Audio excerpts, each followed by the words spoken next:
At what age is it best to begin martial arts training? 3 years old? 4 years old? Wrong. Starting from birth is optimal. After birth, we breathe through our mouths and noses, but before birth, we utilize fetal breathing. Only a rare few maintain that fetal breathing after they are born, thus possessing both mouth-nose respiration and fetal breathing. In other words, upon their first breath, they achieve the unparalleled fetal breathing that martial artists dream of, reaching an extraordinary level of accomplishment. Such individuals are exceedingly rare, and all martial masters seek such heirs. Of course, the ruling powers of this era are also in search of them.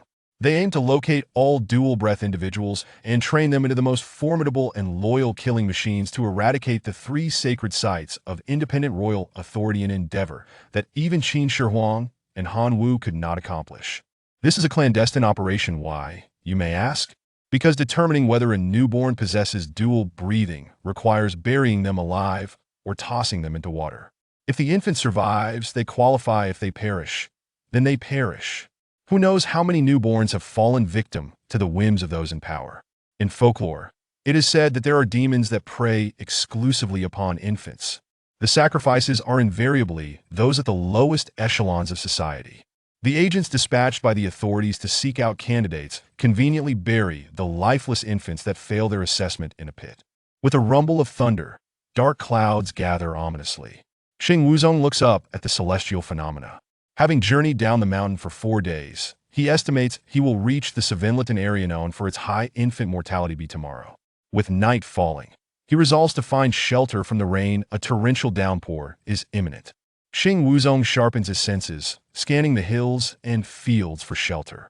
After a moment, he shakes his head in disappointment. This area lacks any shrine dedicated to the mountain gods. Just then, the rain begins to fall.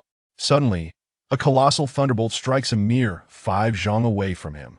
The earth trembles violently under the impact of the thunder. Torrential rain pours down. At that moment, Xing Wuzong senses a faint life force. Perhaps it emanates from the ground struck by the thunder.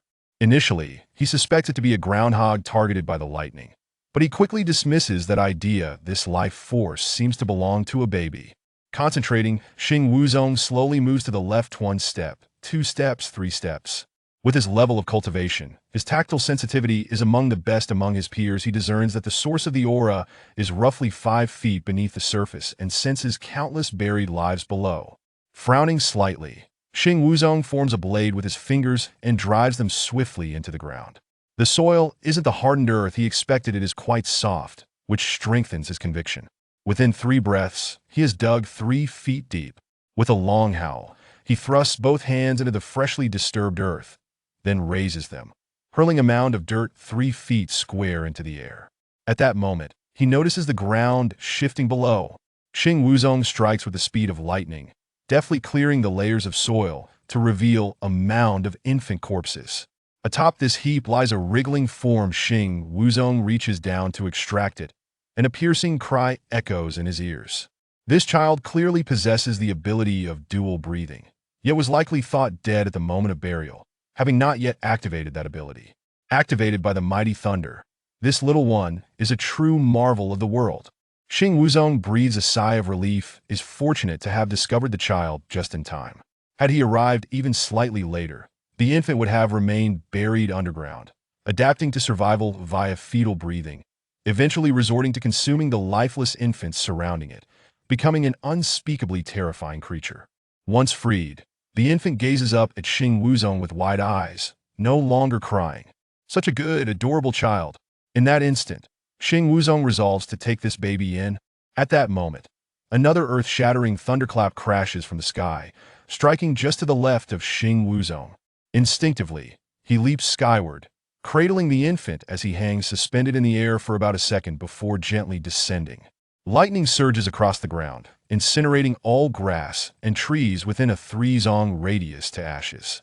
At this moment, Xing Wuzong observes a fissure opened in the earth from the thunder strike. A suffocating pressure gushes forth from the crack. With his immense skill and experience, Xing Wuzong muses, could this be the legendary earth malevolence? With this thought, he glances at the baby in his arms. Miraculously, the infant seems entirely unbothered by the menacing aura. Perhaps they are a natural martial arts prodigy, Or perhaps they have transcended humanity. More likely, they have been assimilated by this malevolent energy. If the latter is true, he must shred the child to pieces immediately. Xing Wuzong shakes his head. Child, do not disappoint me. A soul-stirring roar emanates from the depths of the abyss, and Xing Wuzong watches as four wicked claws appear at the edge of the fissure. An ape-like, four-armed monster leaps forth from the chasm. The creature is covered in scales, its head elongated, clearly adapted for burrowing underground. Upon landing, its roar reveals 6 rows of razor-sharp teeth. Astonishingly, despite living underground, its eyes have not degenerated, glowing with a fierce crimson light. What chills him most is that the beast wields a deadly axe in one hand. With Xing Wuzong's knowledge of weaponry, this axe appears excessively ancient, likely with a history of over 1,000 years. Suddenly, an alarm bell rings in his mind. This axe bears a striking resemblance to the mythical Pango axe of Caius' 81 brothers. Clearly, this earth malevolence is no ordinary being. It has attained a level of strength capable of summoning thunder from the heavens. It's highly likely he is facing a world-ending malevolence. Xing Wuzong's mind races. Why has this demon appeared at this moment? Is it divine retribution? Or is it here for the child? Regardless of the reason, now that the earth malevolence has emerged from the abyss, Xing Wuzong knows he must eradicate it. His heart stirs. He gently transfers the infant to his left arm, while focusing intently on the malevolent entity 8 steps away. The creature's eyes blaze with crimson fury as it seems ready to pounce on the baby. But with a furious roar, it redirects its focus to Xing Wuzong, sensing that this human might be an exceptional adversary. Xing Wuzong slowly unsheathes the soft steel sword coiled at his waist, delicately running his fingers along the blade. In 20 years, no enemy has compelled him to draw a weapon. This illustrates the immense respect he holds for the malevolence before him. In an instant, the creature's red glare subsides, its axe glowing intensely instead. In that fleeting moment, the earth malevolence lunges forward. Xing Wuzong stands resolute amidst the storm, his right hand wielding the soft steel sword diagonally in front of him, displaying an unprecedented sense of ease. Even as the creature's monstrous wind uproots nearby trees, Xing Wuzong remains as unyielding as a mountain. In the fraction of a second, the earth malevolence is upon him, ready to strike. Xing Wuzong finally makes his move, standing his ground as his entire being surges forward in a swift onslaught, his shoulders and elbows crashing into the malevolence's abdomen and throat simultaneously. A tremor like steel immediately rebounds from the creature's body, but before the strength can rebound, Xing Wuzong pulls back slightly and delivers a devastating kick to its groin. The malevolence's left claw darts toward his right foot with blinding speed. Xing Wuzong withdraws his leg and thrusts his right hand forward, driving the soft steel sword toward the malevolence's eyes. With his extraordinary cultivation, he has long surpassed the physical limits of the human body, able to turn direction effortlessly even at high speeds. The creature, caught off guard, is struck by the sword, a drop of its blood spilling forth. At this moment, the malevolence's axe glows with an intense crimson hue, fueled by its furious roar, as it cleaves through space towards the unrivaled master standing upon the earth. When the axe falls, the shock within Xing Wuzong's heart is unparalleled over the past decade. A simple diagonal slash, yet from 5 steps away, he finds himself unable to evade. He must face it head-on. Astonishingly, the malevolence's axe possesses the ability to compress 3-dimensional space. It seems this battle may very well be a struggle for survival. Xing Wuzong lowers himself, poised as the axe descends. Rising to meet it with his sword, he first thrusts the blade toward the edge of the axe. Then, at the instant of contact, channels his inner strength to disrupt the arc of the axe's descent, destabilizing the malevolence's center of gravity. Simultaneously, he darts around, eliminating as much of the creature's force as possible. At this moment, he positions himself behind the malevolence, striking without hesitation at its head. The malevolence's right arm contorts unnaturally as it prepares to cleave Xing Wuzong in two. Astonishing, this beast possesses the ability to hyperextend its joints. Xing Wuzong swiftly dashes beneath the creature's belly, delivering 2 lightning-quick stabs to its knee. Then he sprints through the malevolence's legs, executing another slash beneath. Yet to his surprise, the creature's skin proves incredibly tough. his soft steel sword barely managing to pierce the surface. At this moment, 3 drops of the Malevolence's blood fall to the ground. Xing Wuzong is oblivious to the fact that as those 4 drops of blood hit the earth, they seep deep underground. This earth malevolence boasts skin harder than steel, yet Xing Wuzong's speed has long transcended earthly limits. Although the creature moves faster than average beasts, it cannot match Xing Wuzong's innate prowess in combat. Determined to test the creature's strength, Xing Wuzong boldly prepares to endure another axe strike, but he will not foolishly wait for it to strike again. Instead, he leaps high into the air, condensing his power, and swings his sword down decisively toward the malevolence. Encountering such a formidable opponent stirs the thrill within Xing Wuzong. He wishes for nothing more than to understand the creature's true capabilities. Enraged, the malevolence raises its axe high for a crushing strike. Bang! Xing Wuzong's soft steel sword clashes violently with the malevolence's axe. The overwhelming force propels him skyward. My, what incredible power! With just its right arm, it sends Xing Wuzong flying. The malevolence bellows with rage, as Xing Wuzong's earlier full-powered strike sends it stumbling back 3 steps. This is the first setback the creature has ever faced. Next, it viciously scratches its chest with the axe. As the brilliant red energy swirls, it absorbs its own blood, erupting with a dazzling outburst of light that pierces through 3 realms above and descends to the 9 hells below. Xing Wuzong closes his eyes, channeling his innate energy, pausing midair. He knows that the axe is no ordinary weapon, yet cannot recall its true nature. As the blinding glow begins to dim, Xing Wuzong slowly descends. To his astonishment, from the gaping fissure in the earth, 3 identical monsters emerge, mirroring the first. Have they come to claim my life? Xing Wuzong furrows his brow, realizing that 4 earth malevolent creatures thought to exist only in legend have suddenly manifested before him. What on earth is happening? A sudden smile graces his lips. It is said that the vast lands of Shenzhou are home to the 4 earth malevolences, yet no one has ever laid eyes upon them. Little did he expect to encounter 4 at once, truly a blessing indeed. As the first malevolence prepares its axe for another onslaught, Xing Wuzong closes his eyes, focusing intently on its fluctuations. Yet, in that moment, the leaves fall within a Tenjong radius, and his unique sensitivity towards spatial changes abruptly falters. Time seems to freeze, and space collapses. The very earth becomes his adversary. At this moment, the infant in his arms cries out once more. That cry surpasses all spoken words as he hears it. A flash of light surges from the crown of his head. In that instant, he witnesses the 4 earth malevolences melding into a colossal singular entity. The merging of earth, water, wind, and fire. What could this signify?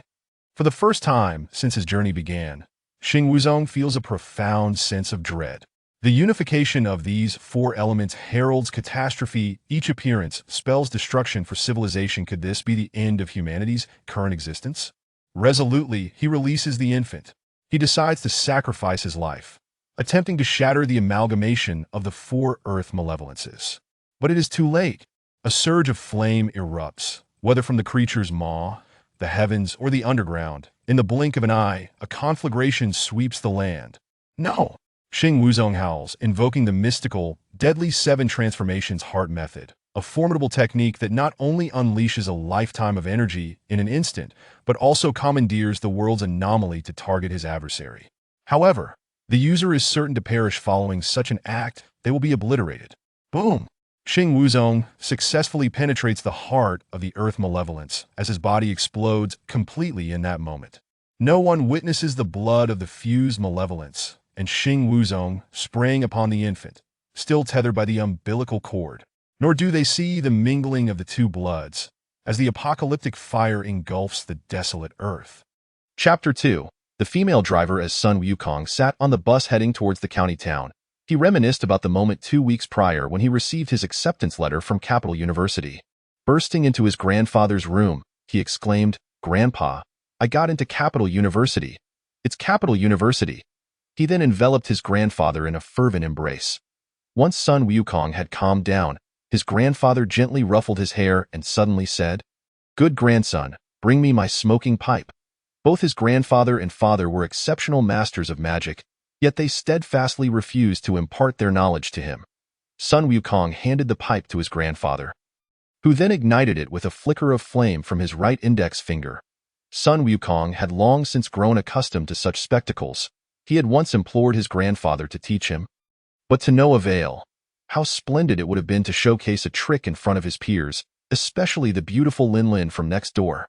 Suddenly, his grandfather declared, "It's time I explained why I have not taught you magic."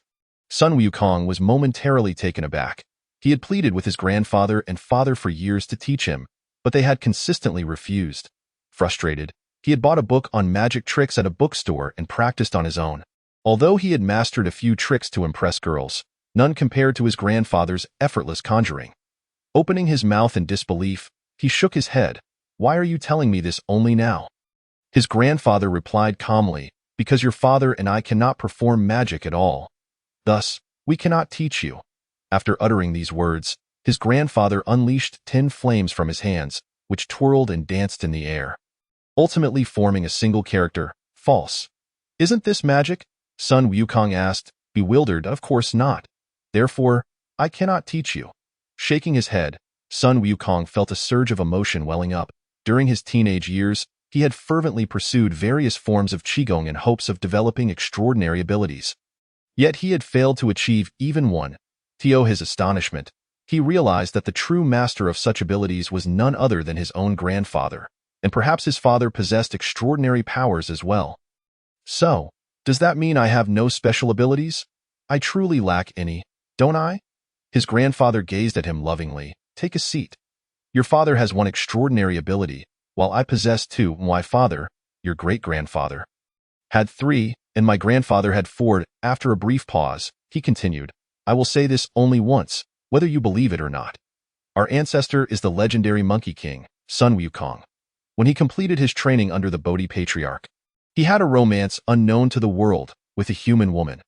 Their love was frowned upon by the heavens, prompting the Jade Emperor to send celestial soldiers to suppress our ancestor. At that time, the great sage had already fathered a son, who was merely 7 years old. The great sage imprinted all his skills within his son. As he grew, the child possessed 71 transformations, yet for reasons unknown, our divine powers diminished with each generation. By the time it reached your father, he had but one ability. After your birth, I observed you closely, and indeed, you possessed none, absolutely none." A sense of absurdity surged within Sun Wukong, and he erupted into laughter. "Grandpa, you should write a fantasy novel." His grandfather smiled faintly. "Do you know why I named you Sun Wukong?" Sun Wukong shook his head, gazing out at the winding mountain roads, and suddenly realized he was in tears. After his father left for work after his middle school years, he and his grandfather had relied on each other for companionship. If not for his grandfather's insistence, Sun Wukong would not have considered attending university in the capital. Although Capital University was a dream for many students, he found it hard to part with his grandfather. Sun Wukong snapped back to reality when he heard the driver's voice. Realizing only then that he had been so lost in thought that he hadn't noticed the driver was a woman, and an exceptionally beautiful one at that, he nodded. "I can't bear to leave my grandfather." "Where will you be studying?" she inquired. "Capital University." The beautiful driver slowed the vehicle. "What? You are the Sun Wukong who got into Capital University? The first student from Chiefing Village to get into university in 30 years? At that moment, all the passengers turned to look at the student seated beside the driver, causing Sun Wukong to feel his cheeks flush with embarrassment. The female driver parked the bus, removed her necklace, and handed it to Sun Wukong. "I've heard about a student from our village getting into university, and it's Capital University no less. Unfortunately, I haven't had the chance to return home. Here, take this as a token of our meeting." Sun Wukong vigorously shook his head. "No, thank you. I can't accept this." The driver tilted her head and looked at him. "If you don't accept it, I want to drive. No one will get off this bus. You can decide. Young man, just accept it. It's a gesture from your fellow villager. Hurry up, I have urgent matters to attend to." Biting his lip, Sun Wukong timidly reached out to take it. "Sister, are you from Chiefing Village? I've never seen you before." Seeing him accept the necklace, the female driver smiled triumphantly and helped him put it on before starting the vehicle. Just as they had driven a few dozen meters, 4 passengers appeared at the winding road entrance. As they raised their hands to hail the bus, Sun Wukong's heart began to race. He nervously glanced at the beautiful driver, who met his gaze but said nothing. The 4 passengers, each robust and imposing, boarded and began to survey their surroundings. Sun Wukong, seated in the front right next to the driver, could not observe their actions, yet he felt an unsettling discomfort the moment they entered. As they just began to navigate the mountain road, the 4 passengers stood up and approached the female driver, beginning to harass her. Sun Wukong's anger simmered beneath the surface. The leader, a scar-faced man, ordered the driver to pull over, then dragged her out, intent on tearing her clothes off. "What are you doing? Let me go." The beautiful driver's face turned pale, yet she remained composed. Sun Wukong, however, was quaking in fear, afraid to turn around and face the 4 thugs, lest he provoke them and put himself in danger. "What do you want?" "Just having some fun." The scar-faced man sneered. "Sister, I've had my eye on you since the day you started driving here. I haven't been able to eat or sleep well because of you. You owe me some enjoyment. Help. Fellow passengers, please help me." The female driver, seeing no other option, called out to the crowd. "Help? Humph, you don't even know who I am." The scar-faced man taunted, twisting the driver's head to face the other passengers. Sun Wukong noticed that many averted their eyes or turned to look out the window, none daring to meet the thug's gaze. "See? I'm Kai Wu." Upon hearing this name, Sun Wukong trembled even more violently. Kai Wu was the notorious gang leader wreaking havoc in the county. He lowered his head even further. That moment, he felt something brush against him. Raising his gaze, he saw it was the necklace gifted by the beautiful driver, the large, deep blue pendant swaying beneath it. Slowly, he reached out and grasped the pendant tightly in his palm. Turning to look at the driver, he caught her eye. "Let her go." Sun Wukong was unsure if the words even came from his own throat, but despite the tremor in his voice, he remained resolute. Kai Wu turned in surprise, regarding the young man before him. "Oh, what did you say?" Sun Wukong stood tall. "Let her go." The 4 thugs erupted in laughter. "Look at this little brat, trying to play the hero before he even knows how to stand properly. Take a step forward and let me see." As they mocked him, Sun Wukong's body shook even more, but a flicker of clarity emerged in his mind. He produced his acceptance letter from Capital University and declared, "Listen, I've been accepted to Capital University. I'm on this bus heading there. If you don't release her, I will report this to the authorities. No matter who you think you are. You want to escape justice?" Kai Wu chuckled, nodding. "Very good, very good. You're using your education to threaten me. And no wonder you got into university." The other 3 thugs nodded in agreement. "Yes, boss is wise." Kai Wu sneered. "Humph, let us give this university student a lesson." The 3 thugs pounced on Sun Wukong, beating him until he curled into a ball before they finally ceased their assault. Kai Wu raised his voice. "Is there anyone else who wants to test their luck?" He then forcefully tore off the female driver's outer garment, salivating as he reached for her. "Let her go." Sun Wukong sprang to his feet, but before he could steady himself, a thug kicked him down to the front of the bus. "Let her go." Sun Wukong seized a screwdriver from the window area. The 3 thugs drew knives simultaneously, but Kai Wu halted them. "Don't use knives. Let us take our time." As he began to rip off the driver's bra, Sun Wukong recalled a physics principle. To strike with minimal surface area on the opponent's vital points would create maximum pressure and damage. He realized he couldn't attack directly, as that would be too obvious. However, in this confined space, he had little room for guerrilla tactics. He charged forward. Sun Wukong charged forward, exclaiming, "Let her go." He thrust the screwdriver in his right hand towards the nearest assailant's face. The assailant, evidently seasoned in combat, calmly seized Sun Wukong's wrist. Simultaneously, Sun Wukong struck at his groin, knowing that his fighting skills could never match those of these seasoned brawlers.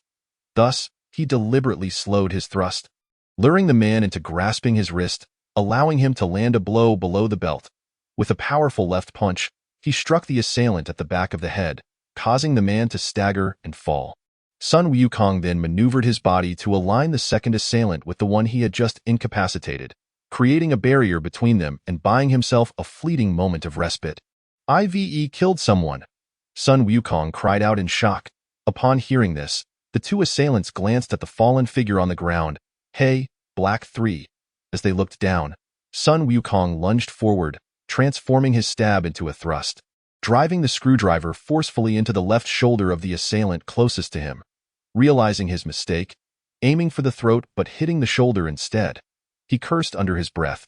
Hastily, he attempted to wrench the screwdriver free for another attack, but was met with a punch to his left cheekbone, sending him crashing to the ground once more. Ha ha ha! Kai Wu, having mounted the female driver, clapped his hands in delight. Brilliant, splendid. Keep it going, you bastard. Let her go. Sun Wukong was astonished to find that his body had ceased trembling.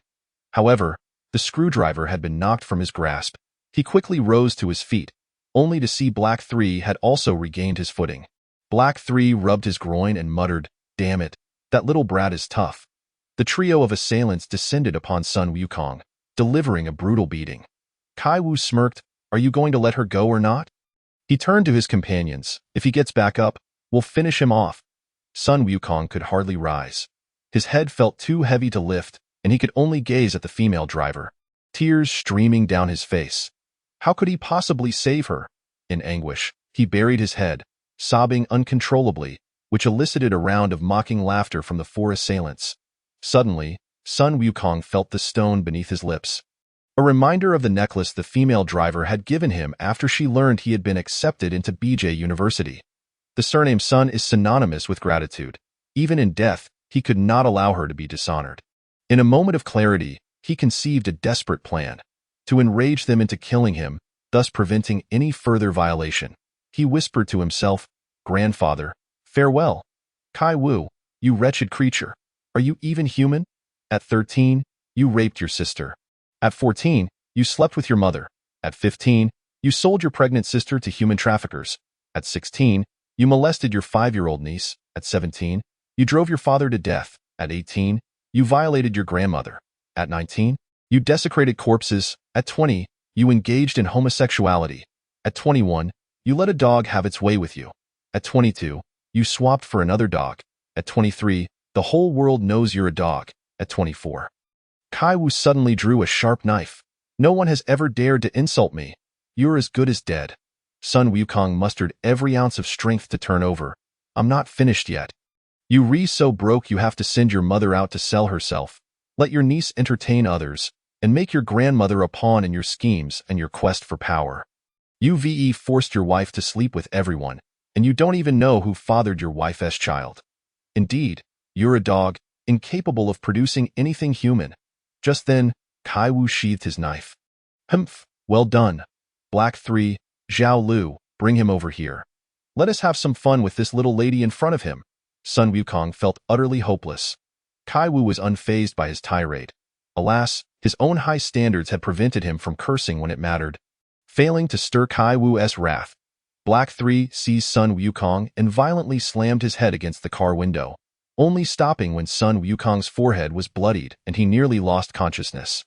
Dragging him before Kai Wu, Sun Wukong cast a glance at the female driver, internally lamenting, "I'm sorry. I'm useless. I'm so sorry." He then painfully closed his eyes, resigning himself to the whims of his captors.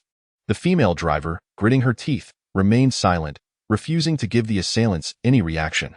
Frustrated by her lack of response, Kai Wu and his cohorts soon lost interest. After venting their frustrations, they released the female driver. Sun Wukong dared not look at her. In his life, he had never felt such self-loathing.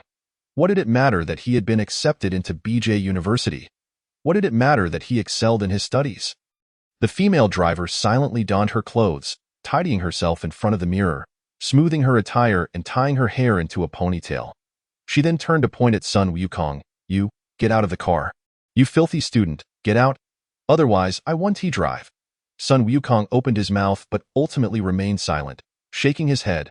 "I'm sorry I didn't stop them from violating you." The female driver snapped. "Shut up. Who told you to let them? If you don't get out, I want to drive today." Kai Wu chuckled triumphantly. "Did you hear that? You little brat, I want to bother with you today. Just get out of the car." At that moment, the passengers, who had remained silent for so long, began to voice their discontent, condemning Sun Wukong for wasting their time, with some even throwing his belongings out of the vehicle. Left with no choice, Sun Wukong stepped off the bus, despondently sitting by the roadside. As soon as he exited, the bus doors slammed shut behind him. The vehicle wound its way up the mountain road. When the bus reached the highest point of the winding road, despite the distance, Sun Wukong glimpsed the female driver smiling deeply at him. Then, she accelerated to the maximum speed. At that moment, the four assailants and the passengers seemed to sense something amiss, standing in a futile attempt to make her stop, but the female driver merely chuckled coldly, abruptly swerving the steering wheel, and the speeding bus veered off the mountain road, spiraling wildly before plummeting into the depths of the valley. "No!" Sun Wukong cried out in despair before losing consciousness. Chapter 3. The general's daughter. Unbeknownst to Sun Wukong, the actions of the beautiful female driver ignited a spark of courage within him, and from that moment forth, he would never retreat again. The vibrant smile drew closer, filling Sun Wukong with a sense of shame, and the painful suppression caused him to regain consciousness swiftly. The road spiraled upward from the foot of the mountain, resembling a screw. Sun Wukong suddenly stood up, leaping down the winding path, unconcerned about the 10-meter drop that could potentially end his life, driven solely by the desire to see the female driver as quickly as possible. He jumped again, letting out a pained groan, forcing himself to stand, and leaped down once more, tumbling to the valley floor. Sun Wukong struggled to rise, fixing his gaze on the bus in the distance. Running toward it was getting closer. At that moment, a flicker of hope blossomed within him, for he noticed that the bus was miraculously upright, with the front end raised and the rear end lowered. The fact that the front was elevated suggested the female driver might still be alive. Forgetting the pain in his injured foot, Sun Wukong sprinted toward the bus. The 23-seat Costa, 7 meters long, had been severely deformed after its fall, the rear end lifting upward, creating a 2-meter-high mountain shape due to the bus's high-speed rotation upon impact with a stone monument. The monument was crushed, but the resistance and rebound tore the rear of the vehicle apart, and gravity continued to rip the bus apart, ultimately causing the rear to tilt upward in a mountain shape. Sun Wukong, disregarding the possibility of an explosion, acted contrary to his usual timid nature. Over the past 16 years, though he had excelled academically in Chiefing Village, he had always been a coward in life, too afraid to approach any potential danger. This had fostered a deep-seated inferiority complex within him, which only dissipated when he immersed himself in his studies. Further avoiding his own insecurities, upon reaching the front of the bus, Sun Wukong found a crowd gathered, but none dared to breach the scene. All the bus windows had shattered, providing him some ease of access. He made his way to the driver's seat to search for the female driver. Although the bus windows were made of tempered glass, which would not shatter into sharp shards, the rain of glass fragments from the high-speed descent could still cause harm. As he entered, Sun Wukong beheld a bloodied figure covered in glass shards. Recognizing her by her clothing and long hair, he swiftly and cautiously pulled the female driver out. He then ran towards the road. Only after covering several dozen meters did he pause, fearing an explosion. Surely her heartbeat must still be strong. Even in death, the heart does not cease its rhythm immediately. Sun Wukong moistened his fingers and placed them at the female driver's nose and mouth while also checking her carotid artery. Moments later, feeling a faint breath through his fingers, he was overwhelmed with joy and tears streamed down his face. He propped her up, prying her mouth open to confirm there were no obstructions affecting her breathing. They needed to get to a hospital. Sun Wukong hoisted the female driver and ran to the center of the road, determined not to let the first vehicle to arrive pass by him. He turned to see a sleek black car approaching rapidly, coming to a stop right in front of him. As the occupants of the vehicle were on the verge of anger, they were quelled by the sight of Sun Wukong. Bloodied yet resolute, extinguishing their fury. Turning to the person in the back seat, one inquired, "General, there's someone blocking the car. He needs to take the patient to the hospital. Lives are at stake. We must let him in quickly." At that moment, Sun Wukong rushed to the driver's window, choking on his words as he pleaded, "Please, I beg you, save my sister." The driver nodded, "Get in quickly." The individual referred to as the general emerged from the back seat to assist Sun Wukong in placing the female driver into the vehicle, then took his seat beside the driver. Sun Wukong, tears streaming down his face, implored, "I beg you, kind-hearted souls, take me to the nearest hospital. I will give you anything you desire." The driver took a deep breath and started the car, asking, "Do you know the way to the nearest hospital?" After Sun Wukong provided the directions, the driver accessed a map on the car's screen and soon identified the closest hospital, confirming the route. At that moment, the female driver in Sun Wukong's arms murmured, "Daddy, I'm sorry." Upon hearing her voice, the general trembled, abruptly turning his head to glance at the fallen bus before returning his gaze to the bloodied female driver. He then asked Sun Wukong, "Young man, who gave you that necklace?" Sun Wukong, elated by the female driver's utterance, replied without hesitation, "It was given to me by my sister." Realizing the implications of his words, he looked up at the man in front of him. The general's voice quivered as he asked, "What is your sister's name?" At that moment, Sun Wukong recalled that while he had been referring to the female driver as his sister, he did not actually know her name. Dad. Her voice, though faint, was filled with surprise. The general suddenly recognized the significance of the sound and exclaimed, "Shan, is that really you?" He reached out and grasped the female driver's hand. In that instant, she jolted awake, gasping, Dad. Chapter 4. 3. I am a fool. Not a bookworm. Fong Shan had a strained relationship with her father, Fong Dingbang. She was reluctant to follow him into the military and, out of spite, went to the mountains to drive a bus. Little did she expect to encounter assailants on the third day. Fong Dingbang had come to find his daughter, not foreseeing that she would face the most harrowing moment of her life. The daughter of a general of the Republic was assaulted by ruffians, causing Fong Dingbang to crush the teacup in his hand. Enraged, in truth, after Fong Shan was admitted to the emergency room, Sun Wukong collapsed. Upon examination, it was revealed that he had 4 broken ribs and multiple soft tissue injuries. 1 rib was a mere 2 centimeters from piercing his heart. Sun Wukong had held on until Fong Shan entered the emergency room before finally succumbing to his injuries, at which point he felt the pain in his body.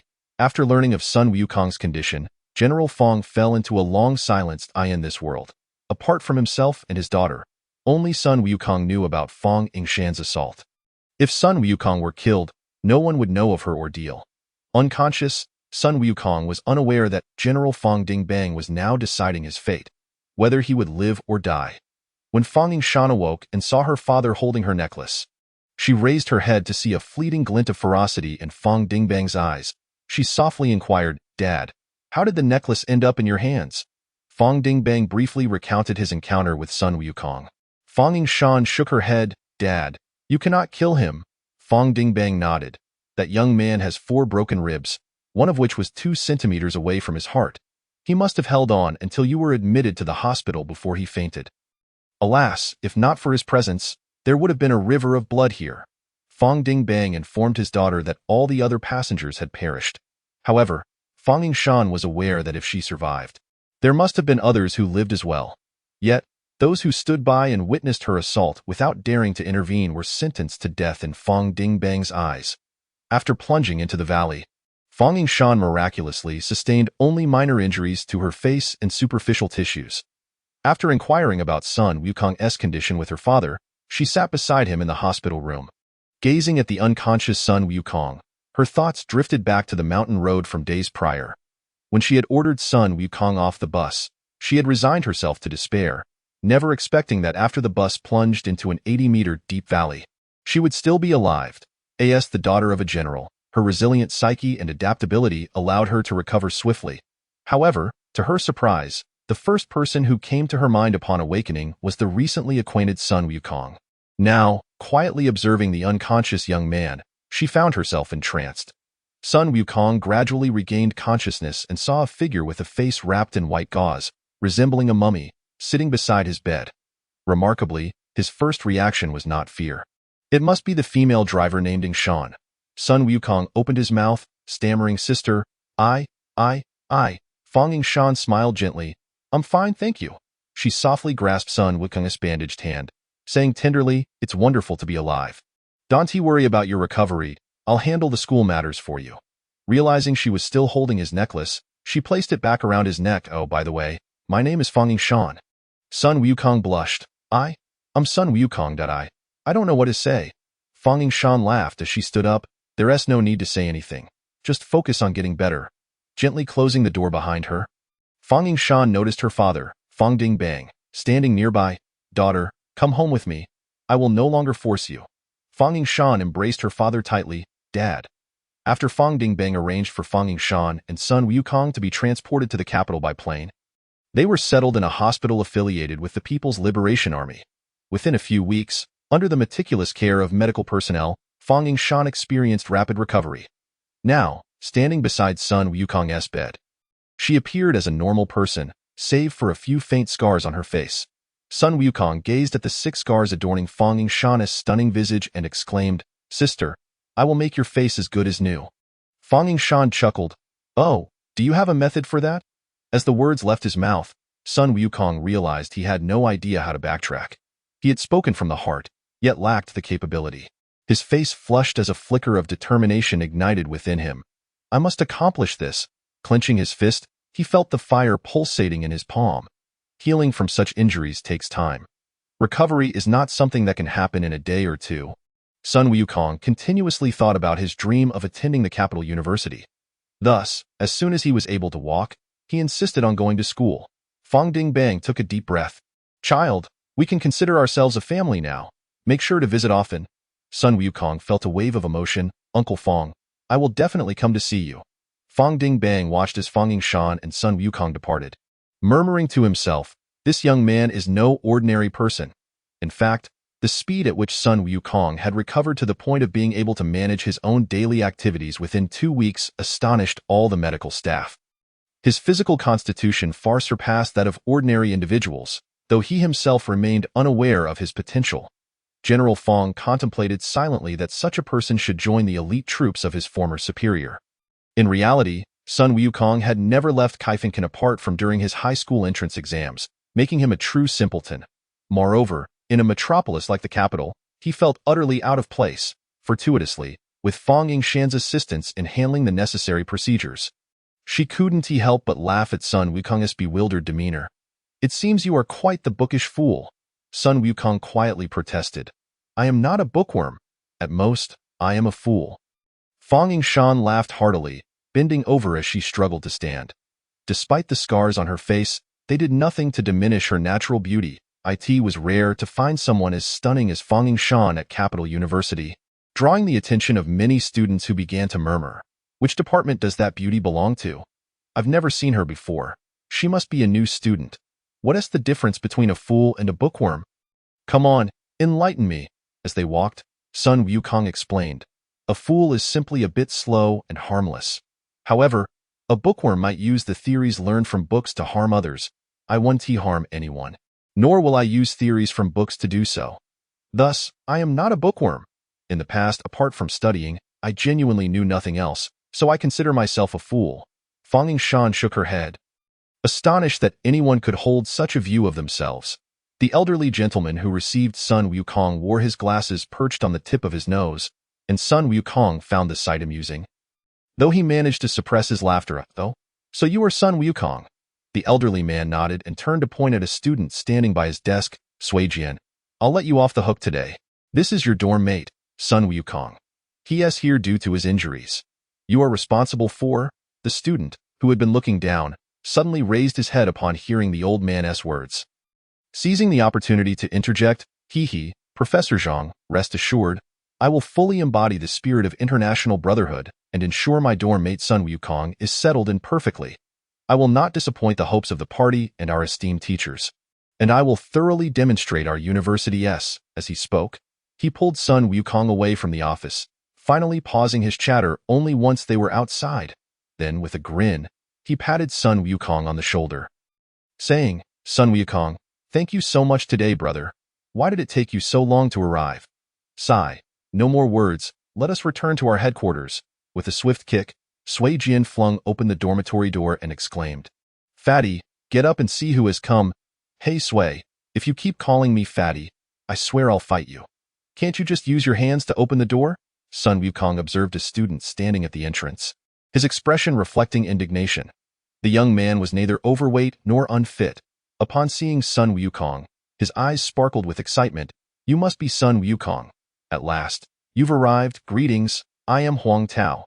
Sun Wukong extended his hand in greeting. "Hello, I am Sun Wukong. From now on, we shall be together." Chapter 5. The intense reading and silent tears. Sun Wukong's academic performance remained unaffected.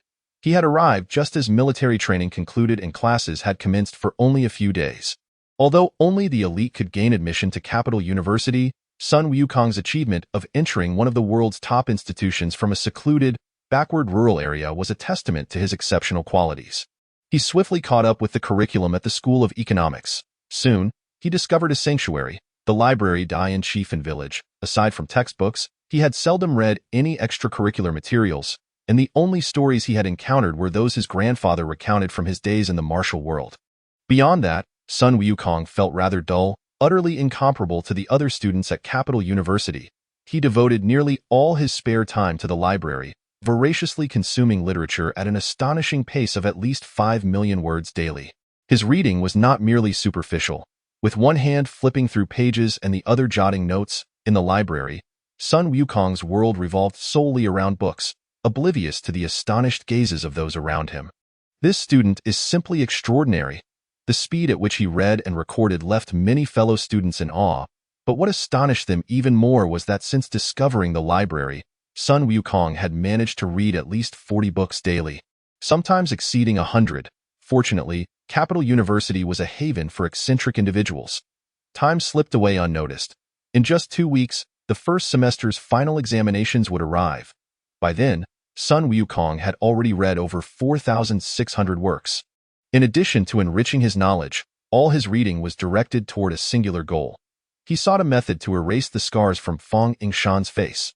Exhaling deeply, Sun Wukong leaned back in his chair and slowly closed his eyes. After nearly 5,000 medical texts, both domestic and foreign, he could only arrive at one conclusion. Given the current level of technology, restoring Fang Yingshan's face to its original state was impossible. Unless, Sun Wukong recalled his grandfather's words, claiming to be the 72nd generation of Sun Wukong, with ancestors possessing extraordinary abilities, increasing in number with each generation. Regrettably, Sun Wukong felt he possessed none of these extraordinary gifts. He murmured, unless what grandfather said is true, unless there truly exists a person with extraordinary abilities in this world, otherwise, Fang Yingshan must bear her terrifying scars for life. All right, from today onward, I shall cease my reading. Sun Wukong opened his eyes, stood up, and returned to the apartment, collapsing onto his bed. Oh, did the sun rise in the west today? Why is our bookworm back so early? Huang Tao inquired, seated on his bed. Engrossed with his laptop, Sun Wukong sighed. I'm done. I won't go back. Huang Tao calmly asked, Sun Wukong, is there someone very important to you whose face has lost its former radiance for some reason? Sun Wukong abruptly lifted his head. Huang Tao, you?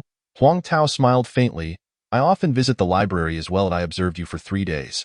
You read at least 40 books daily, with a record of 126 in a single day. I compiled a list of all the titles and word counts on that day. You read over 32 million words. The day you read 41 books was due to a few being extensive tomes, totaling 28 million words. From your concentrated readings, be it in biotechnology, traditional Chinese medicine, polymer lasers, aerospace technology, or even botany and zoology, I discerned you are not reading blindly. You are conducting purposeful research. I apologize for peeking at your notes without permission. But you are investigating how to completely resolve a person's scars. Sun Wukong shook his head, a bitter smile forming as he repeatedly opened and closed his mouth, ultimately saying nothing. Failure was failure. He only harbored resentment toward his own inadequacy. Huang Tao continued, it seems you've concluded that current technology cannot provide a solution. Am I correct? Struck by the accuracy of his thoughts, Sun Wukong broke down in tears. Burying his face in his hands, at that moment, Sui Jian's voice rang from outside. Wow, is this young lady here to see me? Hey, why are you running away? As Sui Jian pushed open the door, he exclaimed, Hi, guess who Oh, isn't this our great bookworm? Why is the sun shining from the west today? Sun Wukong. What's wrong with you? Sun Wukong inhaled deeply, tightening his facial muscles, then lowered his hands and smiled at Sui Jian. It's nothing. Something just got in my eye. Sui Jian skeptically turned to Huang Tao, who pretended not to notice. What were you just shouting about? Sui Jian chuckled. I was just about to say, I only noticed our great bookworm's return. I saw a girl with long hair standing at the door, and when I asked who she was looking for, she turned and ran away. Isn't that strange? I didn't see her face, but her figure was truly stunning. Huang Tao remained silent, continuing to type rapidly on his laptop. After Fang Yingshan left the apartment, she took a circuitous route away from the School of Economics, only exhaling in relief once seated in her car.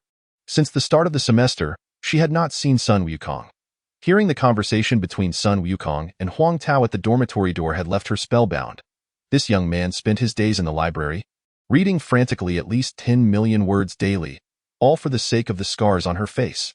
Reflecting on this, Fong Yingshan lifted her gaze to the mirror, gently tracing the lines of her scars.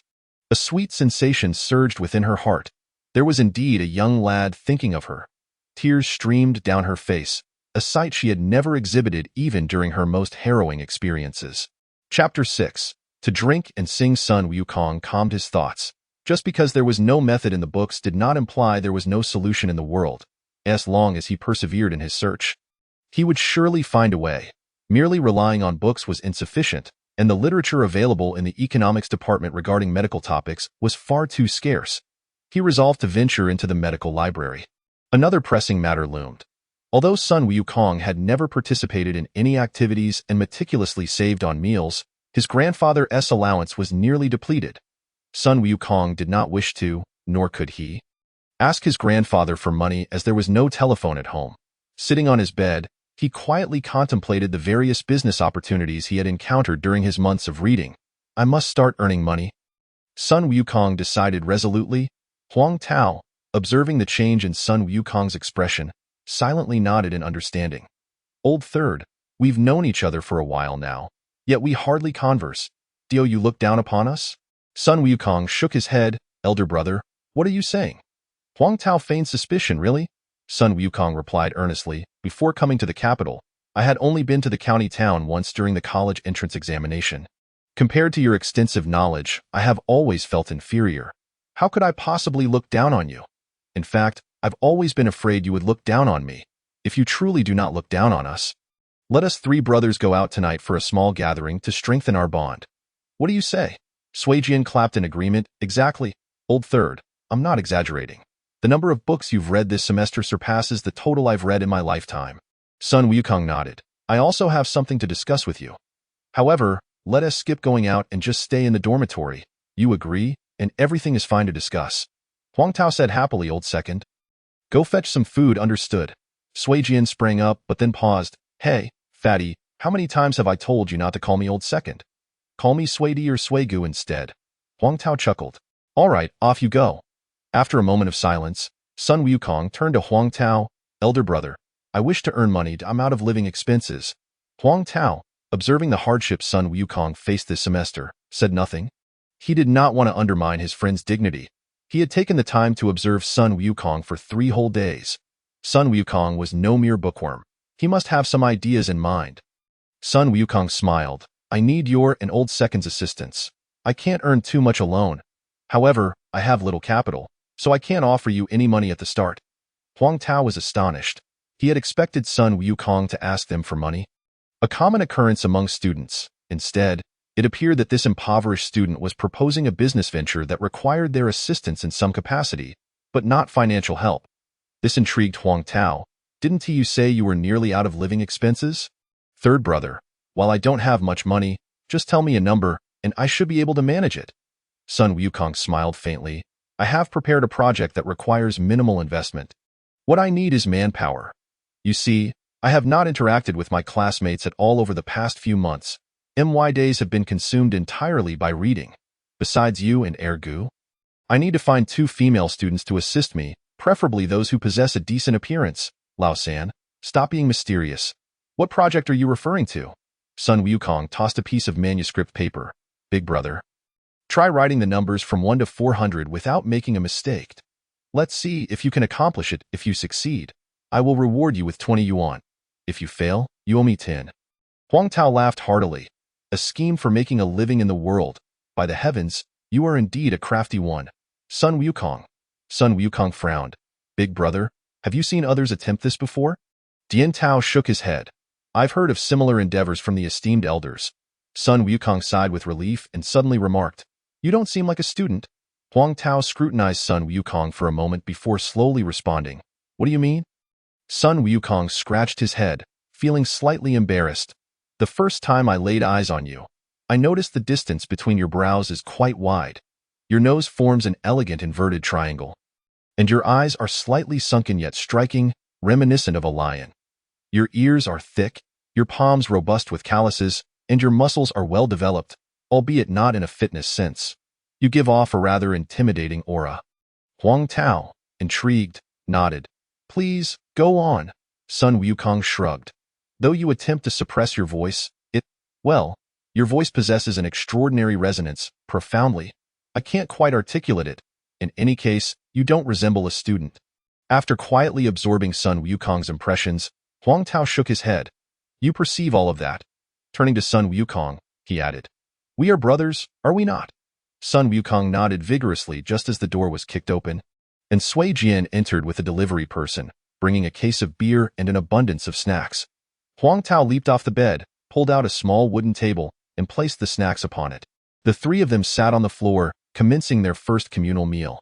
Huang Tao gently tapped the bottom of a beer bottle, causing the cap to pop off and hit the ceiling. This is our first time drinking together. The three lines from the School of Economics, which had never intersected, finally converge. Cheers, everyone, Sui Jian, displeased, interjected. Hey, Huang Laoda, what is the deal? I worked hard to bring these back, and you can't even appreciate my performance? Huang Tao shot him a glare. Enough of the chatter. I've already spoken. If you wish to say something, do it after. University life is joyful. Sun Wukong cast aside his thoughts of failure. Realizing one must live in the present, he downed an entire bottle of beer in one go. Sui Jian, in high spirits, finished his drink and retrieved another. Now, Huang Laoda, don't try to steal my thunder, or we'll have a falling out. It's my turn. Sui Jian then adopted a senior's demeanor. Lao San, it's about time you interacted with Big Brother and Ergu. You should learn from the virtues we possess. But it's not too late. We, the three swordsmen of 209, are renowned not just in the School of Economics, but throughout the entire BJ University. Huang Laoda has a vast empire outside. As for myself, well, I want to go on about my failures. Surrounded by beautiful women every day, what can I do? Lao San, from now on, you shouldn't spend all your time in the library. I'll introduce you to a few beauties. No, stunning beauties. In university, it's not just about studying. There are three essential things to accomplish. At this point, he paused, looking at Sun Wukong, who, after 3 months of fervent reading, undoubtedly knew what those three things were. However, he decided to indulge Sui Jian's sense of achievement and feigned curiosity. Ergu, what are the three things? Sui Jian, with a gleam in his eye, declared. First, during your university years, you must experience at least one romantic relationship. Only those who have loved can claim to have truly lived, or else what distinguishes you from a pig or a dog? Second, university is a time to build connections for your future social endeavors. No one can achieve success alone, not even the likes of Sima Qian or Li Shizhen, who were the products of collective wisdom. Third, during your time in university, you should cultivate a stable skill set within a particular industry. Hey, Lao San, no more calling me Ergo, just call me from now on. You all shall refer to me as Sui Jian, nothing else. Is that clear? Observing Sui Jian's dramatic demeanor, Sun Wukong and Huang Tao chimed in unison. Old 2. Ah, Sui Jian exclaimed, utterly flabbergasted. Chapter 7. 6. Earning money frenziedly. Huang Tao assisted Sun Wukong in selecting a bustling supermarket, securing a stall at its entrance where they would use the supermarket's products as prizes. The manager of the supermarket readily agreed, setting the daily rental fee at 70 yuan. Sun Wukong and his companions set up 4 borrowed stools and a table at the entrance, placing several sheets of manuscript paper on it to commence their money-making venture. Sui Jian procured a basic sound system from the art college and began the first round of promotions with a microphone. Each participant paid a 10 yuan deposit to partake in the writing activity, tasked with correctly writing the numbers from 1 to 400 within 10 minutes to reclaim their deposit and enjoy products from the supermarket. Upon completion, they could exchange their shopping receipt for an additional 10 yuan, or for a mobile phone card with 70 yuan in talk time. A 20 yuan fee could yield a chance to win either 40 yuan or an MP3 player.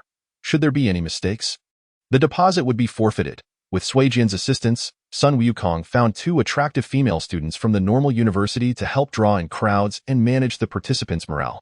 Without Sui Jian and Huang Tao's help, Sun Wukong would not have been able to recruit such quality beauties to assist in introducing the game to the passing crowd. When Sun Wukong firmly assured the 2 normal university beauties of a minimum daily wage of 70 yuan, along with lunch provided at noon, and an additional 1 yuan for each successful participant after exceeding 10, he confidently assured them that if they worked diligently, they would earn at least over 100 yuan a day. Observing Sun Wukong, who dressed modestly yet spoke of making money with apparent ease, the two beauties exchanged glances. Perhaps this is what they meant by the high-caliber students of the School of Economics at BJ University? As Sun Wukong eloquently imparted promotional techniques to them, they finally recognized the economic acumen of this young man. Standing at a mere 171 centimeter, the 10 yuan participation fee not only guaranteed a refund but also offered mobile phone or recharge cards. A 20 yuan fee could lead to winning an MP3 player or exchanging a supermarket receipt for 50 yuan. The venue was noisy, making it difficult for everyone to concentrate, requiring occasional reminders about the amount of talk time included in the mobile phone card and the model and capacity of the MP3 player to distract the participants. The time limit of 10 minutes made it easy to make mistakes while rapidly writing numbers. Any errors would prompt an immediate halt, allowing the next participant to proceed. From the initial lack of participants, a queue soon formed, and the three swordsmen, along with the two beauties, finally felt at ease. The event continued from 9:30 a.m. until 6:30 p.m., when Sun Wukong decided to close shop. He waved his hand. "Let us go. It's on me." They settled at a nearby restaurant, Gua Lin's Home Dishes, where Sun Wukong encouraged Huang Tao, Sui Jian, and the two beauties to order freely while he began calculating. A total of 219 participants. With 3 successful attempts and 216 failures, means each of you earned 130 yuan today. After deducting all expenses, Sun Wukong paused, grinning. "Big brother, ergo, we made a profit of 2,310 yuan today." Yay! With 2,000 yuan as the foundation, the following day, Sui Jian launched a large-scale recruitment campaign. This time, they created several display boards, and with the experience from their first attempt, Sun Wukong concentrated on training all the recruited beauties while increasing their earnings. After exceeding 10 participants, they earned 2 yuan for each additional recruit, and after surpassing 100, 3 yuan each. Sun Wukong understood that such endeavors could not last indefinitely. He resolved to make a significant impact in the shortest time possible. Thus, they simultaneously conducted this game in multiple supermarkets and business districts.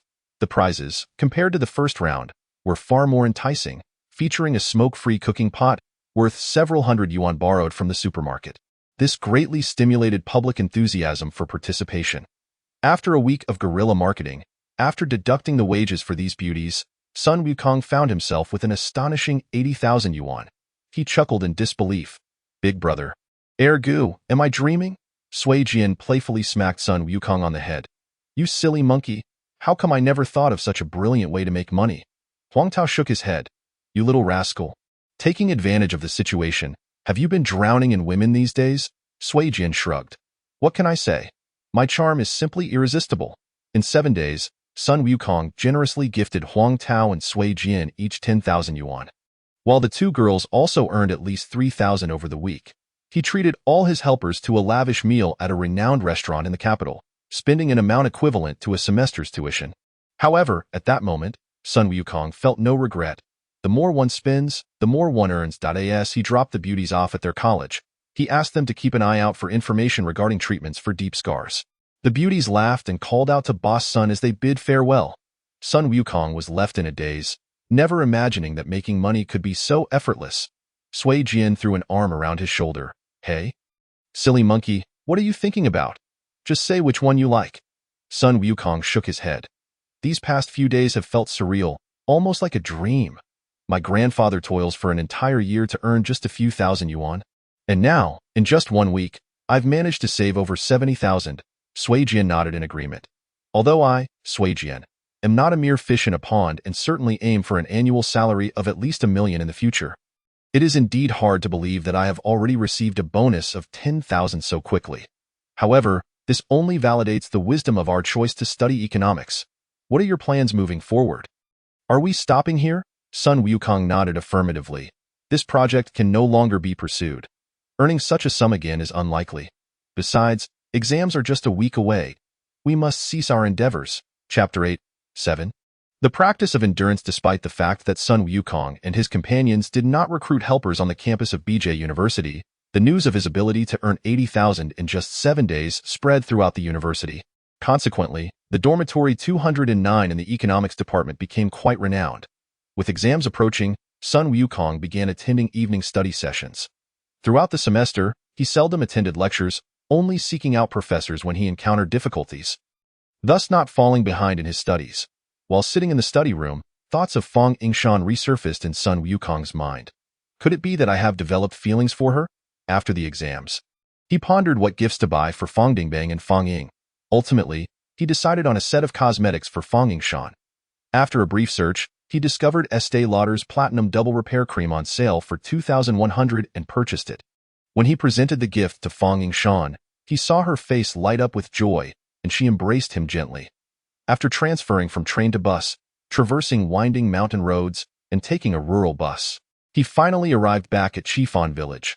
Upon reaching the entrance, he paused, spotting his grandfather standing in the yard, gazing into the distance towards the village entrance.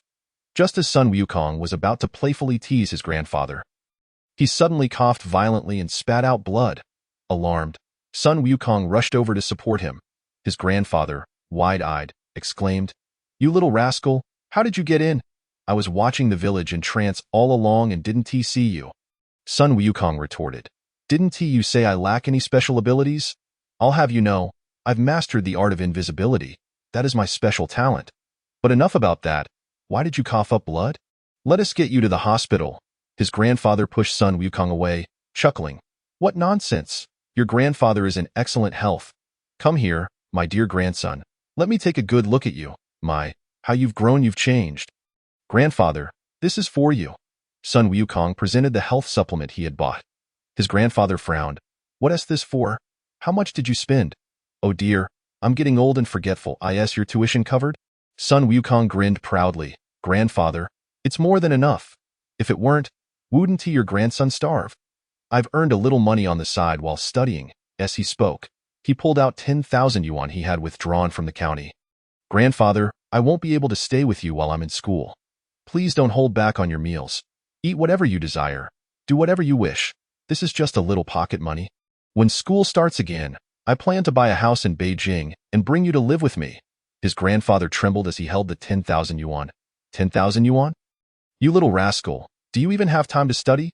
"Grandfather, you said I was the best student for miles around. Studying is certainly no problem. All right, let us go inside and talk more. Your grandfather is old now, with nowhere else to go. I'll just die here." "Pfft, I scoff at you. Didn't you boast about your exploits back in the day? Didn't you claim you could traverse enemy lines to deliver intelligence to the resistance? Didn't you say you could survive anywhere? What is the matter? Are you afraid? Getting old, are we? Too scared to go to the capital? It's filled with experts, and you, an old man from the countryside, would have no standing there. If you're afraid, just say so. Enough, you little rascal, using reverse psychology on your grandfather. Be quiet." Sun Wukong had no choice but to silence himself, constantly dodging as his grandfather unleashed 5 flames aimed directly at his lips. He knew all too well the searing pain of fire on his lips, running while pleading, "Grandfather, I want to say another word. Please don't burn me." The 5 flames retreated from Sun Wukong, only to return to his grandfather's fingertips. "Grandfather, when did you master this technique?" "I remember when you could only create fire, not pull it back." His grandfather smiled proudly. "What do you think? I've got plenty of time on my hands to practice." Sun Wukong, thinking of Fang Yingshan, recounted their encounters and subsequent experiences. As he spoke, his grandfather alternated between gritting his teeth in anger, nodding in approval, and glaring fiercely. By the time Sun Wukong finished, his grandfather fell silent. "Originally, I refused to let you learn martial arts because your parents fell into trouble due to their skills, fearing I would lose you too. Seeing you now, I'm filled with sorrow. Well done, my grandson. It seems that what should escape cannot, and had you not intervened, I fear I might have lost you. From tomorrow onward, I shall teach you martial arts. Furthermore, rest assured for your studies, I will find someone who can aid that girl with the scar on her face. I will search high and low for this person." The next day, under his grandfather's guidance, Sun Wukong began his martial arts training. The first task was to assume a horse stance. As he watched Sun Wukong practice, his grandfather remarked, "You did well on the bus. Like a true warrior. A warrior is not defined by whether he can be defeated. In fact, there are no undefeated masters in this world. A warrior is one who, even when knocked down, rises to fight again. Relentless in spirit. When your body is too exhausted to continue fighting, You must rely on your intellect. This is commendable. Many claim martial artists are foolish and daft because they have yet to ascend to a higher level. Since you have begun your training, I expect you to persevere without faltering. Then, his grandfather launched into a lengthy discourse while Sun Wukong endured the physical strain, listening intently. Many believe practicing horse stance is merely to stabilize the lower body. To cultivate energy downwards, I do not wish for you to interpret it this way. You should view it as training your will to control your body. On the bus, your mind was alert, yet your body remained still. This is a lack of control. As long as your consciousness remains, your body cannot fall. The goal is to cultivate, to ignite the relentless determination and capability to fight on until your last breath. You need not practice for 3 years. If you understand my words, you may achieve this in a day. Today is the first day, and I do not expect too much from you. Just hold your stance for 3 hours. Unless you faint, I want you to stand there. His grandfather retrieved a comfortable chair from inside and settled down. Each word he spoke etched itself deeply into Sun Wukong's consciousness. Determined, Sun Wukong thought. 3 hours? I'll endure 4 or 5 if need be. In reality, beginners rarely last more than 30 minutes. Most succumb in the first 3 minutes due to the lack of prior static training. Sun Wukong was no exception. After just 2 minutes, his thighs began to tremble uncontrollably. Compared to the weak-willed scholar he once was, Sun Wukong now harbored no thoughts of retreat, recalling the mountain roads that had ignited his fury. Damn it. As time ticked away, after 10 minutes, Sun Wukong's legs ceased their trembling. 30 minutes later, he could no longer discern up from down, simply grinding his teeth and persevering. At that moment, his grandfather placed a stick of incense beneath his rear. Young man, there's fire below. If your backside gets cold, you can sit for a while. Sun Wukong thought to himself, I still need to relieve myself. I can't let my backside get burned. Unintentionally, he focused his attention on his backside. As his focus shifted downwards, his breathing transitioned from chest breathing to abdominal breathing. Suddenly, Sun Wukong understood his grandfather's intention. The horse stance indeed helps energy descend, but it requires a shift in focus. Rather than instructing him on methods like guarding the dantian, his grandfather simply placed a stick of incense beneath him, naturally redirecting Sun Wukong's mind downwards. Once he began abdominal breathing, Sun Wukong felt a wave of comfort wash over his mind. Clarity returning, and surprisingly, his legs no longer ached. At that moment, his grandfather unleashed 10 flames, encircling Sun Wukong's feet. The flames, with no fuel beneath them, burned steadily on the ground. His grandfather was guiding his focus towards the soles of his feet. Sun Wukong had no choice but to cooperate, as the flames were scorching his feet. When doubts crept in about the flames being real, he noticed his shoes were catching fire. Don't move. Not even if you die. His grandfather retrieved a rolling pin, and Sun Wukong realized his grandfather was serious about pushing him hard today. Fine. What else can I do? The flames climbed up his shoes. Yet he felt no burning sensation on his thighs or feet, as his body was drenched in sweat from the intense exertion. If only this sweat were ice, then I wouldn't fear the flames. The flames ceased to rise, having soaked through his pants with sweat. Ultimately, they diminished to their original state, yet his feet remained hot. Sun Wukong recalled the breathing techniques from Huangjing Neijing, not caring whether he was doing it correctly, and tried to channel each breath deep into his soles. Physiologically, it is indeed possible. However, sensibly, it is entirely achievable, albeit through a profound mental focus that seemingly intertwines the body's nerves and breathing and truth. This sensation offers immense benefits to human health.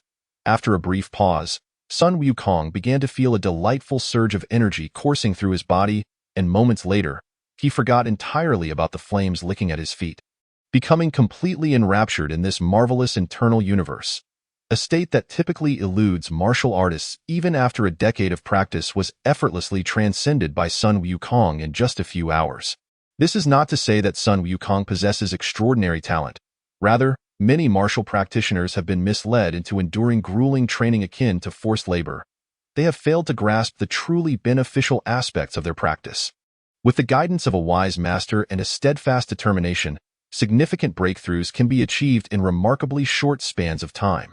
Observing Sun Wukong attain a state of breath and balance within 2 hours, his grandfather nodded approvingly, acknowledging the boy's undeniable genius. Now, let us make some adjustments. Straighten your spine, aligning the back of your head with your spine. Although Sun Wukong did not fully comprehend the reasoning, this was not a time for understanding but for experiencing. Following his grandfather's instruction, he aligned his spine with the back of his head. His grandfather nodded, "Not bad, but we must raise the bar." He then retrieved a large bowl filled to the brim with liquor, igniting it with a flicker of flame before placing it atop Sun Wukong's head. Instinctively, Sun Wukong became acutely aware of both his head and his feet. Time slipped away unnoticed as the energy cascaded from the crown of his head down to the soles of his feet, where it rebounded upward in a rhythmic cycle. Suddenly, the energy vanished. At that moment, Sun Wukong felt a peculiar pulsing sensation in his feet, head, and lower regions. A strange feeling reminiscent of the sensations experienced during nocturnal emissions, filling him with embarrassment. "All right, that will suffice for today." His grandfather, keeping a watchful eye, removed the bowl from Sun Wukong's head. "Regulate your breathing and then stand." Sun Wukong took a deep breath, sinking into his lower abdomen, only to find himself unable to rise. Plopping down onto the ground, his grandfather's voice trembled slightly. "My dear grandson, do you realize? You have surpassed a decade of a martial practitioner's training in just one day." Sun Wukong, in disbelief, asked, "Grandfather, how long have I been standing?" His grandfather raised his watch. "From 6 o'clock until now, it has been a full 4 hours. Heavens! Time has flown by," Sun Wukong exclaimed, clapping his hands. "Now I understand why those who practice stances place incense beneath their seats and bowls of water atop their heads. However, your timing was impeccable, grandfather.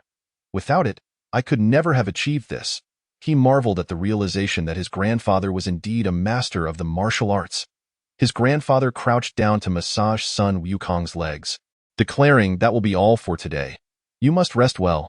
I suspect you may not be able to rise for 3 days." Sun Wukong gasped, "Surely that cannot be true. I felt so energetic just moments ago." His grandfather shook his head in scientific terms. "The methods I employed were akin to a form of indirect hypnosis. In truth, no one can stand for such an extended period without assistance. Your ability to do so stemmed from me unleashing your latent potential. However, such practices can be perilous if not executed with utmost caution. Hence, those lacking confidence would never dare attempt it." With ease, his grandfather lifted Sun Wukong and carried him into the house, placing him gently onto the bed. "Rest assured, my dear grandson. With me around, you'll be up and about in just a few days." Chapter 9. The Dancer and the Gecko. Upon arriving in the capital, the 39-degree group directed Sun Wukong to their academy to witness their song and dance performance. Upon seeing them, Sun Wukong altered his initial plan for making money, resolving instead to assist these 3 beauties in achieving stardom. Consequently, he traveled with the trio to their practice room. Most students had yet to return to school, and the practice room was somewhat cool and quiet. After warming up, Ruan Wei donned a classical dance costume and gracefully made her way to the center of the stage, while Imei adeptly turned on the sound system. Ruan Wei began to move. Sun Wukong's gaze remained fixated on her, unable to divert his attention for even a moment. Perhaps due to the lingering chill of the season or to prevent overwhelming Sun Wukong, Ruan Wei commenced with a familiar routine, the spirit of the sparrow. Within a minute, the tempo shifted, and she began to perform with flowing sleeves, followed by a vigorous display of leaps, moonlit dances, and the elegant white pheasant. The performance then transitioned into the Indian classical dance styles of Kuchipudi and Bharatanatyam. Before Ruan Wei appeared to engage in Tai Chi suddenly, she dramatically shed her outer costume, revealing a lace bra and transitioning into a captivating belly dance. Belly dancing is said to have originated from mothers-to-be who, in preparation for childbirth, adopted the serpentine movements of snakes, swaying their bodies with a focus on the abdomen, creating a fluid wave-like motion that ultimately facilitated smooth deliveries. Thus, belly dancing gained popularity and evolved into various styles, primarily showcasing the elegance of pelvic, hip, chest, and arm movements. Wei Shun observed Sun Wukong with a complex expression, turning to Imei and inquiring, "Do you think Ruan Wei has developed feelings for him?" Imei shook her head. "It's hard to say. She's never performed belly dance in front of a man, not even in front of her boyfriend, Peng Wei." As Sun Wukong watched Ruan Wei's abdominal muscles ripple, an idea struck him. If such undulation could be applied to martial arts training, would it not lead to breakthroughs in combat? He contemplated touching her abdomen, and with that thought, he approached, extending his hand toward Ruan Wei's smooth, fair midsection. Yishan realized too late to intervene, thinking to himself, this is it. Ruan Wei is going to kick Sun Wukong in the face. No one had ever dared to be so audacious with this proud princess. Yet, to his surprise, Ruan Wei halted her movements, allowing her body to ripple as she watched Sun Wukong's hand gently make contact with her soft, sacred abdomen. The moment of contact, she stiffened momentarily before relaxing, concentrating on the rhythmic contractions of her abdominal muscles as Sun Wukong's palm glided over her. Ime gasped, "Oh my! I can't believe my eyes! Little Wei is truly moved." Yishan bit his lip. This is no different from she is using her body to please this man. For a full 5 minutes, Ruan Wei felt an unprecedented thrill, unsure why she had suddenly been compelled to try belly dancing. This was not in keeping with her usual composed demeanor.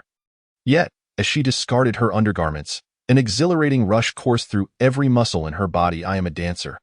At that moment, Ruan Wei was performing the Egyptian style of belly dancing, a highly intricate form that demands at least 3 years of training to master the control of abdominal muscles, whereas typical belly dancing merely involves swift movements of the hips, waist, shoulders, and arms. Sun Wukong withdrew his hand and stood, bowing deeply to Ruan Wei. She stepped forward, nearly pressing her face against his, opening her mouth, yet ultimately saying nothing, merely gazing silently at him. Sun Wukong nodded, beyond my imagination. I wish to hear your song. The 3 beauties gathered together, whispering amongst themselves. When they turned back to Sun Wukong, he caught sight of Ruan Wei's flushed cheeks, causing his heart to race. The trio then performed energetically, singing and dancing for Sun Wukong. However, compared to the impact and insight he had gleaned from Ruan Wei's dance, their singing fell flat and lacked the same allure. Sun Wukong sighed inwardly, pondering the mediocrity of the song they were performing, which failed to complement their dancing skills. After a moment's thought, he turned to the wall, sprinting a few steps before leaping into the air, executing a reverse flip that saw his entire back, arms, and legs pressed against the wall. 1, 2, 3, 4, 5. 5 seconds later, he remained affixed to the wall, fully aware of his success. Through Ruan Wei's abdominal movements, he had uncovered the secret of the gecko's wall climbing. Realizing it was achieved through the undulation of the muscles across the entire back, the 3 girls halted, gazing in astonishment at Sun Wukong, who seemed to hang against the wall like a painting. Goodness, is this not the legendary martial expert? They were utterly shocked to discover Sun Wukong was also skilled in martial arts. What astonished them even further was when Sun Wukong began to move against the wall. Mimicking Ruan Wei's earlier belly dance, gradually, he expanded his movements, incorporating more limbs into this delightful celebration of bodily undulation, transforming into a serpent dancing freely upon the wall. Ruan Wei's face lit up with a knowing smile. At that moment, Sun Wukong began to sing Zhongjun Cinderella. How did I become infatuated with you? I find myself asking, what would I be willing to relinquish? Yet today, I cannot bear to part with you. You are not beautiful, but your charm is unparalleled. Oh, Cinderella, my Cinderella. Never having practiced dance before, Sun Wukong sang with abandon, his body expressing the wild and tender emotions of youth encountering beauty. It was a moment of profound impact. As Sun Wukong slid down from the wall and approached the trio, the 3 beauties finally regained their senses. Then, Yishan and Ime widened their eyes in disbelief as they witnessed Ruan Wei embrace Sun Wukong. Chapter 10, Death by Striking. At that moment, Sun Wukong turned his head and spotted a man standing at the entrance of the training room. Sensing Sun Wukong's movement, Ruan Wei turned around and saw her boyfriend, Peng Wei. Peng Wei violently threw the flowers he held onto the ground, a tempest of anger surging within him as he advanced. Standing approximately 1.8 meters tall, he towered over Sun Wukong, who stood at 171 centimeters. Peng Wei was robustly built and undeniably handsome, exuding a masculinity that was anything but effeminate. Ruan Wei, have you been with him all this time during the break? Sun Wukong glanced at Ruan Wei. Although he had realized he was in love the moment she embraced him, he was acutely aware that he had just become the third wheel, discovered in less than 10 seconds, leaving his mind in disarray. Instinctively, he pulled Ruan Wei behind him, saying, "Don't leave me hanging." Ruan Wei turned to put on her outerwear. At that moment, Peng Wei charged directly towards Sun Wukong, looking down upon him with disdain. He was puzzled. This kid seemed to be only around 1.7 meters tall, not unattractive yet certainly not handsome and scrawny. How could Ruan Wei? After scrutinizing Sun Wukong, Peng Wei resolved to teach him a severe lesson before ensuring he would never have to see him again. Unfortunately, he missed witnessing Sun Wukong's agile evasion. Otherwise, he might have reconsidered his approach. Peng Wei turned his head, feigning conversation with Ruan Wei while simultaneously throwing a punch at Sun Wukong, exclaiming, "I'll teach you a lesson. You three-legged dog." Sun Wukong gently deflected the punch with a horizontal push of his chest, creating a graceful arc. Peng Wei's fist struck air, and as he rotated forward, he discovered Sun Wukong had vanished from his sight. "Damn it! I've made a fool of myself." Peng Wei seethed, pivoting to charge at Sun Wukong once more. However, Sun Wukong offered no opportunity for contact, and this time Peng Wei found himself crashing to the ground. Sun Wukong shook his head. "Enough. If you come again, I won't hold back." Peng Wei had never faced such humiliation. Rising once more, he lunged at Sun Wukong like a raging bull. Sun Wukong deftly sidestepped, extending his hand to pinch Peng Wei's armpit. "Ah!" Peng Wei cried out, clutching his left armpit as he rolled on the ground. Sun Wukong's maneuver was not a typical fighting technique. It was a tactic often employed by police to interrogate suspects. The highly sensitive nerve clusters stimulated both his brain and heart, impacting the entirety of his left side. Sun Wukong had learned this from his grandfather, confident that Peng Wei would be unable to withstand it. He pondered why he had resorted to such a despicable method to undermine Peng Wei's image in Ruan Wei's eyes. A thought surged forth without hesitation. "I like her." At that moment, Ruan Wei, fully dressed, approached Sun Wukong, gently pulling his hand as she lowered her head. "You should go now. I'll contact you tomorrow." Peng Wei sprang to his feet in a frenzy, and Sun Wukong fixed his gaze upon him. It seemed imperative to reveal his true strength to this fool. As Peng Wei charged once more, Sun Wukong landed a heavy punch to his chest, sending Peng Wei flying 3 meters away, where he struggled but could not rise. Sun Wukong calmly declared, "I initially intended to explain, but now I see no need. I like Ruan Wei." "You've been PSD?" Sun Wukong from the Economics Department. "Class 209 at B University. I welcome you anytime. Don't think about troubling Ruan Wei. You'll have to get through me first." Ruan Wei regained her composure. "We await good news from you." "Don T let us down." Did helping someone mean one could claim them as a girlfriend? As Sun Wukong stepped out of the training building, a gust of cold wind hit him, suddenly awakening his sense of shame. He stood dazed at the entrance, reflecting on whether it was right to utilize force to diminish Peng Wei's standing in Ruan Wei's eyes. If he were in Peng Wei's position, how would he feel upon witnessing his girlfriend embracing another? A cold sweat broke out. He contemplated apologizing to Peng Wei, then expressing his feelings to Ruan Wei. But how would he even articulate that to her? Just as he pondered his next move, a fierce wind struck the back of his head. Reacting instinctively, Sun Wukong ducked, turning to find Peng Wei brandishing a foot-long military knife, flanked by 6 or 7 students wielding wooden clubs and daggers. "Damn it, I thought I had erred, and was about to apologize." Rage ignited within Sun Wukong. Had he not reacted swiftly, that blow could have split his skull. "Apologize? You opportunistic fool. Brothers, take him down. Why am I fighting for this?" A flicker of hesitation crossed Sun Wukong's mind. At that moment, a club was nearly upon his head. He dodged slightly, unwilling to engage in violence. Pain shot through his shoulder as the heavy club struck him. He swiftly retaliated, crashing into one of the assailant's abdomen. Seizing the wooden club, he quickly incapacitated all of Peng Wei's accomplices. "Peng Wei, listen to me. Go to hell." Peng Wei's eyes blazed with fury as he lunged forward. Sun Wukong evaded, knocking the military knife from his grasp, then seized Peng Wei by the throat, lifting him effortlessly. "You ungrateful fool. I have to teach you a lesson." Sun Wukong landed several heavy blows to Peng Wei's solar plexus before releasing him to the ground. "Peng, let me tell you." After a series of spasms, Peng Wei's legs kicked out before he lay motionless. It took a long moment for Sun Wukong to regain his senses. In a way, he squatted down to check Peng Wei's breath and heartbeat. No matter how he tried, he could not detect Peng Wei's heartbeat. Raising his head, he saw Ruan Wei and countless students staring at him. "I've killed someone." Sun Wukong shut his eyes. Sun Wukong had encountered true trouble. Unbeknownst to him, Peng Wei's family possessed considerable influence. His father, Pang Jingde, was a discreet businessman with enterprises spanning across the country and beyond. Several of his uncles held positions as mayor, military district commander, and high-ranking officials in a central department. Sun Wukong remained oblivious, but Ruan Wei understood the gravity of the situation.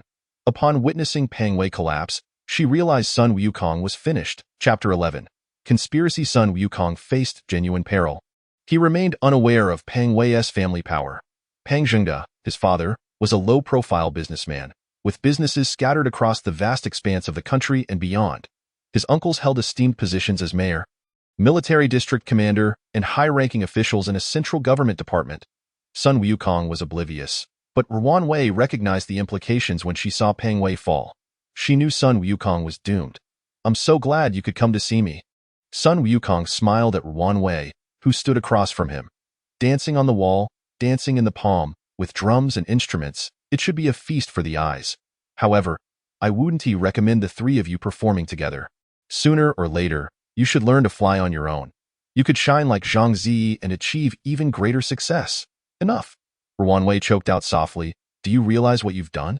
Sun Wukong sighed wistfully. To have lived until now, to spend a semester at BJ University, to have met you. I am already very content. Ruan Wei broke into tears. If it weren't for me. If I hadn't embraced you, you wouldn't have. Let it go. What's the point in dwelling on what's already happened? As Ruan Wei prepared to leave, she left him with a final word.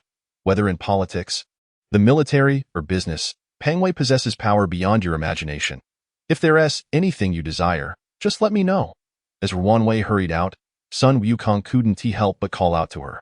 At that moment, a myriad of words clamored to be spoken, but when Ruan Wei turned to look at him, he could only nod. I know you will shine. Through the small barred window of the confinement room, Sun Wukong quietly recalled Ruan Wei's visit 3 days prior. This love, which had yet to begin, was already fated to wither. After Ruan Wei departed, Sun Wukong returned to his cell only to encounter an inmate wielding a sharp toothbrush aimed at him. Sun Wukong retaliated, driving the toothbrush deep into the inmate's shoulder. Subsequently, he found himself confined within this small, isolated space.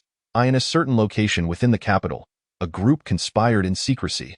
That Sun Wukong has already been locked up. Brother, just trust my words. We will proceed as planned. Third brother, do you know who passed the news regarding your nephew's death? The man seated at the head of the table was Pang Wei's father, Pang Jingde, who calmly inquired of the middle-aged man to his right. Should Fang Yingshan be present, she would discover that third brother was a high-ranking military official. He shook his head. This time, due to my actions, I cannot allow my brother to take drastic measures to eliminate this brat. I truly apologize.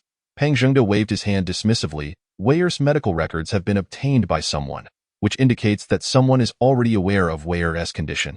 If the court were to impose a severe sentence on Sun Wukong, that person would undoubtedly produce evidence, which would not only jeopardize my brother's career but also be exceedingly risky. Pang Jingde cannot allow this to happen. Haha. My second brother is indeed formidable, having emerged from the public security sector. Impressive, impressive. The middle-aged man to Pang Jingde's left stroked his chin. Indeed, and I suggest that this time, it should be the third brother who takes the lead, primarily stating that the nephew had a congenital heart condition, unrelated to Sun Wukong. Since Sun Wukong has already been sentenced to 2 months for injuring multiple people during previous brawls, our goal is to compel Sun Wukong to continuously harm others, making everyone appear as though they wish to kill him. Before long, he will suffer more than death. The second brother across the table inquired. What if he manages to restrain himself and doesn't get into fights upon his release? Haha, is that even possible? I will facilitate things for him. Pang Jingde nodded and said, Third brother, you take charge of this matter. We must ensure there are no loopholes. The second brother chuckled ominously. Rest assured. Hurry and have the third brother announce Xiao Wei's heart condition. If we delay any longer, I fear we may be caught off guard. Very well, third brother, you must attend to this immediately.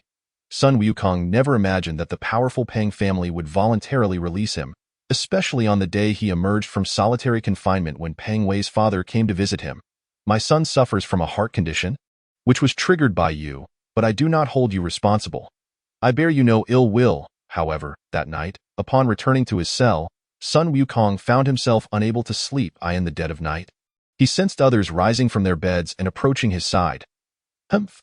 Sun Wukong began to comprehend the Pang family's strategy. That moment, the two individuals feigning sleep on either side of him suddenly turned, stretching out their hands to seize him. Through tactile sensations and sight, Sun Wukong realized that one intended to choke him while the other aimed to restrain his counterattack. Like a serpent, Sun Wukong swiftly extended his hands, preemptively grasping their throats. With a slight exertion of force, the two assailants fell unconscious. Recalling some books on Chinese prison investigations he had seen in the library, and considering the might of the Pang family, he understood that even if he wished to endure, they would ultimately eliminate him.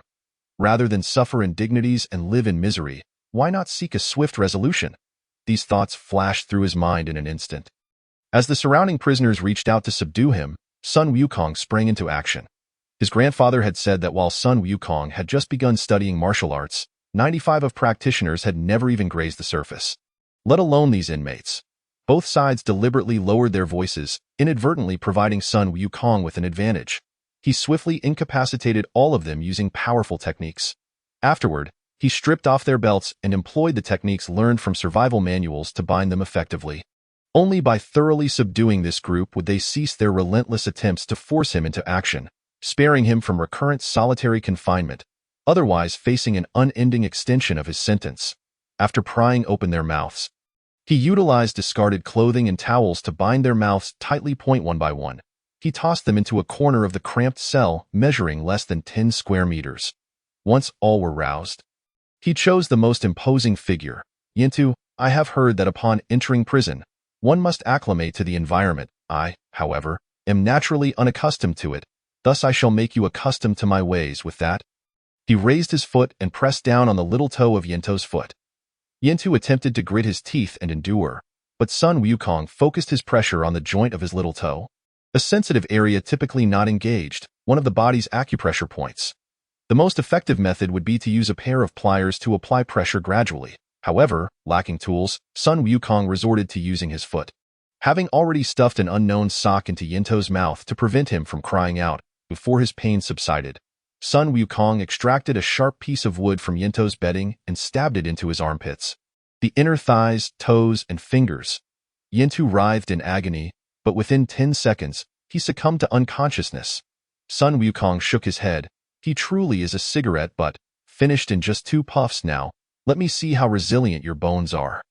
Subsequently, Sun Wukong seized the strongest among them, Zhao Tu. First, one must target the fiercest, to instill fear.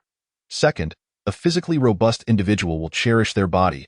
Thus, in the eyes of a master of torture, such individuals are the easiest to break. Sun Wukong shook his head. I cannot inflict injuries upon you. Otherwise, those outside will increase my punishment. What then would I do? Let me tell you. I know a method that can break your bones without anyone noticing. Though I have never tried it before, so the first time may not succeed, but that's all right. We have ample time. To prevent me from hearing you scream like a pig, I shall introduce some laundry detergent into your nostrils. Oh, it contains phosphorus, and within 3 minutes, your nasal passages will begin to swell, subsequently causing your uvula to enlarge, eventually blocking your airway. Oh, simultaneously, your entire throat will swell, making even drinking water painful, thus you will be rendered incapable of screaming. I have studied various medical texts, but regrettably, I never had test subjects to experiment on. Yintu, you are exceptionally fortunate. You shall become my first toy.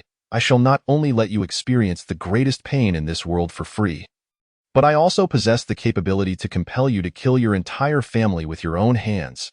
I have heard this is the finest form of entertainment in the world. Yintu, do you know my name?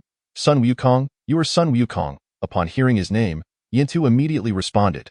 Sun Wukong nodded. Very good. Now close your mouth after answering. I am quite satisfied. I wonder if you have heard of a death row inmate whose eyes were covered, bound to a bed, with various instruments to monitor temperature, blood pressure, and heart rate placed upon him. The judge arrived at his bedside to announce his death sentence, while a priest blessed his soul for a swift ascent to heaven. At that moment, he was informed that he would be executed by exsanguination. As the judge gave the order, an assistant stepped forward, using a small wooden piece to make a cut on his wrist, then opened a faucet prepared in advance, allowing it to drip into a copper basin beneath the bed, producing a rhythmic sound. Accompanied by the gradually slowing dripping, the condemned man experienced immense psychological terror. Believing his blood was trickling away, various monitoring devices recorded the physiological changes of the inmate. He exhibited classic symptoms of blood loss. Ultimately, the inmate perished. Yintu, have you heard this story?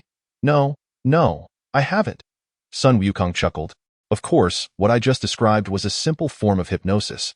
In reality, a true hypnotist would never employ such rudimentary methods. I not only practice martial arts, but I am also adept at hypnosis. To be honest, I am quite curious about how you ended up here. I intentionally harmed someone and was sentenced to 4 years in prison. Oh, who else is at home? No one, just me. Sun Wukong delivered a punch to his left jaw. Yintu, do you know what expression one has when lying? You are but a worm, and I am a bird. No matter how you crawl on the ground, you cannot escape my gaze. Yintu, no one can deceive me in my presence. Please, it was Zhutu who instructed us to teach you a lesson. He said not to harm you seriously, just to frighten you. I do not wish to strike you, but I have a daughter outside. Please, she is innocent. Truly, there is no longer a custom of beating new inmates in prison. I kneel before you. Sun Wukong glared at him. Silence. Yintu stared at Sun Wukong as he tapped the sharp wood against the ground. Feeling a fear he had never known in over 30 years. This youth appeared to be no more than 20. How could he be so ruthless? Very well, heaven shows mercy. I grant you an opportunity. Will you still heed Judo's words and continue to challenge me? I dare not. I will never do so again. Yintu now seemed exceedingly compliant. Are you not afraid for your daughter to fall into his hands? Sun Wukong fixed his gaze upon him, a sudden glint of menace flashing in his eyes. Yintu lowered his head, his voice trembling. I know what to do. Tomorrow, when I see him, I will break my own arm and say we could not overpower you. Will that suffice? Sun Wukong nodded. Good. I trust you. You need not worry about your daughter. They will not dare, for I possess leverage over their boss. What leverage? You are not qualified to know.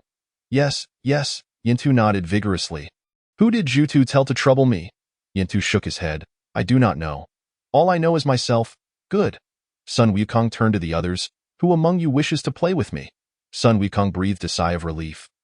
Untying Yintu and instructing him to free the others. Only I can sleep on the upper bunk. You all can squeeze in below. After tossing down several blankets from the upper bunk, Sun Wukong reclined once more. P.S. This chapter is a bit indulgent. I do not wish for Sun Wukong to be tormented by them. Prison is merely a transition. In a maximum of 3 chapters, he will emerge from it. Additionally, thanks to my friends in Zhujiang, I will write as much as I can when I have the time. Soon, I will begin working, which may reduce my writing frequency. I am not a professional writer. This is purely a personal hobby. Chapter 12. The tremor of calamity. Sun Wukong, being still youthful, believed he had conquered this group of offenders. Little did he anticipate being summoned to the solitary confinement chamber the very next day. Fearful of Sun Wukong's potential to hypnotize them into harming their loved ones, the prisoners found this prospect unbearable. This time, the duration was 2 weeks. However, there was no increase in punishment, which was somewhat fortunate. In truth, Sun Wukong found solace in the solitude of the confinement cell, for it meant no interruptions. As he gazed at the tree outside, he suddenly noticed that the bark's texture resembled the face of Fong Yingshan. From that moment of realization, Sun Wukong fixated on the tree. On the 5th day, perhaps it was an exceptionally rare sunny day in the capital, the sunlight was particularly intense. Staring at the face-like image on the tree, his eyes began to ache and tears welled up. He blinked forcefully, and in that moment, he noticed a mist-like aura surrounding the trunk and canopy. When he focused again, he discerned that it was not mist. Rather, it was a distinct circle of energy, unlike the surrounding air. Sun Wukong momentarily forgot the discomfort of being in prison, exclaiming, I see the energy. He felt he was perceiving the information field emitted by the tree. Delving into his memory of the books he had read, he recalled a martial artist named Wang Xiangzhai, who had established standing meditation and taught an elderly person to practice drawing energy from trees with their gaze. A spark ignited within him, prompting him to attempt to draw in this energy with his eyes. However, after a moment of contemplation, he was at a loss as to how to proceed. How could one draw energy with their eyes? Shaking his head, he abandoned the thought and continued to observe the tree, now focusing on its energy. On the 7th day, Sun Wukong suddenly felt his eyes connect with that energy. erupting into laughter as he began to try drawing it closer. Gradually, he sensed a peculiar sensation as if his eyes were touching something when he focused on other objects. He raised his hand, extending his fingers toward the tree's energy. This time, he quickly sensed the presence of the tree's energy, and the feeling at his fingertips was remarkably vivid. When he pulled his hands back, he could feel the tree's vitality. Breathing in the duality of yin and yang, he pondered why he should limit himself to a mere tree. His perspective was far too narrow. Historically, practitioners have engaged with the heavens and the earth to discover their own capabilities. He could not remain fixated on a solitary tree. The more he contemplated, the more exhilarated he became, until an intriguing question crossed his mind. Does the ability to perceive the earth's energy qualify as a supernatural ability? While meditating that evening, he lost track of time until he suddenly felt a rhythmic pulsation at the Baihui point on his head, the Yongquan point on the soles of his feet, and the perineum. This sensation had first occurred during a 4-hour standing meditation session with his grandfather. Experiencing it again while seated was unprecedented. The faint pulsation intensified, and with the inexplicable rhythmic movements, vivid scenes began to flash through his mind. Fierce winds, torrential rains, forests, rivers, and flames. As the flames appeared, Sun Wukong felt the scorching heat surrounding him. As if his body were bound by an invisible force, it was as if he were genuinely engulfed by flames. At that moment, the fire in his mind expanded infinitely, consuming his entire consciousness. No longer were it just the Baihui, perineum, and Yongquan points pulsating. Now, an extraordinary tremor surged through his entire being, including his internal organs. This pulsation rapidly escalated, transforming into a high-frequency vibration. Was it a tremor? An expansion followed by contraction? It was indescribable. In any case, Sun Wukong's body was moving at an increasingly rapid tempo, and dark clouds unexpectedly gathered over the once clear night sky, casting a foreboding shadow. After a violent convulsion, his body fell limp to the ground, akin to a heap of mush in the southern wilderness, beneath a bright full moon. Atop a peak, a woman clad in white slowly stood up. In the instant she opened her eyes, a flicker of electric brilliance flashed within them. Her long, slender eyes and brows accentuated her enchanting beauty, her delicate features a testament to divine craftsmanship, and her flowing black hair danced in the wind. Under the moonlight, her luscious lips glimmered, and with a gentle smile, her dimples could easily captivate countless hearts. As a gentle breeze caressed her, this ethereal figure turned gracefully, as if gazing deeply into the distant north with a lifetime of longing. Unbeknownst to Sun Wukong, he had just undergone a rare tremor of calamity in the history of human cultivation. Throughout history, every practitioner who encountered such a phenomenon had perished, their bodies reduced to mere pulp. No one had ever succeeded in overcoming this trial. Yet, Sun Wukong remained oblivious to the severity of his situation. Eventually, after an indeterminate amount of time, Sun Wukong awakened languidly. The once damp and dim solitary cell now felt considerably drier. However, discomfort plagued his body. Upon closer inspection, he realized a shell-like substance covered his skin. Slowly, he opened his eyes, and the confinement room briefly illuminated before reverting to its previous darkness and silence. Yet, in this obscurity, Sun Wukong clearly saw that his skin was coated in a thick layer of black muck, hard and foul-smelling. Peering through a small window, he was taken aback by the tempestuous scene outside. A storm raged. Yet he could discern every movement of the leaves swaying in the wind and rain with remarkable clarity. The raindrops on the leaves, the veins of the foliage were vividly apparent to him. "Uve finally awakened," a sigh echoed from outside the door. That moment, Sun Wukong's ears reveled in the melodious symphony of the rain striking the leaves, unaware of the presence of another person outside. Moreover, from the sound, it appeared to be a woman. Chapter 13. The enchantress outside. The world was shrouded in darkness, the wind howling and rain pouring. Surely it was the dead of night. How could a woman possibly be out there? "Who are you?" "I need to get out. Keep your voice down, or they might discover us." The voice was soft, yet Sun Wukong heard it as though it spoke directly to his ear. Although he could not see the woman, he nodded in agreement. All right, then. He spotted a shadow standing outside the confinement room. Sun Wukong was perplexed by his ability to see clearly in such utter darkness, yet he sensed that his body had undergone a transformation. Perhaps it was true that surviving a great calamity would bring future blessings. Quickly dismissing these thoughts, he focused on the figure outside, dressed in dark attire. A woman of striking elegance. As he beheld her, Sun Wukong felt an uncanny illusion, as if she had stood there since time immemorial. Impervious to the fierce winds and torrential rain, her garments untouched by a single drop, evoking an otherworldly sensation. Never before had anyone elicited such contrasting feelings within him in an instant. "What is your name?" "I am Sun Wukong." At that moment, the woman lowered her veil. Sun Wukong gasped in astonishment. In university, his classmates often categorized beauties by tiers, 100-meter, 1,000-meter, and 10,000-meter levels. Upon seeing the visage beneath her veil, Sun Wukong was convinced she could not be measured in mere kilometers. She was a being of light years. His gaze greedily sought to touch the beauty before him. She was undeniably real. "Have you been here all along?" The woman shook her head. "I've been waiting for you to awaken. As soon as you did, I hurried over. I searched for you tirelessly. What do you want with me? How did you get in?"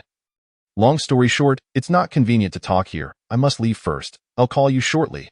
Before I do, please refrain from contacting anyone else." The woman donned her veil once more, and suddenly, Sun Wukong recalled, "You? What is your name?" "Call me Chiener." With that, the enigmatic figure vanished before his eyes. "Chiener, what a lovely name." Sun Wukong closed his eyes, reminiscing about her almost ethereal visage in his mind. The image of Chiener, with her flowing hair and deep, lake-like eyes on that stormy night, emerged vividly. Truly, she was a sorceress. A few minutes later, his phone vibrated softly. Chiener called. "Who is this?" "Chiener, is it convenient to talk now?" "Yes, it is." "All right, Sun Wukong, first tell me how you ended up in prison. I need to help you get out before we discuss anything further." "Why do you want to help me?" "I am helping myself. In fact, I need your assistance. We will discuss that later. First, tell me your situation." Sun Wukong organized his thoughts and briefly recounted his circumstances to Chiener before inquiring what she needed him to do. "Leave it to me. I'll handle it. As for why I sought you out, I'll explain once you're free. Don't call me. I want to have my phone on me. If something arises, I will reach out to you." With that, Chiener ended the call. Sun Wukong was unsure of how he could be of use to her, but he shook his head and chose not to dwell on it. After the terrifying experience during his last meditation, he felt uneasy. Contemplating, he began to scrape off the black muck covering him, as it was exceedingly uncomfortable. Unaware of Chiener's actions, after 2 nights, on the morning of the 3rd day, the solitary cell door swung open. "Sun Wukong, you are being released." As he stepped out of the prison gates, his phone rang. "It's Chiener. I wish to meet you. If you're feeling unwell, you may rest first. I will find you later." "No, where are you?" "I will come to you." Hailing a taxi, Sun Wukong instructed the driver to lose the person tailing him before proceeding further. Casting a glance around, he noted that no one seemed to be following him, yet an unsettling sensation lingered, as if unseen eyes were observing him. He raised his hand to signal a cab. Following Chiener's remote guidance as they weaved through turns, eventually alighting and traversing a narrow alley. When he reached the midpoint of the upper lane, Chiener instructed him to halt. Sun Wukong turned to see a woman clad in loose athletic wear, her long hair obscured by dark sunglasses. Recognizing her as Chiener, he swiftly approached her side. In a hushed tone, Chiener urged, "Follow me," as she pushed open the gate to a courtyard, inviting Sun Wukong inside. He vigorously washed away the dark grime from his body, feeling an immediate sense of relief. Donning the garments Chiener had prepared for him, he noted how fitting they were and pondered whether she had personally chosen them. This thought made Sun Wukong feel somewhat embarrassed. Stretching his limbs, he seated himself across from Chiener. "Thank you." "Chiener, let us commence," he declared. Chiener nodded gently, stating, "I shall speak plainly. From the beginning of July to the end of September next year, I require your presence to assist me in locating a specific antique, which I intend to use for a crucial purpose. In return, I will aid you in fulfilling your current wish. Pray tell, what is it that you desire most?" Sun Wukong replied slowly, "Is it possible for you to erase the scars from a girl's face?" Chiener responded calmly, "I must first see this individual." He recounted the tragic incident in which a car plunged into a valley, shattering glass that inflicted deep scars upon a girl's visage. After a brief moment of contemplation, Chiener opened her eyes and said, "I know of a method, but it requires many rare ingredients, which necessitates your companionship. Do you trust me? Sun Wukong smiled sincerely. Qi Yin'er, it may sound absurd, but perhaps your extraordinary beauty has bewitched me, or it could be an indescribable intuition, but I do indeed trust you. Qi Yin'er beamed with a captivating smile, her bright eyes transforming into a mesmerizing allure. In that fleeting moment, Sun Wukong felt as though he were submerged in the depths of an autumn lake, utterly entranced.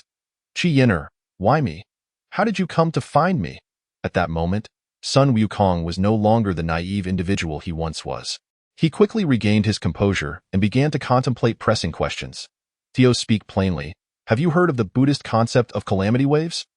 Although Sun Wukong had not delved deeply into Buddhism, he possessed a modicum of understanding regarding the teachings of Shakyamuni, which suggested that every few years, the world would experience a wave of calamity, during which water, fire, and wind would wreak havoc upon the earth. What I intend to convey aligns closely with this notion. Within my world, there exists a legend, Chapter 14. The legend of legends. Long ago, humanity struggled to survive in a world fraught with hardship, whether by the design of a creator deity or due to the convergence of earthly essence. The land of the divine continent became host to 4 cataclysmic demons: earth, water, wind, and fire. Typically, they lay dormant underground, surfacing only once every millennium. Yet each time they emerged, the earth trembled, unleashing calamities of wind, water, and fire, leaving only a select few with profound cultivation or unique physical attributes to endure and propagate humanity's future. For reasons unknown, perhaps the wrath of the heavens incited by the demons' actions, these calamities had not manifested for millennia, granting humanity a chance to rebuild. However, those from the void-breaking sect and the Mirage Palace, having endured multiple apocalyptic events, were acutely aware of the demons' formidable power. They never ceased their cultivation, aspiring to eliminate these 4 demons one day.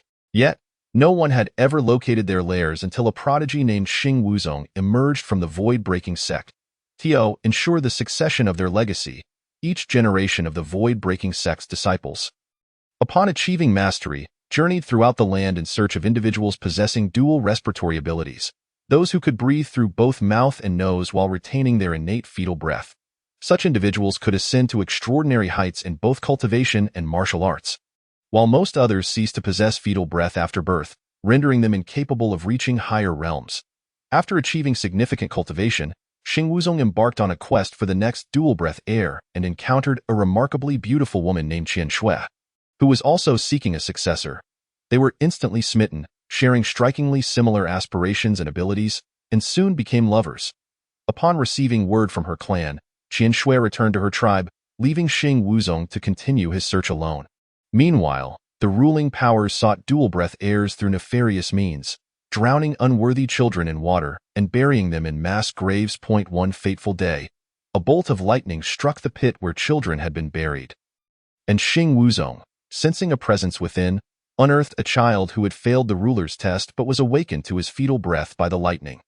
Overjoyed, Sun Wukong rescued the child, only to witness another powerful lightning strike, causing the earth to fissure.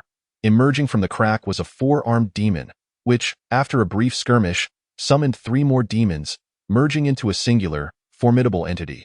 Recognizing the danger, Sun Wukong utilized his unique technique to infiltrate the demon's body, ultimately leading to a cataclysmic explosion that annihilated both himself and the 4 demons, marking the last time these malevolent entities would wreak havoc on the world. In the instant of his ascension, he saw his blood entwined with the infant's, and the apocalyptic flames reduced the child to stone.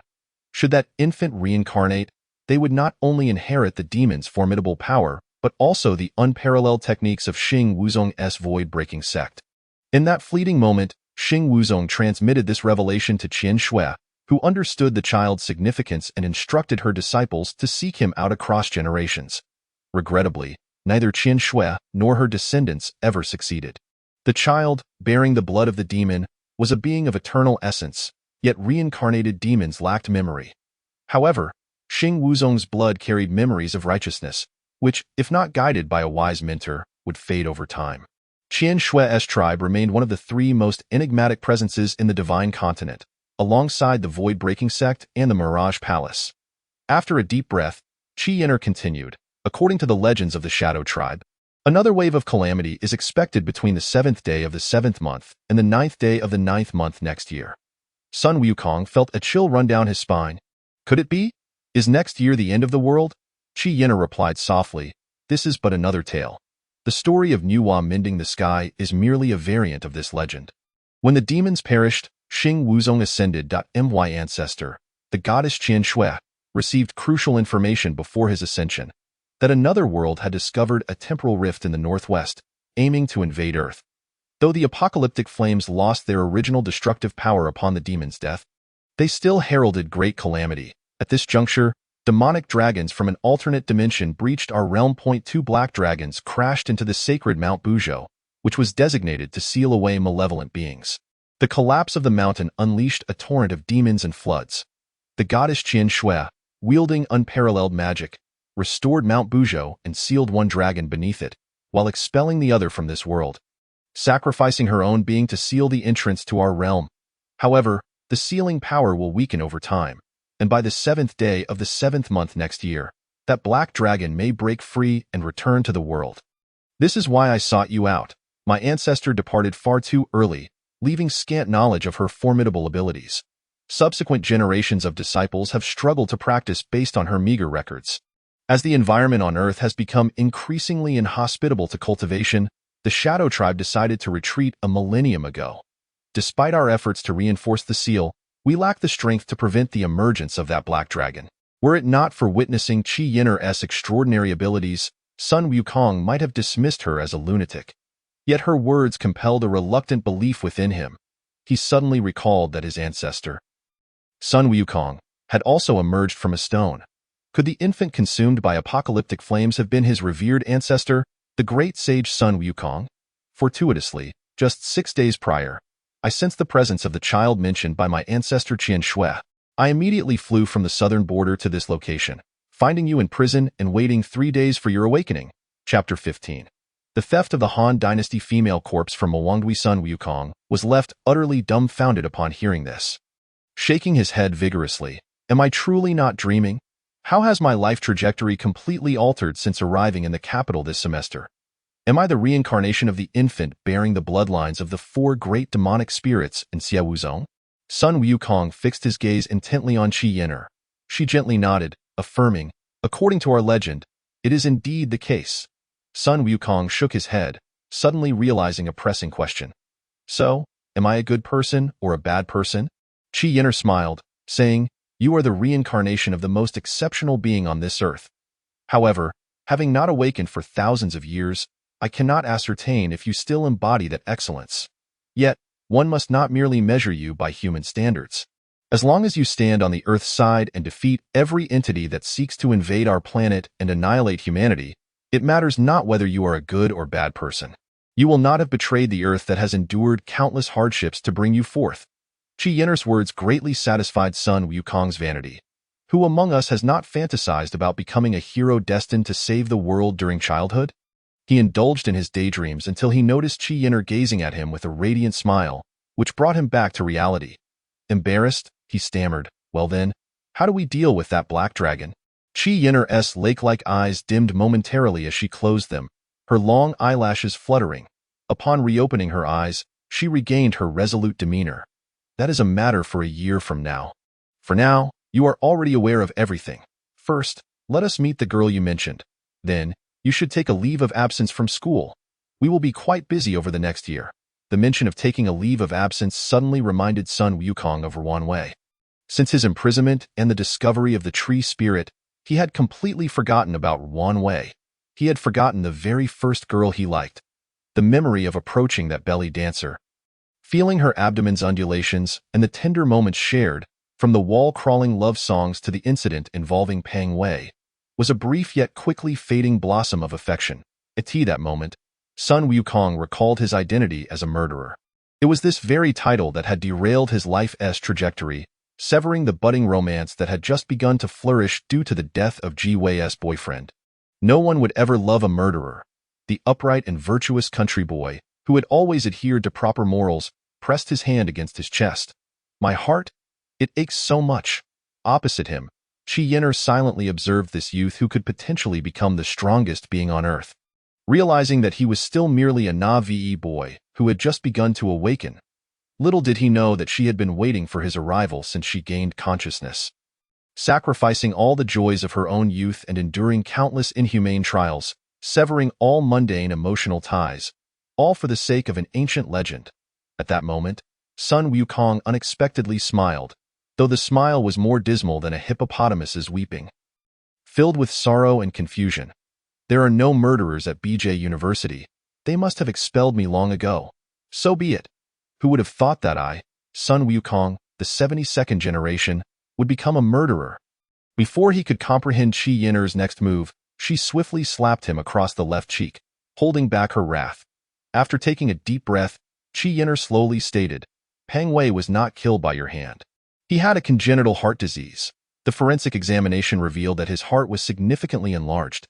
Such individuals typically show no signs of heart disease until external factors induce arrhythmia, resulting in sudden death. This has been corroborated by Peng Wei's family and forensic experts. You merely struck him a few times, and in fact, even if you hadn't, he would have died that day, having been accepted into the capital university from the academically deprived Chifan village." Sun Wukong relied solely on his exceptional self-learning ability. He had been unable to shake off the burden of being a murderer, a consequence of the education he received from a young age. Qi Yin'er's slap had awakened him considerably.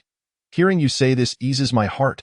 By the way, Qi Yin'er, did you know that a general has spoken on my behalf?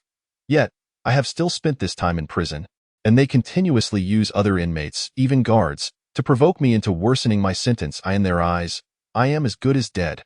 Qi Yin'er, thank you." With that, Sun Wukong rose from his chair, bending his knees as if to kneel before Qi Yin'er. She was taken aback, hastily reaching out to support him. "No, I cannot accept that." Qi Yin'er quickly changed the subject.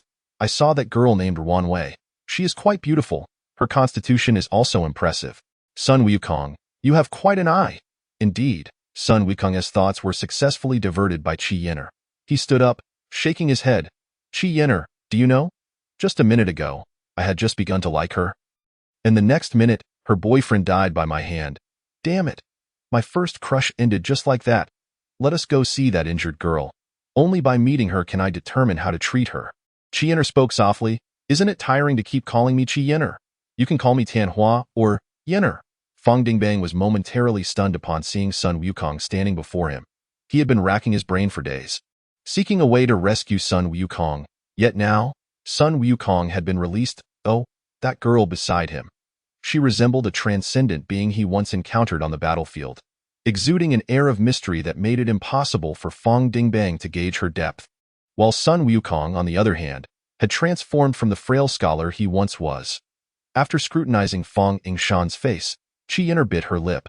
This should have been an easily remedied matter. But she has undergone at least 5 different treatment plans, which have damaged her body's inherent healing abilities. To restore her face to its original state, we will need the gall of a 3-eyed spirit snake, the hair of a 1,000-year-old empress, and your blood. Sun Wukong, I will combine these 3 ingredients and apply them over 3 days to fully restore her. These 2 ingredients are exceedingly hard to find." Qi Yin'er informed Fang Yingshan that Sun Wukong needed to attend to some matters with her and could not assist with her scars at that moment. Before they returned, Fang Yingshan was advised to drink meat broth regularly, fast for 3 days each month, and to smile often. Fang Dingbang, aware of Sun Wukong's fatal encounter with the heart-diseased Peng Wei, had procured Peng Wei's medical records from the hospital and had intervened on Sun Wukong's behalf at BJ University, which is why Sun Wukong had not been expelled. Yet at this moment, Sun Wukong's worldview and outlook on life underwent a profound transformation. After dealing with Fang Yingshan, he immediately began the process of taking a leave of absence from school. Education could wait, for there were far more pressing matters at hand. "Qi Yin'er, why do you go by Tianhua?" Qi Yin'er turned gracefully, her slim waist swaying as she gazed at BJ University, a look of longing gracing her features. "BJ University is quite nice. I envy you for being able to attend university. According to my master and ancestors' teachings, I shall meet my end before the 9th day of the 9th month tomorrow. Thus, my master calls me Tianhua." Suddenly, a surge of anger ignited within Sun Wukong. As if he could once again see that unwavering smile on the mountain path, He clenched his fists tightly. Closing his eyes, a black dragon emerged in his mind. "Come forth. Unless I perish, I shall not allow anyone to harm such a lovely girl before me. Black dragon, you shall not prevail either." At that moment, an exhilarating sensation of slaughter coursed through his body. Sensing the shift within Sun Wukong, Chiener furrowed her brows and inquired, "Sun Wukong, what is wrong? The malevolent energy surrounding you is quite intense." Sun Wukong quickly opened his eyes, releasing his tightly clenched fists, and shook his head. "I'm fine, Yenner. Do you know where I might find a three-eyed spirit snake? Will the hair of the 1,000-year-old empress unearthed from Mwangdui suffice?" Chi Yenner burst into laughter, her enchanting demeanor dispelling the murderous intent within Sun Wukong. "Sun Wukong, are you contemplating stealing a national treasure? That is a crime." At that moment, Sun Wukong's mind finally cleared. "Yenner, did you not say I am no ordinary person? Should I not view myself through the lens of human morality? This is merely a small recompense I seek to confront the black dragon that threatens humanity's existence. I believe it is justified." "Very well, then let us venture to the Hunan Provincial Museum and steal it." Chapter 16. Avoiding the issue, Chi Yenner shook her head. "When you first awakened and opened your eyes, did you not feel the entire space illuminate for an instant? This phenomenon is known as the empty room generating electricity. It suggests that you have reached the stage of refining energy into spirit. Yet, how is it that you have not even achieved the embryonic breath?" Sun Wukong was taken aback, realizing that the tremor he felt upon awakening was indeed that fleeting moment of brilliance in the confinement room. At that time, he truly sensed a radiance emanating from his eyes. However, having never practiced the cultivation methods of Buddhism or Taoism, his understanding of such matters was limited. Thus, he recounted his experience of trembling during meditation to Chi Yenner, stating that he had noticed changes in his body upon awakening. Chi Yenner remained silent for a long while until Sun Wukong pressed her for an answer. Finally, he heard her voice tremble. "Sun Wukong, that was a calamity of tremors. Since the dawn of human cultivation, every practitioner who has encountered such a calamity has met their demise on the spot, their bodies exploding into a gruesome mist of blood. A sight too horrific to behold. My dear, it turns out to be quite terrifying." Sun Wukong initially believed that his trembling while sitting quietly was akin to the quivering of a martial arts stance. But upon hearing Chiener speak, he felt a sense of dread. Chiener pondered. "Now I understand. Ordinarily, you would succumb to a violent death, yet the information of supreme masters, dormant within you for millennia, was awakened by the tremors, thus saving your life. However, it is precisely because your potential has just begun to awaken, and after thousands of years of reincarnation, it has grown increasingly feeble. In order to survive, this nascent potential had to exert itself fully to combat the tremors, preserving your life. But, I wonder, how much of that potential remains to conquer the tremors? I do not know. I do not know. It is akin to a person who has lain in a coma for 30 years being forced to lift heavy sacks of hundreds of kilograms immediately upon awakening. I fear that individual would be rendered incapacitated." Sun Wukong observed Chiener's delicate hands, resembling lotus roots adorned with jade, trembling slightly. "Indeed, if I truly am the reincarnation of one of the 4 great apocalyptic demons and have awakened, would I not be able to annihilate the earth merely by a flick of my fingers?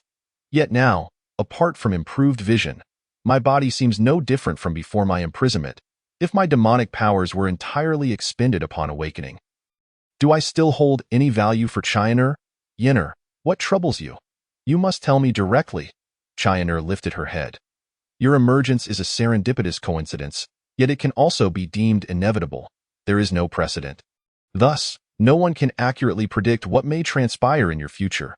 My understanding is solely based on conjectures and speculations from my sect.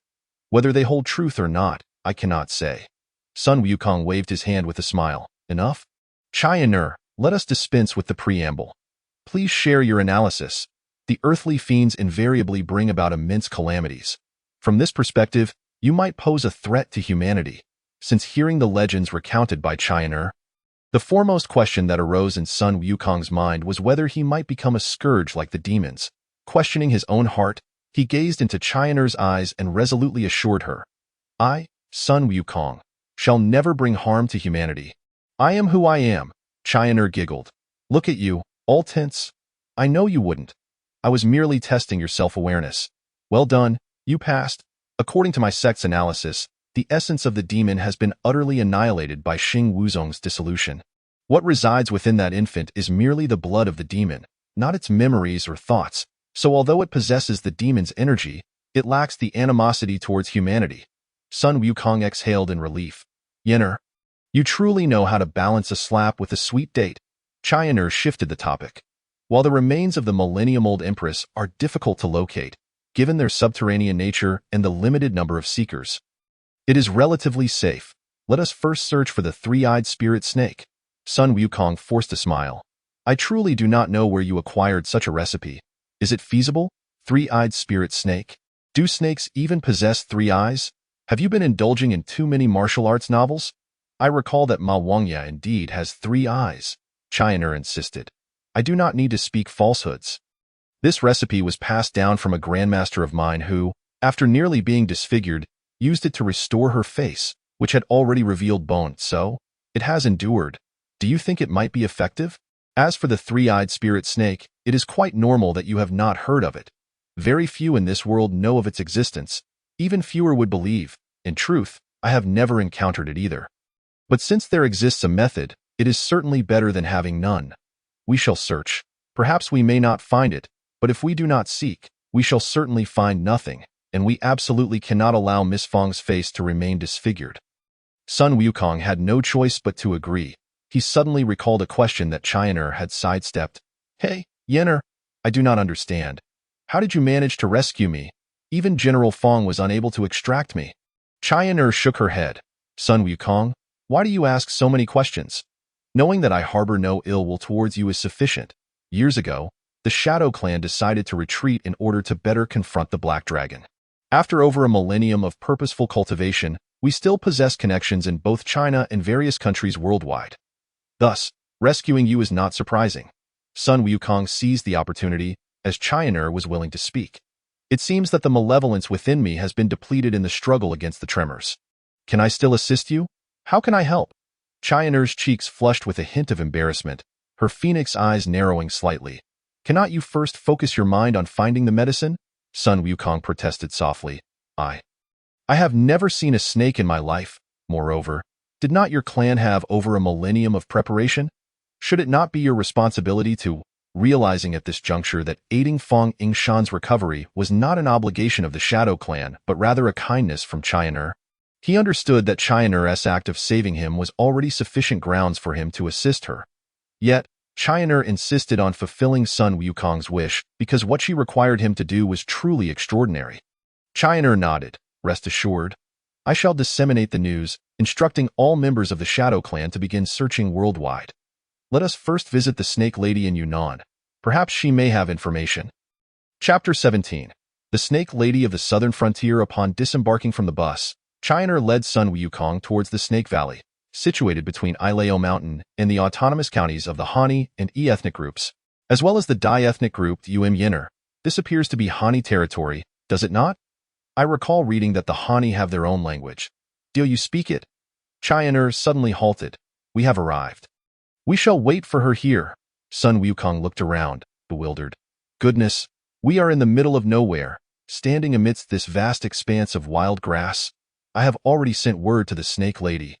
Many years ago, a young soldier stationed here deceived her mother, resulting in the birth of the Snake Lady. Be mindful of your words. The Snake Lady is named Dao Xinlan. I encountered her during my travels with my master when I was young. That is enough. Knowing this is sufficient. Xiaolan does not appreciate being spoken of behind her back. Sun Wukong shrugged. Yenner, are you afraid of snakes? Chioner smiled slightly and called out, Xiaolan, it is me. Yenner! At that moment, Sun Wukong heard a series of distant, approaching sounds, and soon he beheld a long-haired enchantress gracefully gliding towards them, her form elegantly poised atop a massive python. Dao Xinlan lightly leapt down from the python. Barefoot, adorned in the most exquisite dye attire, a purple floral long dress, her hair crowned with a colorful headdress, and a sky-blue gemstone cascading down her forehead. Her large, bright eyes mirrored the brilliance of the gemstone, evoking an impression of having three eyes. With delicate skin and crimson lips, she cast a glance at Sun Wukong before embracing Chioner tightly. Yenner, It has been 10 years since I last saw you. I too. I've missed you so much. Who is he? He is the one I have been searching for. Him. Is it really him? Dao Xinlan turned her head, scrutinizing Sun Wukong from head to toe, making him feel quite uncomfortable as he hurriedly greeted her with goodwill. Sun Wukong had anticipated the snake lady to embody a grim, twisted, and misanthropic demeanor, but to his surprise, she resembled Chioner, a lively beauty. He does not seem so formidable. He has only just awakened. Xiaolan, I have come here seeking your assistance. Of course, I was wondering why you came here. It turns out you are in need of my help. I thought you came to visit me. Dao Xinlan feigned annoyance. All right, Xiaolan, regardless of the reason, you have seen me now. Have you not? Is it true that you, Chioner, still have the ability to assist me? Surely not. What is the matter? Speak. Why are you still so impatient? Haha, fine. We are currently searching for the three-eyed spirit snake. Dao Xinlan paused for a moment. The three-eyed spirit snake. Now that is a challenge. It has not been seen for at least a century. Chioner began to entice Dao Xinlan. We only require the gallbladder of a three-eyed spirit snake. Nothing else will suffice. Dao Xinlan shrugged off Chioner. I fear I may not be of assistance. Chioner produced a small porcelain vial from her bosom. Xiaolan, you must help me. Regardless of whether we succeed in finding it, I shall give you this golden horn silver snake elixir crafted by my grandmaster. Dao Xinlan's eyes sharpened in an instant. Sun Wukong was unaware of what the golden horn silver snake elixir was, but from the snake lady's reaction, it was evidently of immense allure. Dao Xinlan snatched the blue and white porcelain vial. Very well, I shall agree. This is not something that can be accomplished in a day. First, let us head to my snake valley, where I shall properly host you. Sun Wukong silently shook his head, realizing that bribery is effective not only in official circles, but with anyone. Dao Xinlan's lips moved slightly, and soon, two massive pythons emerged from the grass, and as Sun Wukong stood atop the pythons, he thought to himself with pride, surely even the world's wealthiest would not experience such a mode of transport. I had expected this place to be teeming with venomous snakes. Sun Wukong expressed his disappointment. Chioner laughed. Only a snake charmer would dwell amidst snakes. Xiaolan is the goddess of serpents on this earth. Dao Xinlan smirked slyly. Would you like to see? Soon. I have no habit of entertaining guests, so please, do not hold back. Dao Xinlan's abode was a simple bamboo house, surrounded by lush ferns, beetle palms, mangoes, and even bananas. This young lady certainly had a knack for living. Upon his first entry into the bamboo dwelling of the Dai people, Sun Wukong experienced an unprecedented sensation as he settled into the rattan chair. Closing his eyes and swaying, how delightful! Just as he began to articulate his thoughts about acquiring a piece of land for himself, he was interrupted by a rustling sound emanating from all directions, growing closer and louder until it became an overwhelming cacophony. Opening his eyes, Sun Wukong was met with the alarming sight of countless serpents swiftly ascending towards the bamboo house. Astonished, he realized that contrary to his previous belief that humanity dominated the planet in numbers, the serpents were equally numerous. As he gazed at the writhing mass of snakes encircling the dwelling, he couldn't help but mutter, "How repulsive!" Yet, fear overshadowed his disgust. Beside him, Dao Xinlan's lips moved incessantly. Moments later, the serpentine throng emitted a collective hiss before pivoting and retreating from the valley. Yenner, was that a form of snake language she spoke? Qi Yenner nodded. Xiaolan is the only one capable of communicating with any species of snake in the world. However, what she just uttered was not snake speech, but a kind of telepathy, akin to the oral transmission in esoteric Buddhism. Dao Xinlan took a seat. I have already sent them to seek information about the three-eyed spirit snake. The three-eyed spirit snake is the king of all snakes. If it still exists, I shall surely find it. What would you like to eat? Now is the time to order. Qi Yenner waved her hand. I am indeed hungry. Anything like bird or rabbit meat will suffice. Dao Xinlan turned to Sun Wukong, seeking his input. He quickly replied, Thank you, Miss Dao. Anything is fine, however, if you wouldn't mind, I would like to try snake meat. As he spoke, a twinge of anxiety gripped him, uncertain if the woman who commanded thousands of serpents would be offended. Dao Xinlan's expression darkened, her gaze fixed intently on him, prompting Sun Wukong to inwardly lament. Forget it then.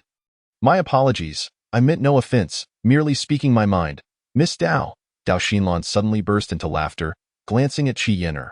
Since encountering Dao Xinlan, Qi Yin'er had transformed into a playful and lively girl, a stark contrast to her previous tranquil demeanor when alone with Sun Wukong. After a fit of laughter, Qi Yin'er remarked, "All right, don't frighten him. Hey, Sun Wukong, feel free to order with confidence." With her words, Sun Wukong finally felt at ease, on the fourth day at Snake Valley. As dusk fell, Sun Wukong witnessed a golden light soaring into Dao Xinlan's palm. It was a flying snake. Dao Xinlan inhaled deeply. The location of the three-eyed spirit snake is beyond the reach of my golden snake. As the deity among serpents, the closer we get, the more ordinary snakes will tremble in fear, succumbing to the overwhelming aura of the three-eyed spirit snake. Fortunately, I have empowered them with telepathy. Tomorrow we shall embark on a journey to see if the little golden flower discovered the three-eyed spirit snake. Chapter 18. The entrance blocked. Sun Wukong quickly inquired about the possible location of the three-eyed spirit snake. Jialigong Mountain, situated on the western bank of the New River, is a national-level nature reserve. The reserve spans 9 kilometers in width from east to west, 135 kilometers in length from north to south, covering a total area of 120,000 hectares. The terrain is steep, with peaks and valleys alternating, showcasing a typical high-altitude canyon landscape and a rich diversity of flora and fauna. The forest coverage rate reaches 85%, and the complex topography and varied ecological environment of the high mountain canyons provide favorable conditions for countless species of plants and animals. The massive Jialigong Mountain blocks the invasion of cold northwestern winds while retaining the warm, humid air currents from the Indian Ocean, creating a typical subtropical climate in this low-latitude, high-altitude reserve. The main body of the reserve lies at altitudes between 1,600 and 2,800 meters on the eastern and western slopes, connecting to the eastern Himalayas and forming one of the most remarkable primitive broadleaf forest regions in China. Here, forest resources are exceedingly abundant, with rare plants found everywhere. There exists the world's largest rhododendron species, a 500-year-old rhododendron tree king. The ancient relict plant known as the green longevity star, the national first-class protected rare species, the bald cypress, the primitive species of Yunnan cherry blossoms, the native species of Yunnan camellia, and other rare tree species. Representing a collection of rare species in China, the north-south extending Hengduan Mountains is referred to by zoologists as a corridor for the northern and southern animal zones, celebrated as the cradle for the diversification of mammalian ancestors. Within the reserve, various wild animals thrive, with 30 species classified as nationally protected wildlife. Among them, the antelope, renowned alongside the giant panda and Yunnan golden monkey, is an ancient endemic species of Jialigong Mountain. Other inhabitants include gibbons, slow lorises, black leaf monkeys, gray leaf monkeys, bear monkeys, red-faced monkeys, black musk deer, clouded leopards, golden cats, and civets. Over 300 species of birds are present, including the white-tailed pheasant, red-bellied pheasant, white pheasant, golden pheasant, white-bellied golden pheasant, red-bellied golden pheasant, green peacock, sunbirds, and a variety of thrushes. Even the legendary three-eyed spirit snake would not be out of place in Jialigong Mountain, for this place is itself a realm of wonders. By the time they arrived at Jialigong Mountain, it was already evening. The three of them settled at the Yajiaping Forest Resort, where Qi Yin'er, demonstrating her affluent background, secured a suite, leaving Sun Wukong feeling a tinge of embarrassment. This girl truly was wealthy. Bathed in the afterglow of the setting sun, the twin waterfalls of the Di Shui River, known for their enchanting beauty, shimmered with a spectrum of colors, while the new river at the foot of the mountain sparkled, revealing its clear depths, and the snow-capped peak provided a striking contrast, offering a tremendous visual feast. Sun Wukong felt that this journey was indeed worthwhile. At 2 a.m., Sun Wukong, deep in slumber, was roused by Qi Yin'er, who splashed cold water on him in exasperation. "We must act now." Sun Wukong squinted at the wall clock, protesting as he gazed at Qi Yin'er and Dao Xinlan, both clad in nighttime gear. "Why didn't you say so earlier?" "I am completely unprepared," Qi Yin'er softly replied. "Xiao Lan seemed to sense something just now. We cannot miss this opportunity. We must get up immediately." After accepting the night gear handed to him by Qi Yin'er and making a quick preparation, the three of them opened the window and leapt out. Even in the darkness, Sun Wukong could see that Jialigong Mountain had begun to shroud itself in mist. He shook his head, having never heard that this was the hour of snake activity. Nevertheless, he decided to heed the expertise of the snake woman. Despite Sun Wukong having undergone exclusive training from his grandfather, achieving a preliminary mastery of internal energy, He remained the physically weakest among the trio. They had been traversing the dense mountain forests for over an hour. To his astonishment, Qi Yin'er and Dao Xinlan moved swiftly as if gliding, their steps light and their energy flowing seamlessly. Although Sun Wukong managed to keep pace, it required greater effort on his part. At that moment, he reflected on a curious notion. During the days spent with Qi Yin'er, he had not once thought of Fang Yingshan or Wan Wei.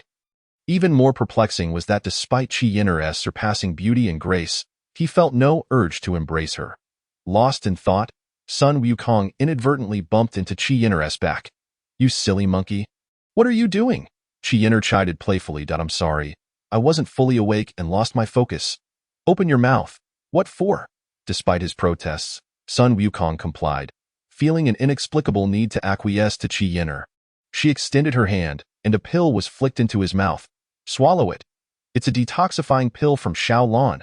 Dao Xinlan observed Sun Wukong swallowing the pill and shook her head. He has clearly reached the state of empty room generating electricity. Yet why does he show no signs of vital energy? Qi Yin'er shrugged. He is simply off balance. Dao Xinlan refrained from inquiring further. All right, let us proceed into the cave. Exercise caution. After navigating the mountain path, the three entered a cave. Under the starlight outside, Sun Wukong could see clearly, though he felt a significant difference in the ambience. Besides the gentle sound of trickling water within the cave, the space was eerily silent. After a while, Sun Wukong acclimated to the darkness, and through visual intuition, he began to assess the cave's conditions. The cave exhibited significant height variations, with bizarre formations of lava scattered throughout. The ceiling was adorned with countless stalactites and stalagmites. Guided solely by Dao Xinlan's unparalleled sensitivity to serpents, Sun Wukong privately envied her ability to command all the snakes of the world. In this regard, she surpassed the power of countless presidents. Under Dao Xinlan's leadership, they traversed numerous previously undiscovered openings. Unable to contain his curiosity, Sun Wukong asked Dao Xinlan, "Miss Dao, where are we headed? It's been half an hour since we entered the cave." Dao Xinlan paused. "Well then, let us not proceed any further. That's not what I meant. Please don't be upset." At that moment, Sun Wukong ceased his apologies, realizing Dao Xinlan halted because they had reached the cave's terminus. There was no path ahead, Dao Xinlan murmured to herself. Impossible. There cannot be. Suddenly, a thunderous rumble erupted from behind them, shaking the confined space and nearly shattering their eardrums. They instinctively opened their mouths and turned around. The continuous sound and vibrations persisted for a full minute. The route they had taken was now blocked by fallen stalactites from the cave's ceiling, trapping the three of them in this unknown, dead-end cavern. Chapter 19. 99 degrees plus 1 degree. Driven by his selfish desires, he could not bear to see the two enchanting and exceptionally skilled young women, Qi Yin'er and Daoxinlan, trapped in this remote and desolate place. The gnawing guilt threatened to drive him to madness. He could not simply stand by and watch as they languished in this cursed location.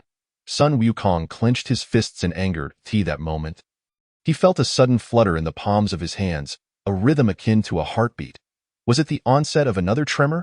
Sun Wukong called out tremulously, "Yin'er." Daoxinlan shot him a glance. "You re a big man. We, as mere maidens, are not afraid. So why should you be?" Sun Wukong shook his head, gazing at Qi Yin'er, who had turned to him with concern. A warm sensation flowed through his heart. "Yin'er, my hands are beginning to flutter. In my palms." Daoxinlan was perplexed by his words, but Qi Yin'er understood his meaning. She shook her head. "What about other areas? Are there any tremors?" Sun Wukong replied, "No." Qi Yin'er let out a sigh of relief. As if she had been liberated from a crisis. Nothing to worry about. Just a normal fluctuation of energy. Her words served as a calming balm, allowing Sun Wukong to relax. He then realized that while the fluttering had expanded to encompass his entire palm, it had not spread throughout his body. It merely pulsed in his palm, and the tempo was increasing. Moreover, his palm seemed to emit a faint glow in the darkness of the cavern. Qi Yin'er turned to Daoxinlan. "Xiaolin, do you see that?" His hand? Daoxinlan shook her head, skeptical. "I can't be sure. It seems as though his hand is glowing." Sun Wukong, lost in his thoughts, recalled Wan Wei's belly dance, his wall-crawling gecko, and his grandfather's card tricks that animated his hands. All of these memories crystallized in his mind, slowing down. He remembered the sensation of drawing energy from the trees with his eyes and hands. He then turned his palms downward, attempting to sense the pull of the earth. He had almost forgotten their predicament. Deoxylin shook her head. I can't tell. He seems just like a martial artist. Yet, it is somewhat peculiar. Chianer pondered for a moment before saying, I am unsure, since his malevolent energy awakened and I discovered it. That energy vanished after he regained consciousness. Since then, I have sensed no abilities from him. His eyes and hands seem unusually sensitive. Deoxylin sighed. Let us sit down for a moment.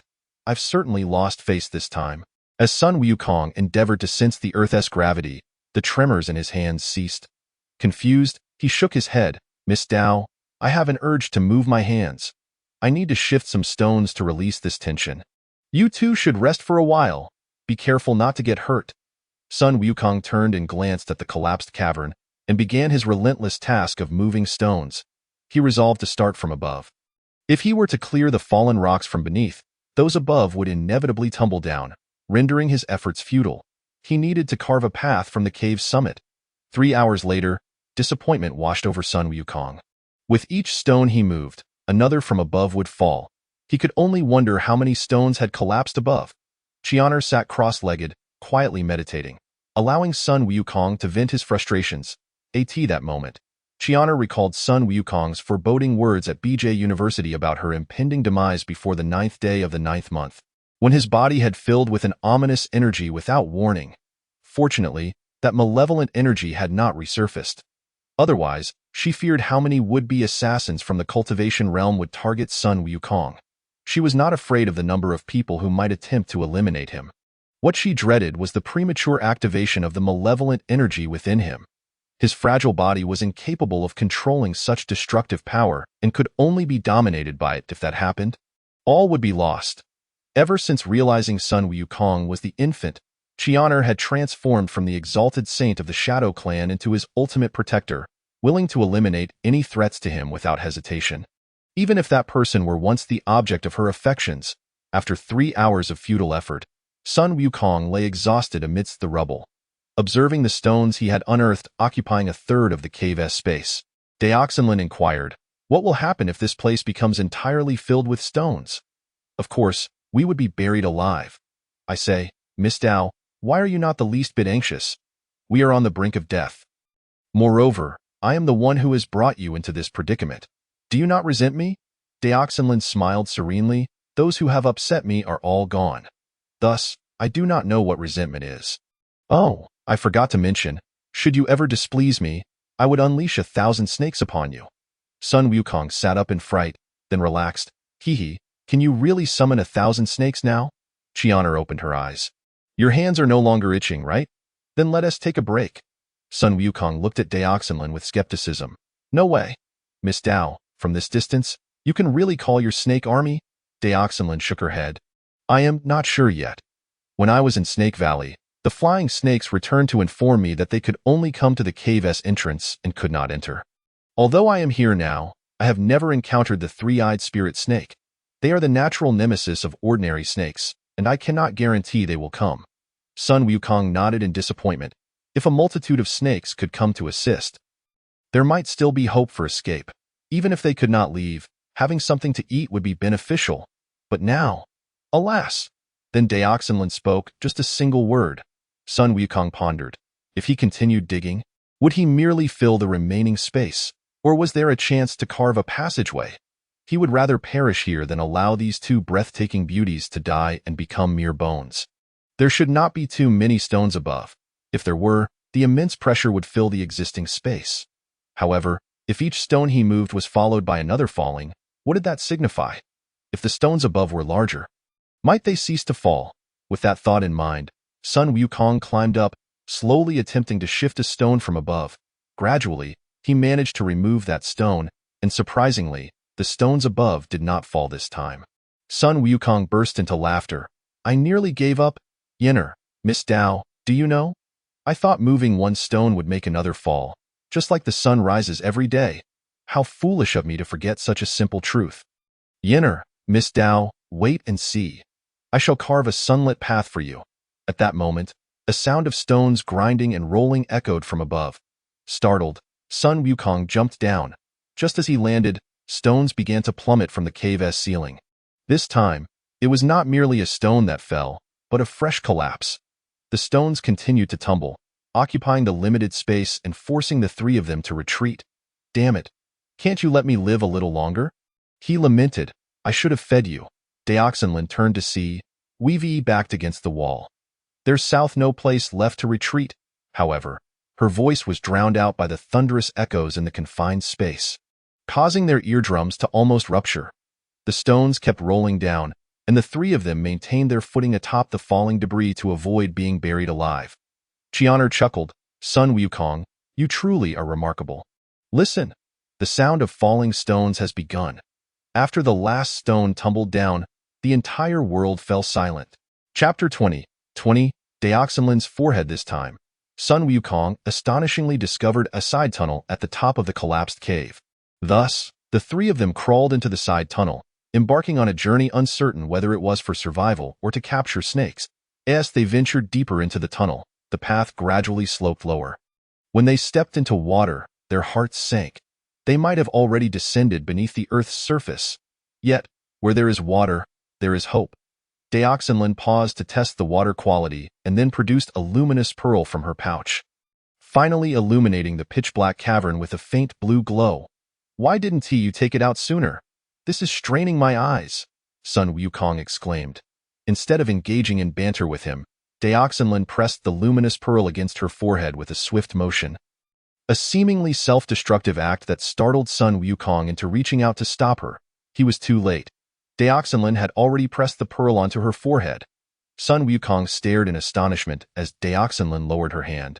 The pearl seemingly absorbed into her forehead, leaving only a half-sphere protruding, which shone with an extraordinary brilliance as if it had absorbed her life energy.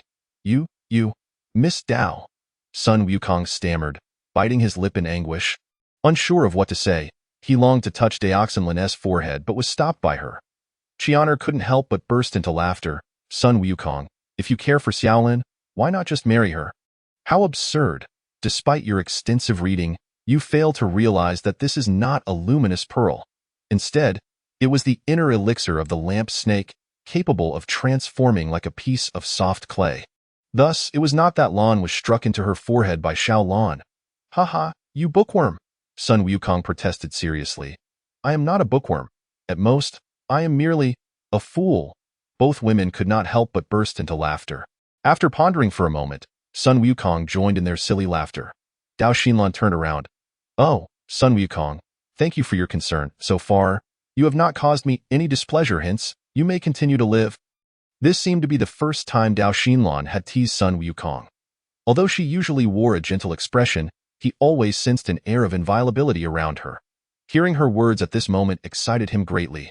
Dao Xinlan must have noticed something. At the very least, they could survive leaving this wretched cave. Through the light emitted from the inner elixir of the lamp snake, as mentioned by Qian'er, the three of them could see a distant stream. This indicated that the cave did not extend downward. The water was only knee-deep, with the surface only 2 meters below the top. Sun Wukong felt immensely satisfied. He had not been forced into a desperate situation as a non-swimmer. Sun Wukong, Dao Xinlan, and Qian'er cautiously waded through the knee-deep flowing water. At that moment, his ears caught Qian'er's voice. "Sun Wukong, do not make a sound and I am communicating with you telepathically. You have won Dao Xinlan's favor. She no longer harbors hostility towards you." She placed the inner elixir of the lamp snake on her forehead, right where the pineal gland, often referred to by practitioners, is located. Xiao Lan has been able to see things beyond the perception of ordinary people since childhood. By placing the inner elixir there, she is determined to find the three-eyed spirit snake. Such a search consumes an immense amount of energy. Xiao Lan has never devoted herself to others like this before. "Sun Wukong, do you wish to stay by her side while she assists you in your search?" After silently glancing at Qian'er, Sun Wukong moved closer to Dao Xinlan. Dao Xinlan shot him a glance before continuing her advance. "Stop." Dao Xinlan ignored the outstretched hands of Qian'er and Sun Wukong. Qian'er nodded. "I just realized. I must not have seen it incorrectly," Dao Xinlan whispered back. "It should be correct. Prepare for battle." Only then did Sun Wukong notice that in the water opposite them, a group of furry creatures was swimming towards them. With the illumination from Dao Xinlan's forehead and his exceptional vision, he discerned that what was approaching in the water was a group of monkeys. As the monkeys emerged from the water, Sun Wukong involuntarily gasped. These monkeys were extraordinarily large. Subsequently, the four monkeys took a step closer to Sun Wukong and the others. At that moment, he observed that these four monkeys had grown even larger. The cave was indeed vast, standing at least 4 meters high, and these four monkeys occupied half of that space. It seemed that the waters they had just traversed were quite deep. Upon reaching the knee-deep shallows, they presented a tremendous visual contrast to Sun Wukong. Although there was light, it was impossible to see these four monkeys clearly. All four monkeys fixed their gazes on the glowing inner elixir of the lamp snake on Dao Xinlan's forehead. Humans are such creatures. When a bewildered life encounters a powerful external stimulus and awakens, a fundamental transformation occurs. In Buddhist terms, this is called enlightenment. Sun Wukong had completely transformed from a coward into a true warrior upon witnessing Fang Yingshan's decisive turn of the steering wheel. Not everyone has the opportunity to experience such enlightenment. The conditions required are exceedingly stringent. Without a second thought, Sun Wukong took a step forward to shield Dao Xinlan with his body. Stand back. Let me handle this. Monkeys are, after all, monkeys. It is no wonder people say they are impulsive. Even though these four monkeys resided in the lightless underground, they still retained some semblance of their species. When Sun Wukong obstructed their tempting inner elixir, they immediately lunged at him in fury. The beautiful women inspired Sun Wukong's courage, while the fearless act of Fang Yingshan's descent ignited his resolve. Any thoughts or actions aimed at harming the beautiful women beside him would instantly awaken the fury within him. Qi Yin'er and Dao Xinlan exchanged glances and simultaneously laughed, then both stepped back.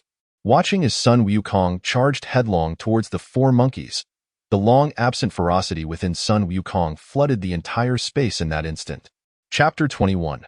Falling into the mouth of the giant skull, the four enormous monkeys hesitated momentarily as Sun Wukong charged forward. Particularly the largest monkey, which appeared slightly taken aback in that brief moment.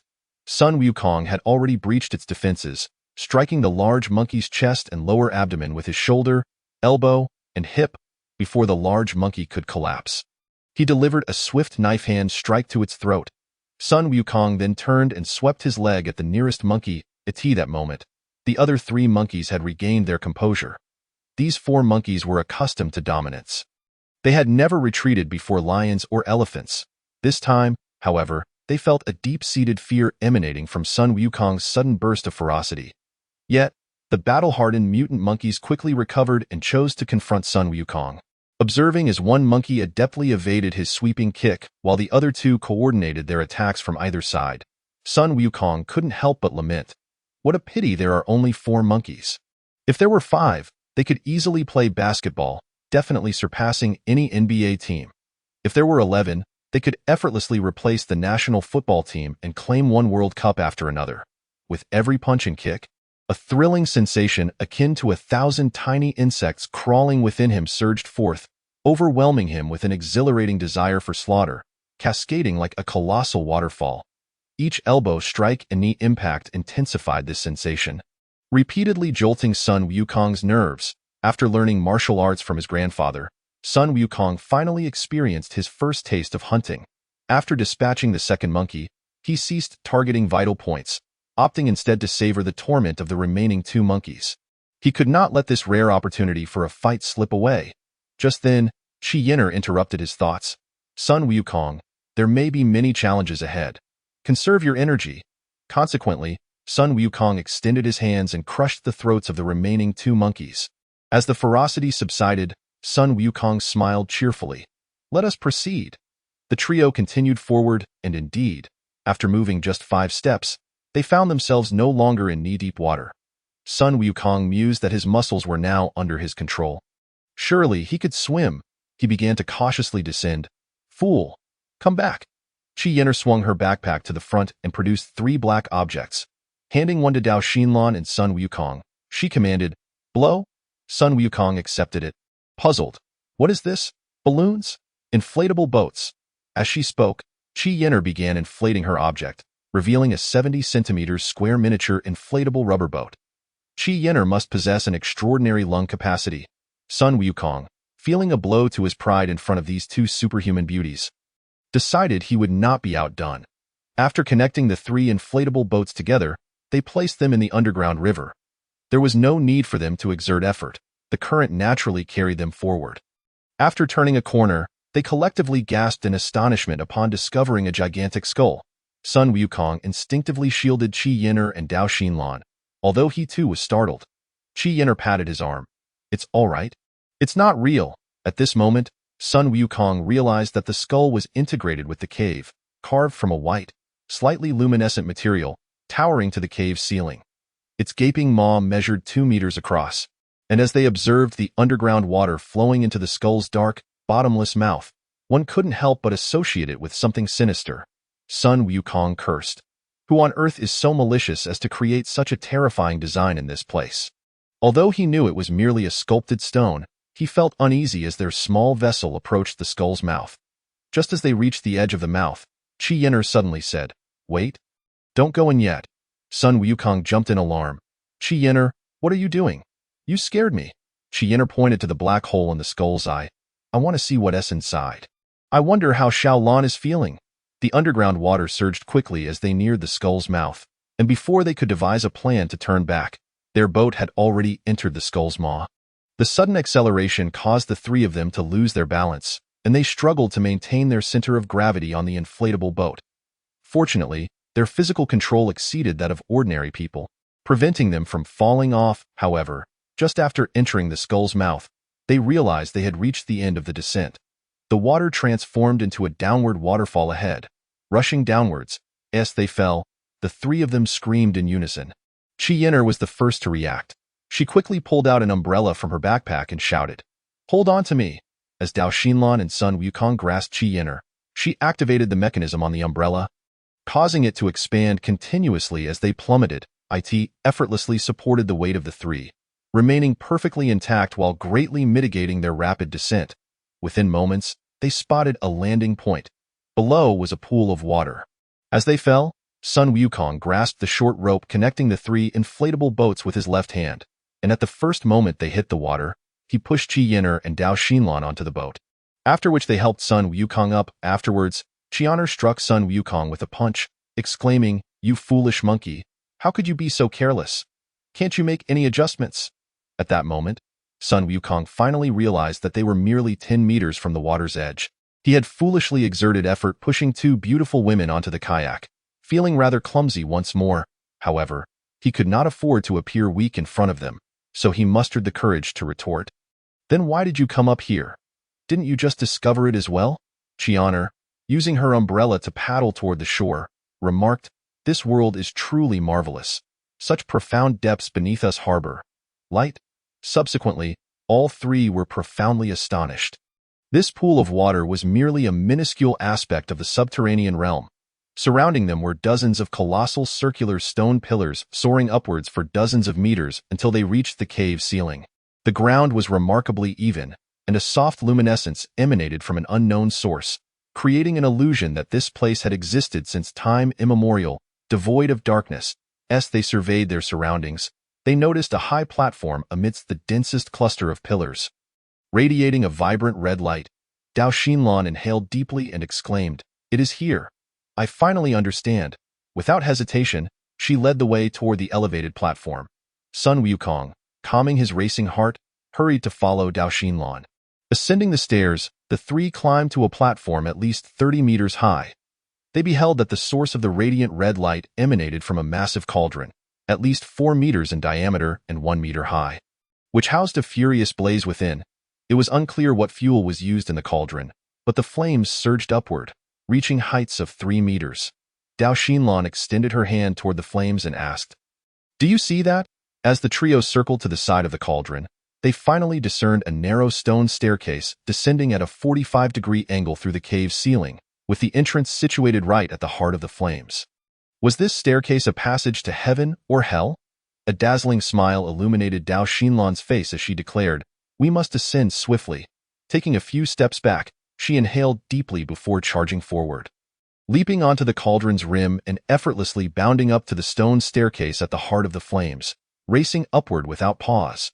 Qian'er gestured for Sun Wukong to ascend first. After a moment's hesitation, he reluctantly stepped onto the cauldron's edge and leaped upward with all his might, too rushed to feel the scorching temperature of the stone steps, desperately pushing ahead, with Qian'er following close behind. The sensation of heat only began to dissipate after they had traversed 20 steps.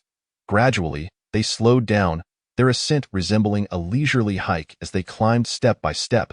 There was a mist in the space above. Suddenly, Dao Xinlan halted, grasping Qian'er's hand, her voice trembling. "Yen'er, I am so scared."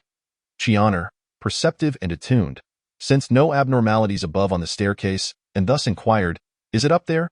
Dao Xinlan nodded vigorously, but for some reason, "My heart is racing uncontrollably." Taking a step forward, Qian'er urged, "Let us proceed." At the staircase's end, the trio cautiously navigated through the thick mist. "Who are you?" Dao Xinlan inquired in a low tone, gazing intently into the unknown ahead. Although Sun Wukong could not see, upon hearing Dao Xinlan's puzzling words, he hurried to her side. A long sigh resonated. "Xiao Lan, you have finally arrived." Chapter 22. The Veil of Light. At this moment, the surrounding mist began to dissipate, and the three discovered that three figures stood opposite them. The trio remained still, silently observing each other, while the three figures seemed equally astonished, remaining motionless as well. They all awaited the final remnants of the mist to clear. As the last wisps of fog drifted into a large copper mirror before them, the three could not help but chuckle. It turned out that the figures across from them were merely reflections of themselves in the mirror. This mirror was peculiar. How could it absorb the mist? Just then, their reflections vanished, and a large serpent's head emerged from the mirror. Its dark purple scales estimated to be a foot in diameter, the serpent's body extending over a foot in length, coiling and uncoiling.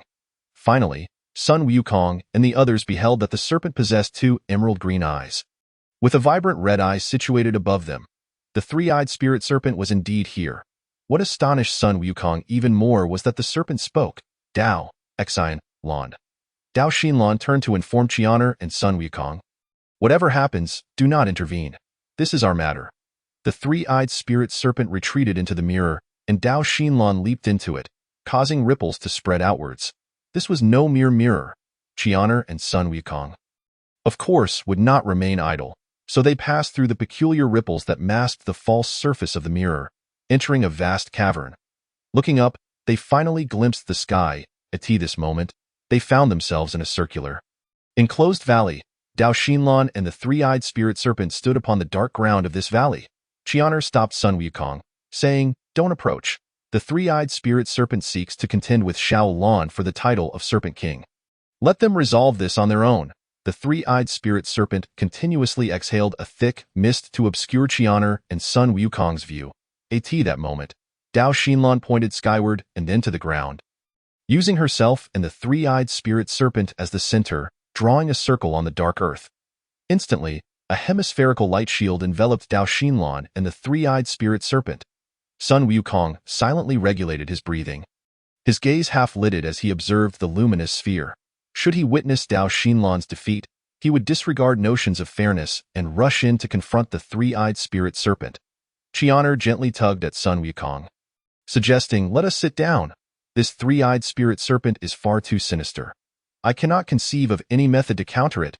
Can you?" Sun Wukong shook his head and sat down beside Qian'er. "I do not know." A peculiar light flickered in Qian'er's long, deep eyes as she remarked, "I have yet to tell you about the three great sacred lands. Now is the time to share." Sun Wukong glanced at the luminous sphere encasing Dao Xinlan and the three-eyed spirit serpent. Puzzled, "What prompted you to bring this up now?" An ancient saying goes, "A common man is innocent, but possessing precious treasures invites calamity."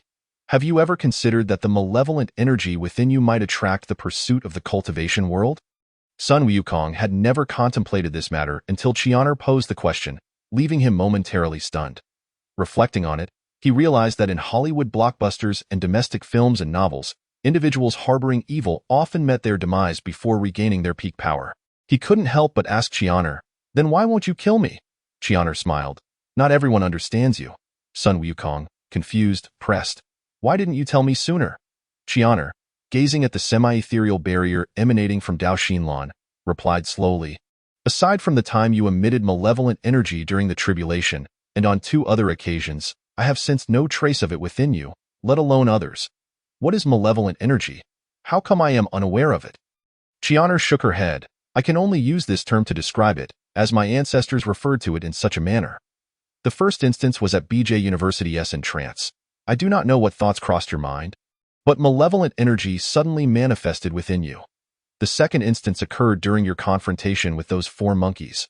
Fortunately, both instances occurred in crowded places, and the other was in this strange cave's depths. So I doubt anyone noticed. However, should it occur again, you might encounter trouble. Sun Wukong recalled the 2 instances Chianar mentioned.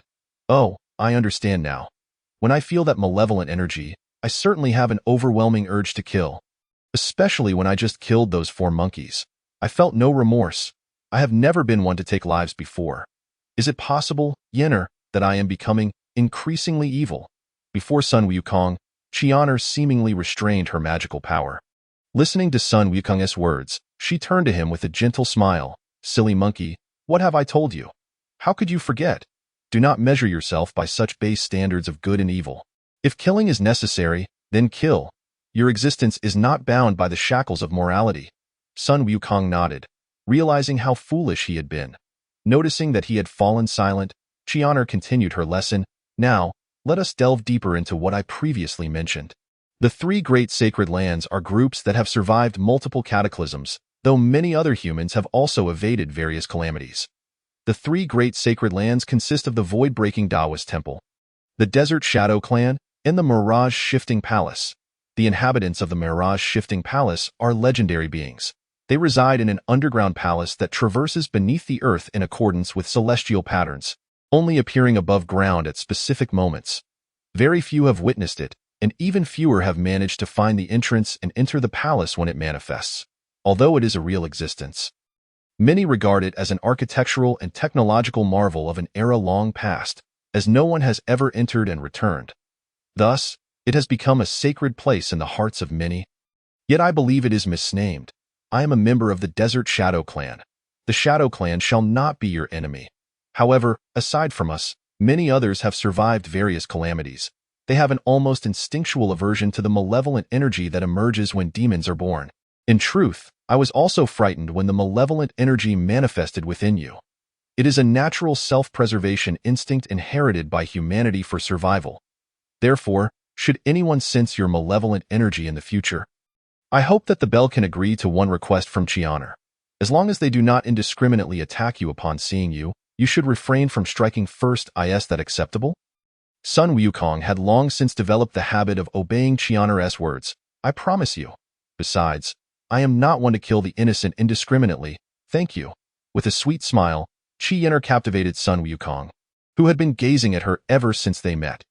Chianar showed no opposition, allowing Sun Wukong to indulge in his observational behavior, utterly entranced by every part of her being. However, he never dared to confess his feelings. Whenever Chianar directed her gaze upon him, he would hastily retract his infatuated stare and feign a casual appraisal. Thus, even the disciples of the Broken Void sect, upon sensing your malevolent aura, would turn their backs on you in an instant, regardless of their friendship. You have many enemies. What am I to do? Other than my keen eyesight, which allows me to see through the darkness as if it were daylight. I possess only a modicum of martial skill. Initially, I was unqualified to teach you. Yet, due to your calamity, it seems your potential has been nearly exhausted. Allow me to impart a fragment of the Shadow Clan's martial arts to you. Excellent! Sun Wukong rejoiced immensely. Chianar moved freely within the confines of the prison, undetected. Although she had not exhibited her martial prowess before him since that incident, Sun Wukong understood that he was no match for Chianar. Yenner, has my potential truly been depleted? Chianar shook her head helplessly. Do you know what a calamity is? For practitioners, it is akin to a nuclear bomb within their bodies, according to the records passed down from our sect. After such an ordeal, not only does the practitioner perish, but their surroundings, no matter how solid the rock, would be blasted into a pit at least 10 feet deep. The size of the pit varies with the practitioner's abilities. In the face of such a formidable tribulation, you alone survived. Rejoice in your survival. Do you still fantasize about annihilating the world again? Sun Wukong scratched his head in embarrassment. I was just, that is, the 1,000 fingers of the Shadow Clan cannot be imparted to you. It is a technique exclusive to the clan's holy maidens. In truth, it is not a spell that can be wielded by just anyone. During its execution, all clan members must gather around the altar, transferring their consciousness to the holy maiden, who then possesses the 1,000 fingers. It is a unique collective technique of the Shadow Clan, devised to combat extraordinary monsters. Long ago, one of the 2 black dragons, sealed beneath the earth, was vanquished from its corporeal form by our revered ancestor, Qian Shui, using the 1,000 fingers, after which both its spirit and body were sealed away. Beyond this, I can share all the martial arts of the Shadow Clan with you. The Shadow Clan is named so because of their illusory movement techniques. At that moment, the luminous sphere enveloping Dao Xinlan shattered with a resounding pop. Chapter 23.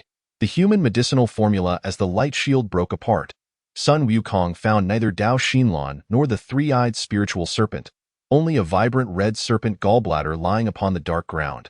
Qi Yin'er and Sun Wukong approached the gallbladder and saw inscribed upon the ground a message from Dao Xinlan. Little Lan has tamed the spiritual serpent, presenting 1 serpent gallbladder. Having learned of the Serpent Clan's legends, I head towards the Xinjiang Desert. After the last character, Dao Xinlan drew a straight line. Qi Yin'er shook her head. That dead girl, never telling me anything. Where did she depart from? Qi Yin'er pointed to the straight line. In that direction? Let us go. When Sun Wukong and Qi Yin'er reached the mountain's base, they discovered a narrow, winding path leading upwards, hidden from view. With the serpent gallbladder in hand, Sun Wukong felt a significant weight lift from his shoulders. He had anticipated a fierce battle with the 3-eyed spiritual serpent, yet the outcome was unexpectedly satisfactory. Upon returning to Yajiaping, a diminutive figure rushed towards them from afar. Qi Yin'er informed Sun Wukong that this was a messenger from the Shadow Clan. Soon, the figure reached their side, revealing a young man of similar age to Sun Wukong. Upon seeing Qi Yin'er, he bowed his head and spoke rapidly. Holy Maiden, after your command, we separated to investigate and discovered that a group of Russians has actually found the corpse of the Min Kingdom's empress, Qin Jinfeng, from the 5 dynasties and 10 kingdoms period, and they have transported it back to Russia. The empress of the Min Kingdom?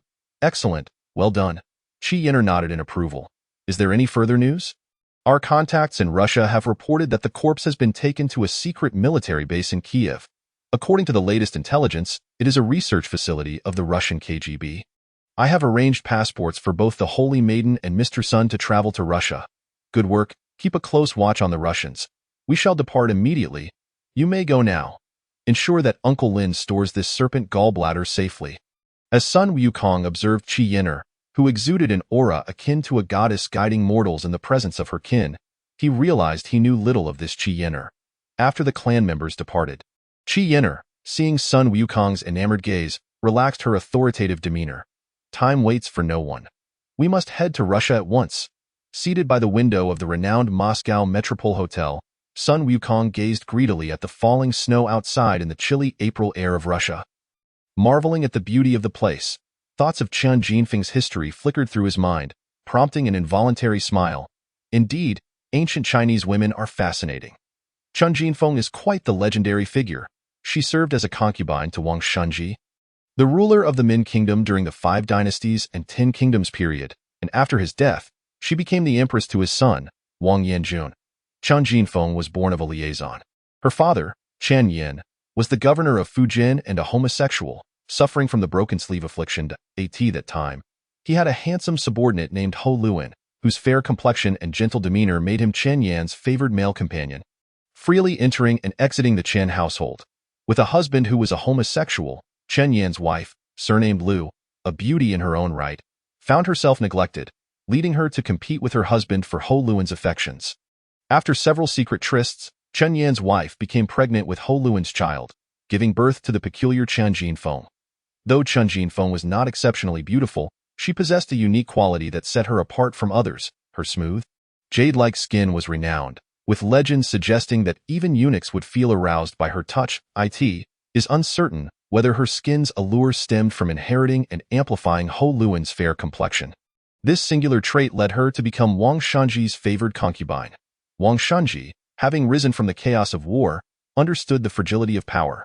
His brother, Wang Chao, originally a military commander under Chen Yan, succeeded him as the governor of Fujian after Chen Yan's death, quickly rising to the position of military governor of Wu Wei. After his brother's demise, Wang Shunji inherited this title. Soon after, Zhu Wen overthrew the Tang dynasty and conferred upon him the title of King of Min. Fearing his remote position rendered him vulnerable, he diligently worked to strengthen his realm, fostering economic development and trade overseas. Over the course of a decade, he managed to establish a modestly prosperous state. Unfortunately, his son Wang Yanjun fell under the spell of Chen Jinfeng, akin to how Li Ji was captivated by Wu Zetian. After ascending to the throne, Wang Yanjun not only indulged Chen Jinfeng but also favored Li Chunyin as his consort. In addition to a male favorite named Gue Shoming, leading to a period where he neglected the women of the harem in favor of Gue Shoming. Ultimately, he succumbed to madness and paralysis. As Wang Yanjun fell into this state, Gue Shoming became the object of desire among the palace maids, and as the empress, Chen Jinfeng naturally seized the opportunity. Later, while Chen Jinfeng and Gue Shoming were engaged in a passionate encounter, they were brutally slain by Wang Yanjun's son, Wang Jiping, who had conspired against him. It is said that even long after her death, her skin remained radiant and alluring. However, what transpired thereafter remains unknown. It is astonishing that the Russians could uncover the remains of Chen Jinfeng, a figure of whom even the Chinese are unaware, in their own territory. Even more remarkable is that after a millennium, her body still retains its exquisite skin. Qi Yin'er gently set aside her laptop and lifted a steaming cup of coffee, addressing Sun Wukong seated by the window. I have ascertained the details. They are now relocating Chen Jinfeng's body to an underground research facility on the outskirts of Moscow. The head of that facility, Sikmalovsky, is a rare scientific genius of the past century. He possesses extensive knowledge in various fields, including celestial studies, chemistry, physics, and particularly biological genetics, where he is a master.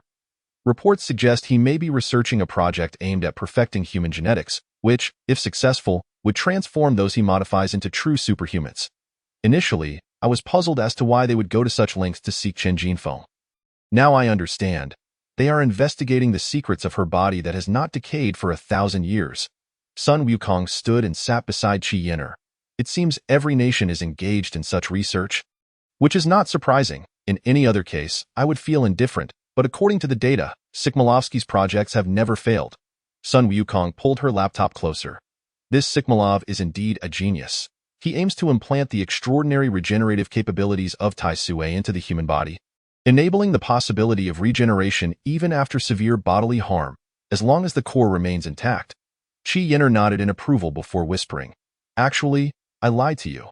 When I mentioned that we needed the hair of a millennium-old empress, I did not specify that it was the flesh of an immortal corpse. I feared you might not handle it well." Upon hearing that it involved using the flesh of the deceased for a remedy on Feng Yingshan's face, Sun Wukong felt a wave of nausea wash over him, nearly retching up the snacks he had just consumed. Chapter 24. The greatest scientist contributing to humanity. Qi Yin'er shook her head. "You have not witnessed the specimens at the Sigma base. That is true horror. If those demons were to be unleashed, it would spell catastrophe for humanity." Sun Wukong, skeptical, inquired, "Have you been inside?" "I have not entered, but I can see a glimpse," she replied. "They combine human genes with animal genes to create beings that are as courageous as lions, as swift as cheetahs, as merciless as snakes, and as loyal as hounds. Some of them can leap the height of an 8-story building or jump 20 meters in a single bound. Others can traverse any surface like a gecko. Some can detect scents from hundreds of meters away." Qi Yin'er shook her head, unwilling to elaborate on this terrifying existence. "At the Sigma base, we cannot steal or procure Chen Jinfeng's corpse. It is beyond our capabilities. Thus, we must seek a trade with him." Sun Wukong cursed himself for his brain's sluggishness since meeting Qi Yin'er. How could he overlook such a simple matter? After a moment's thought, he asked, why would he part with the corpse he went to such lengths to acquire? Qi Yin'er shook her head. "I only need a piece of flesh. Corpse flesh can be found anywhere, but I can offer him something that cannot be found on a dead body. I have instructed my kin to make contact. Sigma is an unrestrained thinker. I hope he will consider my proposal." As evening fell, Qi Yin'er received an invitation from Sikmalovskaya. Puzzled her why she consistently brought Sun Wukong along for tasks she could accomplish alone. And this instance was no exception. Sun Wukong thought perhaps Qi Yin'er intended for him to gain experience, enabling him to grow rapidly before the Black Dragon broke its seal. Qi Yenner and Sun Wukong were to travel in a camper van. Upon entering, a Russian girl with gold-rimmed glasses handed them 2 blindfolds. "I apologize, but it's the rule." They were blindfolded until, after braving the cold winds and passing through multiple checkpoints, they were finally unmasked to find themselves in a secluded meeting room. Before them stood a gaunt man in his 50s, clad in a sterile white suit, who regarded Sun Wukong with keen interest. The man's avaricious gaze reminded Sun Wukong of Chen Jinfeng's father, making him wonder if Sigma viewed him in a similar light. Then, Sigma's attention shifted to Qi Yenner, and he suddenly asked, "How is Mr. Wu?" "Mr. Wu?" Qi Yenner's brows furrowed. Her quick-thinking mind scanned the scientific and cultivation circles for a familiar name and settled on one, Sigma. "Which Mr. Wu do you refer to?" Seeing the expression on Qi Yenner's face, Sigma refrained from pressing further and motioned for them to sit on the sofa. Qi Yenner produced a sheet of paper. But Sigma clapped his hands, signaling her to pause. No, I've changed my mind." Qi Yenner remained composed. "Please, doctor, go ahead." After a moment's contemplation, Sigma rose. "Let me first show you something." He led Sun Wukong and Qi Yenner through layers of metallic doors into a botanical research facility, where various plants, both familiar and unfamiliar to Sun Wukong, flourished under artificial sunlight. Sigma casually plucked a melon-sized orange from a short tree and handed it to Sun Wukong. Upon peeling it, he discovered the enormous segments and took a bite. "Goodness, it truly is an orange." As they continued, Sun Wukong encountered grapes the size of watermelons and grains of wheat that measured an inch in size. He also spotted some peculiar items he could not identify. Sigma pointed to a fruit resembling both a sausage and a cucumber. "This is a hybrid of cucumber and tomato. It possesses the nutritional benefits of both." He then gestured towards another hard-shelled fruit reminiscent of a coconut. "This may be the largest grain of wheat in the world." "Well, we can only look at these. For your safety, I cannot allow you to see more. Now, let us return." Once seated, Sigma retrieved a laptop. "Before we begin our discussion, the beautiful Ms. Qi Yenner, tell me if you know Mr. Wu Xiaoyan?" Qi Yenner nodded, a rare master in the Chinese cultivation community for the past 40 years. "Does Dr. Sigma know him too?" Sigma took a deep breath. "It is not surprising that you are unaware. Let us return to the main topic. Do you not understand why I had you view those plants? It should relate to your research. You mentioned changing your mind, which must mean you no longer wish to pursue the original terms of exchange. Yet you accepted our meeting. Does that imply we possess something else you require for barter?" Engaging in conversation with an astute individual is refreshing. Sigma nodded in satisfaction. "Who do you believe is the scientist that has contributed the most to humanity?" This question proved challenging, as scientific progress is the culmination of countless predecessors' efforts. Perhaps one individual made significant contributions, but it is undoubtedly the result of collective wisdom and labor. Sigma shook his head. "Enough with the suspense. Our time is precious. It is none other than your own Lu Cixin." Sun Wukong exclaimed in astonishment. "Lu Cixin is a writer, known for his science fiction novels. Are you referring to the Devil's Building Blocks? Is that what you mean?" Sigma nodded. "After years of scientific research, I have yet to bow to anyone. I have dabbled in astrophysics, physical chemistry. I've explored every field and produced results in each. Yet, I often find myself perplexed. While these endeavors aid humanity's advancement, they fail to fundamentally alter it. Only biological genetics possess that potential, yet I have always struggled to find an approach, so I paused my work to travel the world, including your China. During my stay in a hotel, I read through Mr. Lu Cixin's works, was so captivated that I had someone procure his entire collection, and I read voraciously. Upon reaching the Devil's Building Blocks, I experienced a revelation and discovered a method to fundamentally transform humanity." Lu Cixin was Sun Wukong's favorite science fiction author. After reading Lu's works in the library at BJ University, he became enamored with Lu's narratives. Previously, his worldview had been shaped by traditional education, indistinguishable from that of his peers. However, encountering Lu Cixin's grand, vivid imaginings, where worlds were measured in thousands of light years, irrevocably changed Sun Wukong's perspective on life. He had never anticipated that the catalyst for his transformation would not be Buddha, Laozi, Confucius, or Marx, but rather a story penned by an amateur writer. Lu Cixin's The Devil's Building Blocks narrates how the U.S. Department of Defense funded research to combine the superior genes of animals with humans, producing soldiers endowed with the agility of a cheetah, the ferocity of a lion, the ruthlessness of a snake, the cunning of a fox, and the loyalty of a hound. The narrative emphasizes the experimental process, culminating in a scene where winged angelic warriors soar against the sunset. After reading it, Sun Wukong was profoundly shaken. After all, he was merely a liberal arts student majoring in economics. In contrast, Sigma was a super scientist proficient in physics, chemistry, and biological genetics. Once he found clarity, especially given Lu Zixin's talent for depicting grand scenes that felt almost hypnotically real, it became an irresistible allure for Sigma, who was technically far superior to his contemporaries. "Why share this with us?" was the question Sun Wukong most yearned to ask. Sigma gestured for him to remain patient. "Do not rush, allow me to share a story. When I was in China, I encountered a man named Wu Xiaoyan. Our worldviews diverged greatly, and to prove our points, we made a wager. Each would cultivate a group of individuals, and we would see whose could become a head of state or even the president of the world." Qi Yin'er suddenly realized, "When you saw us, you assumed I was someone cultivated by Wu Xiaoyan? Hence your inquiry about Mr. Wu." Sigma nodded. "From your expression, I deduced you do not know him. However, you are truly remarkable. What I shared with you earlier constitutes Russia's highest secrets. I divulge this to make you aware that Wu Xiaoyan has failed. He believed that the traditional Eastern practices of open-top empowerment, meditation, and hypnosis could cultivate an elite capable of surpassing technology. He was mistaken. The beings I create not only wield all weaponry, including aircraft and spacecraft, but they also speak hundreds of languages and are experts in all scientific fields, possessing physical capabilities that far exceed those of ordinary humans. Can Wu Xiaoyan achieve this?" Listening to this, Sun Wukong felt a cold sweat trickle down his back. If Sigma could truly accomplish this, he alone could dominate the world. Sun Wukong contemplated. "Mr. Sigma, if you can indeed achieve this, it seems you alone could rule the entire world, wouldn't you?" Sigma burst into hearty laughter. "Young man, are you attempting to test me?" "Very well, I said I would show you something." Sigma opened his laptop. The information contained within could purchase all of Africa.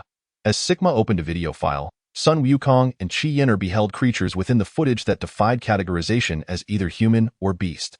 They observed beings possessing a semblance of animal traits, yet fundamentally human, fighting valiantly even after losing limbs, leaping to extraordinary heights, swimming with the agility of fish, soaring through the skies like birds, bending iron rods with their bare hands, and camouflaging themselves by changing the color of their skin like chameleons. Sun Wukong and Qi Yin'er were inwardly astonished.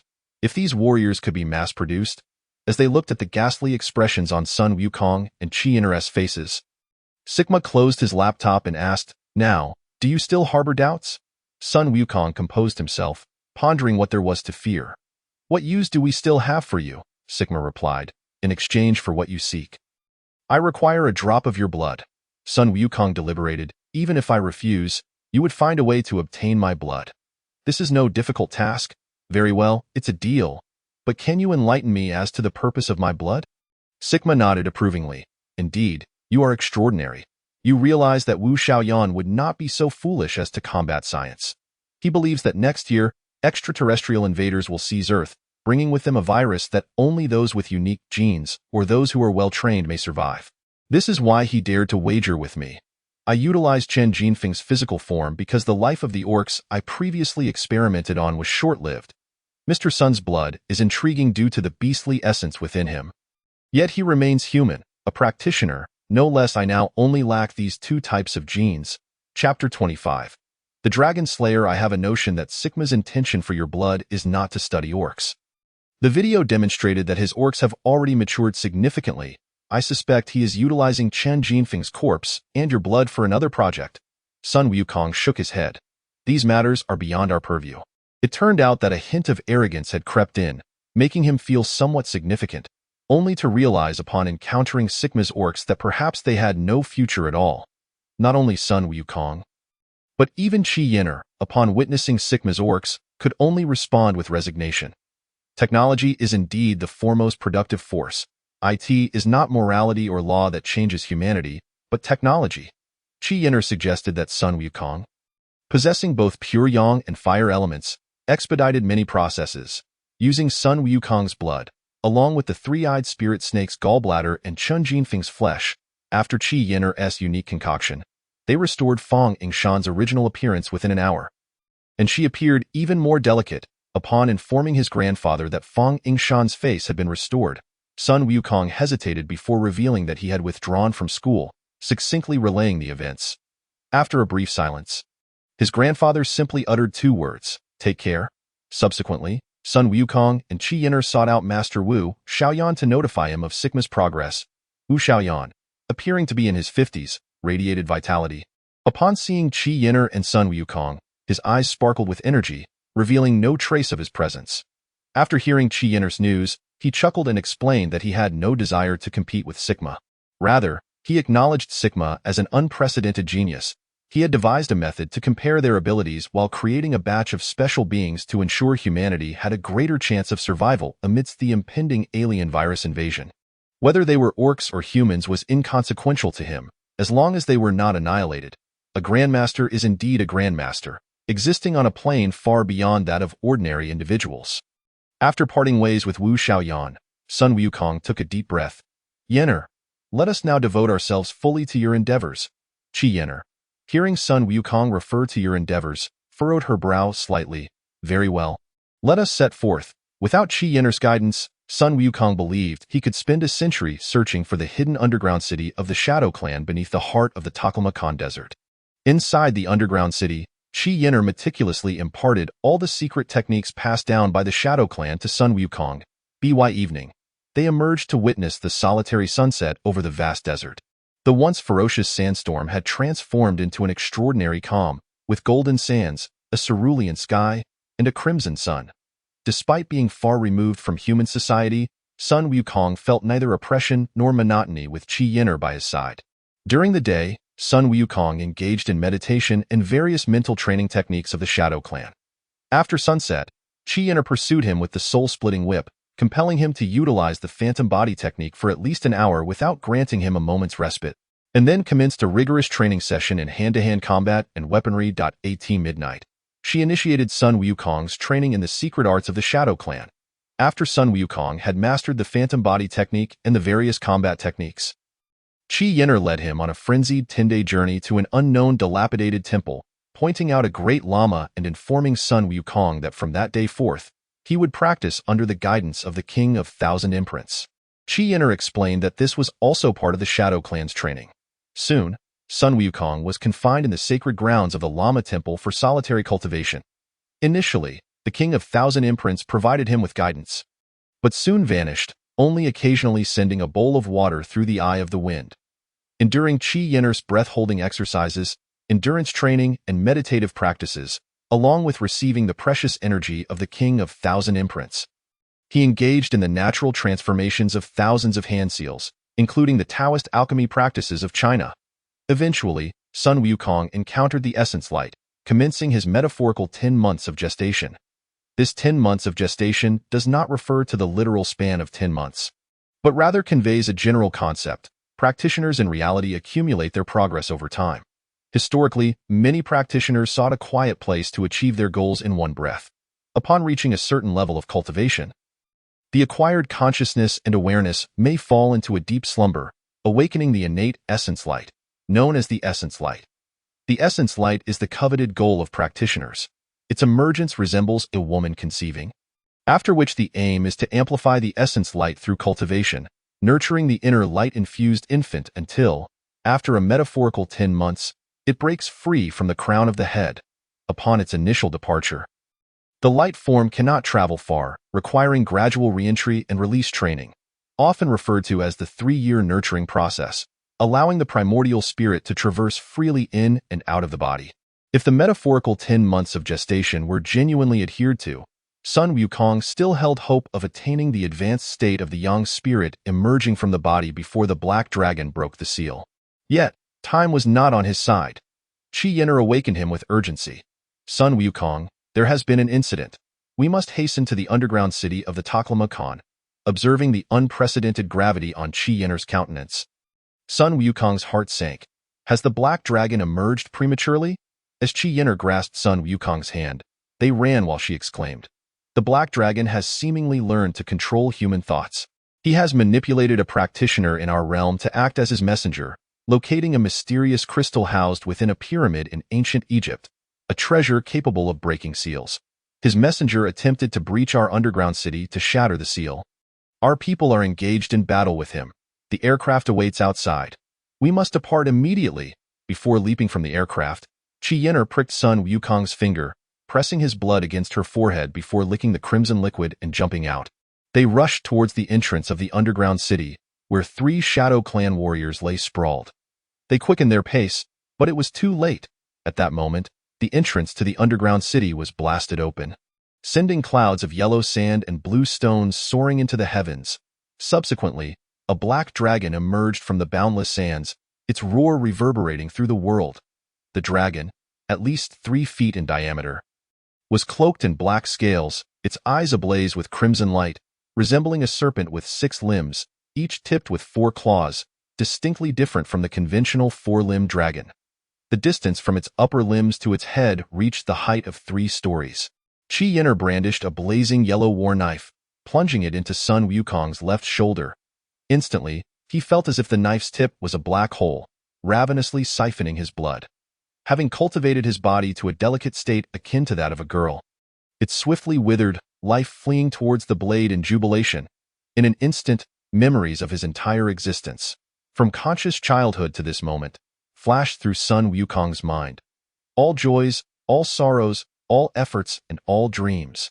Qi Yin'er's gaze was unmasked, filled with unwavering determination and resolve. In a flash, she dashed before the black dragon and struck its scales with her knife. With a bitter smile, Sun Wukong shook his head, feeling a profound sense of inferiority. "I thought Qi Yin'er held some affection for me. How foolish I was." A wave of dizziness crashed upon his senses, and he found himself devoid of strength. In the depths of his mind, an ominous voice whispered, "Young man, your life has come to an end. Come with me to meet the King of Hell." His right hand brushed against the 9 Earths treasure knife gifted by Qi Yin'er. An overwhelming fury surged from the depths of the desert, sending Sun Wukong's hair standing on end. "Enough! Enough!"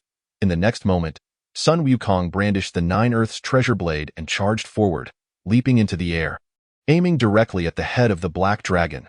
Through the blade's edge, a fierce aura that seemed to tear apart the very heavens and earth cleaved down upon the dragon.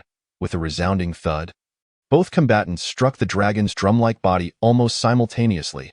Astonishingly, the newly emerged black dragon was sent flying by their combined blow, crashing 10 meters away. Qi Yin'er offered no respite to the dragon, once again dashing forward in a phantom-like motion to intercept the still-falling creature, delivering yet another strike.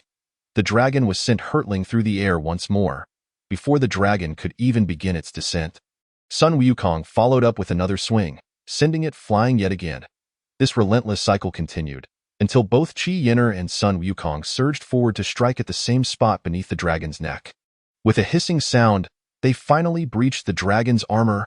Dragon blood splattered across Sun Wukong's face. He thought to himself, "I refuse to believe that I cannot slay you."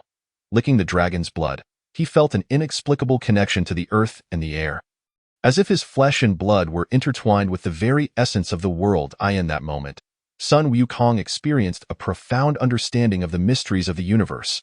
Raising the 9 Earths treasure blade, he astonishingly cleaved off the dragon's head, which measured 3 feet in diameter. The dragon's body crashed to the ground, blood gushing forth from the severed neck, splattering Sun Wukong as he stood unflinching. He extended his tongue to taste the dragon's blood. It was numbing, spicy, and bitter. Soon, the initial sensation transformed into a sharp pain that enveloped his entire being. His body, having lost too much blood, began to tremble once more. Sun Wukong slowly closed his eyes. Chapter 26. Farewell. Qi Yin'er plunged her blade into the severed neck of the dragon, and indeed, her blade possessed a remarkable ability to absorb blood. As the blade pierced the dragon's body, the once fountain-like flow of blood ceased to spout forth. The golden glow of the blade intensified, and faintly, one could hear the sound of the blade's spirit feasting on blood. However, Sun Wukong did not hear it. At that moment, he had lost too much blood and had collapsed in the desert. Within a mere few minutes, the 3-foot diameter of the dragon's body was reduced to nothing more than a pile of skin and bones. Drained by Qi Yin'er's blade, the golden glow of the blade emitted a melodious chime, prompting Qi Yin'er to cease her blood draining and, with a flick of her wrist, cleave the dragon's head in two. A brilliantly red orb rolled out from the bisected head, and before it could touch the desert floor, Qi Yin'er had already summoned it into her grasp. "Chuanqing, you may rest now," with her words. The golden blade flickered and vanished from sight. Qi Yin'er positioned her middle fingers together, forming a peak with the remaining 8 fingers, holding the red orb suspended in the air with her magical power. Sitting cross-legged in the vast desert, a fierce wind suddenly arose. Yet, no matter how tumultuous the gusts, they could not penetrate within 3 feet of Qi Yin'er. The red orb hovered between her eyes and her middle finger, continuously shifting colors within its crimson surface. Years ago, Xue had foreseen the possibility of other demons appearing and thus devised a spell to siphon the black dragon's innate power, which Qi Yin'er now referred to as the magical black hole technique. After 9 breaths, the red orb seemed to be consumed by an invisible flame, transforming into liquid. Qi Yin'er opened her mouth and drew the liquid orb into her body. After regulating her breath, she stood and gazed at the unconscious Sun Wukong, her voice trembling as she spoke. "Sun Wukong, my master told me that the Chuanqing blade becomes invincible only after it has feasted on pure young blood. So it must drain every drop of blood from you to ensure the black dragon's demise. Since the day I was born, I have been trained by my master for this very moment. My heart has been steeled for the mission of my sect. Yet, witnessing your blood being incessantly consumed by the Chuanqing blade, watching your once youthful skin age in an instant, seeing the disappointment in your eyes. Sun Wukong, my heart aches too. I am but an ordinary girl of flesh and blood. I too have feelings and desires. I adored the silly way you looked at me when you thought I wasn't aware. I was moved when you stood before me, radiating with fierce energy, and your decision to help me slay the black dragon even after knowing I was using your blood fills me with guilt. Sun Wukong, if it weren't for this cursed black dragon, if I were not the holy maiden of the Shadow Clan, if I were not burdened with the mission of my sect for 7,000 years, I would willingly spend my entire life by your side as your devoted woman." Qi Yin'er gasped for breath, her pristine teeth gnawing at her delicate cherry lips, her brows furrowed, her phoenix eyes clouded, and her hands trembling uncontrollably. "I know you cannot hear me. Forgive my selfishness. Speaking these words will ease my heart a little." Qi Yin'er extended her finger towards Sun Wukong's head, then lifted the unconscious figure and boarded a plane. 2 hours after their departure, a group of individuals clad in Taoist robes arrived before the black dragon's remains. Sun Wukong's blood had been drained by Qi Yin'er's Chuanqing blade, totaling an astonishing 3,000 milliliters. Under normal circumstances, a human would enter shock after losing 1,500 milliliters of blood, and losing 2,400 milliliters would pose a life-threatening risk.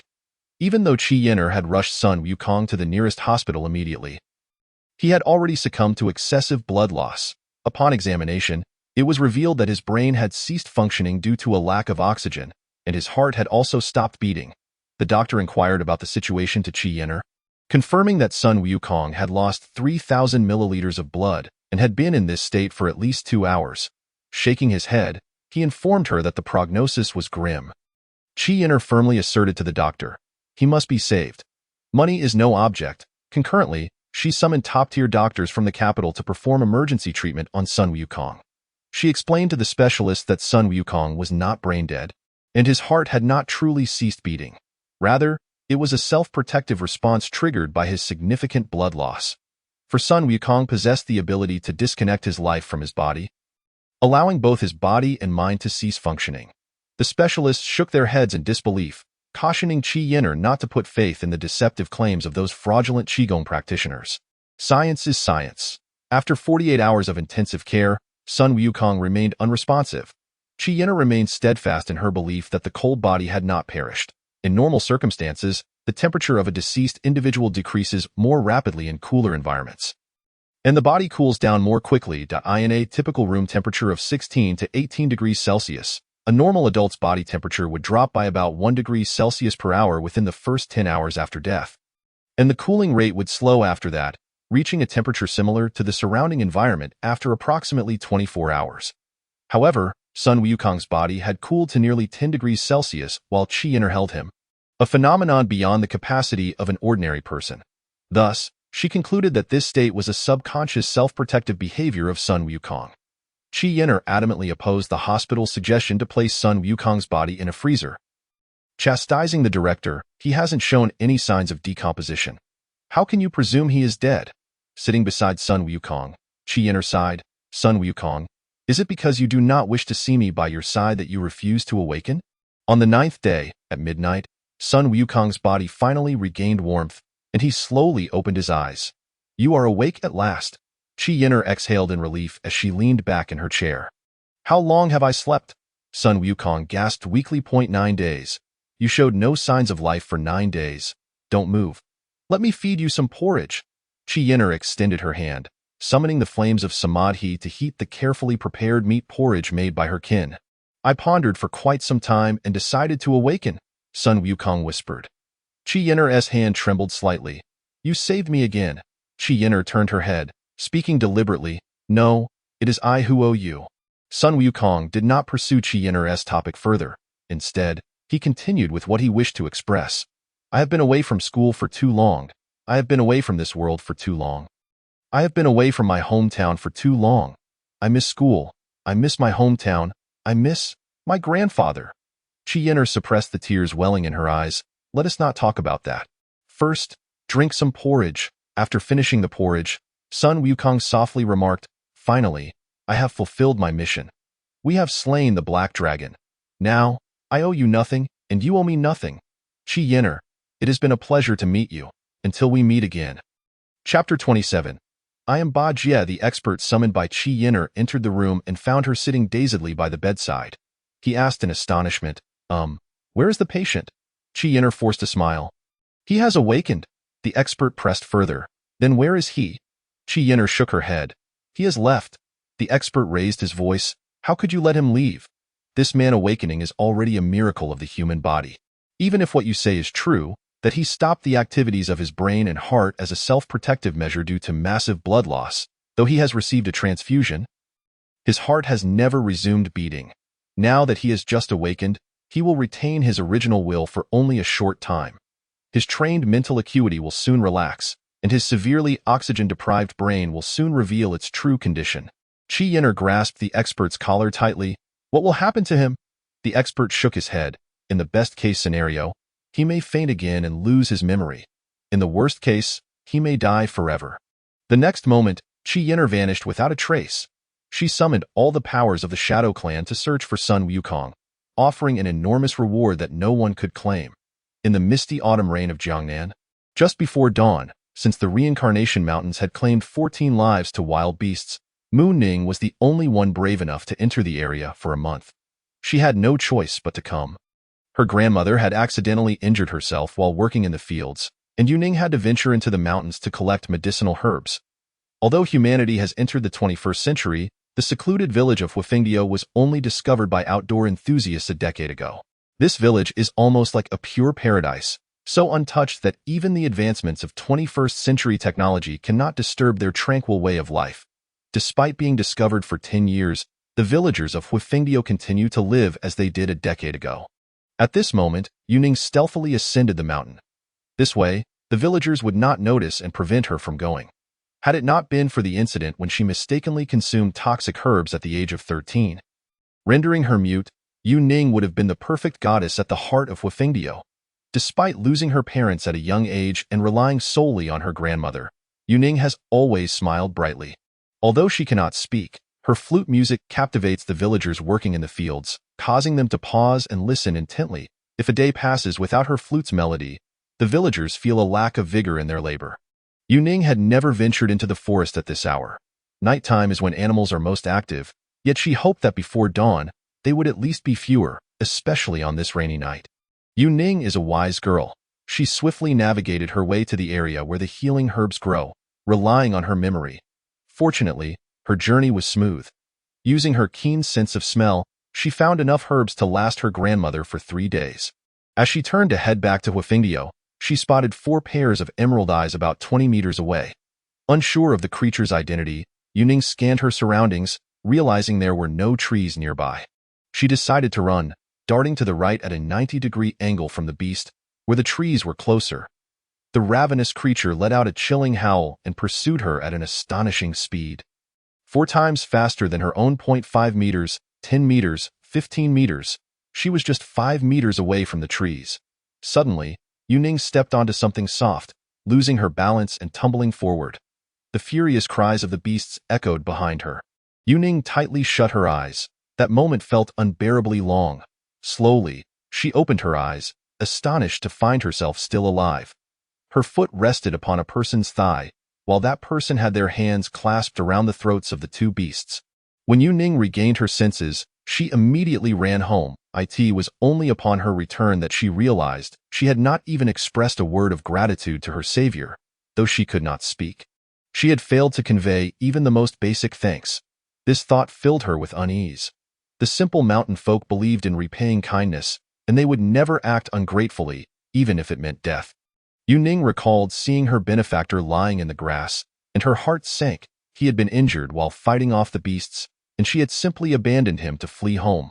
Without hesitation, Yuning dropped the herbs and dashed back into the torrential rain. The rain subsided, and the dark clouds began to disperse, revealing the dawn in the east. Yuning realized that in her haste, she had gone the wrong way. Now that the rain had stopped, she needed to find her benefactor immediately before leaving. She ran desperately through the forest. Finally, she spotted him lying motionless in a puddle. Yuning took out her flute and played a note that echoed like a rooster's crow in Huifengdio. Hearing her melody, the villagers rushed out, realizing Yuning was in the mountains and needed help. With their assistance, they scolded Yuning while carrying the man back to Huifengdio.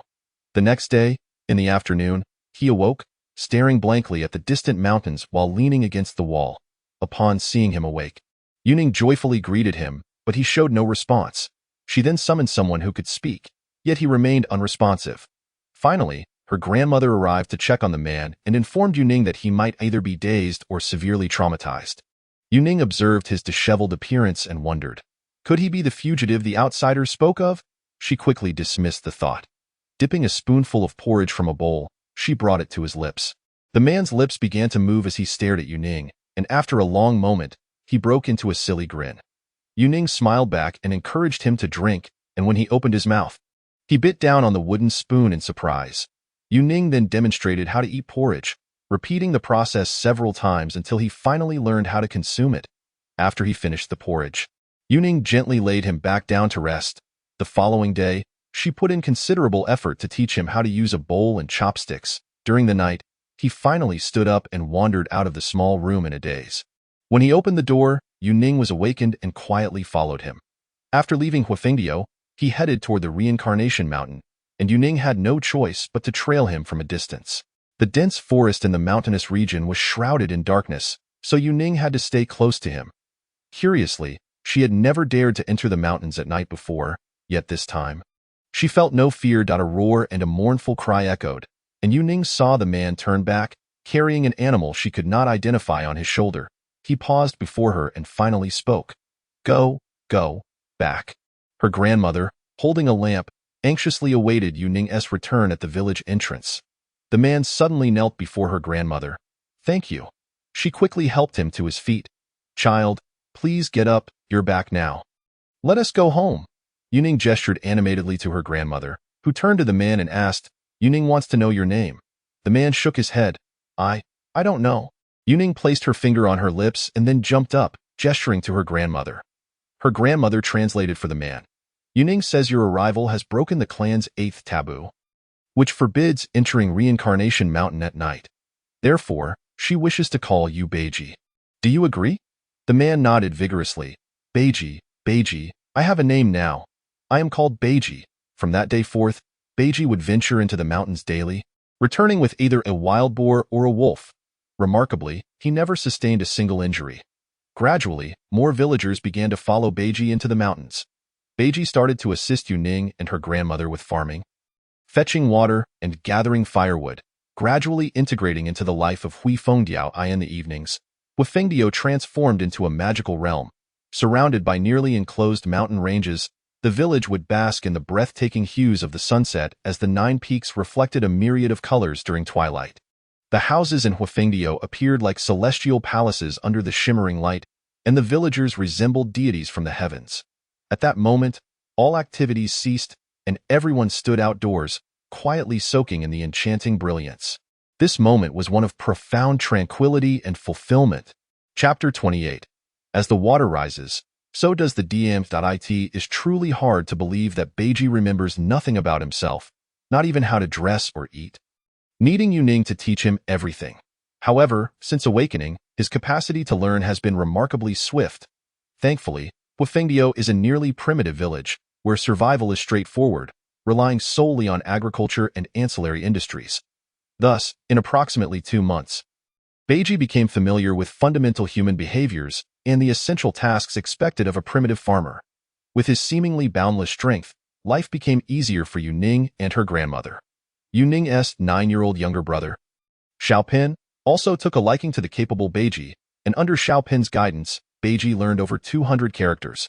What delighted Beiji the most was that he could now communicate with Yuning through sign language and expressions.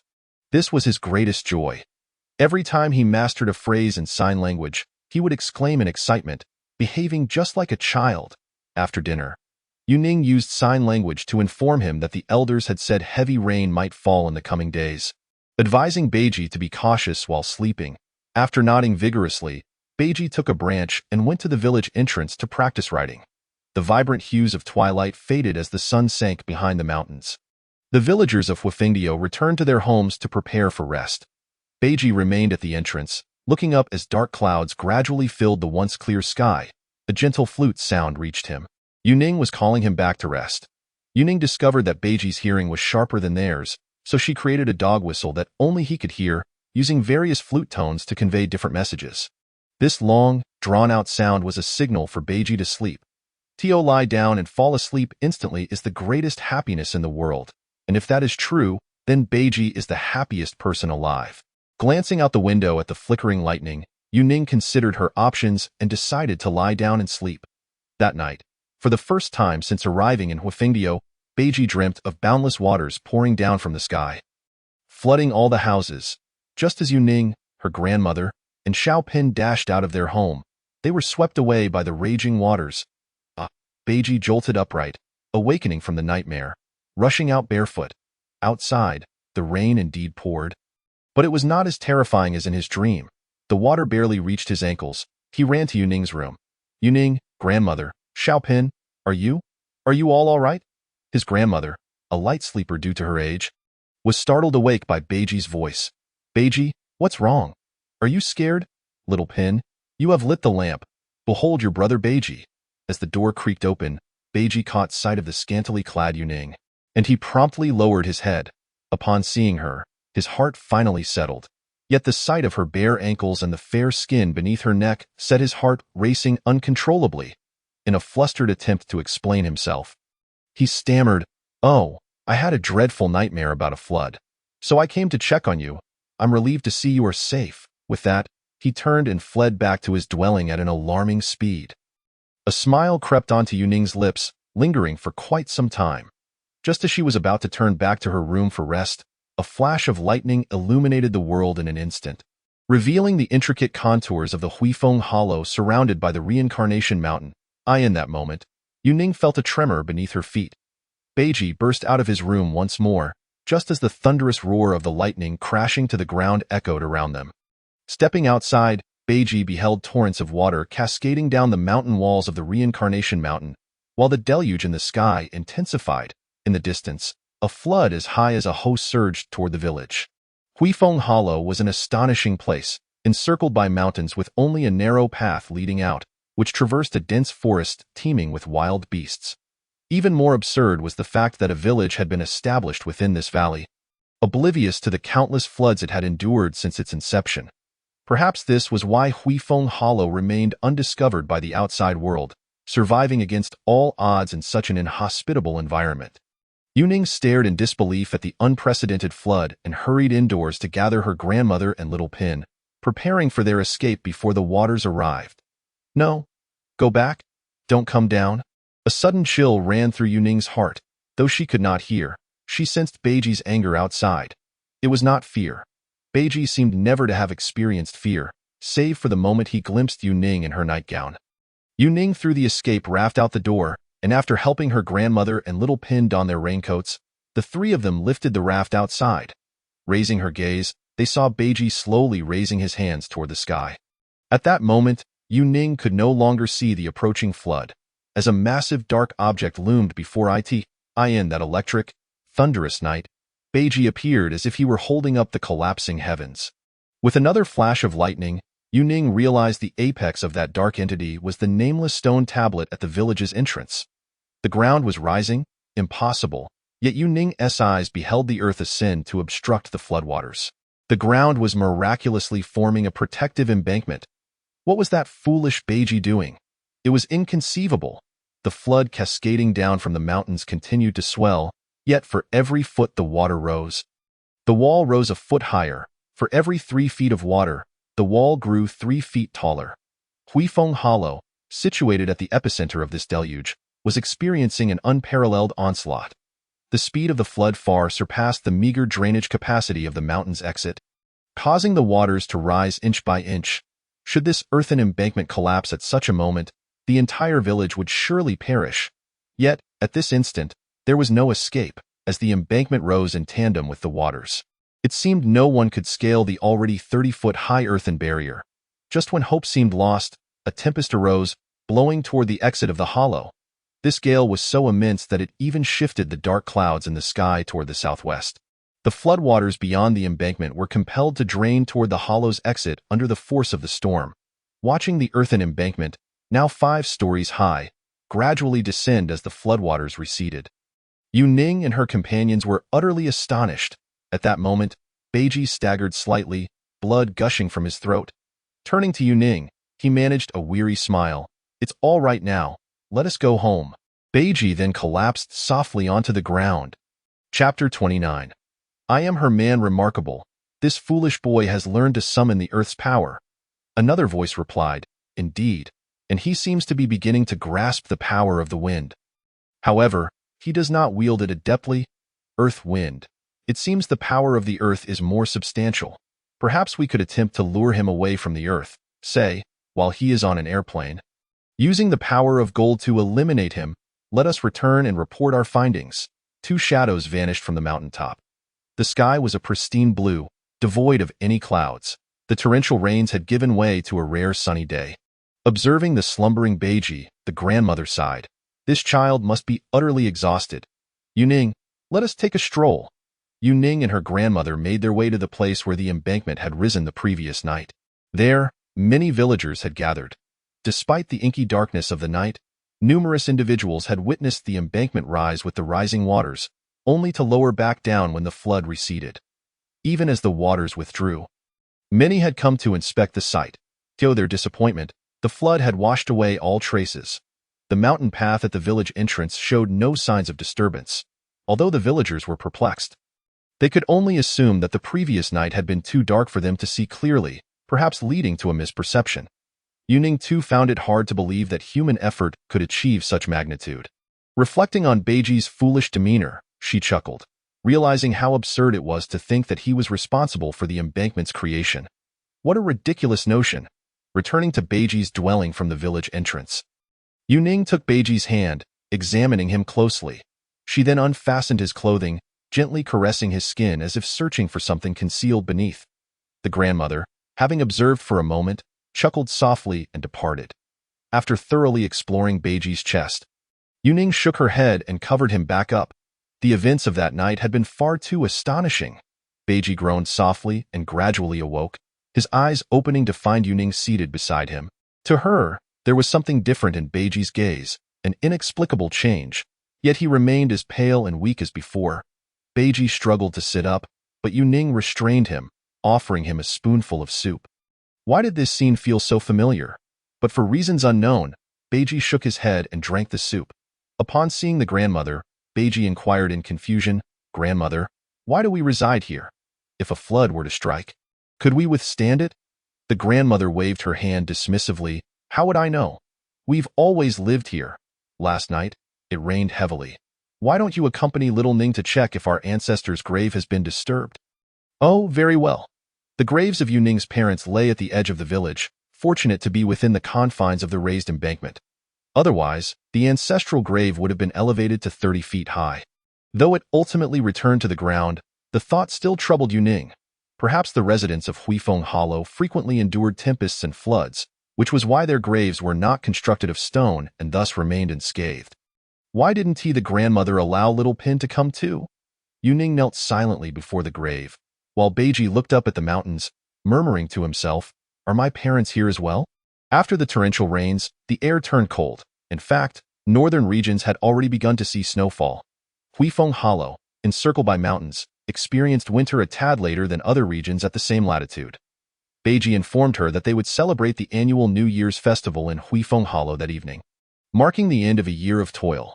Starting tomorrow, the residents would cease their labors for an entire month until the 15th day of the new year. In the evening, Yuning visited Beiji's dwelling, presenting him with a new set of clothes. The vibrant colors slowly faded, bonfires blazed in the threshing yard, and the villagers danced around the roaring flames. Beiji, being as clueless as ever, could neither dance nor sing. The villagers were well aware of this fool's existence and did not press him. Little Pin frolicked with the other children, while the grandmother mingled with the elderly. Beiji stood alone in the spacious threshing yard, watching the villagers revel in song and dance. Suddenly, the atmosphere fell silent, save for one person gracefully dancing alone. Beiji's eyes were momentarily blinded, as he felt a sense of déjà vu regarding this scene and this individual. He strained to recall where he had seen them before, but his mind drew a blank. A sharp pain surged through him, forcing him to abandon the thought. When Yuning placed a flower crown she had woven around Beiji's neck, he heard the villagers erupt in laughter, noticing Yuning's cheeks flush like the setting sun. Unbeknownst to Beiji, this act signified that the maiden had chosen her beloved. It was only when little Pin rushed over to inform him that he understood. Feeling the envious gazes of the young men around him, Beiji touched the flower crown at his neck and grinned foolishly. "What are you still standing there for? Go dance with my sister." Little Pin shoved Beiji into the fray. Blushing, Yuning took Beiji's hand, and amidst the crowd, Beiji began to move in rhythm with her. According to the customs of Huifeng Hollow, from that moment forth, Beiji was Yuning's man. No, a furious shout rang out, "He is unworthy of being Yuning's man." A strong, bushy-browed youth pushed through the crowd to stand between Yuning and Beiji, extending his hands to separate them. "Hangzhou, what are you doing?" The village elder Wu Niu reprimanded Hangzhou that you intend to disrupt the customs of our village. The people of Huifeng Hollow adhered to the elder's words, and Hangzhou was no exception.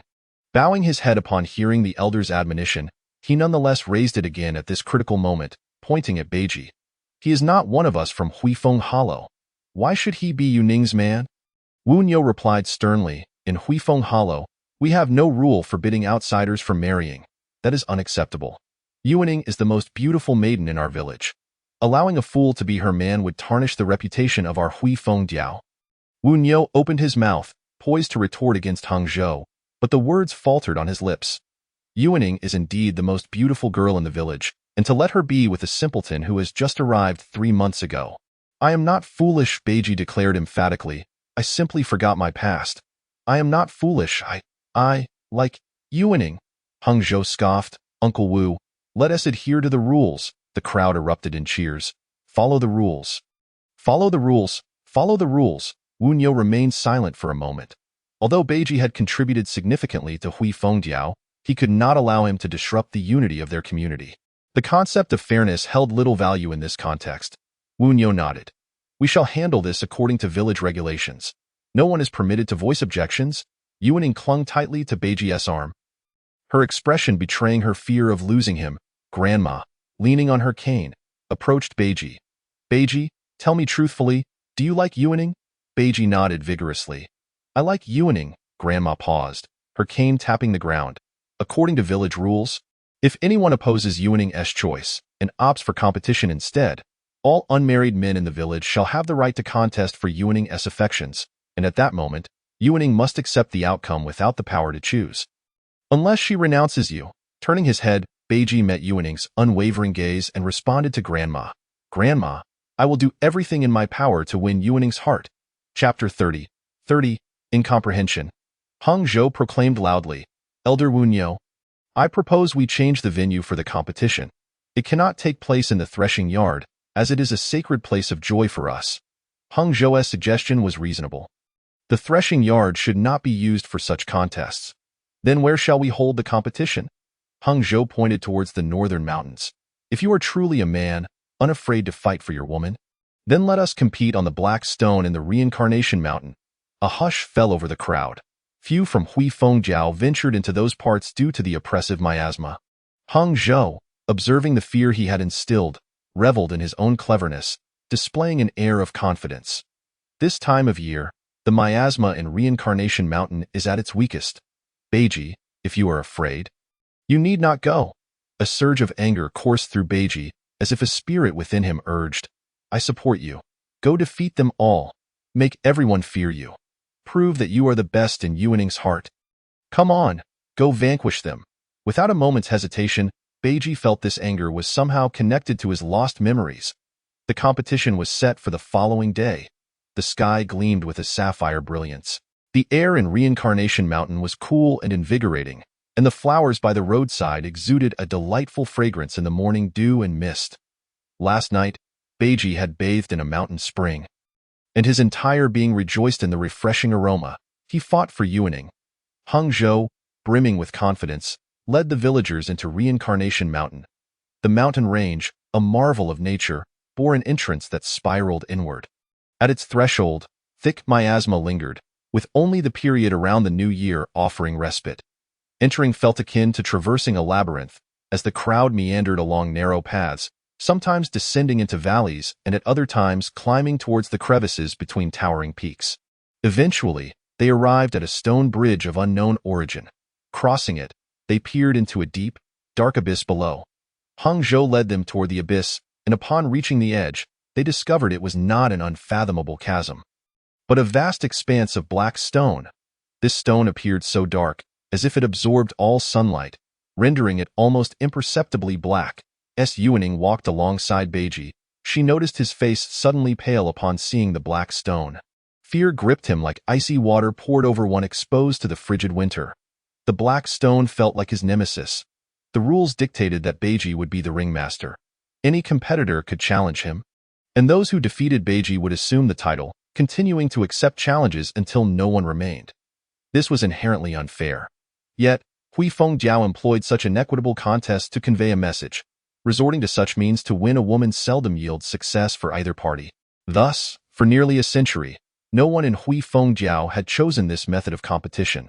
Wu Niu waved his hand, and several married villagers laid a blanket over the black stones, placing a layer of charcoal atop it, followed by a bucket of animal fat, which was ignited with a sudden burst of flame.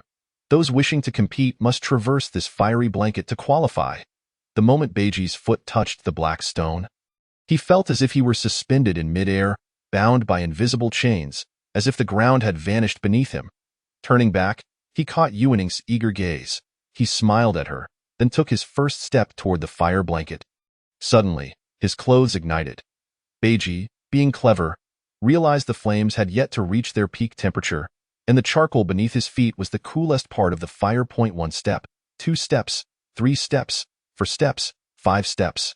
6 steps, 7 steps.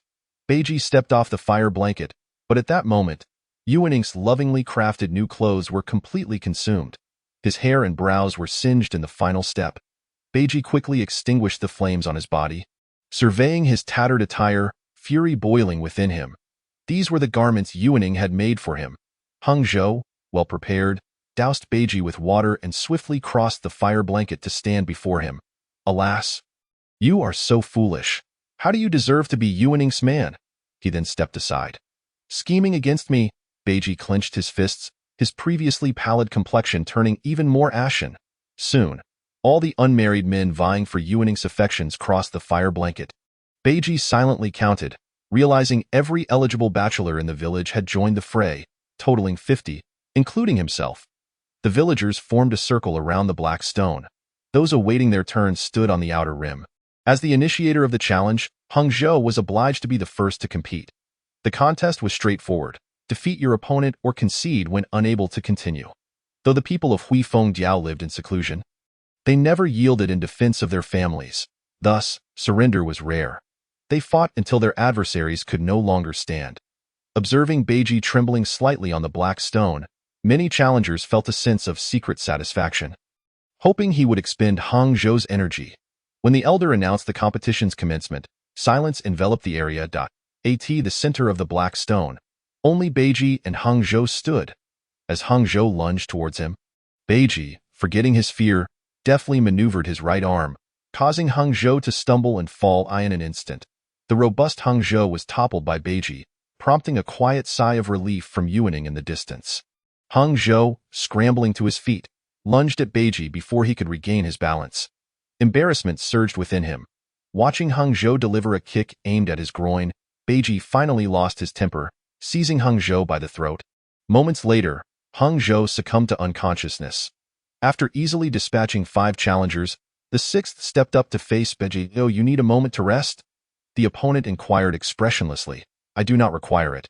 Come at me." The challenger smirked. "Prepare yourself." From the sidelines, Yuaning frowned. This contestant, Songming, had never crossed her path before. Had he even trained in martial arts? Yet, at that moment, Songming exhibited a blend of offense and defense against Beiji. His movements remarkably agile and skillful. Beiji, who had previously relied solely on his hands to defeat 5 opponents, found himself facing a similarly skilled adversary in Songming, who effortlessly alternated between close-range strikes and mid-range tactics. Beiji adopted a strategy of patience, allowing Songming to attack while waiting for an opening. After a series of swift strikes to Beiji's lower regions, Songming maneuvered behind him. Just as Beiji turned, Songming lunged into his embrace. Delivering a flurry of punches aimed at Beiji's solar plexus and throat, Beiji defended while counterattacking, but Songming's onslaught was relentless, landing blows to Beiji's core and abdomen, eventually sending him flying with a well-placed hip thrust. Before Beiji could hit the ground, Songming rushed forward, seeking to deliver a fatal blow while Beiji was airborne. In a split second, Beiji spun mid-air, extending his hand to press against Songming's head. With a slight exertion of force, he destabilized Songming's footing, sending him crashing to the ground. Beiji descended with the grace of a superhero, his palm firmly pressing down on Songming's throat, applying his full weight. Beiji could hardly anticipate that each subsequent challenger would possess skills akin to Songming's, especially as he recognized their eyes. Had he known them before? Subsequently, the 10th contestant up to the 20th, undeterred by the peril of being struck down by Beiji's powerful fists, all resorted to the physically exhausting method of close-quarters wrestling. At that moment, Beiji realized their strategy. They were depleting his stamina, while the true protagonist had yet to make an appearance. Chapter 31. The Dagger of Yuning. The 21st contestant employed guerrilla tactics, incessantly striking Beiji's shins and various parts of his body.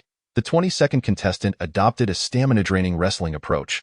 The 23rd continued with guerrilla tactics to assault Beiji's physique. The 24th also engaged in close combat wrestling. After the 30th contestant fell, observing the expressions of the surrounding villagers, Beiji felt an overwhelming urge to weep. At that moment, his body was drenched in blood, intentionally left by his opponents. Even if they could not defeat Beiji, they aimed to make him bleed and exhaust his energy. Despite appearing a mere specter of blood, Beiji had already incapacitated 30 adversaries, standing against the families of 30 individuals. Witnessing Beiji render their children unconscious ignited a flame of resentment and hostility in the eyes of all the parents. The people of Huifeng Ao had already deemed him an enemy. Had Beiji been defeated at the onset, and subsequently taken down one after another, it would not have incited any animosity. People can tolerate others surpassing them slightly, but when an outsider vanquishes the majority of the village's youth, it evokes a profound sense of humiliation. No one had anticipated the situation would escalate to this extent. Beiji's legs trembled incessantly, sweat pouring down his brow. When he turned his gaze back to Yuning, he saw her using sign language to convey, "If you perish, I shall not survive either." In that instant, a burst of clarity struck him. Beiji straightened his spine and lifted his head, witnessing ominous clouds rolling across the sky, the atmospheric conditions reminiscent of that stormy night. At that juncture, the 31st opponent charged forth. Beiji urgently gestured to Yuning to flee Reincarnation Mountain, only to be met with a kick to his chest by his adversary. Fortunately, his internal organs instinctively rebounded, safeguarding him from internal injury. Beiji understood he must have once been a martial artist, as he often unconsciously neutralized his opponent's attacks. The 31st opponent, realizing Beiji had deflected his strike, abandoned guerrilla tactics and attempted a desperate maneuver to grapple Beiji closely. Understanding their strategy, Beiji adopted a self-sacrificing approach, allowing his opponent to believe he had struck true. When the opponent's kick grazed Beiji's skin, Beiji deftly redirected it, delivering a fierce blow to his adversary's throat. After incapacitating his opponent, Beiji noticed Yuning still standing there and continued urging her to leave through sign language. Yuning communicated back with signs, indicating the village rules forbade her departure. Rules, I despise you. The 32nd contestant approached Beiji slowly, whispering, "You are indeed formidable. But do you not find this black stone peculiar? Here, you seem utterly powerless, do you not? In light of your ability to defeat so many of my subordinates, I shall burn a bit of paper money for you on this day next year." Following this, he landed a punch squarely in Beiji's chest, sending him 6 or 7 meters airborne before crashing down onto the black stone. At this moment, the villagers erupted in cheers, thrilled that someone had finally managed to bring Beiji down. The sounds reached Beiji's ears, piercing his heart as he clenched his fists and rose once more. Another punch sent Beiji sprawling to the ground.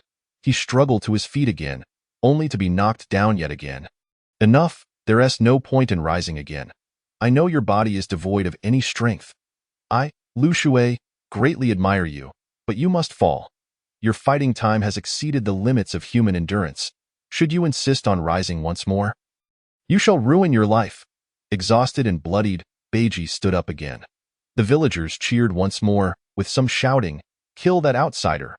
Lu Shui leapt into action, his legs tightening around Beiji's neck and waist, forcing him to the ground, subsequently constricting his grip around Beiji's neck.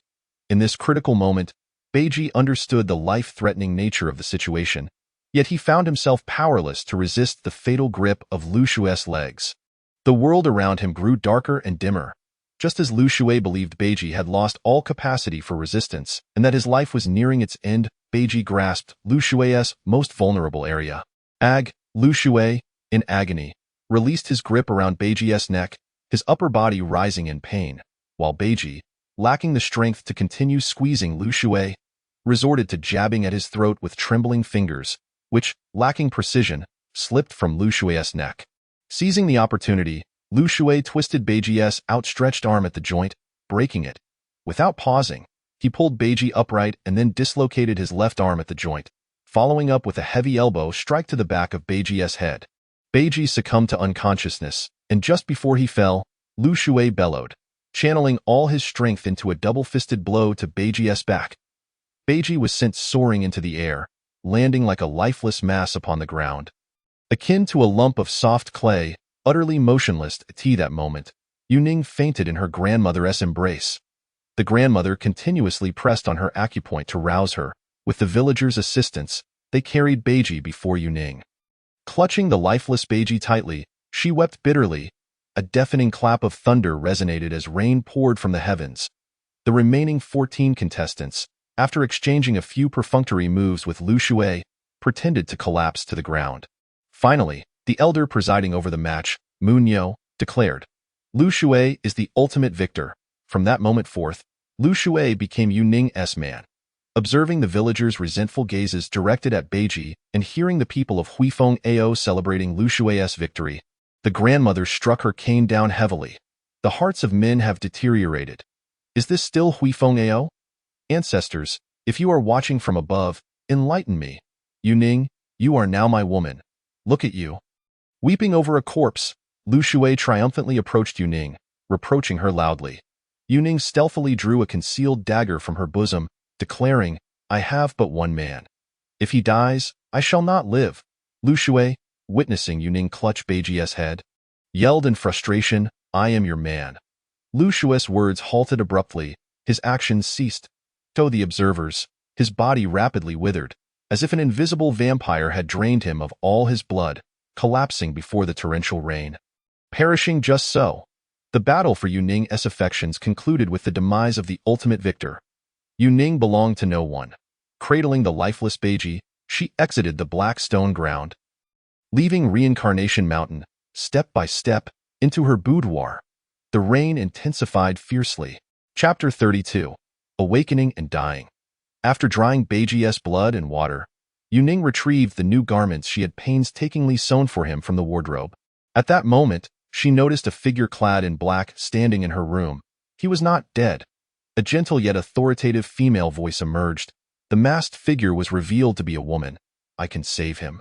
Without a moment's hesitation, Yuning dropped to her knees before the masked woman, bowing her head in reverence.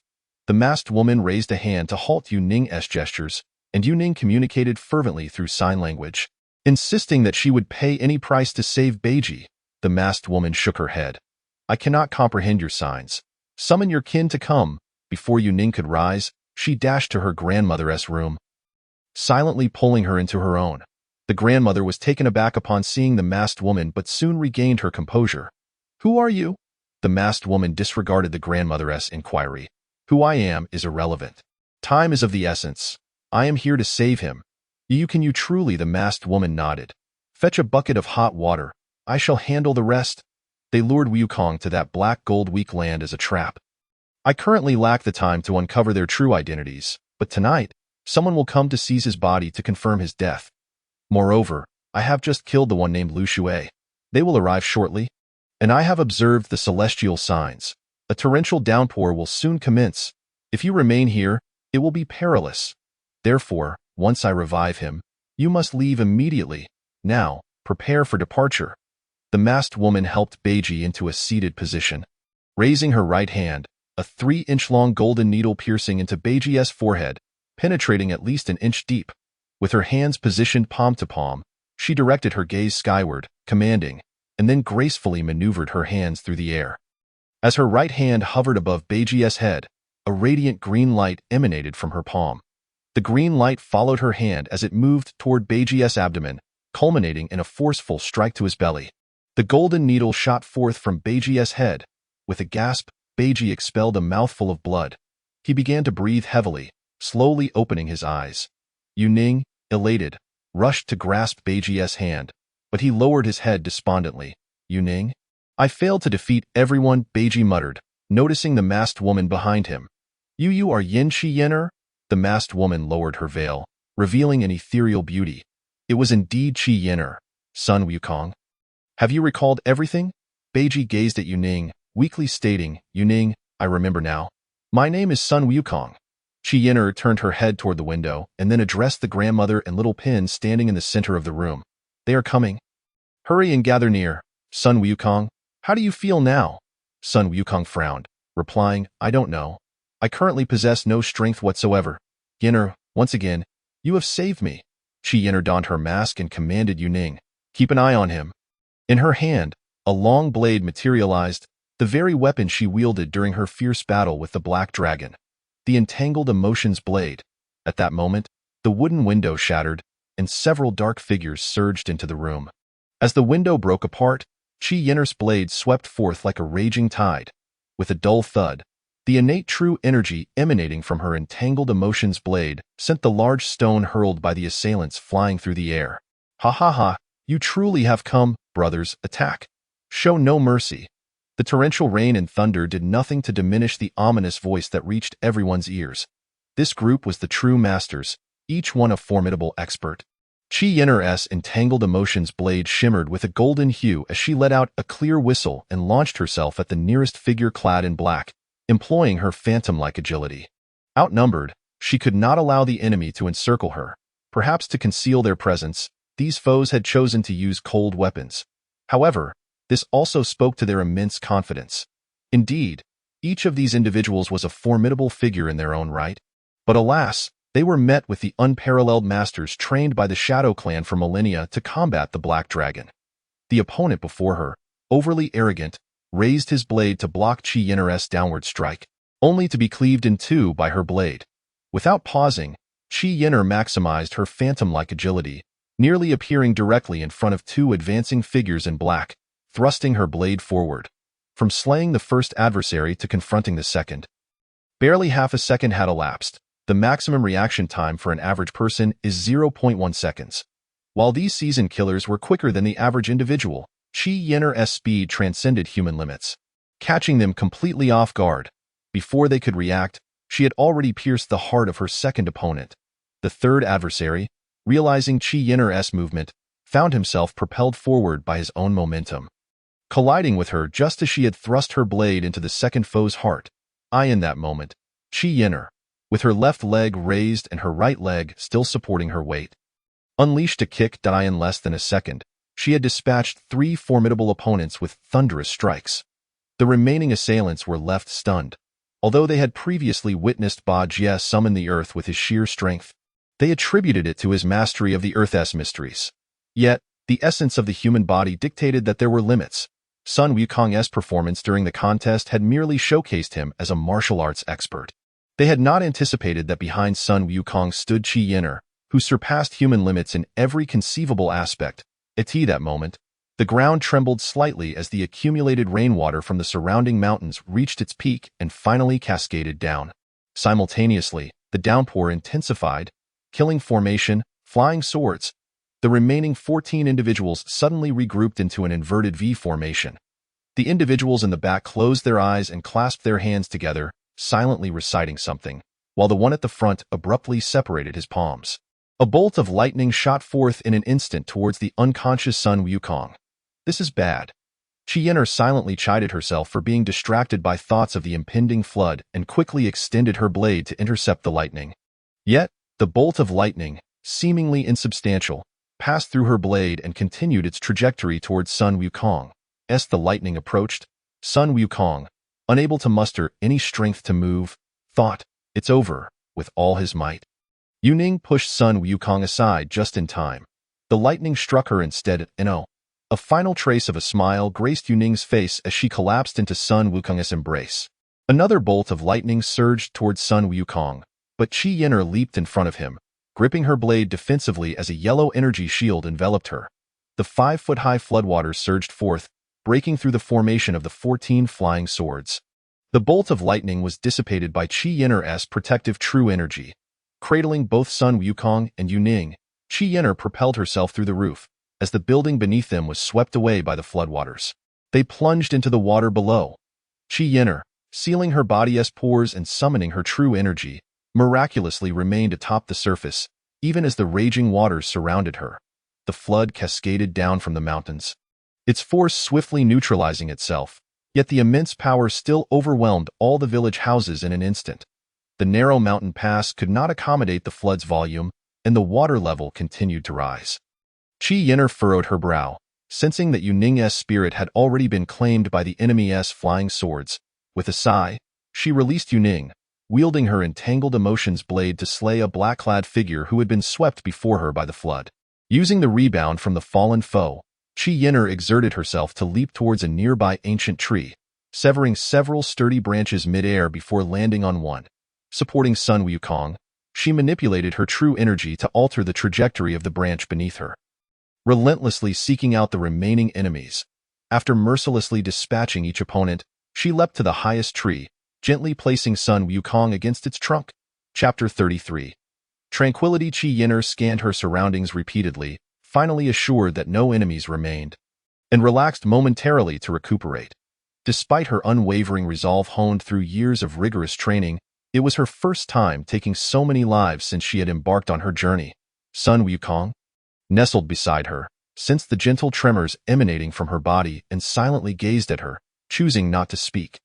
After a brief respite, Qi Yin'er turned to Sun Wukong and instructed, "Stay here and do not move.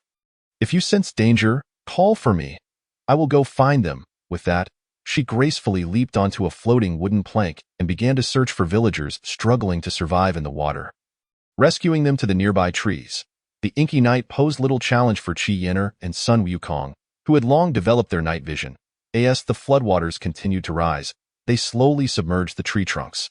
If the water kept rising, Qi Yin'er would have no choice but to take Sun Wukong away from this place. Determined to find the grandmother in the small basin, or Yu Ning, before the water overwhelmed Sun Wukong. Qi Yin'er recalled the location of Yu Ning's house from her memories. After taking one last glance at Sun Wukong, she resolved to dive beneath the surface. At that moment, a bolt of lightning struck the very tree Sun Wukong was leaning against. It is often said that one should not stand under a tree during a thunderstorm, but in this flood, there was little choice. She had not anticipated the lightning would be summoned. The tree trunk supporting Sun Wukong splintered under the force of the lightning and fell, sending him tumbling into the water. The bolt had been so immense that it shattered the thick trunk in an instant, transmitting the electricity through the floodwaters. A flicker of lightning was briefly visible, followed by a basketball-sized orb of electricity rising from the surface. In that moment, Sun Wukong's body plunged into the floodwaters. No.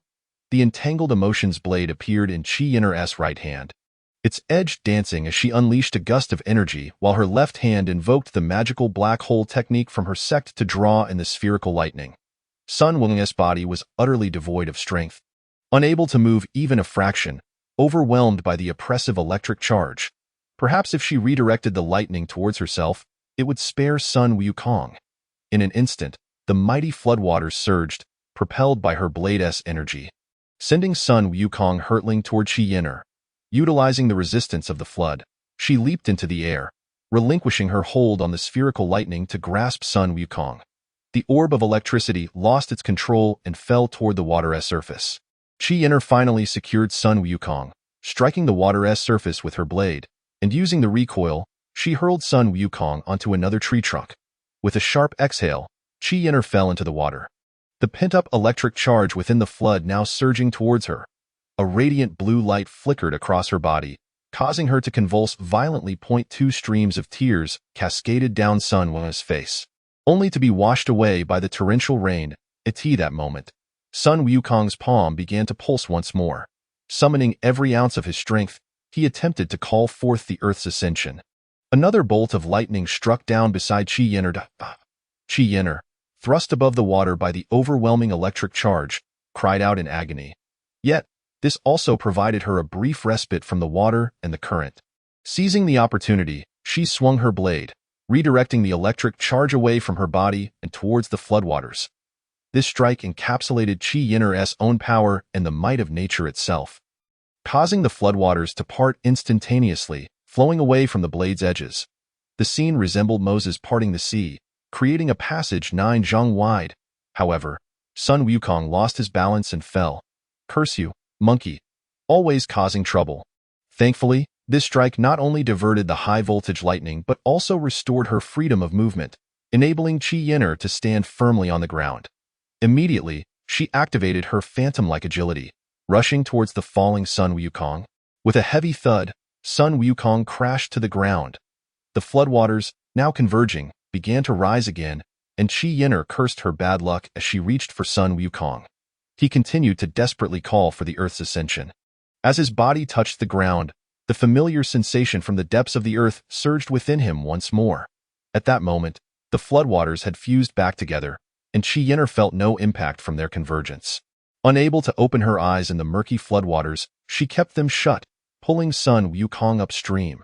However, she noticed that his presence had become as heavy as a mountain, unyielding and immovable. In the next second, Qi Yinner sensed herself rising above the water's surface. Shaking her head to rid her face of the water, she opened her eyes to see herself and Sun Wukong gradually emerging from the depths. Rising higher and higher, gazing downwards, Qi Yinner beheld herself and Sun Wukong standing upon a circular earthen platform, 2 meters in diameter. Remarkably, this platform was steadily ascending. At that moment, Sun Wukong's pallor had vanished, and his gaze was no longer vacant. Qi Yinner felt a sudden pang of realization. How foolish she had been. If only she had introduced Sun Wukong to the energies of the earth sooner. Perhaps he would have recovered long ago. Reflecting on this, it dawned on her that Sun Wukong must be drawing upon the earth's energy while standing upon it. Thus, the astonishing force he exhibited when he severed the black dragon in the desert must have been a revelation that occurred in that very instant. Sun Wukong's expression was one of profound tranquility as he clasped his hands behind his back and lifted his gaze to the stormy night, murmuring softly, "Yinner, I understand." The wind ceased and the rain abated. As the floodwaters receded, leaving the countryside in utter disarray, strewn with bodies, Yuning's face bore an expression of serene peace, and Sun Wukong gazed at her for a long while. After gently kissing her cold lips, he removed her garments, causing the ground beneath Yuning to sink into a deep pit. Then, as the earth settled, Sun Wukong rose and proclaimed, "Born of the earth, and to the earth I shall return. Yuning, do not blame me for my selfishness. For as long as the earth exists, I shall forever remember your presence. Yuning, do you know? Throughout my life, regardless of where I was, even in my hometown. I have spent each day evading reality. I locked myself away in books like an ostrich, attempting to forget the outside world. Though I excelled in my studies, began earning money, and acquired formidable strength, the fear of society, rooted in my childhood experiences, only deepened. In moments of distress and hardship, I would cower like a timid mouse, licking my wounds in solitude. Yet, during my time in Fengao, I experienced the most serene and peaceful days of my life. I had never felt life so fulfilling. You taught me how to sip soup, how to wield chopsticks, how to work, how to cook, and how to be a person. I once dreamed of traveling the world with you. But now I realize that though the world is vast, I find comfort in this small space. Here, I feel as though I possess the entire world. Yu Ning, rest in peace. Turning to Qi Yin'er, Sun Wukong's face remained composed as he said, I truly do not understand how the people of Fengao have survived all these years, but now that it is over, let everything be buried in the earth. Chapter 34. The Beastman's view. After witnessing Qi Yin'er erase every trace that could be discovered, Sun Wukong suddenly recalled. Each of these individuals possessed extraordinary abilities, far beyond that of ordinary folk. Yin'er, do you know their backgrounds? Qi Yin'er paused for a moment before sighing. There are numerous sects with such power, but none have any conflict with you. I believe there are three possibilities. First, they may be sent by the Pang family, whose influence is vast and can command various capable individuals, including several from the military, which harbors a special unit. Second, after we defeated the Black Dragon. You mentioned we were even and said our goodbyes. In the chaos, I neglected to consider that while we killed the Black Dragon, those who released it must be underground. Their power is plausible. I have long suspected that we may have acted too late, and the Black Dragon's realm may have received a signal upon its seal being broken. Third, Sun Wukong suddenly turned to Qi Yin'er. Yin'er, I made a mistake. Qi Yin'er smiled faintly. It is not your fault. I suspect that when it emerged, the Black Dragon's realm was already aware. Observing Qi Yin'er's weary visage, Sun Wukong realized he had failed to complete the task she had entrusted him with, and that he had inadvertently disturbed her focus, preventing her from eliminating the human traitors who had released the Black Dragon's seal. For a moment, he was at a loss for words. Let us depart swiftly. Qi Yin'er gently urged, as long as you are unharmed, I shall find solace. However, you are currently too weak. We must seek a safe place to rest. Yin'er, what is the third possibility? Let us discuss it as we walk. The third possibility is that you, Sun Wukong, now resemble the flesh of the monk Tang Sang from Journey to the West. Due to your unique constitution, you will encounter even greater dangers ahead. A flicker of anger flashed in Sun Wukong's eyes. Truly formidable. Regardless of which of the three it may be, they are all troublesome adversaries. However, they must not harm the innocent, nor should they have slain Yu Ning. Even if they represent the entire Black Dragon realm or the entire military, I shall fight them to the bitter end. Yin'er, is it true that behind that Black Dragon, there are many others? Qi Yin'er pondered before responding uncertainly, that is merely my intuition. I hope it is just a false impression. Sun Wukong chuckled, very well, let us proceed. Even if it is true, it has already transpired. Should the Black Dragon return, I shall treat you to some dragon meat. Last time, I was foolish to let such a rare delicacy pass me by. Alas, what a pity. Soon, the new year approached. After the festivities, do you still plan to continue your studies? Sun Wukong paused. A statement lodged in his chest, and after a long exhale, he said, had you not mentioned it, I would have forgotten that I am a student. Ever since I was accepted into university, one event after another has unfolded, as if I am drifting further from my original path. Reflecting on the student who once aspired to improve the conditions of Chiefing Village, I can scarcely believe it. I had once yearned to attend a prestigious university, the Black Dragon, the Beastmen of Sigma, and now I too have become akin to Tang Seng's flesh. My world has irrevocably changed since encountering these entities. I believe the world itself has transformed. It seems that even if I wished to return to my former life, it would be nearly impossible. Yin'er, do you know?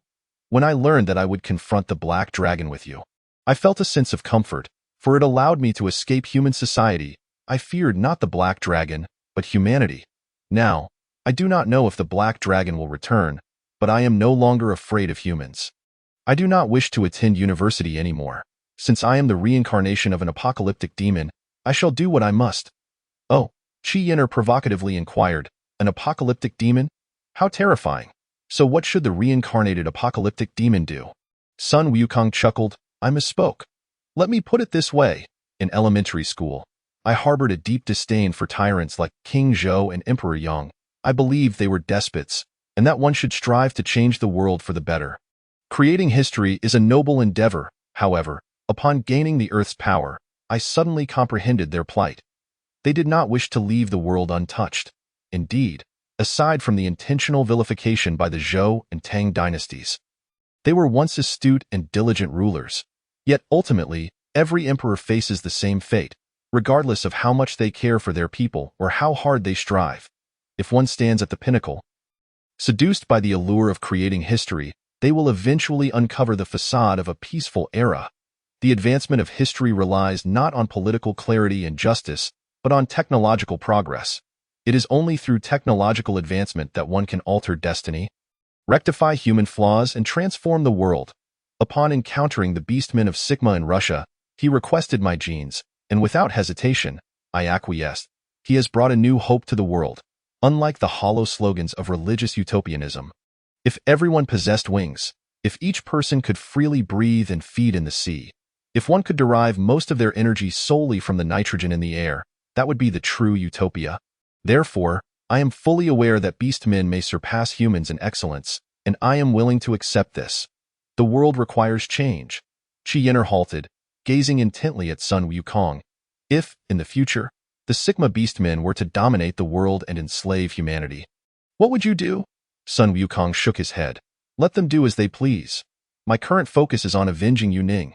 If the beastmen were to rule the world, as long as they do not disturb me, I shall pay them no mind. Qi Yinner furrowed her brow. Sun Wukong, do you realize that such words are hardly befitting of a human? I cannot fathom how you have transformed into a being that stands against humanity. A demon, as if doused with a cascade of icy water. Sun Wukong paused. Heavens! Yinner, have I truly changed? Qi Yinner shrugged. Do you remember the promise you made to me? Sun Wukong nodded vigorously. I promised you that I would never harm the innocent. Very well, let us proceed. On the airplane, Qi Yinner remarked, Sun Wukong, I just saw an advertisement for a game. You know what? You resemble a mage from the game. As she flipped through a magazine, Qi Yinner appeared remarkably at ease after the defeat of the Black Dragon, no longer the witch burdened by a sense of impending doom.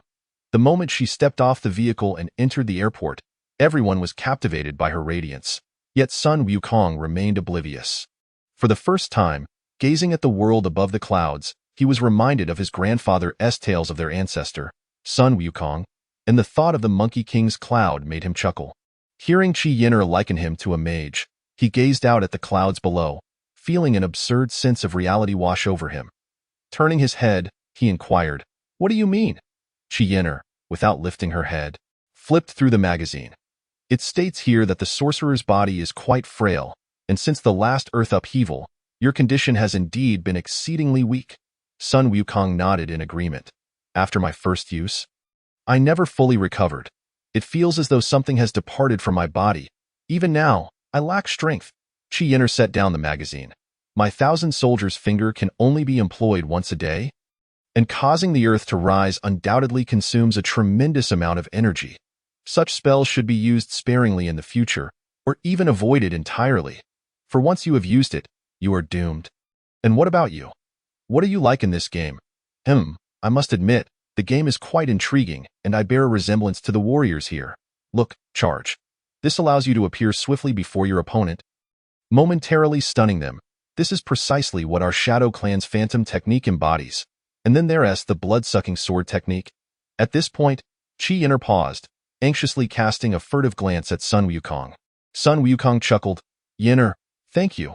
Had I been in your position, I would have drained you of every drop of blood. Qi Yinner burst into laughter. Yinner, what are your plans next? Sun Wukong hesitated for a long moment before finally inquiring. If necessary, seek out Lin Bo at the place we agreed to meet in the capital. He will provide you with information and assistance. Once I escort you to the capital, I shall have no further obligations. For years, I have prepared against the Black Dragon, and now it is time for me, Qi Yinner, to enjoy myself. Yinner, I owe you far too much. Stop it, you rascal. Don't bring that up. Sun Wukong scratched his head. Indeed? It seems I only lack a monk to manage me. You might just encounter one. Sun Wukong turned his flushed face towards the window. Yenner, have you ever considered going to university for some fun? Perhaps. Why? Are you hoping I accompany you through your studies? No, no. Sun Wukong hastily denied. The two fell silent. Chapter 35. Does Qi Yenner wish to devour me? The two slowly exited the airport before stopping. Yenner, will we meet again? Qi Yenner, with a profound expression, replied, What do you mean? We still have matters to attend to. First, let us go to a place of mine. After boarding the vehicle sent by the Shadow Clan to receive Qi Yenner, she told Sun Wukong he could rest for a while, as the journey was quite lengthy. Once inside the vehicle, Sun Wukong felt fatigued, compounded by the significant energy drain from invoking the Earth's ascent, and soon closed his eyes, quickly succumbing to slumber. When he awoke, Sun Wukong found himself suspended within a dark, spherical iron cage, devoid of light. Peering outside the cage, it seemed he was encased within a larger sphere. With only black water beneath and smooth, enclosing walls all around, there was a singular passage, just wide enough for one person, where Qi Yenner stood, holding a lantern. What are you doing? Qi Yenner, why have you imprisoned me in this cage? Ask yourself, why do you think I have confined you here? Qi Yenner's voice resonated calmly in Sun Wukong's ears. Reflecting on Qi Yenner's sacrifices to save him, the numerous lives she had taken, and her repeated acts of salvation, Sun Wukong, even in his haze of anger, could not fathom that she intended him harm. Then why am I confined here? Are you afraid I might seek vengeance? Do you fear my adversaries are too formidable? Or are you afraid of the malevolent energy within me, which could spiral out of control after taking lives? Since being with Qi Yenner, aside from the 4 great monkeys and the black dragon, Sun Wukong had hardly taken a life. Every opportunity for bloodshed had been seized by her. Moreover, using his blood against the black dragon would have rendered unnecessary all the training he had undergone. If she insisted on training him, 2 possibilities emerged. First, Qi Yenner was unwilling to use her own blood against the black dragon, hoping they could defeat it together. Second, she aimed to purify his body and mind, expelling the malevolent energy within him. And there was a third possibility, that this training was to transform him into a Tang Seng's flesh. Should that be the case, it would imply the black dragon had been vanquished, and he had grown fattened, with Qi Yenner now wanting to consume Tang Seng's flesh. This girl is far too cunning. Sun Wukong found no fear in death. If Qi Yenner truly wished to feast upon him, he would willingly allow it, for his life had been saved by her. Contemplating this, Sun Wukong quieted. Yenner, my thoughts are in disarray. I cannot discern the reason. You have saved my life time and again. I would not mind whatever you choose to do. Indeed, if I were to become Tang Seng's flesh, I would not oppose it if you require my body to enhance your cultivation. I hope you will promise to aid Yu Ning in her vengeance. Silence! Qi Yenner shouted in fury. Sun Wukong, do you regard me as such a despicable person? Do you not understand that before heading to the reincarnation mountain, I had never taken a life?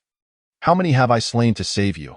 You are a reincarnation of the 4 evil entities, a rarity that emerges once in 10,000 years, yet I, Qi Yenner, choked with emotion, Qi Yenner flung the lantern into the water, plunging the spherical space into utter darkness. Damn it! Am I still human? How could I be so petty towards this saintly maiden? Yenner, please, do not be angry. I am simply not articulate. What I mean is, I would willingly do anything for you. Even died, I do not suspect you wish to consume me. Please do not be angry. It is my fault, in this world, aside from my grandfather, and, aside from him, you and Yu Ning have treated me the best. Stop this nonsense, Qi Yenner retorted angrily. I mean it, Sun Wukong insisted. Whether you believe it or not, just release me. I have matters to attend to. Once completed, you may do with me as you wish. Is that agreeable? Sigh, came Qi Yenner's sigh. Sun Wukong, if I do not confine you here, you would undoubtedly seek vengeance against the Peng family. Would you not? Sun Wukong coldly articulated, regardless of who they are, they must perish. After a moment, Qi Yenner slowly posed a question. Sun Wukong, you are exceedingly selfish. To alleviate your guilt, you resort to killing, even contemplating death as an escape. Have you considered that Yu Ning sacrificed herself to save you? simply to see you trapped in an endless cycle of slaughter and being pursued throughout your life? Have you thought of your grandfather and Fonging Shan? You are the essence nurtured by the earth. Should the need arise, I, Qi Yin'er, would gladly die for you. But a life of slaughter and being hunted is not one you should endure. I shall say no more. Ponder this well. Are you selfishly seeking revenge, or should you live well for those who have sacrificed themselves? Moreover, this cage is specifically designed to imprison those with extraordinary abilities. Do not attempt to dismantle it. When you come to your senses, I will release you. A heavy thud echoed as the stone door collided with the wall, and Qi Yin'er sealed the only entrance to the spherical space. Sun Wukong found himself confined within this isolated cage. With no sky above, no ground below, and devoid of sunlight, he strained against the iron bars, but they did not budge. This was no ordinary iron. Its composition was unknown. You wretched girl, let me out. If you don't, I swear I'll strike you. Sun Wukong attempted to summon the earth to crack open a fissure, but the ground remained unresponsive. His body was still too weak, and after shouting for a while with no reply, he fell silent, succumbing to frustration and sleep. A day later, Qi Yin'er, I've come to understand. Release me.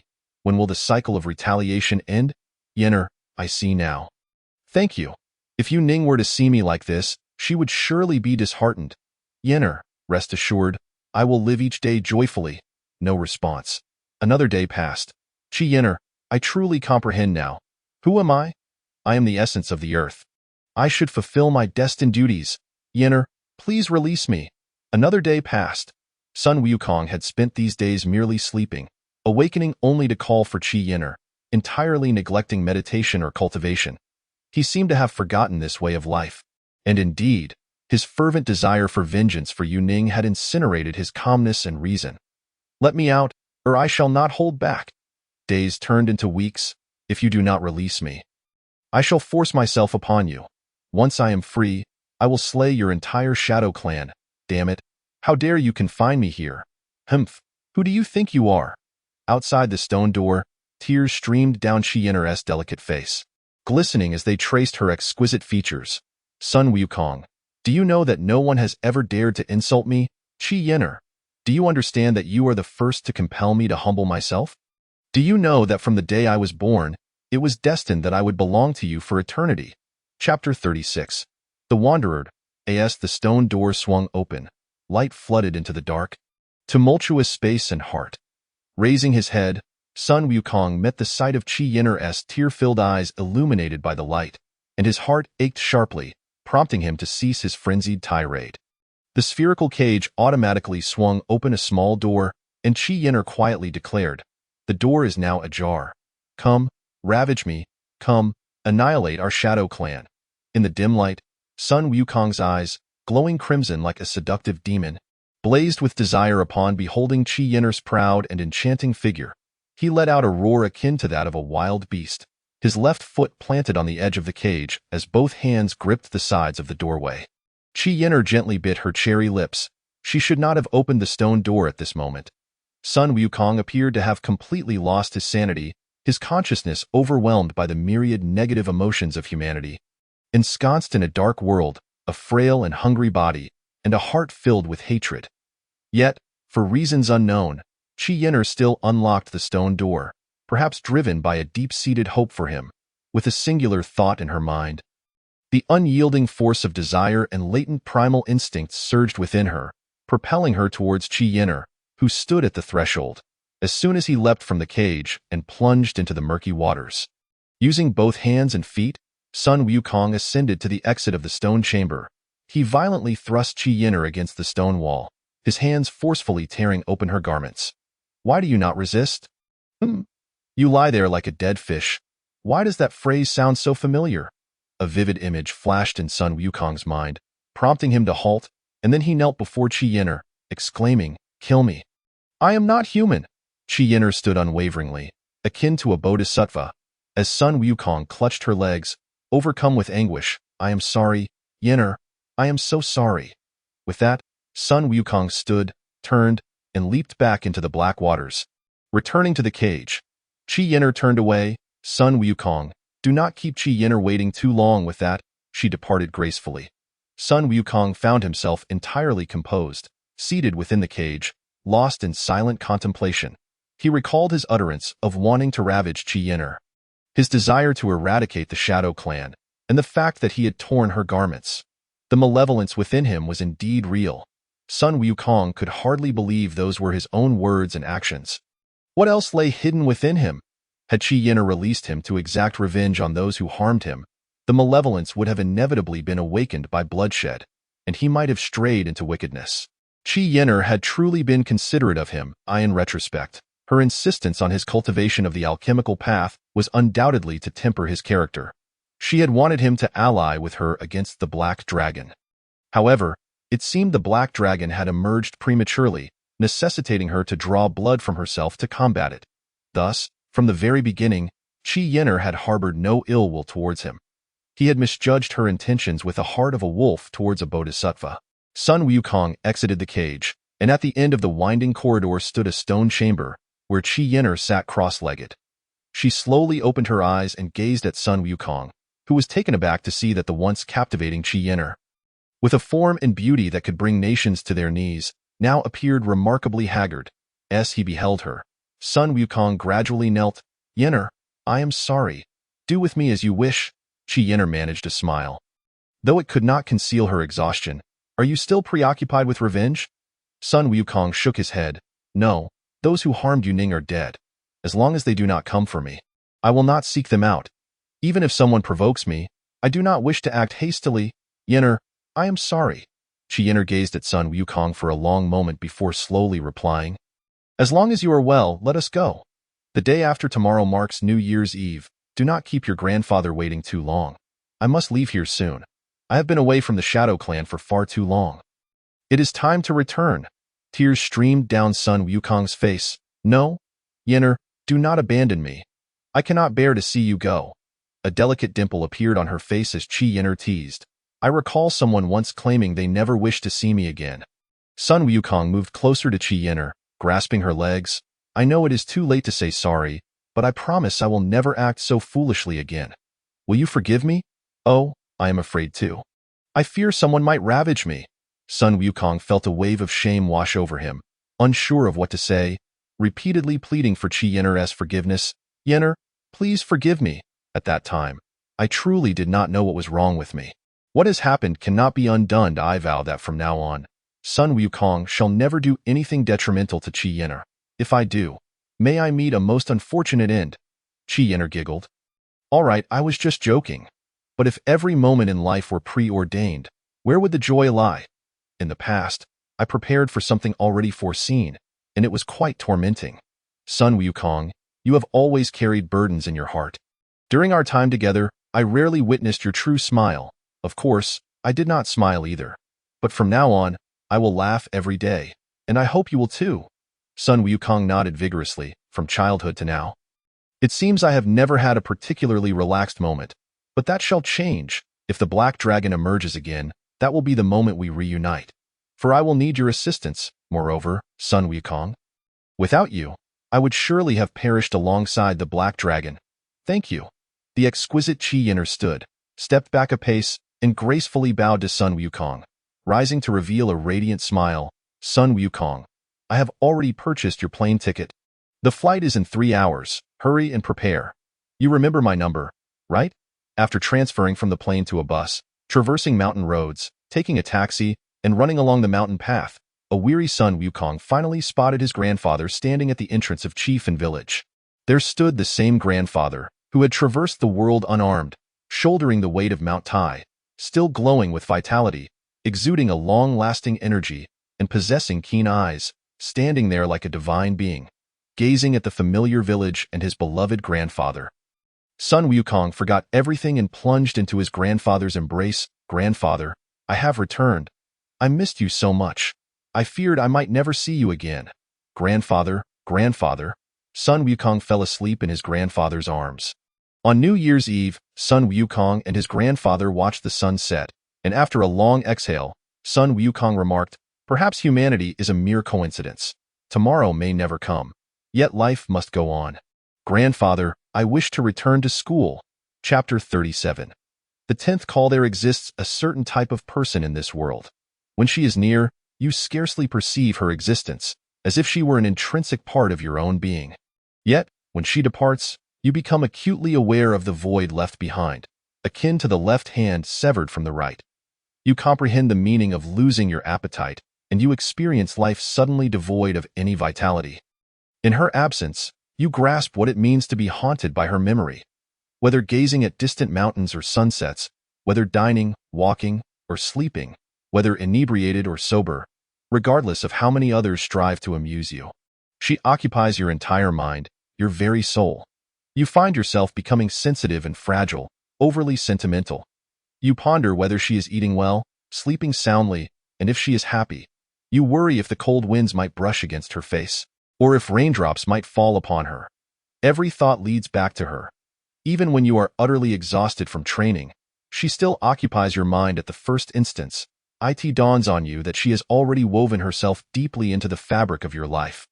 After breaking open his grandfather's wine jar, Sun Wukong consumed 2 full jars of his grandfather's homemade liquor before beginning to strike the wooden dummy incessantly, from sunset until moonrise. Exhausted, Sun Wukong collapsed to the ground, and the image of those deep, universe-like eyes resurfaced before him. "No!" he screamed as he struck the ground. "Chi Yinner, you devil, do not dance before me! Chi Yinner, you devil!" His grandfather watched from a distance, smiling with contentment, murmuring to himself, "Little Kong has finally found someone in his heart. Chi Yinner, Chi Yinner, could it truly be her?" Unable to contain himself, Sun Wukong finally took out his phone. "Yinner," the voice on the other end softly replied. "It is I am listening," Sun Wukong stammered. "Happy New Year." "You too, Happy New Year." After ending the call, Sun Wukong stared blankly at his phone for a long while before dialing Chi Yinner's number again. "Yinner, Happy New Year." Sun Wukong repeated his New Year's wishes to Chi Yinner 9 times, disconnecting the call each time. Chi Yinner reciprocated with 9 Happy New Years. On the 10th attempt, Sun Wukong finally mustered the courage to call Chi Yinner, determined to tell her how much he missed her, only to hear the automated message, "Your call has insufficient balance. Please recharge." Sun Wukong slumped despondently to the ground, realizing he was still the same timid Sun Wukong as before. In a fit of rage, he extended his hands, wishing to command the earth to part and create a deep chasm to escape the harshness of reality, but found that the earth remained unmoved, and the sensation of connection to it had vanished. After repeated attempts to calm himself and experiment, the ultimate conclusion was that he had lost the power to call upon the earth and the winds. Suddenly, Sun Wukong erupted into laughter. "Ah, so this is the fiery burn of anger. Well, I have always been an ordinary person. This is fine. We are simply from 2 different worlds. You already possess the entire world." As he chuckled, tears began to flow. His grandfather slowly approached and sat beside him. 56 years ago, it was during the time when your grandmother was with the Kuomintang, retreating step by step. She issued me an ultimatum, compelling me to choose my stance. Thus, I remained on the mainland, while your grandmother went to Taiwan. Grandfather had never spoken of grandmother, and Sun Wukong abruptly ceased his sorrow and raised his head. "Is my grandmother a member of the Kuomintang? In Taiwan? Is she still alive?" Grandfather sighed. "At that time, I was deceiving you and myself. The detailed circumstances have become quite hazy over the years, so refrain from probing too deeply. Allow me to provide you with a general overview. Your grandmother was born into a military family. Her father held a high-ranking position within the Kuomintang, and she trained in martial arts from a young age, excelling particularly in light-footed techniques. She was responsible for intelligence work against the Japanese for the National Revolutionary Army. Meanwhile, I had joined the Chinese Communist Party. You know, I possessed the unique ability to conceal anything without detection. Thus, I too was involved in intelligence operations against the Japanese. It was in this context that I met your grandmother. As we both gathered intelligence to prepare for our evacuation from the Japanese-occupied zone, she was searched ahead of me. When the Japanese soldiers were patting her down, I covertly transferred the intelligence from her to myself. After passing through the checkpoint, I returned it to her, claiming to be a magician, and that was how we became acquainted. We frequently ventured behind enemy lines together to obtain intelligence. Thanks to me, we managed to safely smuggle it out each time. Later, during the conflict between the Kuomintang and the Communist Party, her family was taken under the control of Chiang Kai-shek and relocated to Taiwan. leaving her with no choice but to follow them there to tea that time. Your grandmother urged me to accompany her, but I declined. Firstly, I was merely a lowly soldier, while she hailed from an esteemed family, belonging to entirely different worlds. Secondly, I believed that the ideals of the Communist Party were superior to those of the Kuomintang. Thus, we parted ways, and at that time, your father was merely 10 months old. Grandfather, you still think of grandmother, do you not? All these years, your refusal to speak of her is because grandfather patted Wukong's shoulder. Once a mistake is made in such matters, one may regret it for a lifetime. Little Wukong, tell me about Chi Yin'er. Last year, at the end of winter break, I encountered a girl from a dance academy on the train. Their studio had always been obscure and unprofitable, upon learning that I earned 80,000 in a week last year. They asked me to help them devise a plan, just some ideas. At that moment, as I watched her dance, I cannot explain why, but I found myself embracing her. Her boyfriend saw this and confronted me. Unaware of his heart condition, I struck him 3 times, and he perished. His name was Peng Wei, and his family wielded considerable influence. They intended for me to perish in prison, but fortunately, Chi Yin'er appeared just in time. She used her power to rescue me and procured medicine to treat Fong Yingshan's scars, as a condition of my assistance. I agreed to help her eliminate a formidable foe, and thereafter, she brought me to the vast desert of her clan. Upon hearing this, grandfather interrupted Wukong. She belongs to the Shadow Clan? Sun Wukong looked at grandfather in astonishment. Grandfather, you have heard of the Shadow Clan too? Grandfather nodded. The Broken Sky Taoist Temple, the Mirage Palace, and the Desert Shadow Clan. These are the 3 great mysterious sanctuaries independent of worldly authority, dating back to the legendary Yellow Emperor. However, for 3,000 years, they have seldom revealed themselves, leading people to dismiss them as mere myths of disillusioned rulers. In the past millennium, few have believed, and even fewer are aware. Grandfather, how do you know this? Grandfather replied with pride. In my youth, I traversed the world, but it was the departure of your grandmother that led me to abandon everything. Not only have I heard of them, but I have also encountered members of the Shadow Clan. I have witnessed the Mirage Palace manifest, and I even ventured into its outer realm. Sun Wukong was filled with excitement. Really? Grandfather, please tell me, what is the Mirage Palace like? Does it traverse underground? Grandfather nodded and then shook his head. It can traverse underground, but it is you whom I am questioning. Speak first, and then I shall reveal the secrets of the Mirage Palace. Sun Wukong relayed the events following his encounter with Chi Yin'er in rapid succession, then shook grandfather's arm, urging him to recount how he came to witness the Mirage Palace. Grandfather raised his arm, freeing himself from Wukong's grasp, his expression turning solemn. Let me ponder, it has been quite some time. After a long pause, grandfather exhaled deeply. Back then, I had only recently met your grandmother. Although we could be said to have fallen in love at first sight, and she did not hold my humble origins against me, I still felt compelled to present her with a token of affection. As a wandering performer, I never carried much money. I recalled the tales your great-grandfather shared about the 3 great sanctuaries he possessed for extraordinary abilities, one of which was the power to perceive the past and future. He informed me that the Mirage Palace materialized once every 60 years, and he had calculated the precise time and location. I did the math and realized it would appear within a month, so I journeyed day and night toward Boston Lake in Xinjiang, where the Mirage Palace was destined to manifest. Legend spoke of the numerous ancient artifacts hidden within. My goal was to enter the Mirage Palace as swiftly as possible and procure a few treasures to present to your grandmother. I arrived at Boston Lake 7 days prior to the palace's appearance, and to avoid local disturbances, I took refuge in the surrounding forest, relying on my unique skills to survive. Those 7 days passed rather well. On the evening of the 6th day, with 3 hours remaining until midnight, your great-grandfather's calculations indicated that the Mirage Palace would materialize. At that moment, I heard footsteps approaching from the thicket where I was concealed. I discerned that there was only one individual, and their steps were incredibly light, suggesting they were intentionally attempting to mask their presence nearby, which surprised me greatly. Sun Wukong, have trained in martial arts since childhood and have always been vigilant. Never had anyone approached me so closely without my awareness. This individual was the first. I stepped forward to see a slender figure approaching, a woman of almost ethereal beauty. We scrutinized one another before she spoke first, inquiring if I was waiting for something to appear. I asked if she was expecting something to emerge from the lake.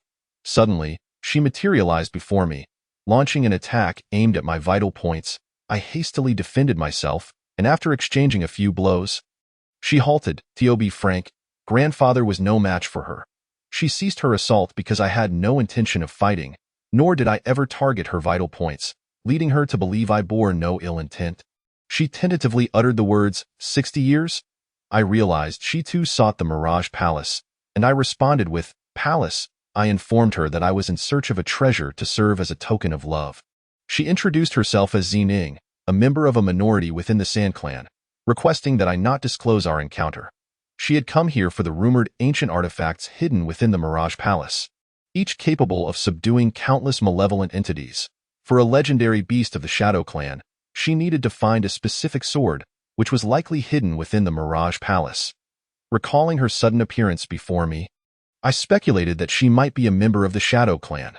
Thus, when our mutual wariness was at a low, I inquired if she belonged to the Shadow Clan.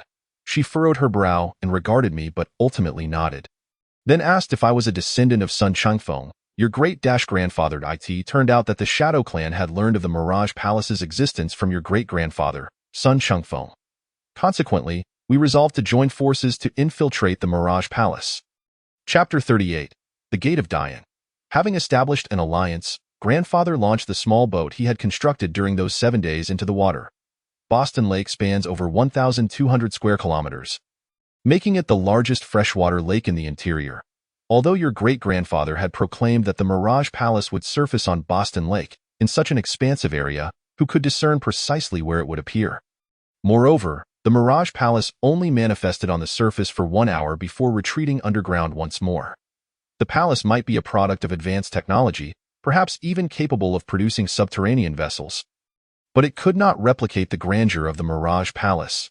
After sunset, the vibrant hues faded into tranquility, and Xining stood poised at the bow. Boston Lake is indeed vast, shimmering with waves and reflecting the sky. Yet it seems rather vague. Did your grandfather not specify a precise location for its appearance? Grandfather shook his head with a wry smile. At that time, I was still young. My grandfather shared it with me as if recounting a tale. Who would think to inquire about the exact location? Xining pondered. I recognize that this sounds selfish, but an hour may prove insufficient. Could we not collaborate first to locate the sword I seek? If we find the sword but lack the time to search for your treasure, the Shadow Clan possesses many valuable artifacts for you to choose from. We have sought that sword for thousands of years. Without your grandfather's revelation of the palace's location, we would need to wait another 60 years. Yet the malevolent entity suppressed by the ancestors of the Shadow Clan will not require 60 years to emerge. Thus, I beseech your assistance, and in return, we Shadow Clan members will fulfill any request you have, and you shall have access to our wealth for a lifetime. Grandfather chuckled. There is no need for such measures. My intent in entering is not for anything particularly special, merely to find something delightful for my beloved. However, your Shadow Clan is different. Once inside, we will dedicate ourselves to finding that sword, disregarding all else. What does the sword look like? You must describe it to me. Xining smiled. We have not seen it for millennia. It is merely a legend, and we have been pursuing a mere tale for thousands of years. However, upon encountering the knife, I shall ascertain its nature. Hence, Mr. Sun, it suffices for you to inform me upon sighting it. There remains a while until the witching hour. I shall take a moment to rest. I appreciate your efforts for safeguarding the law. Grandfather nodded. Very well, do rest. He maneuvered the small boat into a patch of aquatic vegetation in the lake and settled down himself. Since his youth, grandfather had reveled in the world, earning his livelihood through the performance of magic, and had a profound affection for the wondrous beauty of nature. Yet this time, he was devoid of the inclination to admire, for he had loftier aspirations. Occasionally, the calls of waterfowl and swans accentuated the tranquility of the night. Since joining the resistance, grandfather had grown accustomed to the chaos of gunfire. Now, immersed in this idyllic lake, he felt an impulsive desire to escape the mundane with a beloved companion. Shaking his head, he banished such extravagant thoughts from his mind and glanced at his pocket watch. Only half an hour remained until midnight. At that moment, Xining's voice resonated. Someone is approaching. Grandfather secretly admired the remarkable hearing and intuition of this Shadow Clan woman, as he focused intently on the surroundings. After 3 breaths, through the water plants, he finally discerned a figure standing by the lake under the moonlight, garbed in a dark cloak. This individual's attire bore some resemblance to a Japanese ronin, yet was not entirely so, clad in night garb. With a battle knife slung diagonally across his back, his long hair cascaded down, obscuring his entire visage. The distance was too great for Grandfather to see his face clearly, yet the figure emanated a chilling and sinister aura. Grandfather was secretly astonished. This person was formidable, capable of evoking such a potent sensation from afar. What would it be like if they stood face to face? In his youthful bravado, he was unaware of fear. And the presence of this unsettling individual stirred his impetuous spirit, igniting a thought. To confront this fellow, at that moment, as if sensing Grandfather's gaze, the figure turned his head toward the concealed boat among the reeds. Despite the foliage and darkness, Grandfather quickly lowered his eyes and murmured, "Remarkable, he seems to have sensed my gaze. He appears to be Japanese," Ziying replied calmly. "He sensed your hostility. This individual is extraordinary. Humph, let us hope he is merely passing by. Otherwise." The dark-clad figure by the lake then turned and ventured into the thicket along the shore, prompting Grandfather to exhale deeply, suddenly recalling a rumor.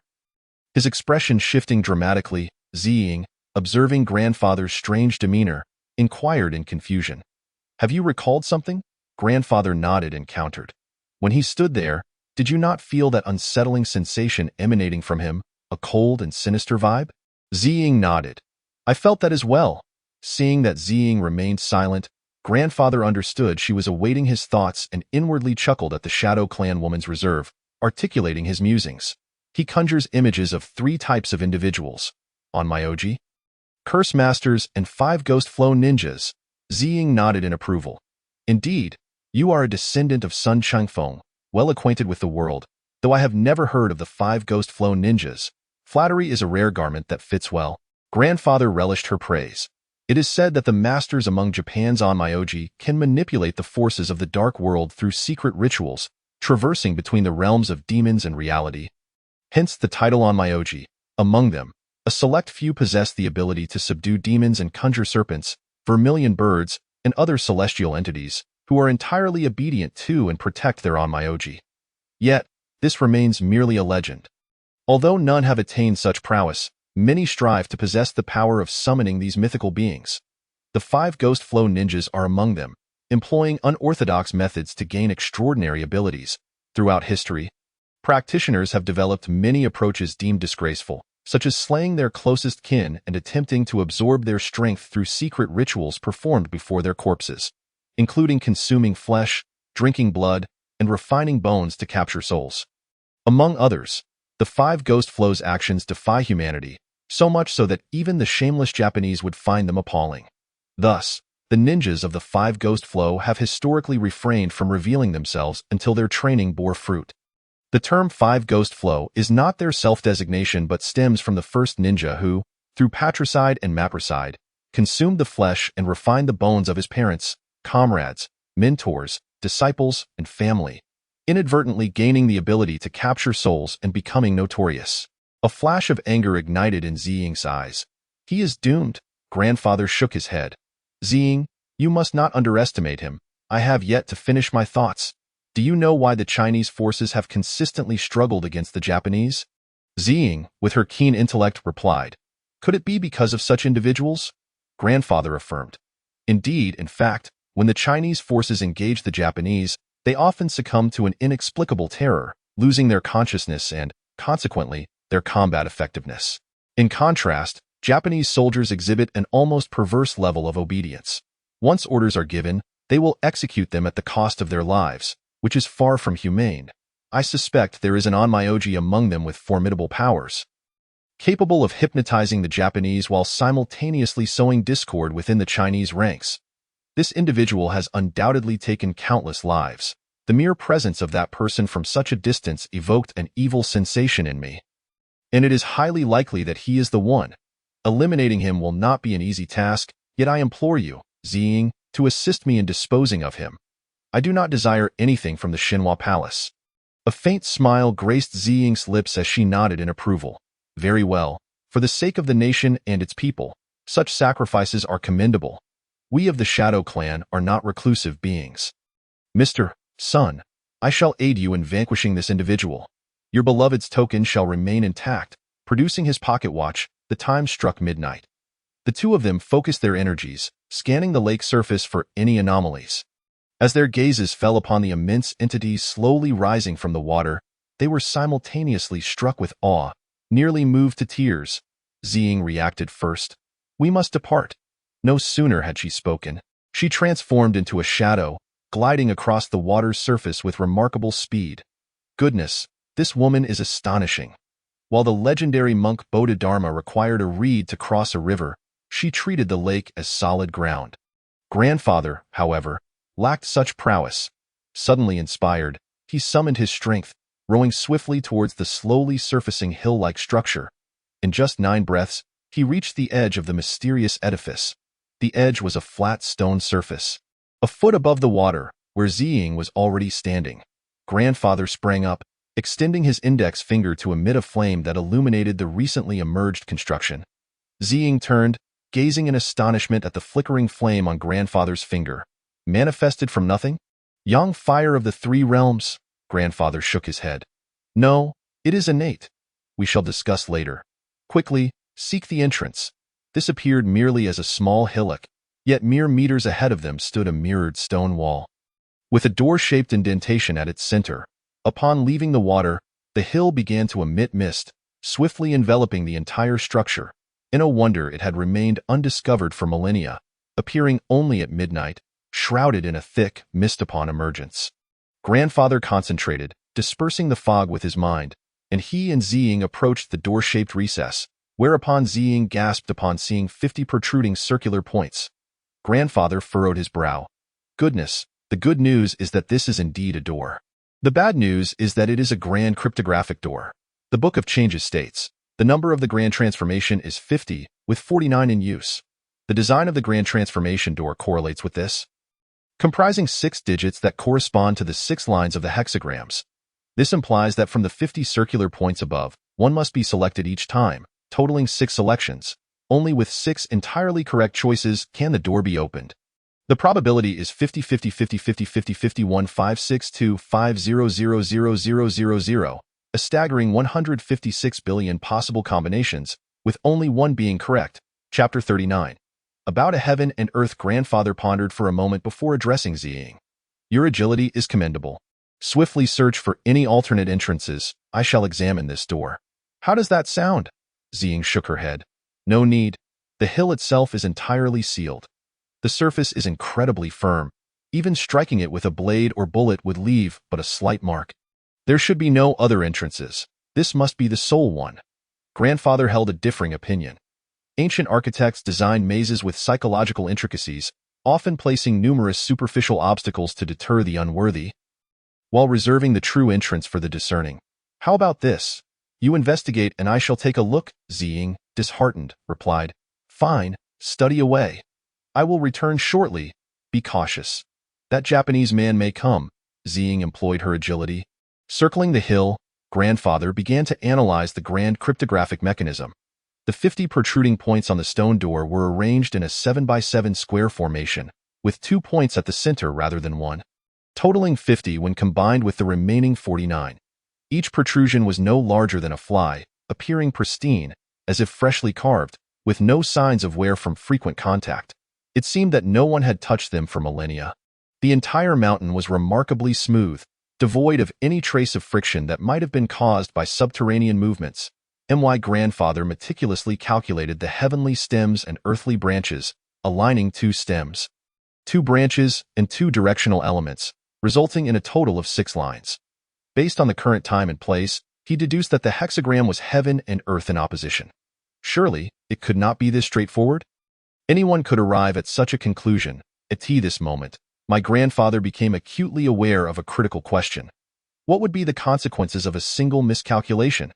The Shinhan Meiji Palace was shrouded in mystery, revealing an artistry that transcended the ages. However, wild speculation proved futile. My grandfather gathered all his strength and prepared for defense, proceeding to press according to heaven and earth in opposition. as he extended his hand. He felt disheartened. There were 50 choices above. Which one represented yin, and which one represented yang? My grandfather traced a circular motion in the air with his right hand, conjuring flames that formed a closed ring. Illuminating the surroundings with increased brilliance, he placed the fireball before the great yin gate, scrutinizing it while deeply contemplating a solution. That moment, under my grandfather's watchful gaze, the left circular point among the two protrusions in the square formation sank down, merging with the stone door to form a flat surface. Now, only 49 points remained in the square formation. A flicker of realization dawned upon my grandfather. It was only at this moment that the unlocking of the riddle was permitted. The previous 50 points had not allowed for the door to be opened. Fortunately, he had refrained from rashly pressing any of those circular points earlier. My grandfather, being a magician, possessed sharper eyes than most. And he noticed that one of the 49 protruding points suddenly moved, its center located at the coordinates 3, 2, in the fourth quadrant. Upon closer inspection, he discerned that this particular protrusion was slightly more recessed than the others. Approximately a minute later, the point at 3, 2 sank further, and the coordinate at 4, 1 in the fourth quadrant also appeared to be slightly indented. My grandfather hesitated to trust his judgment and waited for another 2 minutes. Sure enough, 2 more circular points moved in succession. My grandfather's head spun. This door did not possess a fixed password. Rather, the password changed every minute. Without an understanding of the underlying mechanism, it would be impossible to unlock it, and the Magi Palace would only manifest for a limited time. Nevertheless, this provided my grandfather with an insight. Previously, the 50 choices had been overwhelming, but now discovering that the password changed every minute, resonating with the principles of the I Ching, offered a new direction. He attempted to calculate from the most recently recessed circular point when Zicheng returned, exclaiming, "There are no other entrances. This is the only choice." "Have you discovered anything?" My grandfather shared his thoughts with Zicheng, who suddenly smiled. Just as I was rushing back, a thought struck me. If this truly is a password door, and the password changes every minute, might we hear the sound of the password dial turning within? My grandfather felt a pang of embarrassment, slapping his forehead, reproaching himself for his foolishness despite being a magician. He leaned closer to the door to listen for any sounds of the turning dial. A minute later, my grandfather felt disappointed. He heard nothing, not even the sound of the circular points movements. Zicheng shook her head. "I was mistaken. Your words inspired me. What if this password square is a ruse? Perhaps it's merely a bait to distract us. Is that a possibility?" Zicheng expressed her agreement. The realm of cultivation has always opposed cunning schemes, valuing virtuous individuals instead. I believe the Xinhun Miji Palace, with its miraculous nature, would never allow its treasures to fall into the hands of those lacking virtue who harbor ulterior motives. Thus, it has devised this ever-changing password dial to ensnare the crafty. This means the password dial is not the key to the door at all. My grandfather mused, if a virtuous person wished to enter, what would be their first course of action? What about you?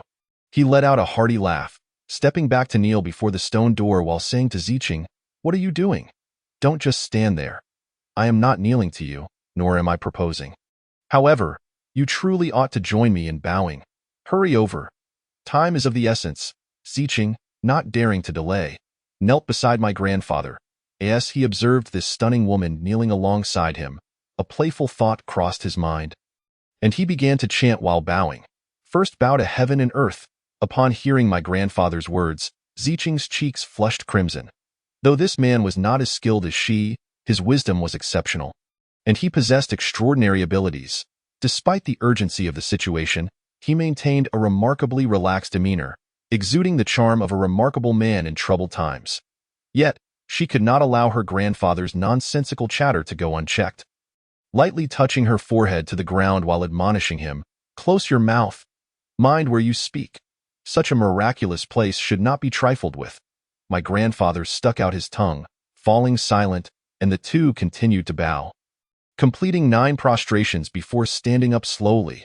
The stone door remained immobile. Is this a joke? I bowed to my grandfather just 3 times. Yet, I've bowed 9 times to this wretched stone door, and it remains shut? Zicheng bit her silver teeth in frustration. "I feel the same." "Humph, what a foolish idea you had." Just then, My grandfather noticed a change in the circular points on the stone door and quickly stepped forward. He observed that the 49 protruding circular points were gradually sinking. Under the watchful eyes of both my grandfather and Zicheng, the points slowly merged with the stone door, creating a seamless surface, rendering it impossible to discern that there had once been 50 circular points on the stone door. It seems that the realm of the inexplicable has lost its potency. The world is indeed strange. My grandfather scratched his head, pondering, am I meant to bow another 9 times? Surely not. Zicheng stepped forward, extending her right hand toward the stone door.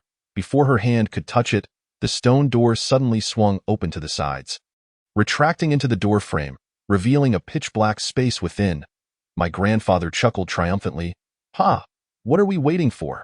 As the British would say, let's go for it. At that moment, my grandfather sensed the chilling aura he had felt when encountering that Japanese man. The seasoned warrior, he could sense the ominous sound of the Japanese man's katana tearing through the air without even turning around. Chapter 40. The third trial. This strike was particularly cunning, nearly sealing off all avenues of retreat for my grandfather. The only way to evade was to advance into the unknown Meiji Palace. Without a moment's hesitation, my grandfather propelled himself into the enigmatic outer layer of the Shinhan Meiji Palace. Upon entering, the malevolent presence of the Japanese man vanished, and a sudden spark of realization struck my grandfather. The Meiji Palace might possess the power to counteract the Japanese man's dark sorcery. He called out to Zicheng outside, hurry in, let's confront him. Virtue. Zicheng, being exceptionally astute, abandoned her intent to fight the Japanese man and swiftly glided into the palace. And my grandfather extended his hand, releasing 10 flames that floated in midair, forming a large fire ring that illuminated the dark space. At that moment, the Japanese man also charged in, gripping his katana defensively. Upon entering, the Japanese man's expression shifted. He refrained from launching an immediate attack. Both men finally got a clear look at him. He appeared rather unsightly, a trait shared by many Japanese men. Under the glow of the flames, his pallid complexion was evident, revealing that he rarely ventured into the sunlight. His face was elongated, reminiscent of a donkey's, as if the entire world owed him a debt from 3,000 years ago that he had yet to collect. My grandfather understood that within the Meiji Palace, the Japanese man's wicked sorcery was suppressed. Once his arrogant powers failed him, his primal self would be revealed. It turns out he was indeed like this.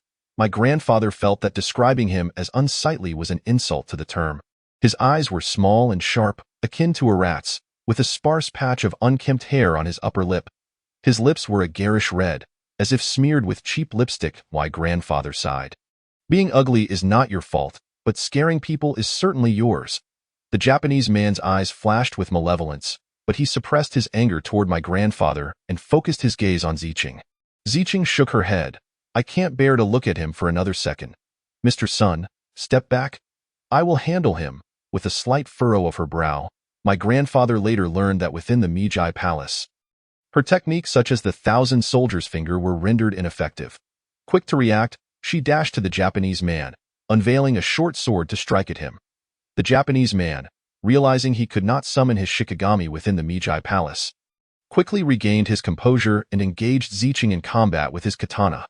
The Shadow Clan was known for producing the fiercest warriors, and Zicheng was not only a warrior among them but also one of the rare mages of the Shadow Clan, revered as their saintess.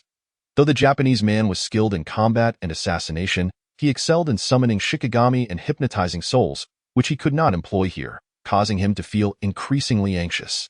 Remaining in this place could pose a life-threatening risk. With this thought, the Japanese man feigned a move before attempting to escape toward the exit, just as Zicheng prepared to strike him with her flying sword as he approached the narrow entrance. The Japanese man burst through the Meiji Palace's exit. At that moment, his powers were restored, and he swiftly dodged the flying sword, which then returned to Zicheng's hand. Zicheng smiled faintly. I believe he won't return anytime soon. Let us begin our search. The two then commenced their exploration of this peculiar space. My grandfather focused his mental energy, causing the flames in midair to emit a bright white light, illuminating the entire area in an instant. Finally, they could see the condition of the Meiji Palace's interior. The entire space resembled an inverted hemisphere, with smooth, semicircular walls, and the platform beneath their feet was seamless. gazing at the space of approximately 2 meters in radius. The two individuals could not help but feel a sense of disappointment and doubt. Is this truly the legendary Mirage Palace, rumored to be filled with ancient artifacts? Grandfather pondered and inquired of Ziying. The previous challenge tested our character. What does this one require of us? Ziying, contemplating as she spoke, remarked. In this world, there are countless individuals who are polite and possess good character. Mere virtue is insufficient. Those deemed worthy of the artifacts within the palace must not only possess character but also great wisdom. The emptiness we now face may indeed test our ability to discern right from wrong. Grandfather nodded in agreement. Are you suggesting there are mechanisms or passages hidden within this hemisphere? I also entertain another possibility. The first gate was far too easy. I cannot believe that merely bowing 9 times could qualify as virtuous. Thus, this challenge may serve as a deeper examination of our character. A deeper examination? Grandfather hesitated. I have been pondering why the Mirage Palace appears in the world for only an hour at a time. 1 hour is hardly sufficient for any endeavor. This leads to 2 possibilities. First, it may be to restrict and test one's resolve, allowing only an hour so that those who enter can only pursue what they desire, without regard for anything else. Those who enter with thieving intentions may succumb to their greed, seizing everything in sight, only to be trapped within the palace and meet their demise. Second, the 1 hour manifestation of the palace could be a test of courage, assessing whether anyone dares to remain until the end of that hour. The purpose of the palace's existence is not to conceal its secrets, but to offer its presence to those deemed worthy. Therefore, it would not annihilate all. It should leave a passage for those who enter to escape after the hour has elapsed. Your hypothesis is quite audacious, yet it is not our immediate concern. Our priority now is to break through this circular space and enter the palace's inner sanctum. The two meticulously examined every inch of the hemispherical stone chamber, attempting to uncover any hidden mechanisms. After thoroughly inspecting the 4-meter diameter space, they reached a conclusion. There are no mechanisms. Grandfather shook his head. Could it be that we bowed too few times? Perhaps we should return and bow a few more times? Ziying glanced at the entrance and nodded slightly. Very well. Let us go outside and investigate. Just as they exited, Grandfather sensed something amiss behind him. Turning around, he saw that the stone door had closed. Noticing the door was shut, yet this time, it bore no protruding dots, Grandfather nodded. Bowing is our only option. Ziying did not join Grandfather in bowing but stood fixed, her gaze focused on the water's edge. Aware that the Japanese individual lurked there, waiting for the opportunity to strike. Listening to Grandfather's rambling as he bowed, he implored, "Oh, celestial beings of the palace, in this present time, the land of Shinjo is plagued by malevolent creatures, and the people suffer greatly. As practitioners, we cannot bear to witness the common folk endure such torment. Thus, we have come here, beseeching you, divine beings, to bestow upon us a few artifacts and treasures to eradicate the fiends and restore prosperity to our Shinjo. For this cause, I am willing to sacrifice my life. Oh, that is 18, 19, 20. Celestial beings, you have witnessed. I have never bowed so many times even for my grandfather. Should you fail to grant me precious treasures, I shall not hold back. Should I become enraged, I might just set fire to your palace. 27, 28, 29. Enough already. We seem to be going in the wrong direction. Why did you not mention this sooner? Causing me to bow so many times for no reason. This has been quite the loss." As Grandfather stood up, rubbing his forehead. "What are we waiting for? Let us quickly find another door." Ziying swiftly approached the stone door, extending her hand, causing it to part once more. She then nodded at Grandfather. "Let us re-enter." To save time, they separated to search, reconvening after their respective explorations, only to find no success reflected in each other's eyes. Grandfather took out his pocket watch. Half an hour had already elapsed. In moments of urgency, Grandfather's mind seemed to sharpen. "Ziying, what do you think this trial tests?" Under rational circumstances, people are largely similar and can conceal themselves. But in chaos, one's true nature may reveal itself. The enclosed stone chamber is designed to disrupt our mental clarity, assessing whether we meet the criteria for entering the palace. What could the second condition be? Grandfather, at a loss for direction, could only guess. "I suspect the method to open the door may resemble the previous one, appearing unsolvable but actually solvable through a different approach." Ziying retorted, somewhat exasperated. "That is obvious." Suddenly, grandfather had a flash of inspiration and declared triumphantly, "I have conceived a method." Ziying scrutinized grandfather. "Then why are you still standing there? Speak up." "We are pressed for time," grandfather sighed. "I have thought of a way to enter, but I am uncertain of how to proceed. My idea is to close the outer door, trapping us inside. Only then will the second door open. The second trial is to test our courage, to see if anyone dares to seal the entrance, indeed. But how do we close the stone door?" Grandfather pondered. "I have an idea.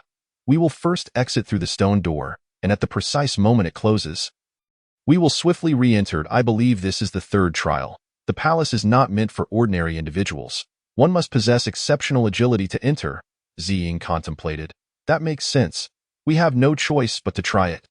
Time was of the essence, and they acted with haste. Grandfather leaped first through the doorway, and Ziying took a deep breath before following. The moment Ziying stepped out, grandfather exerted all his strength to leap back inside. Grasping Ziying's sleeve as he did, Ziying, whose skills far surpassed grandfather's, immediately shifted her weight and propelled herself back into the stone chamber, aided by grandfather's force, and within a mere 0.1 seconds of leaving the chamber, they both returned. The stone doors swiftly closed behind them.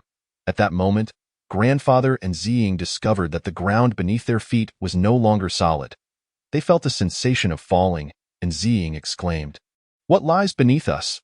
Ziying concentrated her energy to slow their descent while grasping grandfather's hand. However, grandfather had no skill in lightness techniques, so their fall was not significantly mitigated. Eventually, they landed on a vast net. The rope knots were thick, but the mesh was exceedingly fine, with immense elasticity. They initially fell about 2 meters before being propelled back into the air, then falling again, bouncing several times until they finally settled upon the net. Grandfather summoned a flame, allowing it to drift downward. In the dim light, he and Ziying beheld the stone ground 3 zhang below, the surrounding stone walls, and a narrow stone pathway beneath, with passages at both ends. "Finally, we have entered," grandfather exclaimed joyously, flipping over to land on the stone path. "Ziying, hurry down. We are short on time." Ziying jumped down, and the two surveyed the winding passage before them, finally pointing to one of the paths. "Let us proceed down this route." Ziying nodded. Remarkably, there is air here. Subsequently, under the flickering flame's glow, they observed 2 ethereal, long-haired women in white garments floating towards them. Turning around, they found 2 identical apparitions behind them. Chapter 41. Yenying, I miss you. Impossible. Grandfather's first thought was that it was inconceivable for such fearsome spirits to exist within the sacred Mirage Palace. Moreover, in his practice of magic, he had often lived for days on end in tombs without ever encountering a ghost. And he firmly believed that ghosts do not exist in this world. Having passed through the trials of character, courage, and wisdom in the Mirage Palace, upon seeing these 4 floating women in white, grandfather's first instinct was, "This must be the 4th trial." Turning to Ziying, he asked, "What do you see?" Ziying nodded. "I see them too. They seem not to be truly real." The 4 women hovered 3 meters before them. Ceasing to advance, grandfather smiled, knowing at least 7 methods to levitate and create illusions to scare others. However, Ziying's assertion that they were not real surprised him, prompting him to ask, "What do you mean by that?" Ziying explained slowly, "My eyes can perceive the tangible. If these were real individuals, I would be able to sense their presence. Yet I cannot detect anything from these 4 women, hence I believe they may not be truly real. According to your previous theory, they could represent another form of trial. It stands to reason that there should be no ghosts within the palace." Just as Ziying finished speaking, the 4 women dispersed and vanished before them. Grandfather chuckled. He knew at least 7 methods of this sort of magic, and he was intrigued to encounter fellow practitioners within the Mirage Palace. "How fascinating, my dear. Let us proceed." The 2 chose to follow the direction of the apparitions, and as they turned a sharp corner, they were met with the sight of 2 statues of women in white garments standing at the corner. Grandfather inhaled deeply. The statues depicted the very women they had just seen. However, these statues appeared serene, with a stone wall behind them. It seemed this path was a dead end. Grandfather stopped before the statues, shaking his head. "Surely it cannot be this obvious? If the legendary Shinhuul Palace employs such methods to test those who enter, then it seems rather simplistic, does it not?"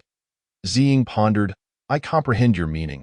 From the very outset, the palace has subjected us to various trials, leading both you and I to believe that this time would be yet another test.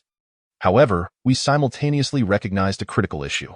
Once we are aware that this is a trial, we may unconsciously select behaviors for the palace to observe based on our prior experiences. Yet, if we can conceive of this, the designers of the palace must have anticipated our thoughts as well. Thus, you suspect that this may not be a test at all, correct? Grandfather nodded. Indeed, I find it perplexing. While scrutinizing the statue of the woman, Ziying reflected. Those who can pass through the door and enter this place are unlikely to be deceived by illusions or superficial deadlocks. Therefore, the designers must be aware that the four women floating in midair cannot possibly trick us. This path is impassable. What lies beyond? Wait a moment while I investigate. Ziying activated her shadowy movement technique and returned shortly. That side is the same. There is no path. How vexing, yet another mechanism. My head is spinning. Surely they don't intend for us to exit through that stone door only to re-enter, do they? Just as grandfather shook his head in disbelief, the stone walls behind the two statues suddenly parted, revealing a passageway. Following that, a distorted shriek echoed from the corridor behind them. Grandfather lowered his voice. I must admit, I was correct once again. Another return-through mechanism is required to open the door. It seems that the Japanese intruder inadvertently assisted us in unlocking this second door. Ziying, hurry and fetch a blade. I must first deal with this enemy. The Japanese man was extraordinarily skilled. As soon as the two emerged, he swiftly retreated, mirroring grandfather's actions as he knelt and bowed.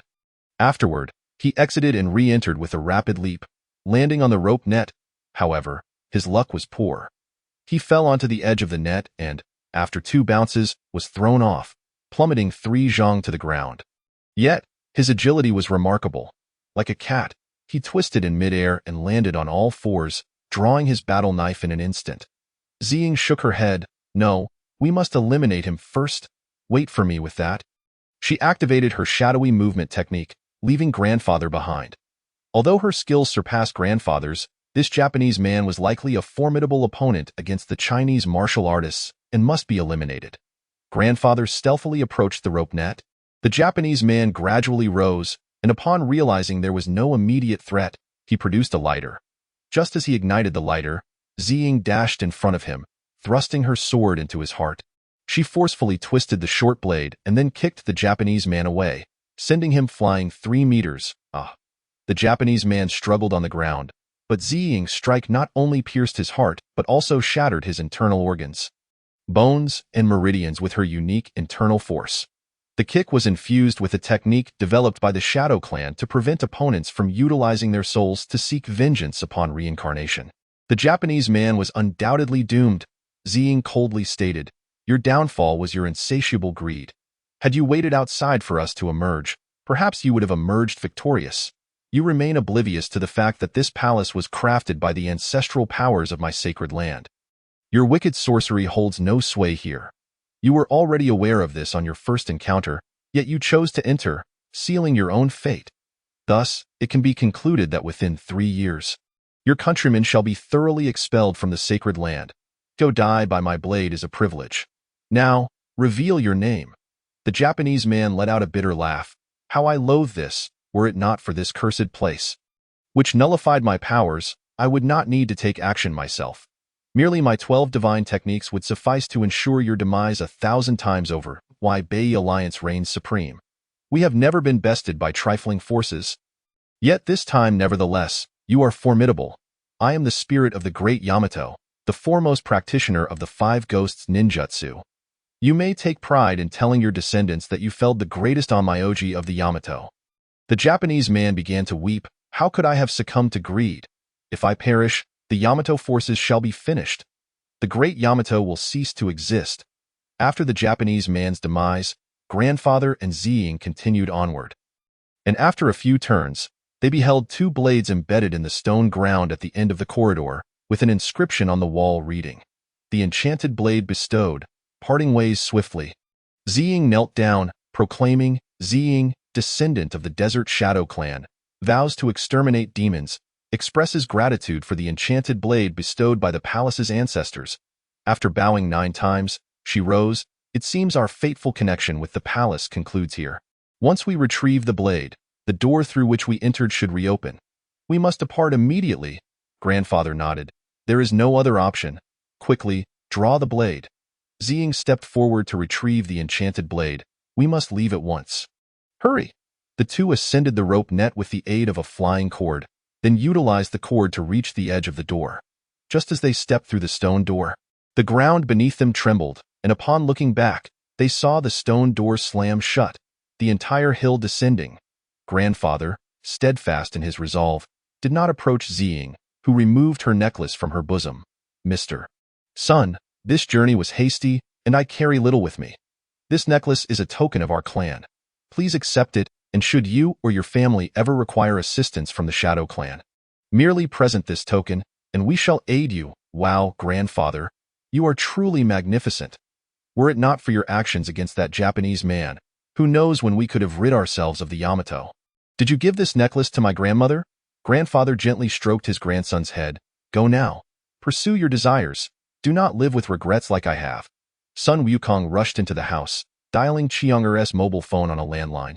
Just as the clock struck midnight, hello, Happy New Year. This is Chiyoung. May I ask who is calling? Sun Wukong took a deep breath. Younger, I miss you. I miss you so much. Chapter 42. Liking you makes no sense. The wait was interminable. After his outburst, the sound of his heart pounding filled his ears, and in that moment, Sun Wukong realized how weighty the words I miss you truly were.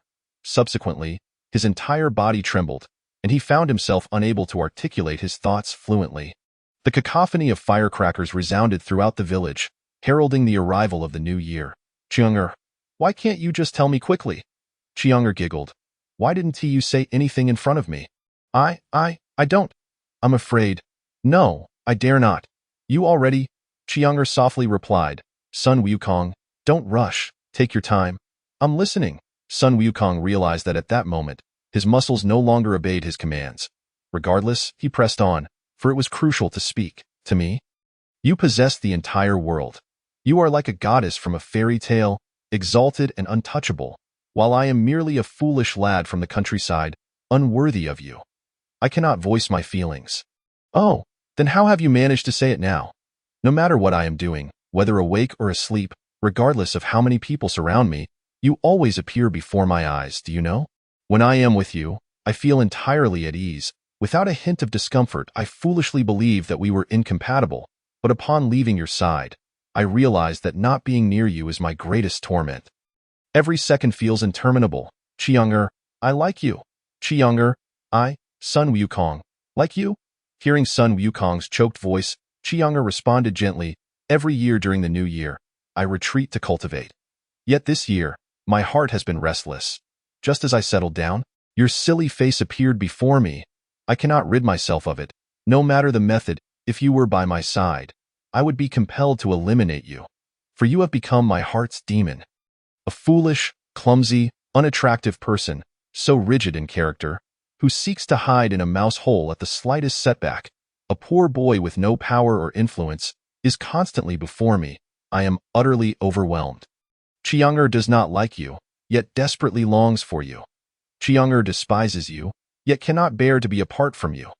Chiyoung even contemplates ending your life, to devour you whole, ensuring you vanish from my sight.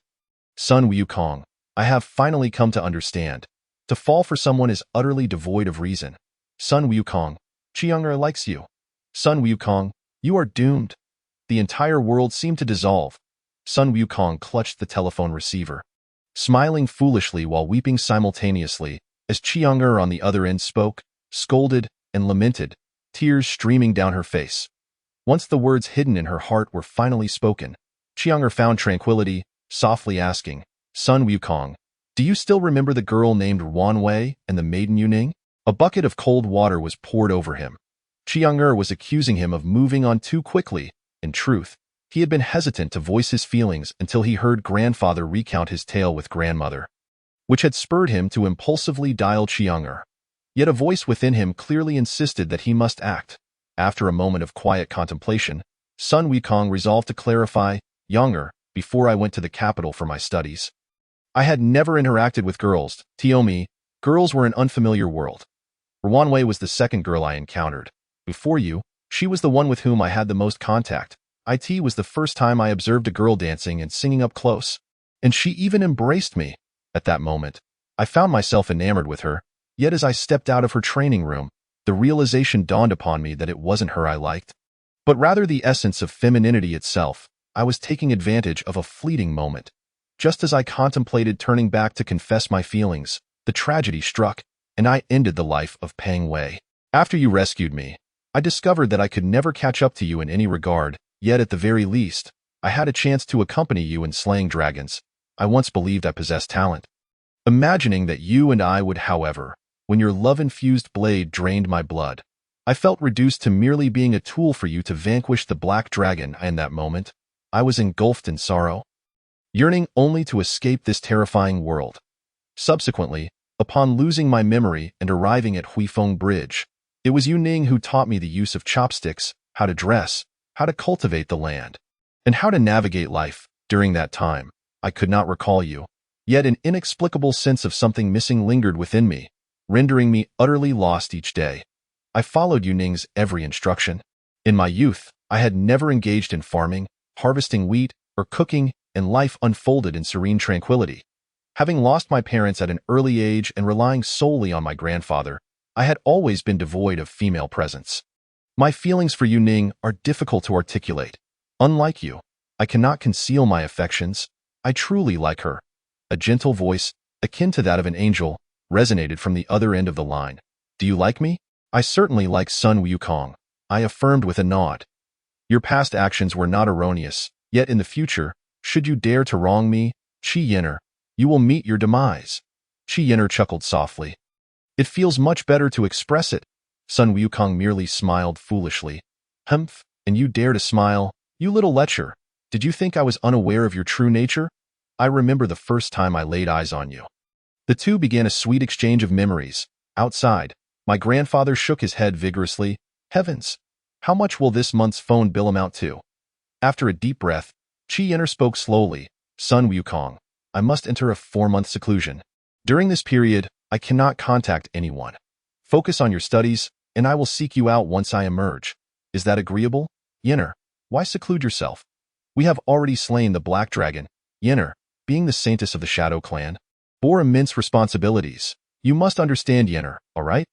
Though it is regrettable not to see Qi Yin'er for 4 months, hearing her declare her affection for him sufficed.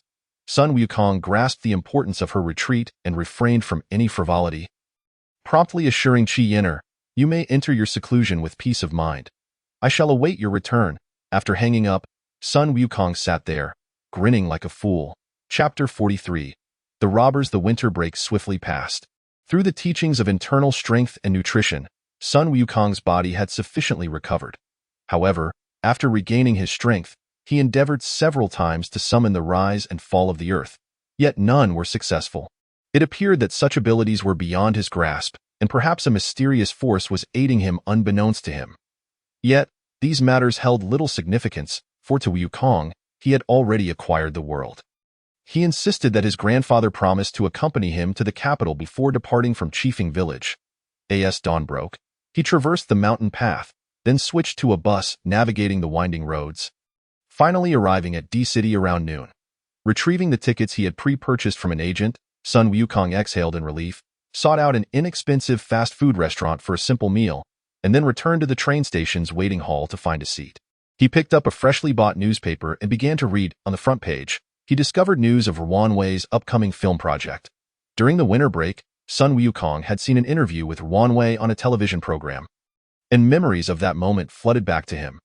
After Sun Wukong performed the wall-climbing song Cinderella, Wei found immense inspiration, and with her innate talent in dance, through 2 months of rigorous practice, she learned to execute various movements against the wall while singing with profound emotion.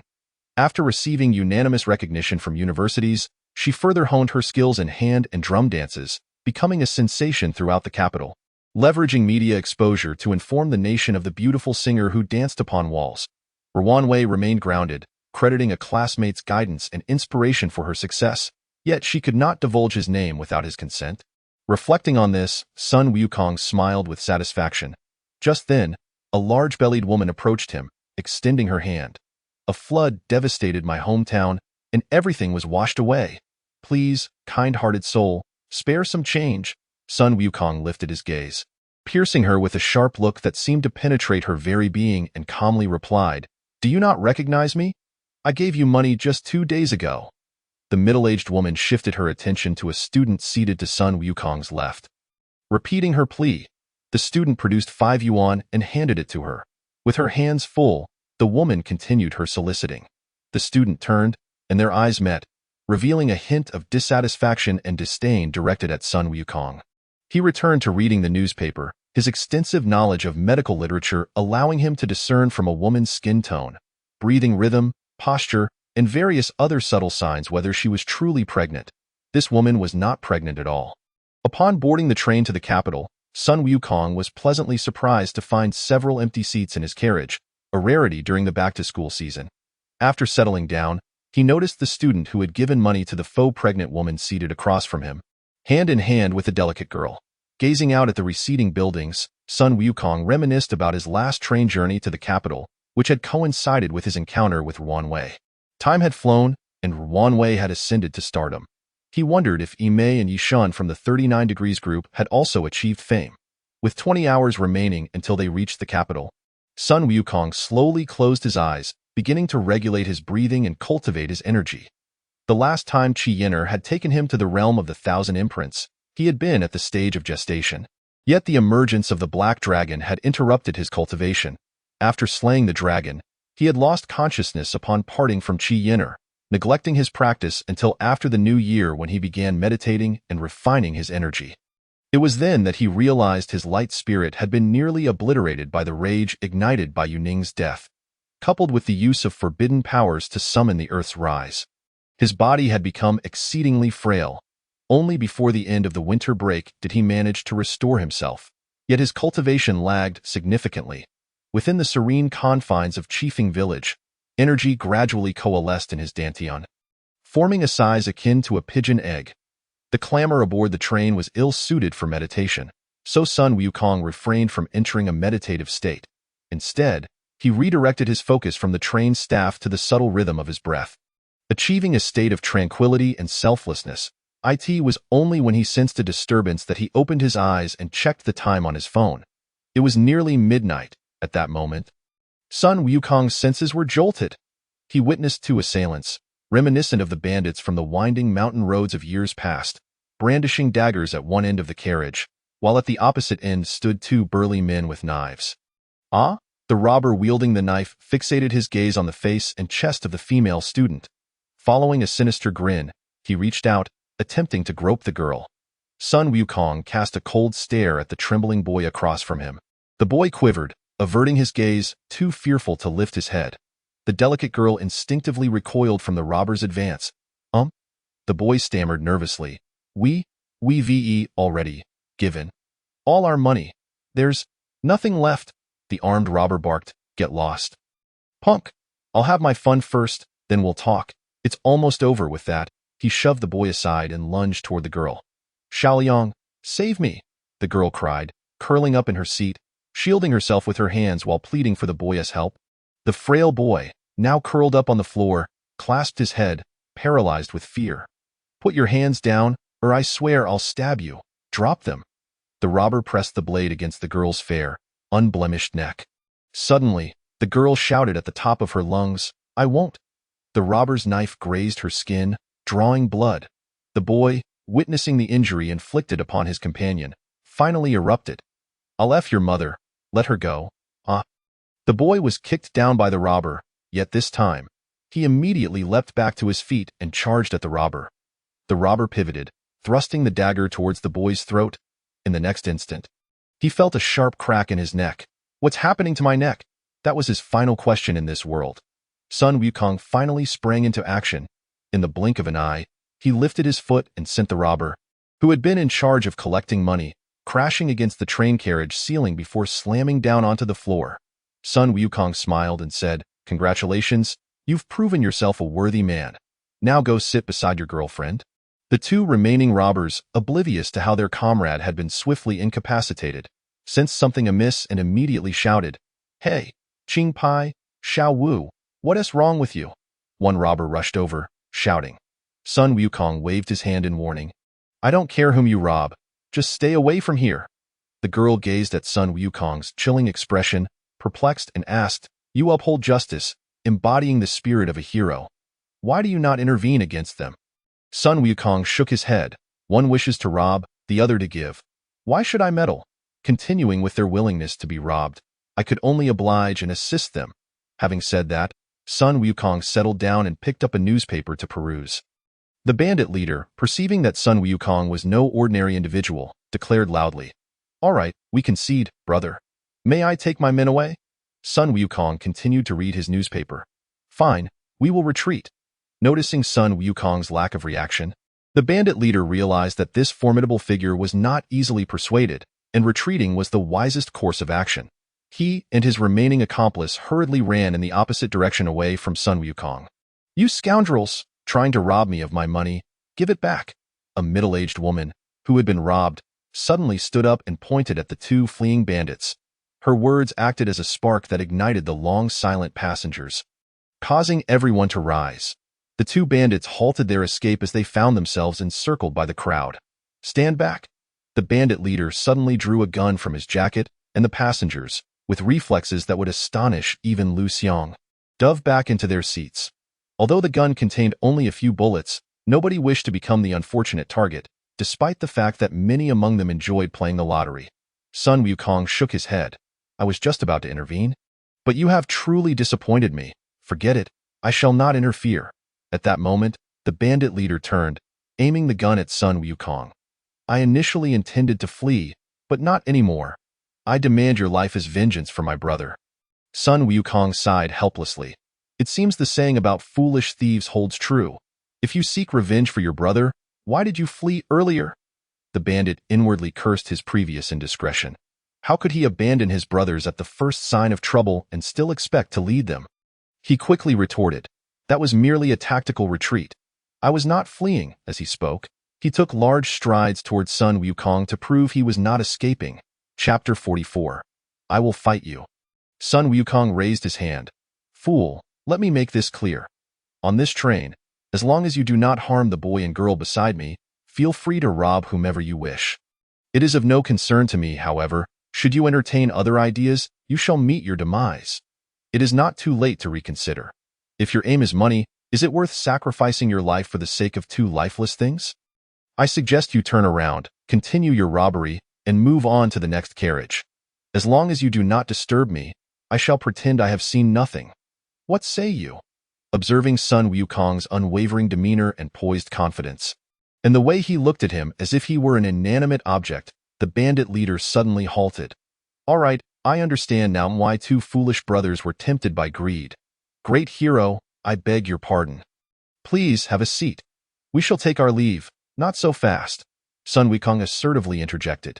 You are being quite unreasonable. Since you are here to rob, why not take more? After all, it is not my money. Rest assured, I will not intervene. Hurry up and rob, or I will become hostile. The bandit had never anticipated such a situation during a robbery. Something about this man instilled a profound sense of dread within him. He aimed the gun at the passengers, attempting to assuage his fear through theft. The hopes of the passengers were dashed once more, as one by one they produced their hard-earned money. The bandits fell silent, and the carriage descended into an unprecedented stillness. This suffocating silence mirrored the souls of those who had been robbed and those who were about to be robbed. Is this truly my authentic self? Now it is my money being taken. Would I react the same if it were my girlfriend's or my mother's money? If my beloved were subjected to humiliation, or if my mother? A heart-wrenching sob echoed through the silent carriage, escalating into a furious scream moments later. I'll be damned. I will fight you. Raising his head, Sun Wukong saw a slender youth of similar height charging at the two bandits from the far side of the carriage. Was this lad truly so foolish as to shout from such a distance? Indeed, the bandit leader swung his dark gun towards the wildly charging youth. Fortunately, Sun Wukong was prepared. He swiftly tossed a coin from the canvas bag lying beside him at the bandit's outstretched hand. The coin struck the bandit's thumb, causing the gun to clatter to the ground. The bandit leader was momentarily stunned, and so were the passengers. In that instant, the slender youth lunged forward, delivering a punch to the bandit's cheek. "I'll be damned. I will not let you rob us." Once the gun was dislodged, the passengers erupted in fury. They shouted with all their might, unleashing their rage.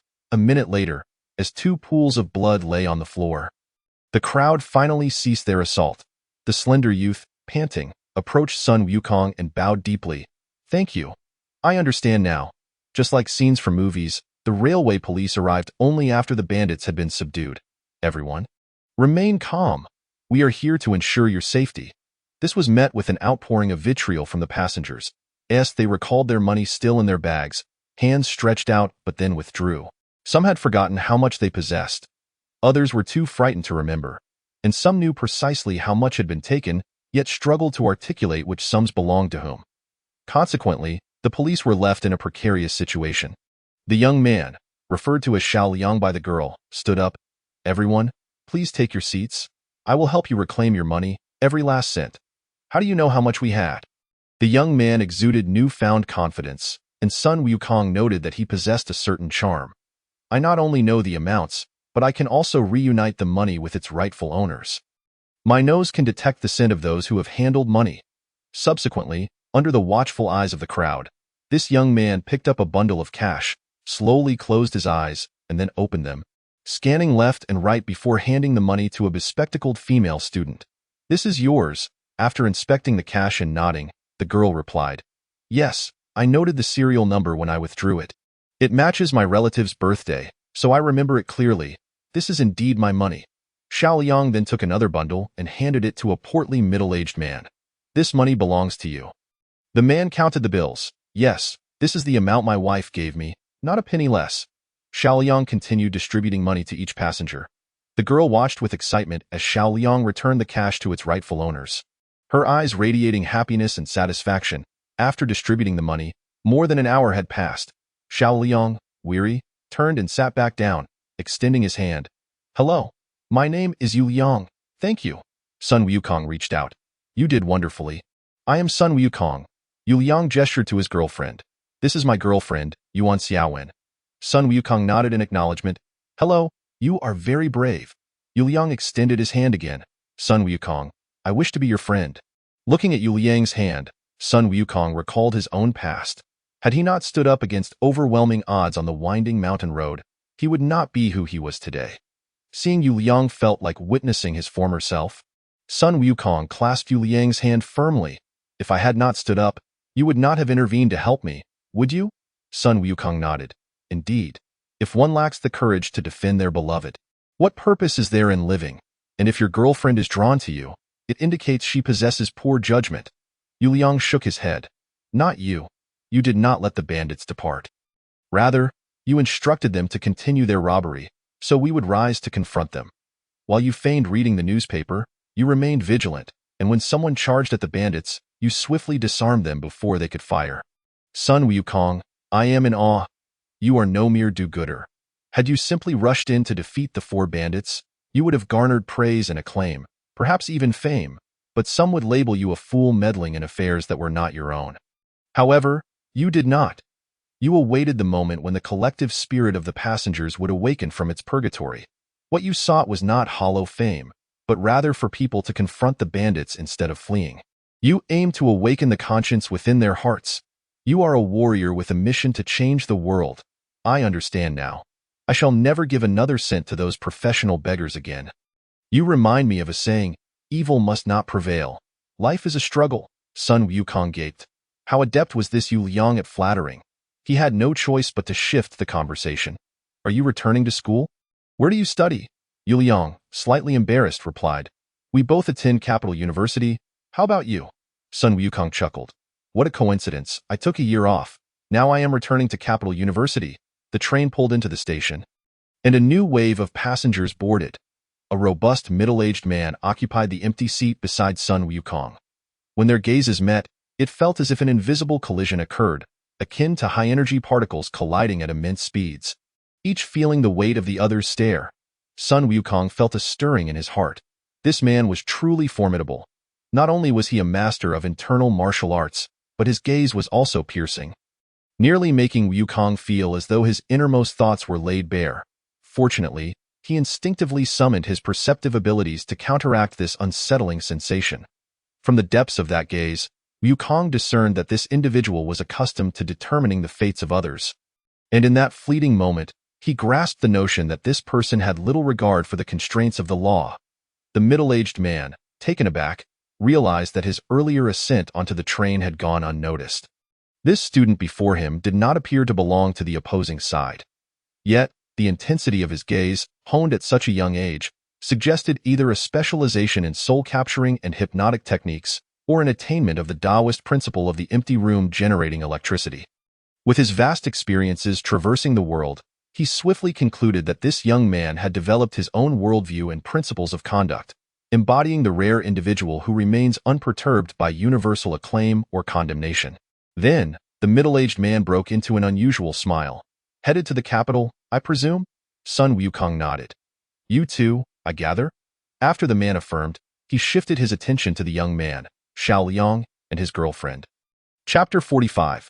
The first type of extraordinary ability. Sun Wukong and Yu Liang continued their conversation.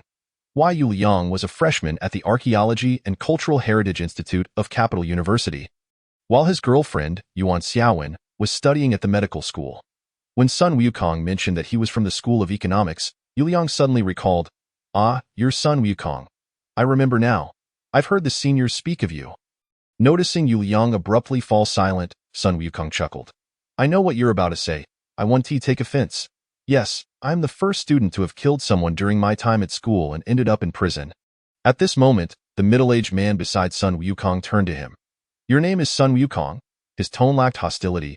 Even if there was animosity, it would not affect Sun Wukong. He nodded. "Yes." The middle-aged man suddenly laughed. "No offense intended. You know Huang Tao, don't you?" "Indeed. We were roommates." Taking a deep breath, the middle-aged man's face radiated pride. "I can be considered his mentor."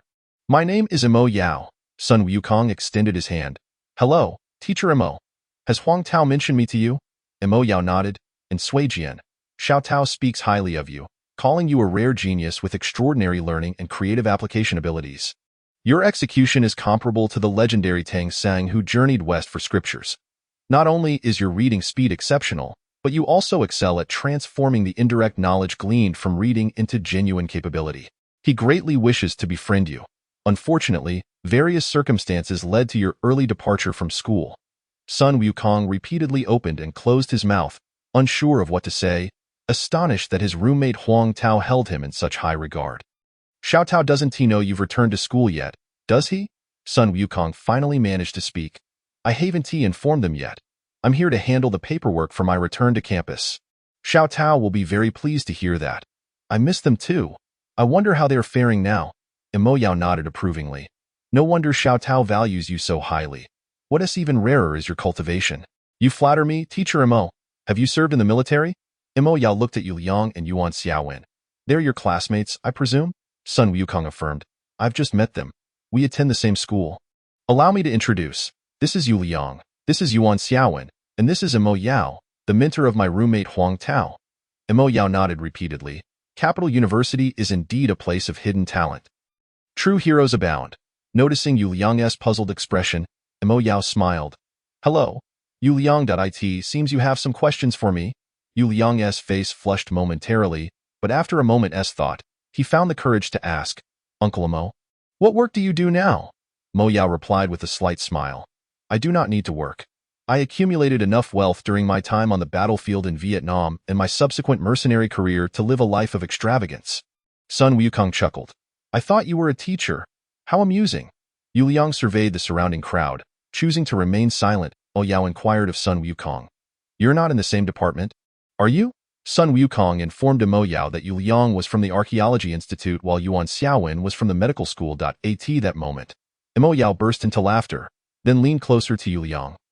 Speaking in a lowered voice, "Young man, have you detected my essence?" Yu Liang, having been seen through, no longer held back and voiced his thoughts.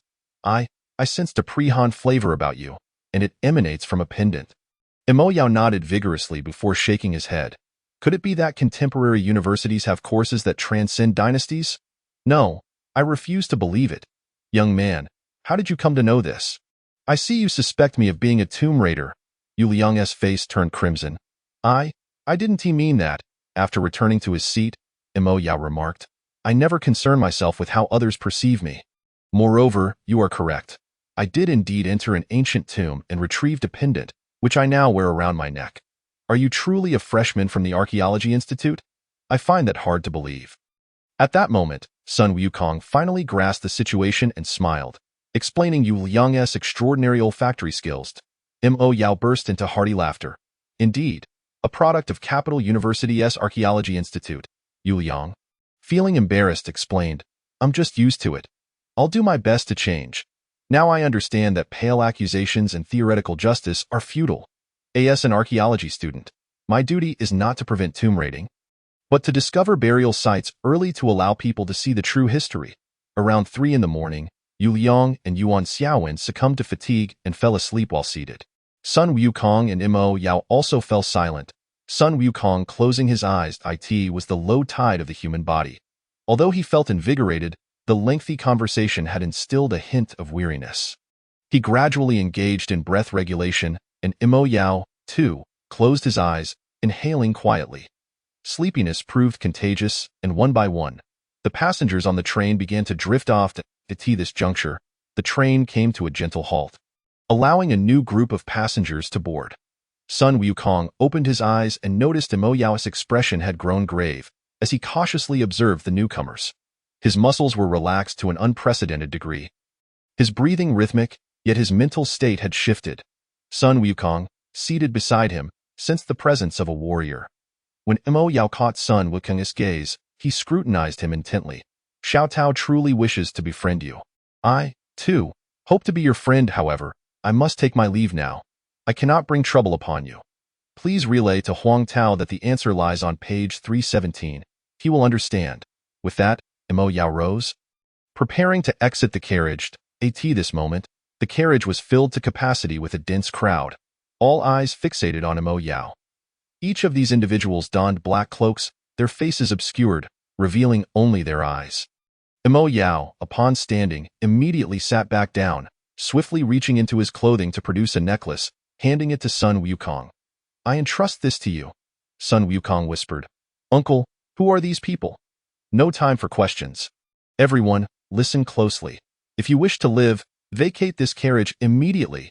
His voice resonated clearly through the entire space, rousing the slumbering passengers.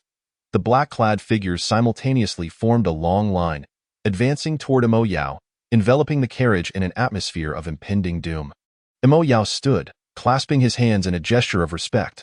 I implore everyone to rise and move to another carriage. Sun Wukong quickly pulled Yu Liang and Yuan Xiaowen to their feet, hurriedly exiting the carriage. Witnessing Sun Wukong's fear-driven flight before these ominous figures sent the other passengers into a panic, and they scrambled to escape without crossing paths with the masked men. As the last person exited, silence descended upon the space. Mo Yao let out a cold snort. You spineless cowards, come forth. All the black-clad figures revealed their sharp blades. Wait. Sun Wukong strode in, disregarding the armed figures beside him. Uncle, I have returned, foolish boy. You? Sun Wukong wore an enchanting smile. I'm not here to assist you. My grandfather has always told me that the heroes of the divine land shall never allow foreign invaders to roam freely. This was true in the past, is true now, and will forever be true. I cannot ignore my grandfather's words. Mo Yao extended his right hand, clasping Sun Wukong's. Young man, I stand with you in battle on behalf of Huang Tao. At that moment, through their connected hands, Sun Wukong sensed Mo Yao's body trembling. Subsequently, he felt an unfamiliar force surging within him. Mo Yao forced a smile. They have already descended into the deadly formation of 7 cherry blossom petals. You should not have returned. Now, you, too, have been poisoned. Even if we manage to vanquish them together, you will lose your martial prowess thereafter. Sun Wukong scoffed. What are we waiting for then? Let us exterminate these scoundrels. In an instant, Sun Wukong lunged at the nearest masked figure, striking him down and seizing 2 blades. He extended one toward Mo Yao. Here, I have yet to take a life. A familiar sensation, reminiscent of a fleeting memory, coursed through Sun Wukong's body, its origin unknown. An insidious grin crept across his face as he extended his tongue to moisten his lips. transforming the figures of masked assailants in his vision into goblets brimming with blood. A voice within urged him forward. Shatter these blood-filled vessels, and behold the most resplendent blossoms of this world. Suddenly, a visage appeared before him, that of a captivating beauty with lake-like eyes. Sun Wukong. Do not slay the innocent. He shook his head gently, replying, Yenner, they are not innocent. They all deserve death. The scene shifted, and now the door was ajar. Come, violate me. Annihilate my clan. No. Pain jolted Sun Wukong from his reverie. Instinctively, he evaded a deadly strike from a masked figure, yet the blade grazed his arm, a stream of black blood oozing forth. Realization dawned upon him. The air he inhaled was laced with hallucinogenic properties. Turning around, he witnessed two cloaked figures plunging their daggers into Mo Yao's abdomen point. One of the assailants extracted a necklace from Mo Yao's grasp and uttered a peculiar phrase, unmistakably in Japanese, implying success and retreat. Damn. They think they can kill and escape? Not on my watch. Gripping a dagger, Sun Wukong charged at the nearest masked figure. A searing pain shot through his skull, yet he gritted his teeth against the agony. Extending his blade to slash the throat of one assailant, black blood gushed from the severed artery, painting a stunning arc in the air as the figure collapsed, a beautiful blossom of crimson in its wake. Sun Wukong caught Mo Yao as he fell into his embrace. Sun Wukong, do not keep Qi Yenner waiting too long. A surge of resolve coursed through him as he inhaled deeply, suppressing his urge to annihilate the masked assailants and striving to regain his sanity. The toxic fumes were designed to induce madness and incite slaughter. He could not succumb. He needed to discern illusion from reality. Otherwise, while battling phantoms, the invaders would easily claim his life. No, he must not die. Never before had Sun Wukong felt such a profound fear of death. He had yet to reunite with Qi Yenner, to confess his love for her. He wished to journey through this lifetime by her side. Closing his eyes, he envisioned Qi Yenner as a mirror reflecting the danger behind him. The black-clad figures lunging with their blades aimed at his back, free of hatred, joy, or fear. Sun Wukong spun around at the moment the blade brushed his skin, delivering a fluid strike that severed the head of the assailant. Regardless of their relentless attacks, Sun Wukong, cradling Mo Yao, dispatched each aggressor with the simplest of motions.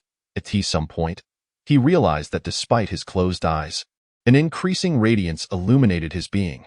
His innate light unveiled every incoming assault. Strangely, with his eyes shut, he perceived a broader vista. His grandfather had once said that Sun Wukong possessed no extraordinary abilities. Yet, in this moment, he had discovered a unique gift, an awakened vision. It was not merely an extraordinary sight. It was a combat intuition ignited by his protective instinct. Sun Wukong stood guard, surrounded by the corpses of over 20 masked figures. The remaining assailants, realizing they could not vanquish him, shattered the train windows and leaped off, hastily retreating. At that moment, dawn's light began to break. In half an hour, they would arrive in the capital. Surveying the train compartment littered with 20 corpses, and with no one peering inside, Sun Wukong attempted to channel the black hole technique Qi Yenner had taught him to expel the toxins from his body, then focused his energy to purge Mo Yao's system as well. Having sustained 2 wounds, Mo Yao was on the brink of death, clinging to life by a thread. Tears brimming in his eyes, Sun Wukong dialed Huang Tao's number. Chapter 46. Unexpected gains. All the passengers attested to the brutality of the assailants. Everyone rose to declare that Sun Wukong had saved them in such a confined space. A single individual had dispatched 24 foes, rendering him a devil in the eyes of the train police. With Sun Wukong holding Mo Yao in the carriage, the authorities insisted that the remaining passengers switch to other compartments, determined to preserve the scene of such a rare incident since the founding of the nation. Despite the unanimous support from the passengers, the murder of over 20 foreign nationals on Chinese soil would undoubtedly provoke significant international repercussions. The train police promptly reported the incident, leading to the swift formation of a special task force. Upon arrival, Mo Yao was rushed to a public hospital, while Sun Wukong was taken in for questioning. The police mobilized a vast number of officers to conduct interviews with all passengers in record time. Before being taken to the hospital, Mo Yao encountered Huang Tao, and Sun Wukong felt a sense of relief. After at least 24 hours of intense interrogation, an unassuming middle-aged man, devoid of any police insignia, sat before Sun Wukong. You must be tired and troubled. Would you prefer to return to school for a few days of rest before assisting us with the investigation, or shall we complete it now while your energy still holds? Sun Wukong smiled faintly. Whatever you wish, the man nodded, introducing himself. My name is Yin Ao, with Yin meaning strict and Ao meaning mysterious. Before I arrived, I heard that you had undergone continuous questioning, yet you still appear remarkably composed. This is no ordinary feat.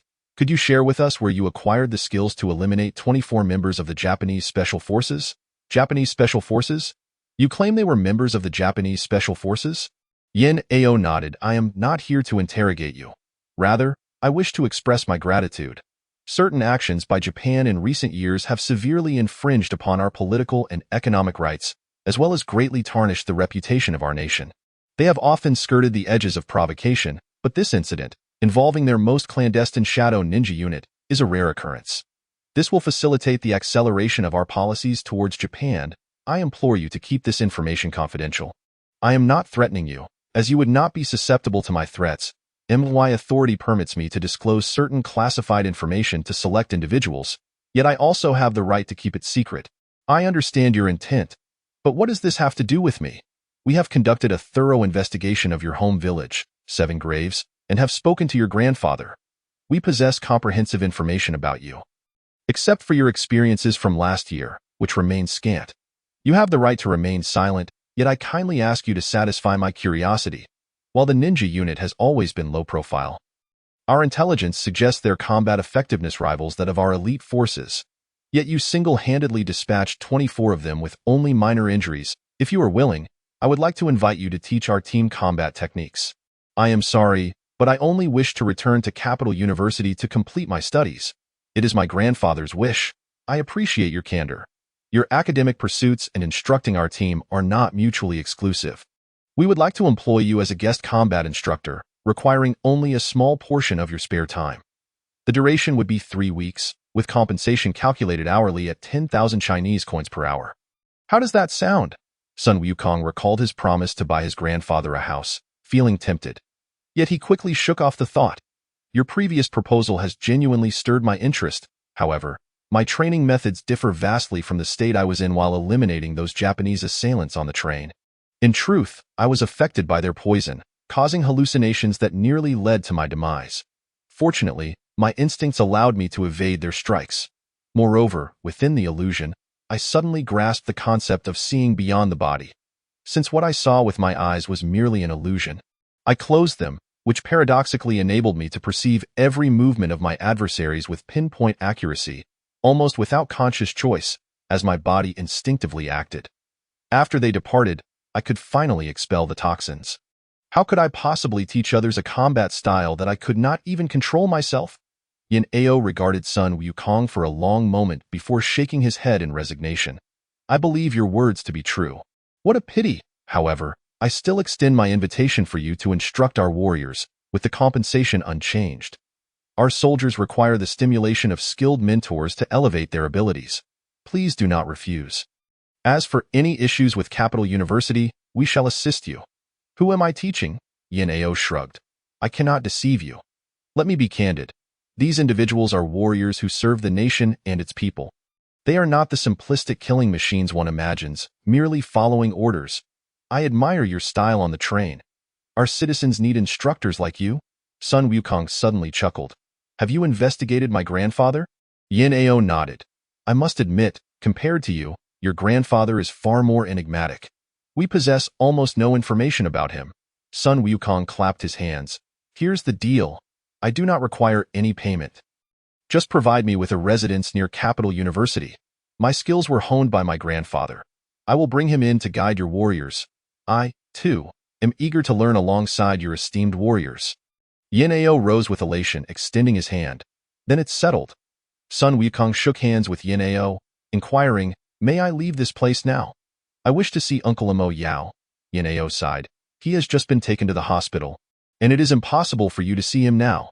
After making a call to expedite Sun Wukong's return to school, Yin Ao provided his own phone number. If all goes well, please invite your grandfather to the capital tomorrow. We have already prepared accommodations. Everything will be ready by then. Whenever you have a moment, give me a call, and I shall arrange transportation for you. Sun Wukong was pleasantly surprised by how easily matters had been resolved, feeling as though he had struck a significant bargain. He had indeed profited, solidifying his connection with the state. Ha ha! While carrying his belongings towards his dormitory, he encountered Huang Tao, who opened his arms and embraced Sun Wukong tightly. Brother, thank you. Subsequently, he produced a necklace from Mo Yao Mint for Huang Tao. Uncle Mo asked me to give this to you. He said the answer is on page 317. Huang Tao cradled the necklace in his hands, gently placing it against his face, tightening his facial muscles before grasping Sun Wukong's arms. How did you return? Do you still wish to study in the capital? Has the matter with the Peng family been resolved? Sun Wukong replied, I did not kill anyone. What is there to resolve? I am here to study. My grandfather told me that no one in our family has ever attended university. I must complete my education. After scanning their surroundings, Huang Tao warned Sun Wukong. You are insane. After you entered, I investigated, and the Peng family wields power globally. No one could rescue you. When you returned to handle your leave of absence, I thought they were merely pretending to release you to eliminate you. I never imagined you would truly be freed. Good heavens! I cannot fathom how you managed it. Sun Wukong felt a surge of emotion. Ever since Huang Tao mentioned observing him for 3 days in the library, he realized that Huang Tao was no ordinary individual. Thank you. Since I am here, I will do what I must. Huang Tao shook his head. Since you are willing, very well, of course, we shall remain in the same dormitory. Sun Wukong learned from Sui Jian that Huang Tao had paid an extra fee to reserve his spot for an entire year, and he repeatedly expressed his gratitude. Thank you. Huang Tao smiled wryly. Do not mention it. I felt guilty for not being able to assist you when you entered. Sui Jian chuckled. Hey, I have noticed that Huang Degu has not pursued any beautiful women since the semester began, nor has he been swayed by their advances. I say, Sun Wukong, do you know why he reserved a spot for you? Sun Wukong immediately retorted. Oh, then am I just intruding upon the two of you? Sui Jian stared at Sun Wukong in astonishment, realizing too late that after Sun Wukong's departure, only he and Huang Tao remained in the dormitory, unwittingly implicating himself. Chapter 47. Huang Tao's identity with Yanao's connections. Sun Wukong felt increasingly at ease. He promptly called his grandfather to invite him to the capital. After much hesitation, his grandfather agreed to handle some family matters before coming to the capital. Having not attended school for a year, this was an unprecedented experience for the bookish Sun Wukong, who once again immersed himself in his studies. It was only after a week, when he had caught up with all his coursework, that he allowed himself to relax. Closing his eyes, he silently envisioned the subtle expressions of Qi Yin'er. Hey, third brother, why are you sitting there in a daze? In an hour, there will be a basketball match between our economics department and the foreign language department. Brother, I am the center. You must cheer for me. Sui Jian burst in, shouting, and added, the foreign language department is filled with beautiful women. Let us go. Sun Wukong, who felt he had not participated in any activities since arriving at school, stood up. Where is Boss Huang? Sun Wukong shook his head. He didn't say. He just left. That Huang Degu. Well then, third brother, you are responsible for bringing him back. Today is crucial. You must cheer for me. Sun Wukong suddenly realized. Ah? Second brother, have you fallen for some beauty? Is that why you want to impress her? Sui Jian, in a good mood today, replied. Finally, the third brother has come to his senses. But from now on, do not call me second brother. With that, Sui Jian dashed away. With time still on his side, Sun Wukong descended the stairs slowly, heading towards the basketball court while admiring the unique scenery of the campus. It truly is wonderful to be in university. As he turned towards a teaching building, a figure caught his eye. Qi Yin'er. How could you, Qi Yin'er, come to Capital University without informing me? At that moment, only Sun Wukong and Yin'er were present. Sun Wukong immediately activated his shadowy movement technique, rushing towards Yin'er. Just as he reached her, he called out, prepare to be defeated, upon hearing the voice behind her.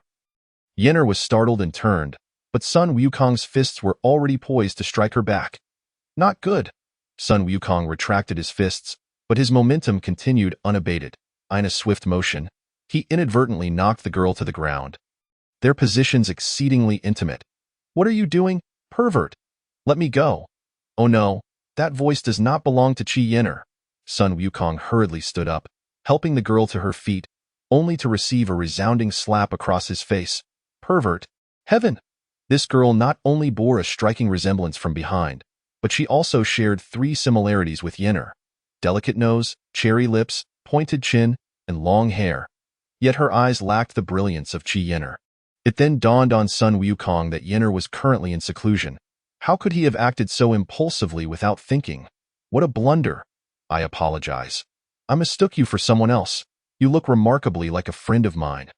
I truly wish to see her. In a moment of haste, I offended you. I am sorry. The girl, still irate, chuckled. Unless your friend is a judo Olympic champion or a female soldier from a special forces unit. You nearly scared me to death. Now, since my hand is scraped, what do you propose? Will it be public or private? I shall do whatever it takes to make it right. It was entirely my fault. I accept full responsibility. You don't seem to be ill-intentioned, so let it go. The girl turned to leave but paused to look back. In the future, please refrain from using such methods. They are too cliché. Sun Wukong, with no choice but to shake his head, continued towards the basketball court. The girl turned back. Why are you behaving like this? Are you looking for trouble? Feeling guilty? Sun Wukong could only smile. You have misunderstood me. I am not following you. I am heading to the basketball court to cheer for my dormitory brother, who is the center in today's match against the foreign language department. Oh, the handsome guy from Economics 209. Sui Jin. No, I have seen Sui Jin's dorm mate, Huang Tao. You are not him. I have an excellent memory, and I have never seen you at Capital University, Sun Wukong explained as he walked. I took a year off, and I have just returned, but I am still in my original dormitory. How about this? I will walk ahead to prevent you from thinking I am being followed by a stalker, all right? As he spoke, he passed by the girl. Your name is Sun Wukong, isn't it? Sun Wukong did not turn around. Yes, goodbye. The girl expressed her dissatisfaction from behind. Humph, rude. Sun Wukong had no interest in inquiring about the name of this top-tier beauty on campus. Aside from Qi Yenner, even if all the beauties in the world were placed before him, he would remain indifferent. The girl behind him shook her head. From middle school to university, she had encountered countless suitors attempting to offend her. Each met with her sharp rebuttals. Yet this time, this boy had actually knocked her to the ground and pinned her beneath him, and she had merely slapped him once. She glanced at her hand. Muttering to herself, Luo Fanqing, what is wrong with you today? Suddenly, Sun Wukong remembered he had yet to call Huang Tao to cheer for Sui Jian. Just as he took out his phone, Huang Tao's call came in first and he heard Huang Tao's voice. Brother, I have something to discuss with you. Can you come out now? Of course, no problem. Where are you? At Grassland Little Fat Lamb. I have reserved a private room waiting for you at Grassland Little Fat Lamb. Huang Tao had ordered a lavish spread, then instructed the waiter not to bring anything up. Huang Tao looked at Sun Wukong. Thank you. If it weren't for you, I would not have had the chance to see my master for the last time. This first glass is to express my gratitude. It was Sun Wukong's first experience with white liquor. Although it was Maodai, he still found it rather unpalatable.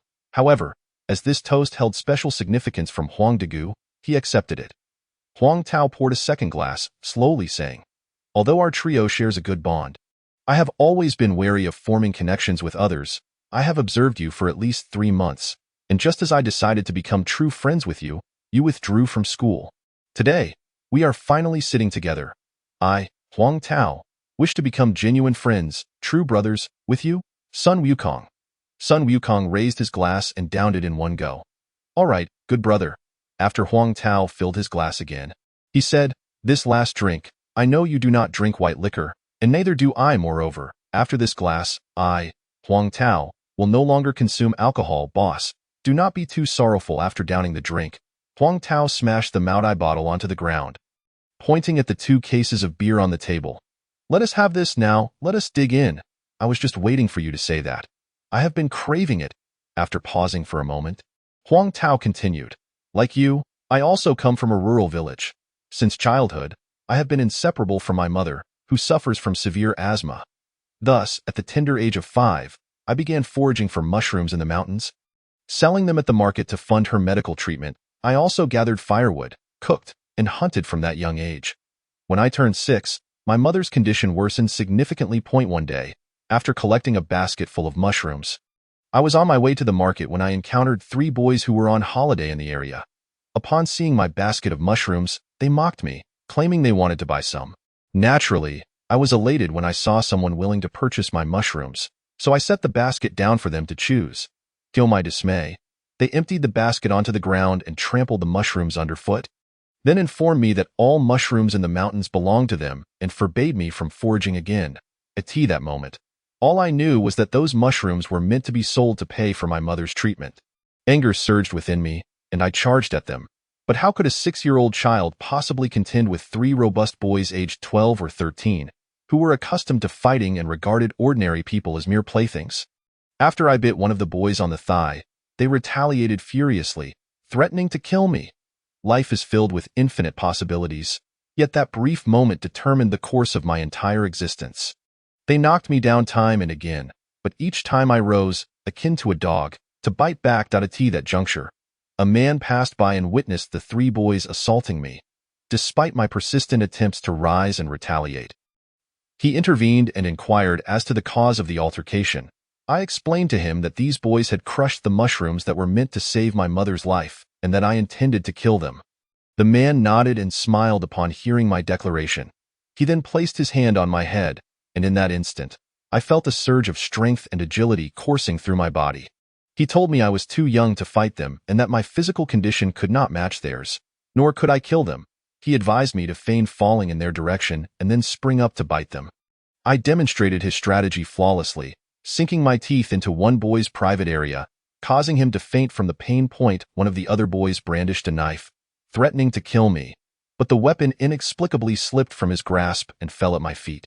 I picked it up and stabbed him, withdrawing the blade only to stab him again until he collapsed. Armed with the knife, I approached the 3rd boy, who, terrified, knelt and begged for mercy, weeping as he offered all the money he had on him. In that moment, I was consumed with the desire to kill him, raising the knife to his throat, but the man intervened, urging me to spare their lives, having already avenged myself. That man became my master. Hailing from a family of martial artists and a former elite soldier who had retired after the Vietnam War, he took the knife from my hands, effortlessly breaking it in 2, then, with a swift movement, he severed a 2-inch thick tree branch with a single strike. He then asked if I wished to learn martial arts, explaining that with such skills, I could protect my mother and no longer be bullied. I eagerly agreed. My master settled in the mountains, training me in various physical exercises every morning and evening. After a year, he began teaching me fundamental military tactics on my birthday the following year.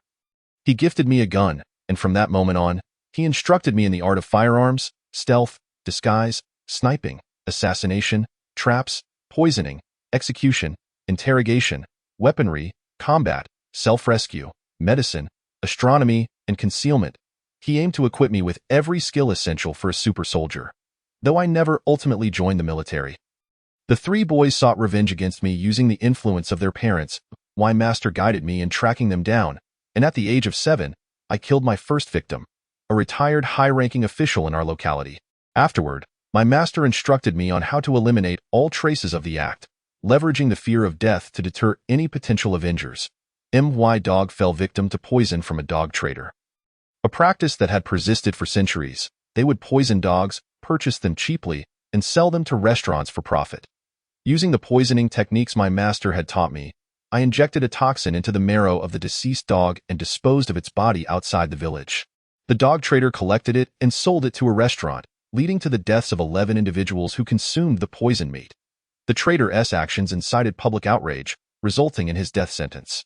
Thereafter, dog traders in our area ceased their nefarious practices, and no one, including the village chief, dared to provoke me. By the age of 8, I had established dominion over my village. Subsequently, I commanded all restaurants in the city to cease killing dogs, stipulating that any dogs that died naturally must be buried and never consumed. As a result, no one in H city dared to eat dog meat, allowing me to gather funds to treat my mother's illness.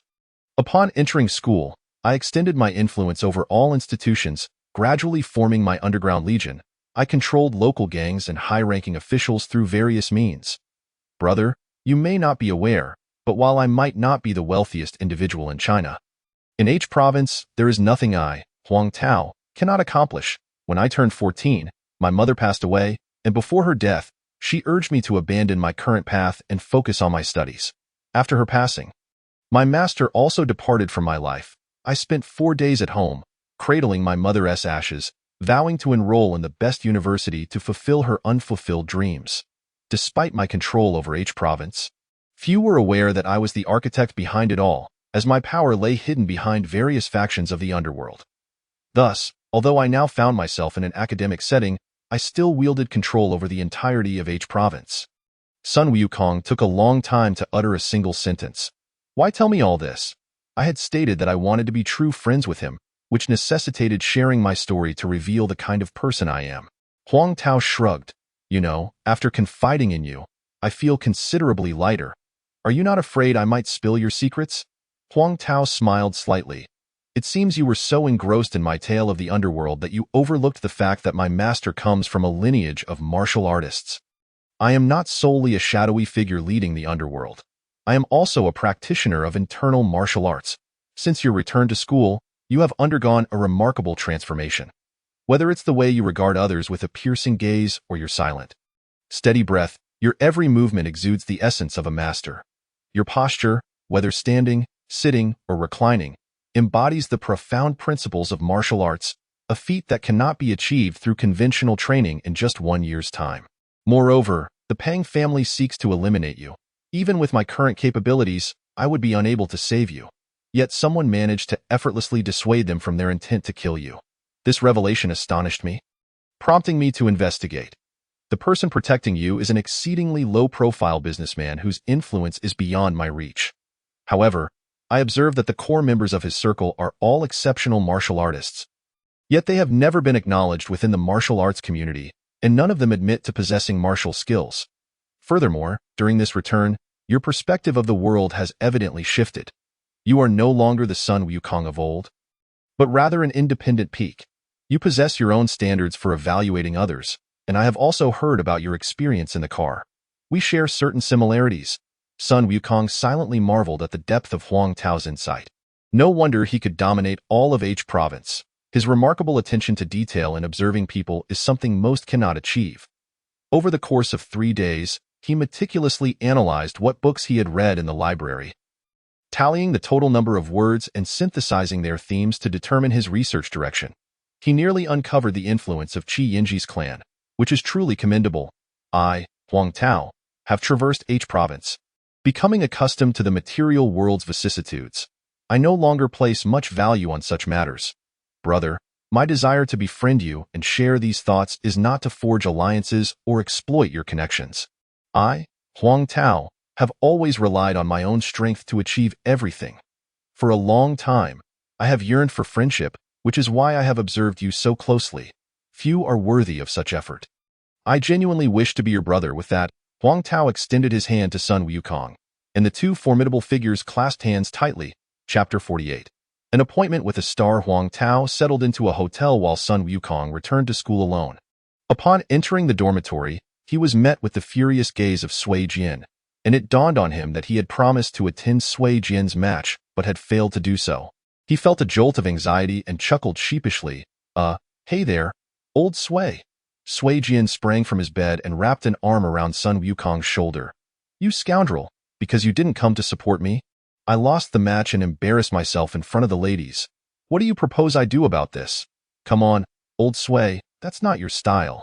You've always been charming and magnanimous, effortlessly navigating the romantic arena.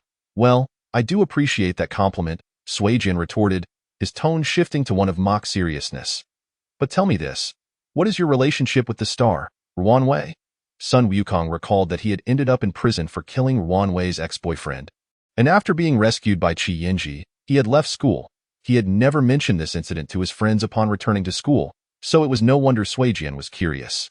However, Sun Wukong truly did not wish to disclose this matter.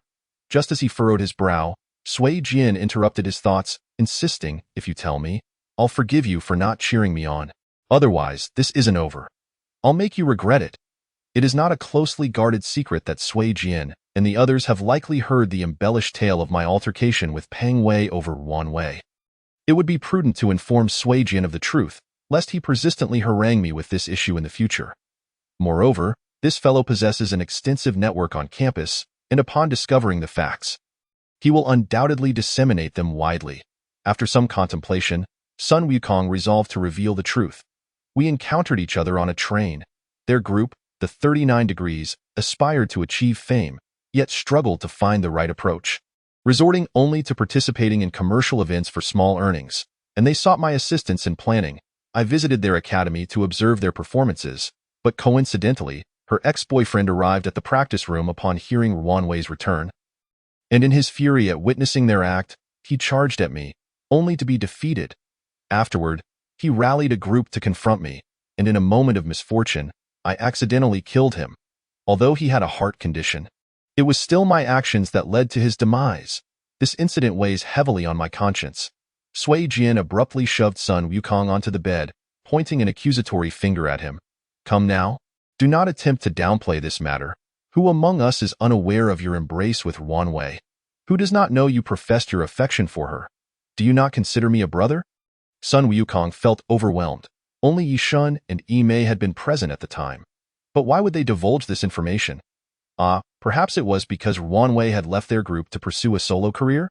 Deep down, Sun Wukong was reluctant to utter anything detrimental about Wanwei, contemplating, brother, it matters not to me.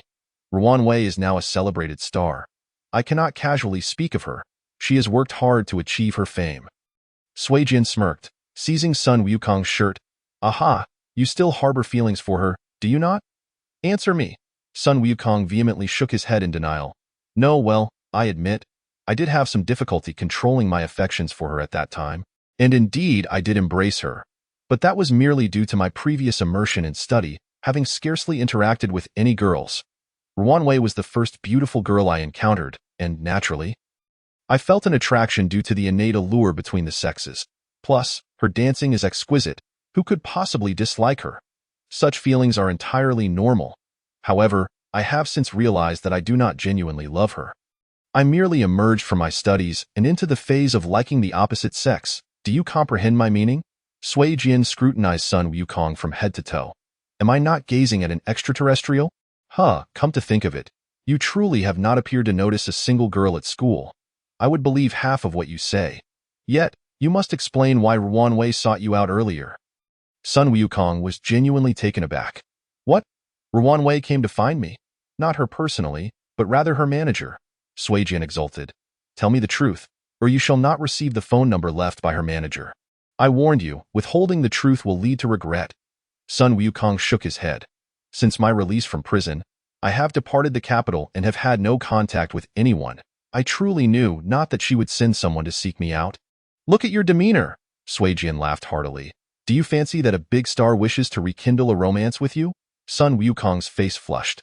While it was not entirely as Sui Jian suggested, he could not dismiss the faint glimmer of such a fantasy regarding Wanwei's motives. Yet, in confusion, he could only shake his head in denial. Old Sui, quit jesting with me, Sui Jian sighed. Third brother. We are brothers, and I genuinely hope you can walk alongside this big star. That would certainly reflect well on me. Now, take this. It is her manager's contact information. She specifically requested that you return the call. Holding the business card Sui Jian had given him, Sun Wukong's thoughts drifted back to that fateful train encounter with Wanwei.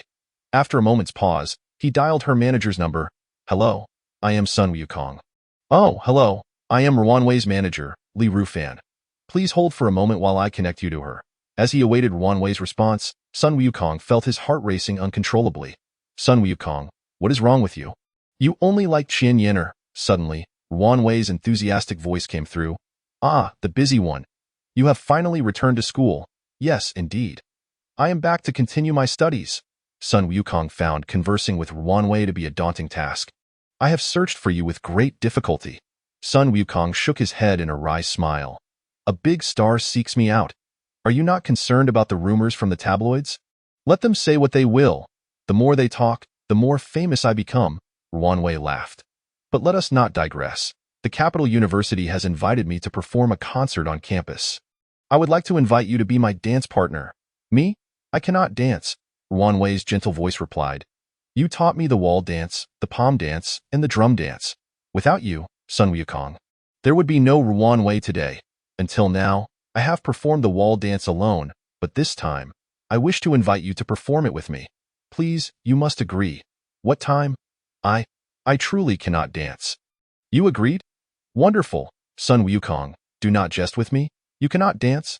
Very well, then you may practice your martial arts against the wall. Would that not mar the aesthetic of the city? Not at all. How about this? When do you have time? Let us meet and discuss. A big star inquiring about my availability? Surely not. I am currently quite free, nearly at all times. All right, tomorrow evening at 6, I will send a car to pick you up at your school gate. After hanging up, Sun Wukong gazed at his battered phone for a long time, gently shaking his head. What has become of this world? Hey, Sui Jian inquired excitedly. Tell me, what transpired? Capital University has invited Wan Wei to hold a concert, and she has requested that I perform the wall dance with her.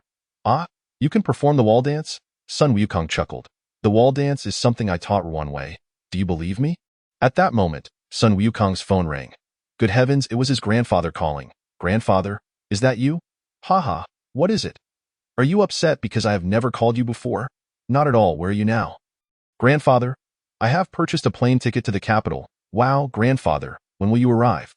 What day is your ticket for? Tomorrow morning. All right, grandfather, I will come to pick you up. Chapter 49. The benefits of power. Sun Wukong pondered. It was not convenient to utilize Yin'er's vehicle in the capital, and he did not wish to trouble Feng Yingshan over this matter. Though Huang Tao was affluent in H province, it appeared he had no car in the capital either. Moreover, even if he did, it would be inappropriate to use someone else's vehicle so soon after becoming friends. After much deliberation, he ultimately chose to call Yan'ao. Upon hearing that Wukong's grandfather was coming to the capital, Yan'ao was quite thrilled and readily agreed to personally drive to pick up Sun Wukong's grandfather. He also informed Sun Wukong that they had prepared everything necessary for the apartment overnight, and that he would arrive at the school the next morning to hand over the keys. The following morning, Sun Wukong awoke early, completed his morning routine, and noticed a black sedan parked below the dormitory. Yan'ao was indeed true to his word. Sun Wukong dressed and made his way downstairs. Yan'ao's car sped towards the airport, the red lights flashing continuously, and Sun Wukong, like a child, began to smile. I now understand why so many people are drawn to power. Just the incessant red lights make me feel quite impressive. Yan'ao cautiously asked, Are you interested in possessing such power? Sun Wukong shook his head. As long as I can be with my grandfather, as long as I can see him soon, I desire nothing else. While waiting for his grandfather at the airport, Yan'ao informed Sun Wukong. There has been a change in plans. The higher-ups wish for you to train the special police forces in the capital before training our soldiers. Mr. Sun would not mind, would he? Sun Wukong chuckled. Well, since you have provided me with an apartment, training whoever is your prerogative, Yan'ao sighed. To be frank, you know these individuals are all fixated on being unrivaled in their skills. If I were to suddenly bring someone in to train them, they would likely not take it well. Thus, you need not be courteous to them. It is best to subdue the most arrogant among them upon your first meeting. They only respect those who are stronger. Sun Wukong shook his head. To be honest, I have little experience with fights and lack confidence in my own skills. You are being too modest. I forgot to mention that the train carriage you occupied is equipped with a video recording system. This is confidential. Your position during the confrontation with the Japanese ninja squad was precisely the best vantage point for the footage. We have a team of 32 experts who analyzed every aspect of your encounter with the ninjas and derived many astonishing data points from it, which I cannot fully disclose to you. However, I can tell you this. Your combat skills surpass all our soldiers by more than just a notch. You could easily treat them as children. After a brief pause, Yan'ao continued. In truth, you need not continue your studies at Capital University. Nonetheless, we do not believe in coercing anyone, nor would we ever resort to underhanded tactics to make you join us. However, our doors will remain open for you. The conclusions drawn from the analysis of your capabilities have already astonished the higher-ups. A person as extraordinary as you will not be overlooked by the state. Our investigation has revealed that you were entirely devoid of combat proficiency a year ago. You have been expelled from school for exactly 1 year now, and in this span of time, no one has ever attained such extraordinary combat skills as yours. In truth, we do not expect to master your training methods. For some individuals are simply prodigies. A mere 10 days of their training surpasses what others accomplish in several years. The purpose of my request for you to train our warriors is twofold. On one hand, it aims to stimulate the enhancement of their combat skills, as they have reached a plateau where conventional methods can no longer propel them forward. On the other hand, since you are unwilling to join us, we hope you can assist us in another manner. Yin Ao extended a red document towards me. This is a small gift I present to you.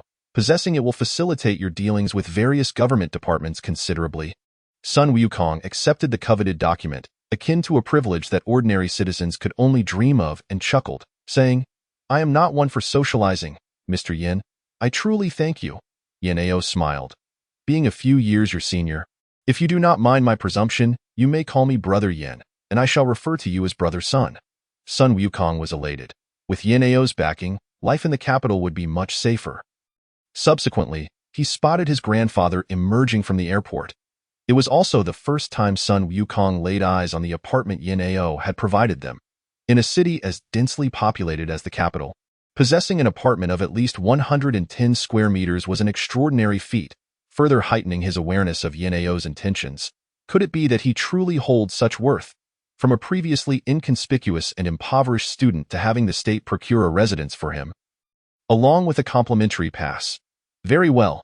Since that is the case, I shall train those special police officers with gusto. His grandfather, surveying the spacious apartment and the fully furnished household appliances, nodded. My dear grandson, it seems this old fellow has indeed sold himself for this house. As he spoke, a box of clouds appeared in his hand. Upon opening the cigarette case, a cigarette leapt forth. Mr. Yin, please indulge. Simultaneously, his grandfather's fingertip ignited a flame.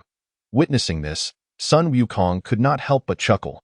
His grandfather truly was a playful old man, now promoting his own value. Indeed, Yin Ao was astonished by his grandfather's display, mistakenly believing the fragrant smoke was a result of his profound internal power, yet unable to fathom the flame at his fingertip. Thereafter, his grandfather commenced a new round of promotion. Young Yin, I have heard from my grandson that he exhibited bravery on the train. Alas, this lad, having learned so little from me, has become reckless and is now causing trouble everywhere. It is indeed a failure of mine as a grandfather to not instill proper discipline. Wukong, you too, has your meager skills made any progress? If not, do not dare claim to be my heir. Should the martial world become aware, they would mock my grandson. Sun Wukong hurriedly cooperated. Not at all. My grandson has diligently practiced since parting from you, and has made some minor improvements, though they fall far short of your expectations. Grandfather, I must attend class. You have traveled far. Do rest for a while. I will return to school now. His grandfather's eyes widened. I am still quite vigorous. Back in my day, Sun Wukong had no choice but to stay and listen to his grandfather recount tales of his past exploits. He pondered quietly about why his grandfather had transformed upon arriving in the capital. Perhaps this was a glimpse of his former grandeur. Turning his head to glance at Yin Ao, he found him listening intently to his grandfather's narration. Chapter 50. 209. The fourth person, Sun Wukong, accompanied his grandfather on a thorough exploration of the capital throughout the day. He discovered that despite having lived with his grandfather for many years, the man before him was a stranger he had never encountered. After arriving in the capital, his grandfather had undergone a remarkable transformation. No longer the taciturn old man from the countryside, he embodied the essence of a master from the martial world. Radiating vitality, his half-foot-long white beard appeared exceptionally smooth, complemented by his rosy complexion, resembling a sage of great enlightenment. His gaze bestowed upon others the impression of encountering a wise and benevolent elder, while his youthful hands, occasionally revealed from his sleeves, astonished onlookers, indicating that this elder was far from ordinary. Sun Wukong was intrigued by how his grandfather attracted the attention of the crowd. Was it the eyes of a magician? Moreover, as a martial arts master, his grandfather's gaze often had an enchanting quality. The length of his beard was merely due to his laziness in shaving, and as for his hands, Sun Wukong had never contemplated this before.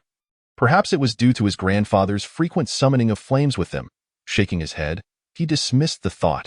As evening approached, he informed his grandfather that he had an appointment and needed to return to school. His grandfather waved him off. Go on, go on. Watching his grandson depart, he gently stroked his beard, nodding to himself. It appeared that Wukong's cultivation had been further refined after the encounter on the train.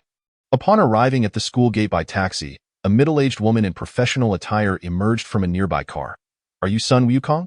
After he nodded, she introduced herself as Li Rufan and invited him into her vehicle. Where are we headed? Li Rufan started the car. To our company, It's about an 8-minute drive. Ruanwei has just completed recording her new song and is waiting for you. Sun Wukong ceased to inquire further. And upon arrival, he learned that the company Ruanwei was signed with was called Xingha Entertainment. Li Rufan led him to a door on the 3rd floor. She is waiting for you inside. You may enter. After she turned to leave, Sun Wukong gently knocked on the door and soon heard the sound of light footsteps. The door opened to reveal Ruanwei's joyful countenance. As her eyes scanned the area, she reached out to pull Sun Wukong's sleeve. You actually came. How wonderful. Come in. It has been a year since we last met, and you have become even more beautiful. Sun Wukong scrutinized Ruanwei before him. Every gesture exuded star-like charm, embodying the media's portrayal of her as possessing both the adorable beauty of Snow White and the mysterious elegance of Athena. You have changed. I adore hearing that. Especially from you. I could listen to it 1,000 times without growing weary. Sun Wukong felt somewhat overwhelmed by Ruanwei, his cheeks reddening once more. Noticing his blush, Ruanwei giggled. However, it seems you have not changed too much. Then, with a serious expression, she inquired, Sun Wukong, why have you returned to the capital? Aren't you afraid of retribution from the Pang family? A wave of emotion washed over Sun Wukong, akin to a stone cast into a tranquil lake, causing ripples to arise. Thank you. I am well. It has been resolved. Ruanwei gazed intently into his eyes, attempting to discern something, but ultimately shook her head. Very well, let us first watch a dance video. And then we shall discuss our collaboration with that. Ruanwei, like a young girl, expressed her excitement. You wouldn't act this way in front of your fans, would you? Ruanwei shot him a glance, but remained silent. Sun Wukong was no longer the shy boy he once was. He comfortably seated himself beside Ruanwei, both of them engrossed in the American street dance video playing on the screen. Without consciously trying to smell, his heightened senses naturally detected the fragrance of the girl, filling his nostrils with a delightful aroma. Sun Wukong involuntarily closed his eyes to savor the enticing scent. For some reason, every encounter with Ruanwei evoked distinct feelings, unlike his experiences with Qi Yenner. To put it metaphorically, Qi Yenner might be likened to water, while Ruanwei resembled wine. Sensing the tension in the air, Sun Wukong realized it was due to Ruanwei's gaze upon him and promptly opened his eyes. What are you doing? Sun Wukong's mind sparked with inspiration.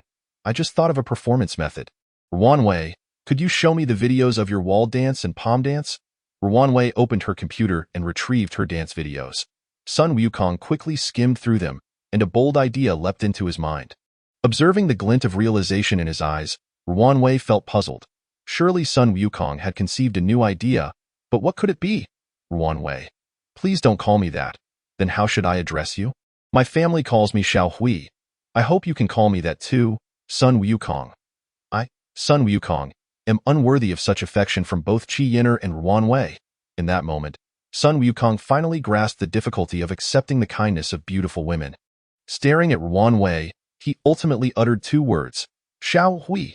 Ruanwei closed her eyes, slightly tilting her head upward, allowing her exquisitely elegant neck to align with Sun Wukong's gaze. I wish to hear more. Reluctant to refuse, yet aware that extending the pain would be worse than a swift one, Sun Wukong resolved to tell Ruanwei about the presence of another love in his heart. However, revealing this now would jeopardize their collaboration. After contemplating, he decided to disclose this after their 2 performances, thus temporarily changing the subject. All right, I must express my inspiration immediately. Otherwise, I might forget later. Just as Sun Wukong articulated his thoughts to Ruanwei, a call from Sui Jian interrupted him, instructing him to return to the dormitory for an urgent matter. Feeling that continuing his time with Ruanwei today was not ideal, he hurriedly departed. Upon returning to the dormitory, he discovered that their 3-person room had been expanded to accommodate an additional bed, and Yu Liang, who had encountered him on the train and intended to befriend him, was enthusiastically chatting with Sui Jian. Why, Yu Liang? What brings you here? What is going on? Sui Jian chuckled. 3rd brother, you have been away from the world for too long. Many changes have occurred. Go away? You are the one who has been away from the world. Haha, very well. In light of Yu Liang, allow me to elucidate. Due to the reallocation of school dormitories, the building housing Yu Liang and his companions is set for reconstruction. Our 3-person male dormitory has now been converted into a 4-person suite, and Yu Liang has the fortunate opportunity to join us in room 209. Do you comprehend this?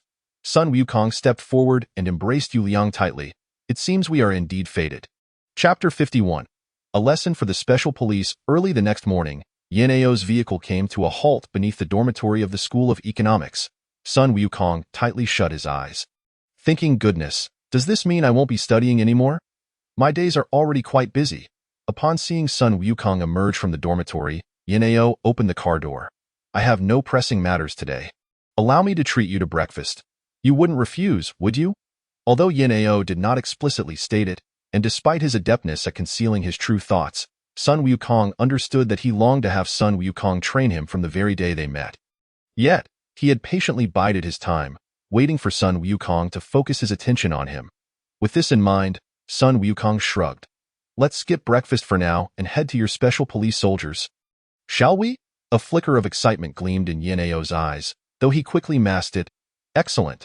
After having breakfast with his grandfather, Yin Ao drove Wukong and his grandfather to a heavily guarded base in the suburbs of the capital. Manned by armed police. Grandfather Sun, my dear brother Wukong, this is our special armed police force responsible for the safety of the capital. In recent years, advancements in technology and commercial development have enabled some ill-intentioned individuals to easily acquire highly sophisticated training methods, allowing one to become an exceptional soldier or a terrorist in a remarkably short span of time. In contrast, our troops, due to various existing constraints, are unable to receive better training. Consequently, soldiers face increasingly formidable retaliations from terrorists during missions. Conventional training, in essence, is merely a closed-door exercise. This time, I have resolved to put this unit to the test. It is entirely normal for 10 or 8 to meet with accidental fatalities during training. Please, feel free to impart your guidance. Grandfather stroked his half-foot-long beard, exuding the demeanor of a master. I am quite aged, and my bones can hardly withstand the strain. Let Wukong take charge today. I am merely here to enjoy the spectacle through my grandson's presence. The vehicle came to a stop at the training ground, and before exiting, Yin Ao donned oversized sunglasses that concealed part of his face. Upon noticing their vehicle, an instructor from the combat training area rushed over and saluted Yin Ao. Comrade Chief, the 6th Special Operations Team is currently engaged in combat training. Please provide your instructions. At ease, yes. Following this, the instructor, towering over 6 feet tall and impressively built, ran to the training area to command the soldiers to cease their activities and restore formation. Yin Ao led Sun Wukong and his grandfather to the front of the 6th Special Operations Team. Pointing to the instructor, this is Captain Shunsong, the deputy commander of the 6th Special Operations Team. Shunsong, this is Sun Wukong, whom I have invited to assist you in enhancing your combat abilities. This is his grandfather, who does not have a name but can be referred to as grandfather. Shunsong called out a resounding yes. Before announcing, reporting, Yin Ao smiled. Speak. We do not require theoretical giants to instruct us on how to fight. What we need is to execute tasks. Our 6th Special Operations Team is the finest. We can accomplish any mission. A unified roar erupted from the entire team of 120 members. Yin Ao's expression darkened as he pointed at Sun Wukong. Shunsong, do you presume that you are superior to Mr. Sun, whom the country has engaged at a rate of 10,000 Shenzhou coins per hour, merely based on appearances? With his prominent brows and large eyes, Shunsong glanced at Sun Wukong and boldly replied, every single one of my soldiers is superior to him. Yin Ao, infuriated, nodded vigorously. Well then, Shunsong, you clearly have no regard for my authority. Very well, Wukong, go ahead and proceed. There are at least 10 benchmarks to meet. Upon hearing 10 benchmarks, Shunsong's expression changed dramatically. At that moment, a voice echoed from afar. Captain Yin, you've arrived. Why didn't you greet us? As the speaker approached, a middle-aged man in the uniform of a colonel from the armed police swiftly ran to Yin Ao and saluted. Yin Ao waved in response. Enough with the pleasantries. Zhang Jiajiad, I'm not here to exchange greetings. This is Sun Wukong, whom I've invited, Yin Ao continued, and this is grandfather Sun. The middle-aged colonel, though not particularly robust, exuded a presence that Sun Wukong could distinctly sense was far superior to that of the muscular Captain Shunsong. Zhang Jiajia warmly extended his hand to shake with Sun Wukong. Sun Wukong anticipated a test of strength akin to those in films, yet was surprised when the handshake was brief and followed by an outburst at Shunsong. Have you lost your mind? How dare you question Captain Yan's judgment? Don't think that just because you, enough, Jiajia, Yin Ao interrupted, halting Zhang Jiajia's reprimand. Mr. Sun commands a fee of 10,000 Shenzhou coins per hour. We cannot squander such resources. Zhang Jiajia turned to Sun Wukong and saluted. Sun Wukong, smiling, performed a fist salute. In that case, if anyone is dissatisfied, step forward. Shun Song coldly scoffed. Chiu Min, step forward. Yes. Sun Wukong observed a female team member from the second row stepping forward. And he instinctively turned to Yin Ao, who merely shrugged. The country has ample resources to compensate your time, brother. Feel free to engage to your heart's content. Sun Wukong placed his left hand behind his back and extended his right hand. Come on. The female officer, standing at around 5 feet tall, called out, My apologies, before launching a front kick. The strike was precise, swift, and powerful. Sun Wukong realized he had indeed transformed. He was in a state far superior to when he underwent training with Qi Yin'er in the heart of the vast desert. Even before Chiu Min lifted her leg, he sensed her impending strike, and as her foot soared toward him, Sun Wukong's right hand had already reached her chest, giving a light push. Off you go. Consequently, Chiu Min was sent tumbling 5 meters away. She was utterly perplexed, unaware of how Sun Wukong had evaded her front kick, nor how she had ended up sitting there in disbelief. Turning to the other team members, Sun Wukong declared, If you all possess her level of skill, then let us have you all join in. I have no desire to waste my time. This audacious provocation ignited a fierce desire among the special police officers to confront Sun Wukong. All stood up, eager to duel him. Yet when they realized they were all advancing simultaneously, they instinctively raised their hands to halt one another, vying to be the first to engage Sun Wukong. Having accepted a fee of 10,000 Shenzhou coins per hour, despite the transformation into a dormitory and Wukong's insistence on foregoing payment, the rate remained quite high. They felt compelled to demonstrate something extraordinary. After a moment's contemplation, Sun Wukong spoke. Before my arrival, Brother Yin informed me that you should treat training as if it were real combat. He mentioned 10 benchmarks. Therefore, I shall officially commence the countdown. You are no longer in training. You are on a mission, and I am the target you must eliminate. There are only 2 possible outcomes for those who wish to challenge me. Either you defeat me, or I shall vanquish you. Yin Ao shouted from the sidelines. I can attest that every word Sun Wukong has said is true. The special police officers were taken aback, although they had always trained rigorously. Training was merely that there were protective measures in place. They were human, not machines. Their duty was to apprehend criminals, but it was the wise application of weaponry to uphold societal stability that distinguished thoughtful individuals from mindless brawlers. This training session, where only one person was intended to survive, evidently breached their psychological thresholds. Anyone bold enough to deliver such a statement certainly possessed some skill, and for a moment, none of the team members dared to step forward. Very well. I'll take on the challenge, Shinsong declared, shedding his vest and assuming a combat stance as he approached Sun Wukong. Is this how you face a criminal? How will you ever succeed? Sun Wukong began to play psychological warfare. Allow me to teach you how to eliminate your opponent. Before he could finish his sentence, Sun Wukong surged toward Shinsong, his hands poised to strike. In the tumultuous era of Old China, a master of Xingyi Quan, known as Gui Yunshin, famously employed 2 techniques. One was the half-step collapse punch, a product of being unable to take a full step in prison, and the other was the tiger pounce, a move that rendered him invincible across the land.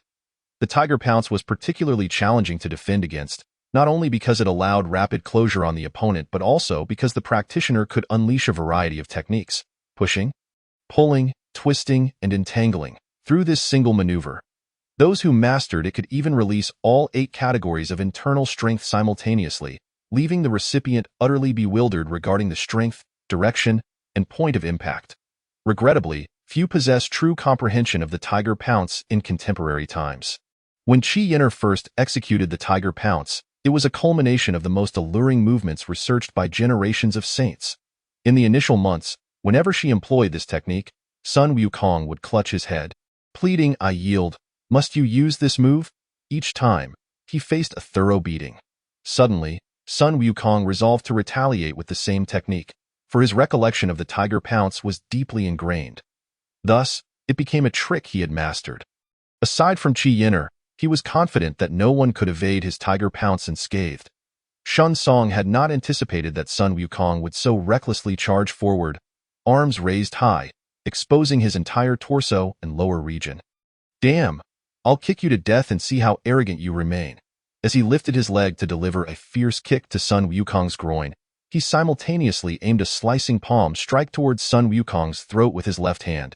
At the same time, he raised his right arm to guard against Sun Wukong's attack. However, he soon felt the horizontal force generated by Sun Wukong's descending arms, which disrupted his balance, causing his kick to veer off target. In that moment, their arms seemed to become entangled. Sun Wukong's left hand seized control of Shun Song's arms, while his right hand slithered like a serpent into Shun Song's inner defenses, tightly constricting his throat. With a slight exertion, Shun Song's vision turned to darkness.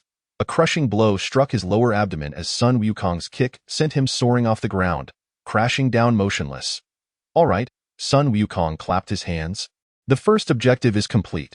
You now have 3 choices. First, retire immediately and return home, ensuring your survival. Second, charge at me together and attempt to kill me. Don't worry, I can handle at most 9 more. And I promise I won't exceed that limit. So, today, 111 of you can survive. Unfortunately, there are too few spots available, an enraged roar resounded. Unless you first complete my objective. As he stepped forward to face Sun Wukong, he regarded this towering yet furious Special Operations team member, nodding slightly. You are now consumed by your emotions. Your muscles are tense, your eyes are fixed, and your heart is filled with. You are full of flaws, and even a small girl could defeat you. Under these circumstances, what gives you the right to believe you can survive? Even in death, I will not allow you to insult our Special Operations team. Sun Wukong gazed at this hot-blooded member who had lost his composure, feeling quite pleased, yet he continued to strike. The nation invests in your training for you to prove that the Special Operations team is merely a group of impulsive ruffians? Will you fight or not? I have stated that I am your enemy. The passionate team member suddenly regained his composure, bowing deeply to Sun Wukong, then assuming a fighting stance. Please, instruct me. What is your name? If you die, I want to remember your name. I am Song Wei. Let us begin. Unfortunately, I am here to bid you farewell. After suppressing his anger, Song Wei attempted to use feigned attacks against Wukong. In his heart, Wukong mused, if only society had more spirited men like Song Wei. Nevertheless, he resolved to knock him unconscious, as their hands interlocked. Sun Wukong once again utilized his unpredictable internal energy, causing Song Wei to lose his balance, followed by a series of heavy blows that rendered him unconscious. Who among you believes they can defeat him in one move? Step forward and face me. If not, then all of you come at once. After a brief silence, the team members charged forward. The phantom-like technique was most effective in group combat. The more participants, the greater the power. Sun Wukong deftly incapacitated one Special Operations member after another with a single palm strike, watching as his subordinates fell like puppets before him.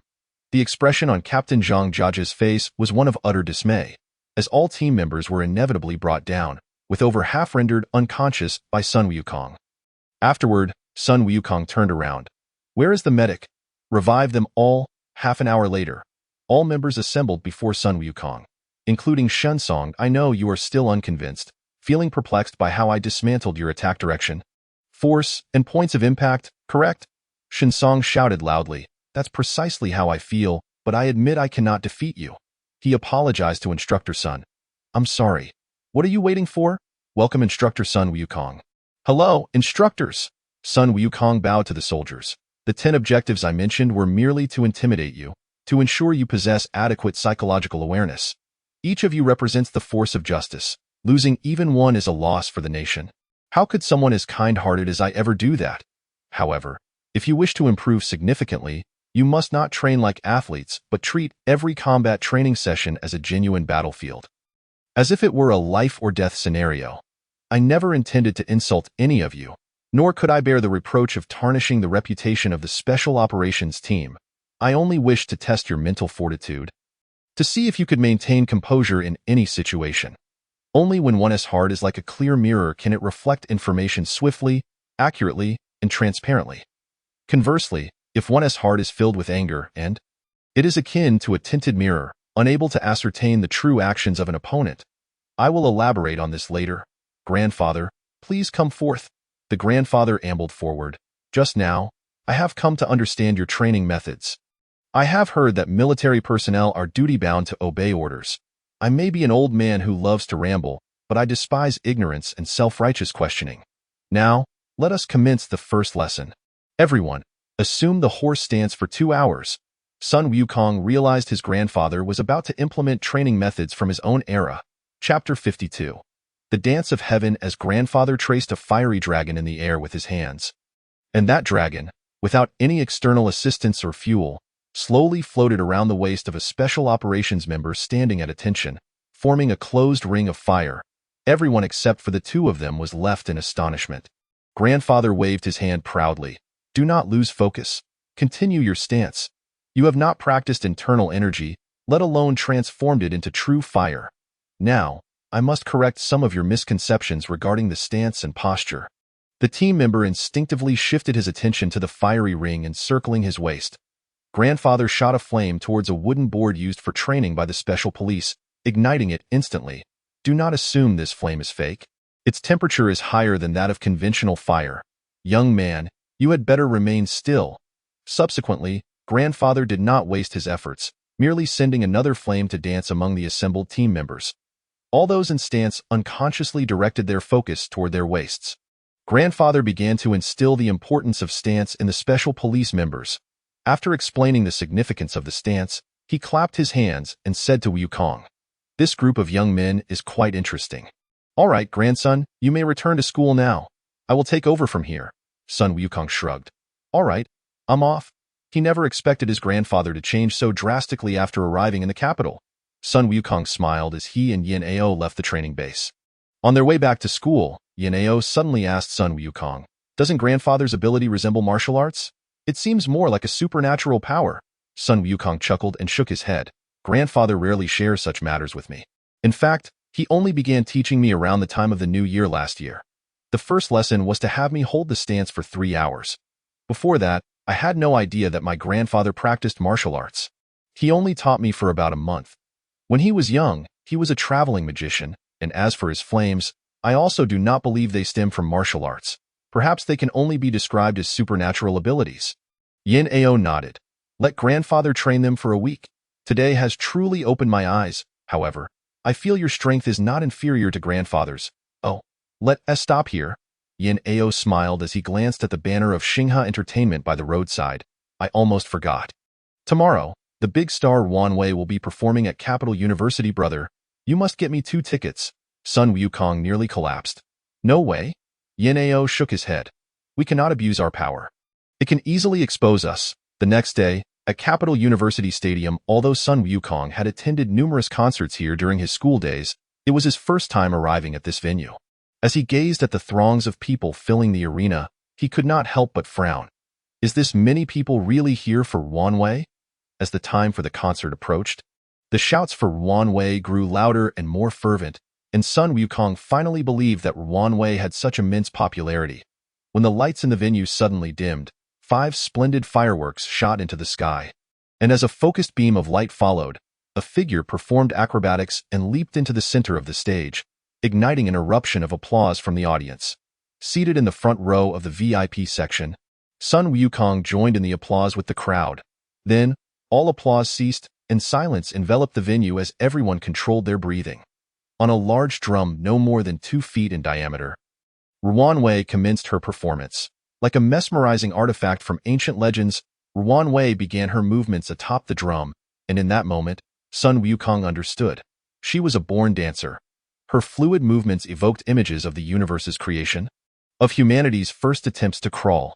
Primitive humans, faced with the multitude of superior beasts of nature, instinctively gathered together, embarking on the struggle for survival. In a daze, he recalled the newborns just entering the world, and his own childhood as he grew slowly in his mother's embrace, only to see her age and wither like a withering tree. Sun Wukong felt his eyes welling with warmth. At the age of 5, his parents had never returned after leaving home. In his memories, his mother would always tease him into laughter, playing with him, while his father entertained him with various magic tricks. Before turning 5, his world had been one filled with joy and carefree innocence. The resounding applause echoed like thunder, awakening Sun Wukong's thoughts as he reminisced about the past. That moment, on stage, Ruan Wei began to speak. The dance I just performed is a tribute to mothers everywhere. I would like to express my gratitude to my own mother. Without you, there would be no Ruan Wei today. Mother, I love you. Following this, Ruan Wei descended from the large drum and commenced singing. Inspired by Sun Wukong's wall-crawling technique, it dawned on her that she could translate the rhythmic contractions of her muscles into vocal training, allowing her throat muscles to respond entirely to her commands. Thus, with not a hint of discord, she could express the desired effects of her singing. After months of dedicated practice, Ruan Wei finally mastered this extraordinary vocal technique. From that moment onwards, a throne belonging to Ruan Wei was destined to exist in the world of music, for her voice could articulate thoughts with complete clarity. This was a truly unprecedented breakthrough. As the hours swiftly passed, Ruan Wei suddenly fell silent and bowed deeply to the audience. Please, everyone, allow for a moment of silence. She stood still on stage for a full minute without uttering a word or moving. Then she spoke. I am immensely grateful to you all. Capital University is the place where Ruan Wei's dreams take flight. For so long, I have expressed my gratitude to someone special. He taught me the wall dance. He guided the lost Ruan Wei towards the path of progress. He has enabled me to stand here tonight and share this wonderful moment with all of you. Tonight, I will perform the final piece, wall dance, alongside him. With that, Ruan Wei hurried towards Sun Wukong's seat. He sprang up and gracefully leaped onto the stage. Ruan Wei extended her hand to him, and he smiled gently. Ruan Wei? They will surely be coming for me tonight. The stage lights focused on a simulated wall, and after a few strides, Sun Wukong leapt into a flip, pressing his back against the wall now. He could counteract gravity merely through the friction of his skin against the surface. He reached out to Ruan Wei. Although she could dance on the wall, she relied on the subtle contractions of her muscles to grip the surface, which limited her movements. She struggled to execute more elegant actions. To ascend the wall, she first had to lean against it, then gradually inch her way up. With her right hand grasping Sun Wukong's, she stepped up and turned to tightly embrace the wall with her back, legs, and arms. Ruan Wei began to glide along the wall, embodying the ethereal grace of the Dunhuang flying celestial figures while playing an ancient flute. Sun Wukong, holding her hand, portrayed a worldly man infatuated with a celestial being. As the flute's melody concluded, he summoned his strength and called out, "Up!" With his powerful internal force assisting her. Ruan Wei leapt upwards against the wall. That moment, Sun Wukong produced a tray over a foot in length to catch her. As Ruan Wei reached the apex of her jump and had yet to begin her descent. Now, my friends and I will present a performance of the wall dance that has never been witnessed before, which I call Heavenly Dance. Ruan Wei's years of diligent practice culminated in a breathtaking display. On the sizable tray, she alternated between balancing on one foot, pivoting her body with the movements of her foot, leaping high into the air for a somersault, and performing a belly dance that stirred emotions between her and Sun Wukong. In that moment, she masterfully combined classic dance techniques from around the world into her own signature style. After receiving twin swords tossed to her by her assistant, Ruan Wei commenced a breathtaking aerial sword dance. Petals began to fall from above, and with the exquisite lighting, the scene appeared otherworldly, with Ruan Wei standing as the divine dancer amidst the shower of blossoms. Each time she needed to leap high, Sun Wukong would channel his internal force to support her, allowing Ruan Wei to soar 3 meters into the air during her aerial sword dance.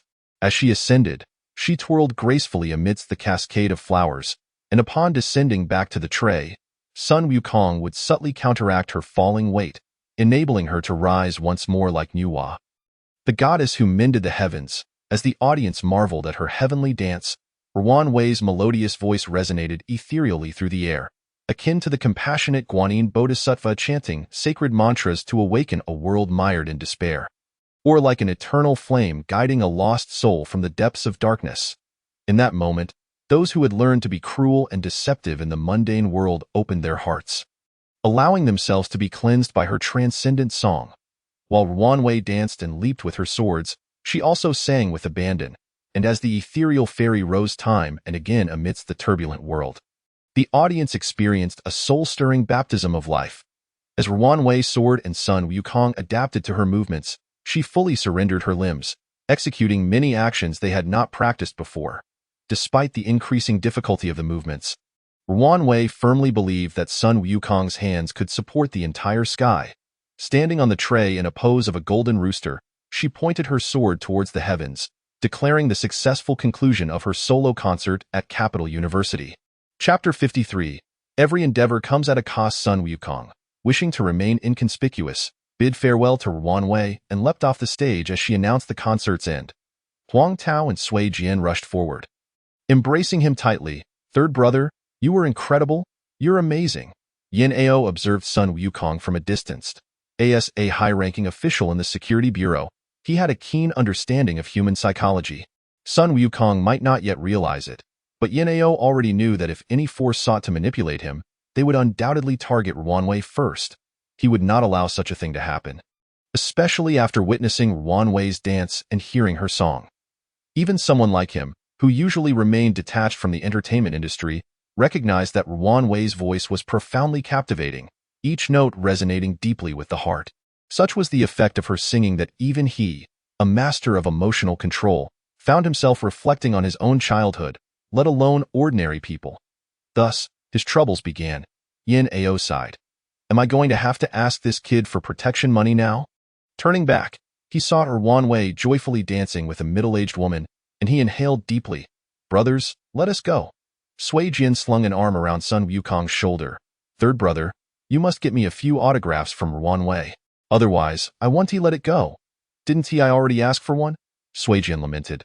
"I wanted to use it to impress a girl, but that girl broke up with me today."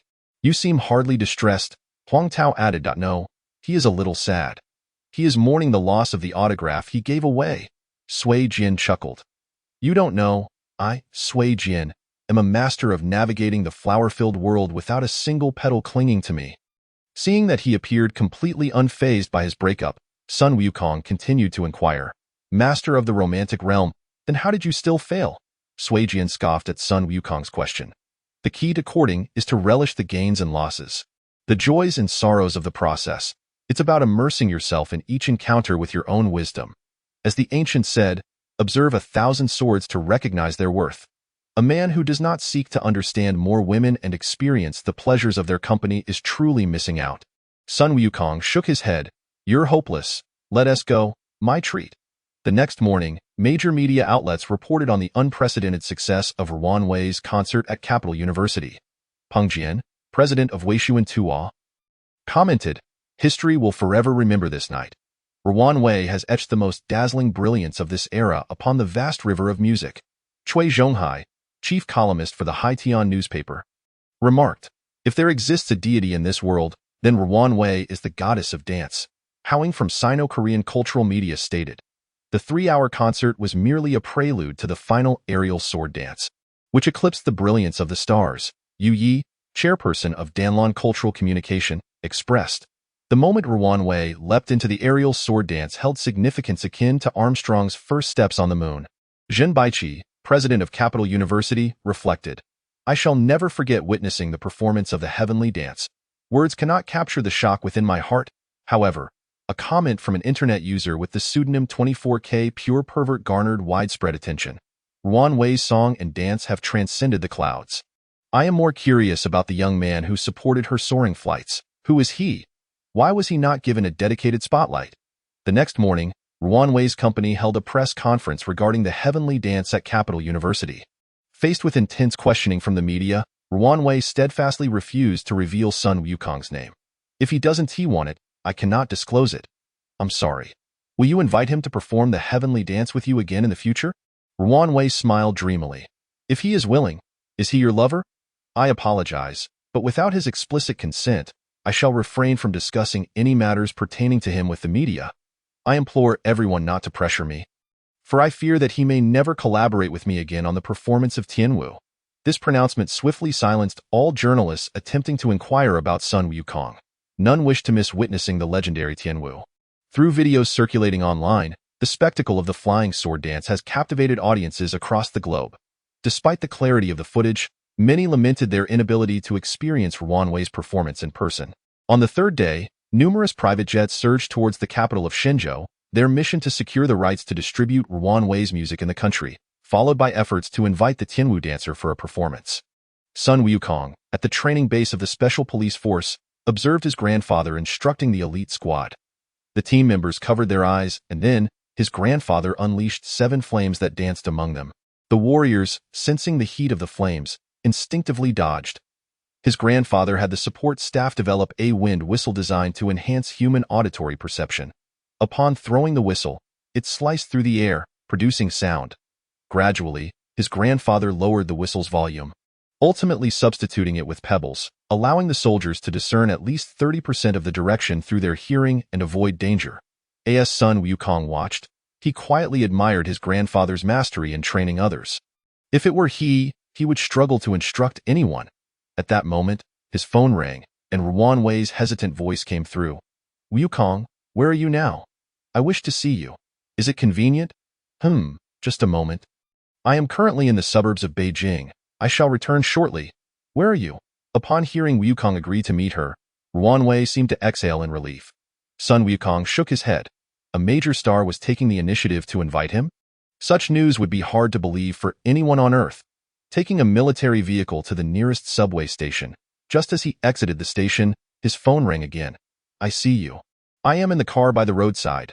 Sun Wukong quickened his pace towards Ruan Wei's black sedan, the door slightly ajar. Once inside, Ruan Wei promptly drove away. Hey, superstar, are you not afraid of the tabloid reporters? Exiting the bustling city center, the car sped along the main road towards the eastern suburbs. Has Ruan Wei become a nuisance to you? Sun Wukong was taken aback by Ruan Wei's bluntness. Unsure how to respond, he could only deflect. Why do you say that? Ruan Wei found an exit and parked the car amidst the fields of the eastern suburbs. I recall you once mentioned you liked me. Having completed her performance, Sun Wukong felt compelled to confess. Do you believe in the existence of dragons in this world? Ruan Wei nodded. If you tell me, I will believe, Sun Wukong replied. Yes. But they are not as benevolent as you might imagine. They are alien beings invading Earth. You might find it hard to believe, but that is what I was told. Ever since I entered prison, the Pang family has sought to eliminate me. It was she who found me and made a deal to rescue me, assisting me in accomplishing my goals, and afterwards, she took me to slay a black dragon, sealed by her ancestor but on the verge of breaking free. For this, she trained me for half a year in the Great Desert. Originally, the black dragon was supposed to emerge after the 7th day of the 7th month this year. But the sealing power weakened over millennia, and the dragon's spirit surged to the surface, possessing a person who discovered the means to break the seal. Releasing the black dragon prematurely, we had to rush to confront it, and coincidentally encountered the black dragon breaking free from its seal.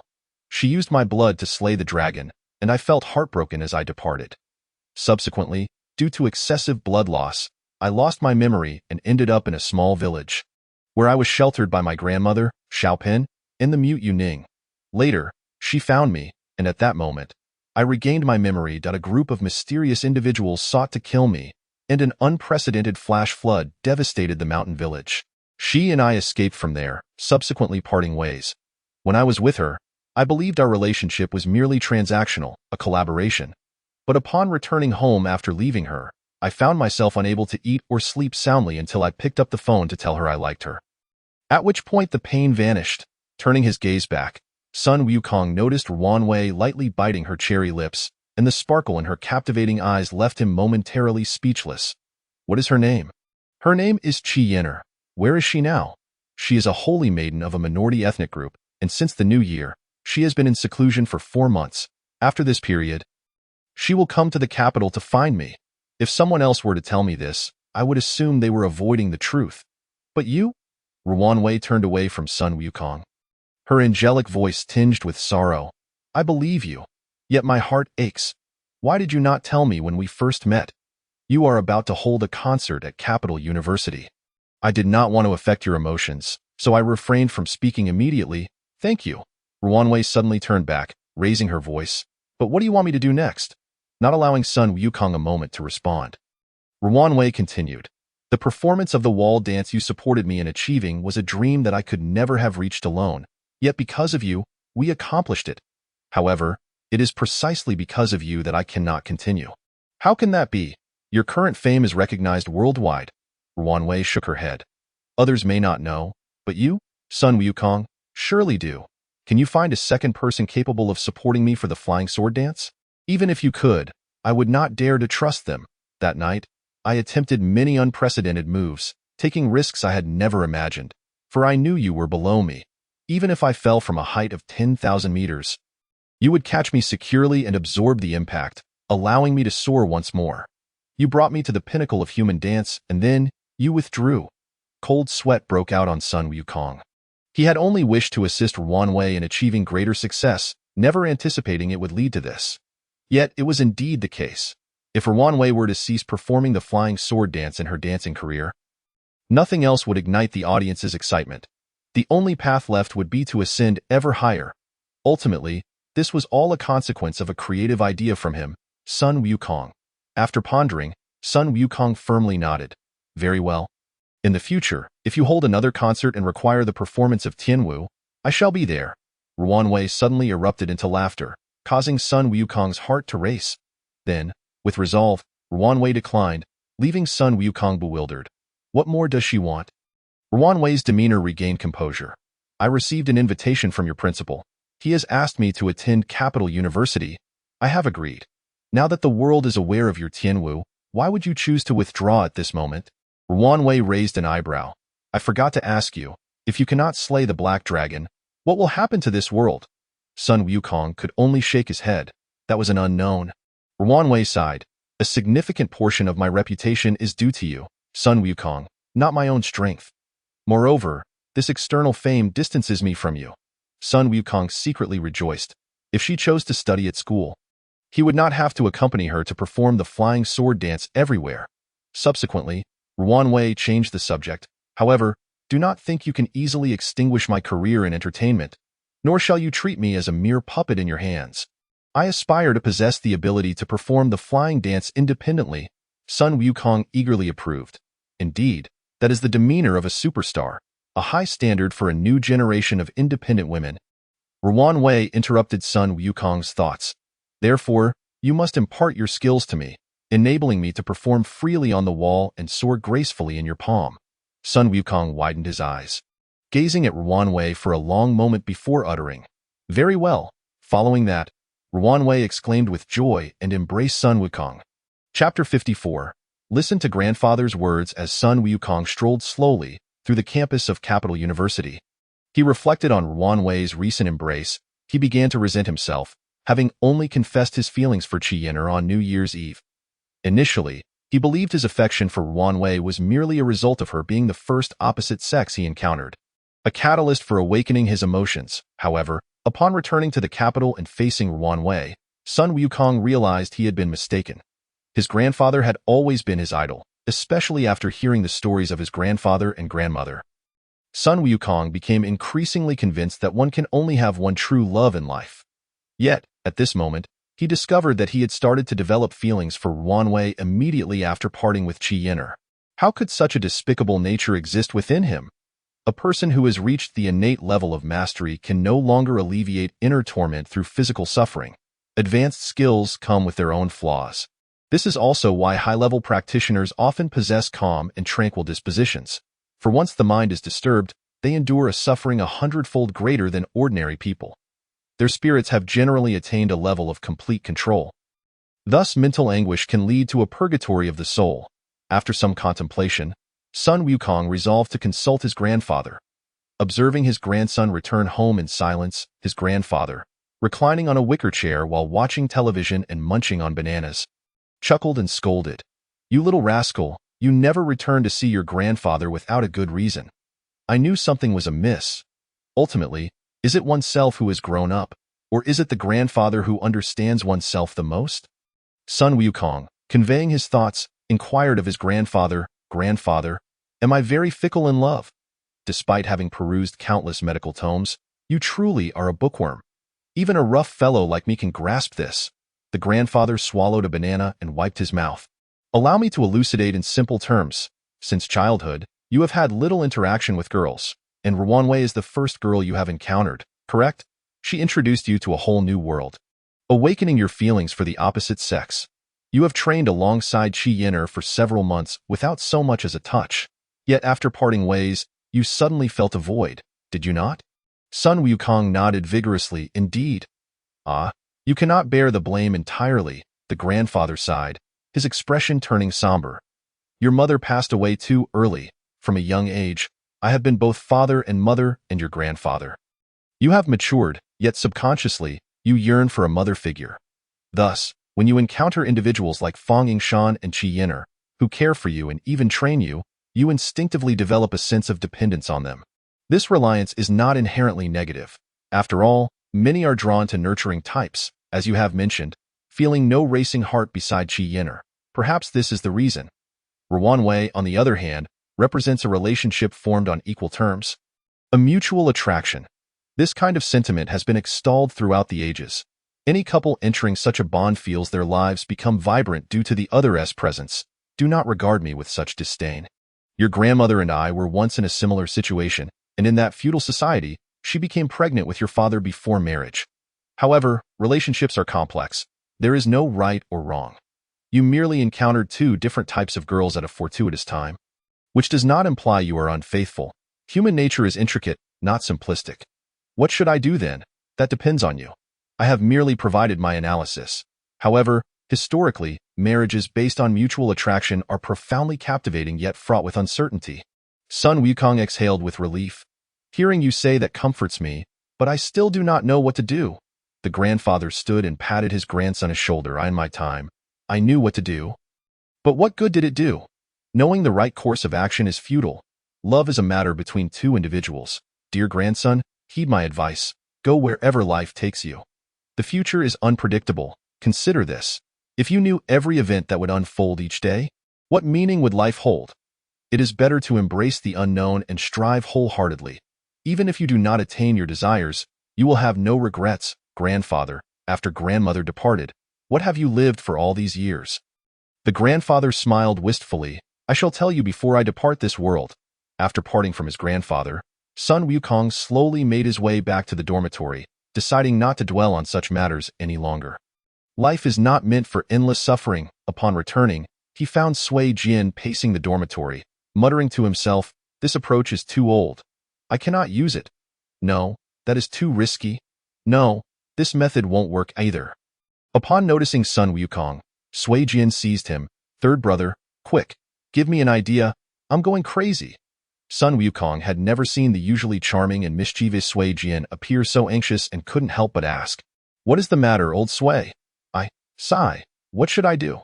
Sun Wukong pinched Sui Jian's cheek. Have you lost your mind? Your words are incoherent. After stamping his foot, Sui Jian confessed to Sun Wukong that the king of flirting had met his match, and he was experiencing feelings he had never known before. Faced with her, he hesitated to employ his usual, infallible techniques, fearing they might cause her to lose all affection for him. Sun Wukong, astonished, exclaimed, Are you really Sui Jian? The Sui Jian who has always been a flirt without consequence. Sui Jian clenched his fists and shouted in frustration, To hell with being a great lover. Those words have cursed me. Now the entire capital university knows I am a fickle heart. I truly regret it. Sun Wukong nodded, conceding, Sui Jian, it seems you are in deep trouble. You are destined to face the consequences this time. I cannot solve this for you. I will call Huang Tao and Yu Liang immediately. Tonight, we will hold a seminar in our dormitory to strategize how to win over the nemesis of your love life. Oh, what is her name? Sui Jian's voice trembled as he nearly cried. I don't know. After dinner, Huang Tao and Yu Liang hurried back at Sun Wukong's urging. Upon seeing Sui Jian lamenting his past infidelities, they unanimously agreed to form the Code 209 team, dedicated to helping Sui Jian. Chapter 55. Beautiful Teacher versus True Essence of Buddhism. When Huang Tao and Yu Liang had each asked Sui Jian for the girl's name more than 3 times, Sui Jian collapsed in despair. I don't know. Yu Liang chuckled. When did you see her? Where? Tell me, perhaps I can help you find her. Sun Wukong smacked his thigh. Of course. How could I forget that Yu Liang has this special ability? Sui Jian jumped up, grabbing Yu Liang's collar. Brother, are you serious? Yu Liang humbly waved his hand. If I can find something she has touched, I might be able to locate her. Sui Jian reverently retrieved a handkerchief from his drawer. You must not laugh at me. This is the handkerchief she used to wipe her sweat. I picked it up. Huang Tao shook his head. Sui Jian, you are truly finished this time. Yu Liang took the handkerchief, gently placed it in his hand, and then closed his eyes, slowly inhaling its scent. Suddenly, his face turned pale, startling the others. "Why, Yu Liang? Are you all right?" Yu Liang regained his composure and forced a smile. "Forgive me. My sense of smell might be malfunctioning." After glancing at the three, Yu Liang closed his eyes once more and after a moment, opened them with a grin. "Who wishes to accompany me to track her possible whereabouts?" Sun Wukong shook his head. "Forget it.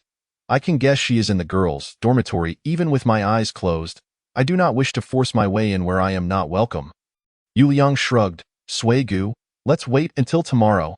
I will pinpoint her direction, and then you all can formulate strategies based on her movements." Sui Jian, unwilling to relent, sat under the light, extracting a stack of white paper and a pencil to attempt to describe the enchanting encounter from memory. Unfortunately, he could not finish by midnight, and his brothers urged him. "If you turn into a panda-eyed mess by tomorrow, how will you charm any girls?" Only then did he retreat to his bed.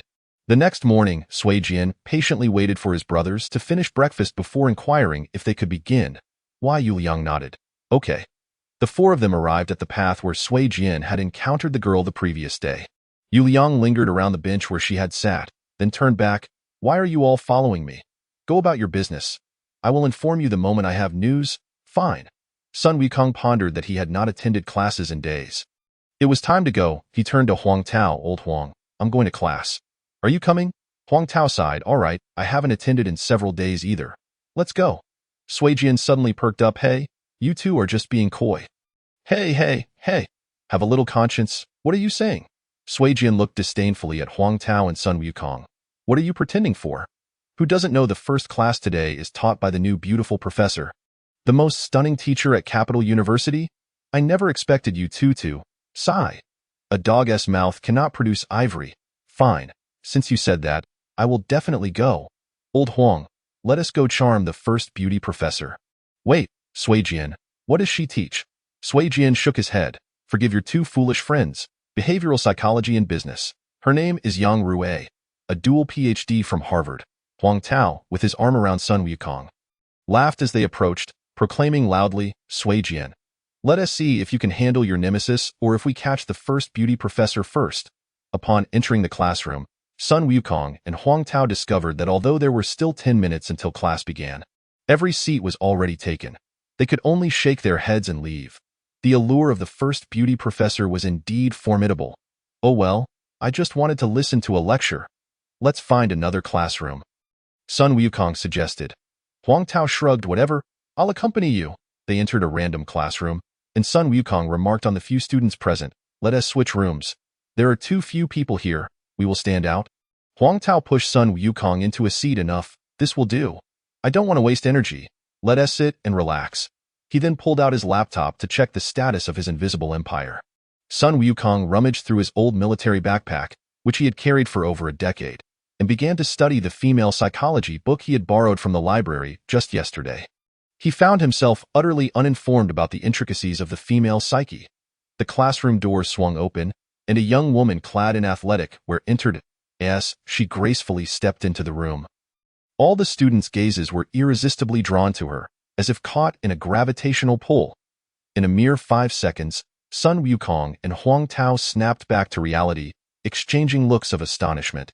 They soon noticed that the other students were lost in the enchanting features of her satin-like skin and delicate countenance.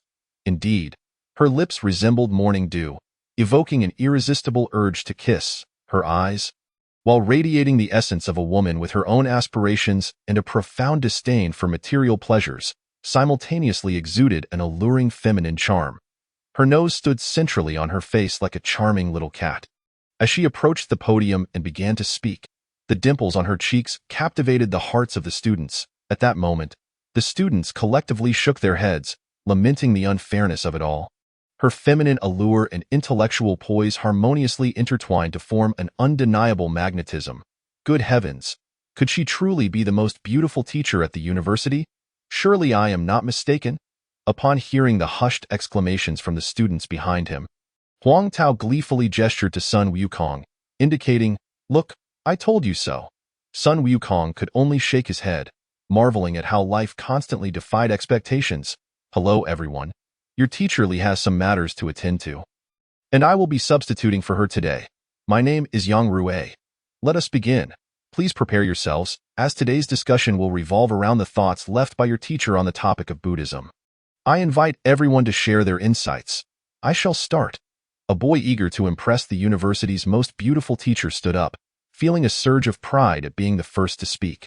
After all, psychology suggests that the initial speaker leaves the most lasting impression. Buddhism, as legend has it, was established in the 6th century B.Y. Siddhartha Gautama, the son of King Udhadana of the Sakya clan in what is now Nepal.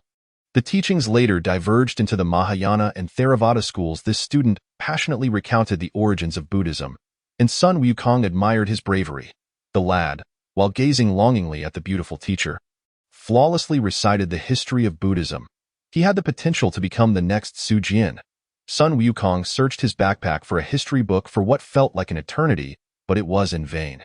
Huang Tao was similarly unsuccessful. Seeing Huang Tao and Sun Wukong rummaging about under her watchful gaze, the beautiful teacher called on Huang Tao. You seem to have some profound insights on Buddhism. Would you care to share? Huang Tao waved his hand dismissively. There's no need for me to stand. In class, teachers stand to impart knowledge, allowing wisdom to flow down to our eager minds. If I were to stand, I would not be able to absorb your teachings effectively, thus wasting your precious time. So I shall remain seated. Yang Rue was taken aback by such a bold rebuttal from a student. It was unprecedented in her teaching career. However, possessing a proud disposition, she nodded in acceptance of Huang Tao's reasoning.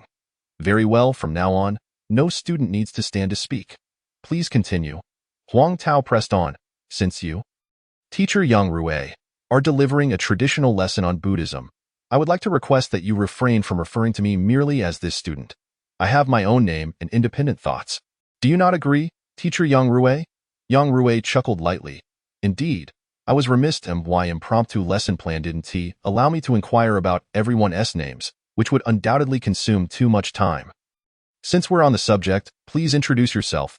Huang Tao stood up. First, allow me to introduce myself. I am Huang Tao. Secondly, I must express my disagreement with your views, Teacher Yang Rue. The fact that you didn't even ask for our names indicates your lack of regard for us. It suggests that you consider this substitute teaching merely a task to complete, perhaps even a chore. A teacher who behaves in such a manner will raise students who, if they become teachers themselves, will continue to look down upon their pupils. The beautiful teacher remained composed, calmly enduring Huang Tao's critique.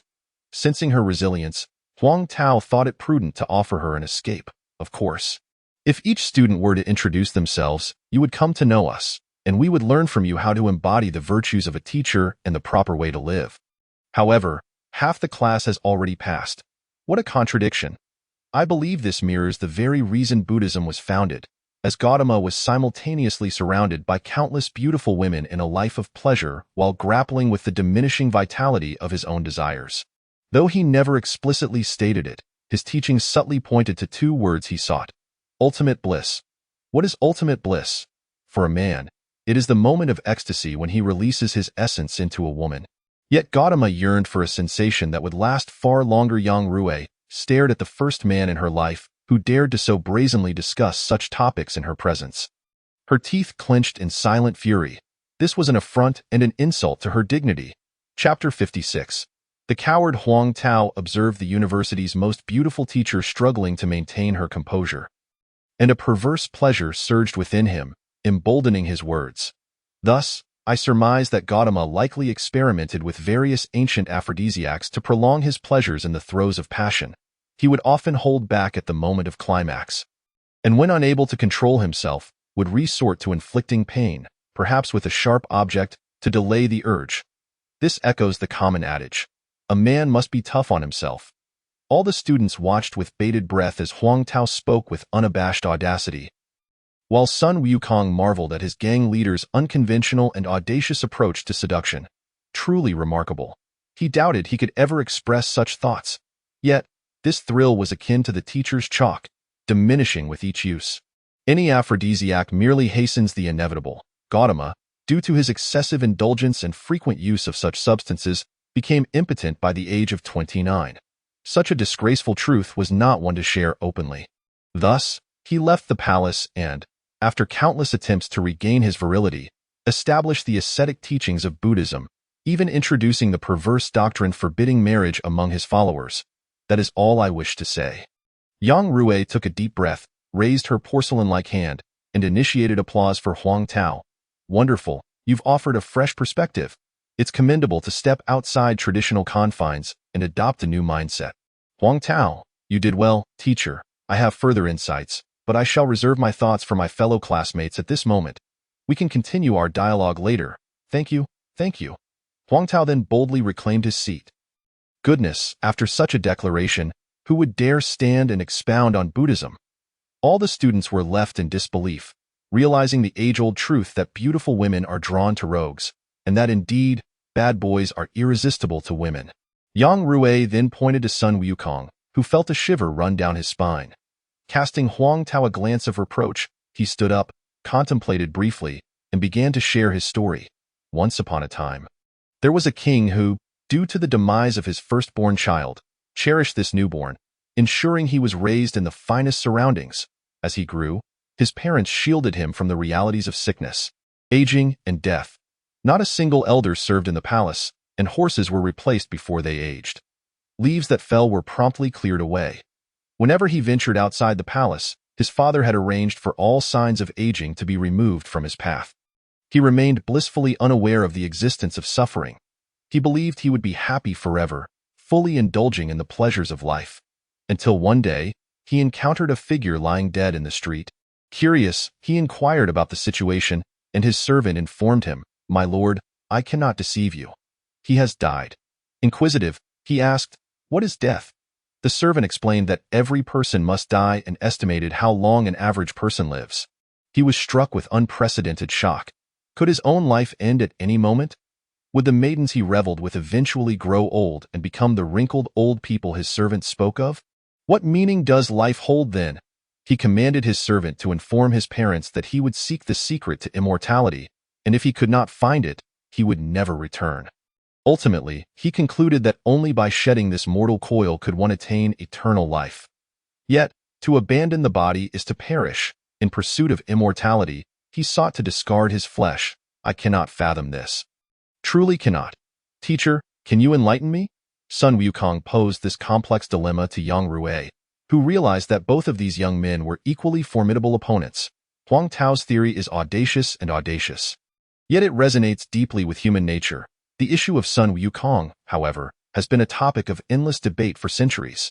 Yet, Yang Rui, as a dual PhD holder and a stunning beauty, has encountered numerous challenges. She deftly navigates the dilemma posed by Sun Wukong. Very well, please take a seat. I shall note down your question and let us hear the perspectives of other classmates. With the towering intellectual peaks of Huang Tao and Sun Wukong looming ahead, the following students, despite possessing their own insights into Buddhist studies, felt an overwhelming sense of discomfort in the face of the wisdom accumulated over millennia that the two had so effortlessly dismissed. Consequently, the lengthy speeches they had prepared were hastily abandoned. After each student had shared their opinions, Yang Rui lightly applauded. All right, this is quite unexpected. Although one of my specializations is the study of world religions, my understanding of Buddhism is not profound. Today, standing in for Professor Li, I cannot claim to impart knowledge, but I sincerely hope to engage in a dialogue and exploration with all of you. Having come to share ideas, she realized she had not shown the basic respect that an interlocutor ought to. Thus, she expressed her gratitude. Thank you, Huang Tao, for your guidance today. Huang Tao waved his hand dismissively. Teaching is a reciprocal process. I still have much to learn. The more you engage with me, the greater your capabilities will become. Yang Rui was taken aback by the audacity of a student in the land of Shenzhou, an occurrence she had rarely encountered even in the United States. She could not believe such behavior existed at the esteemed capital university. Immediately, she extended an invitation to Huang Tao. Then, how about I invite you over to my home this evening? It is just me. Huang Tao shook his head. I'm afraid I have to meet with a Russian client tonight. My schedule is quite tight. Please make an appointment with my assistant. Sun Wukong. Huang Tao, you are being excessive. Sun Wukong shot him a glare, reluctantly cooperating. Director Huang manages dozens of domestic and international enterprises single-handedly. He is quite busy this week. Teacher, why don't you share some stories about Buddhism with us? Yang Rui was seething with rage, inwardly vowing, Huang Tao, Sun Wukong, We shall see. After class, Huang Tao and Sun Wukong dashed out of the thicket, and after a bout of raucous laughter, Huang Tao fell silent. Third brother. Do you think I may have hurt her? Sun Wukong looked at Huang Tao as if he were an alien. Boss, I am quite pleased. After all this time, it seems like this is the first time you have shown interest in a woman. Huang Tao squatted down, his hands covering his face. You know, there has never been a woman I couldn't have. When I was 16, I met the daughter of a provincial secretary from another province. Let us call her Kay. At that time, she was 19, and her boyfriend was the scion of a Hong Kong tycoon. Kay was quite fond of him. I let Kay see his cowardice in the face of violence, and the scene of him indulging in debauchery when drunk. But do you know what? Just now, when I saw her, I felt for the first time that I can no longer pursue a woman in such a way.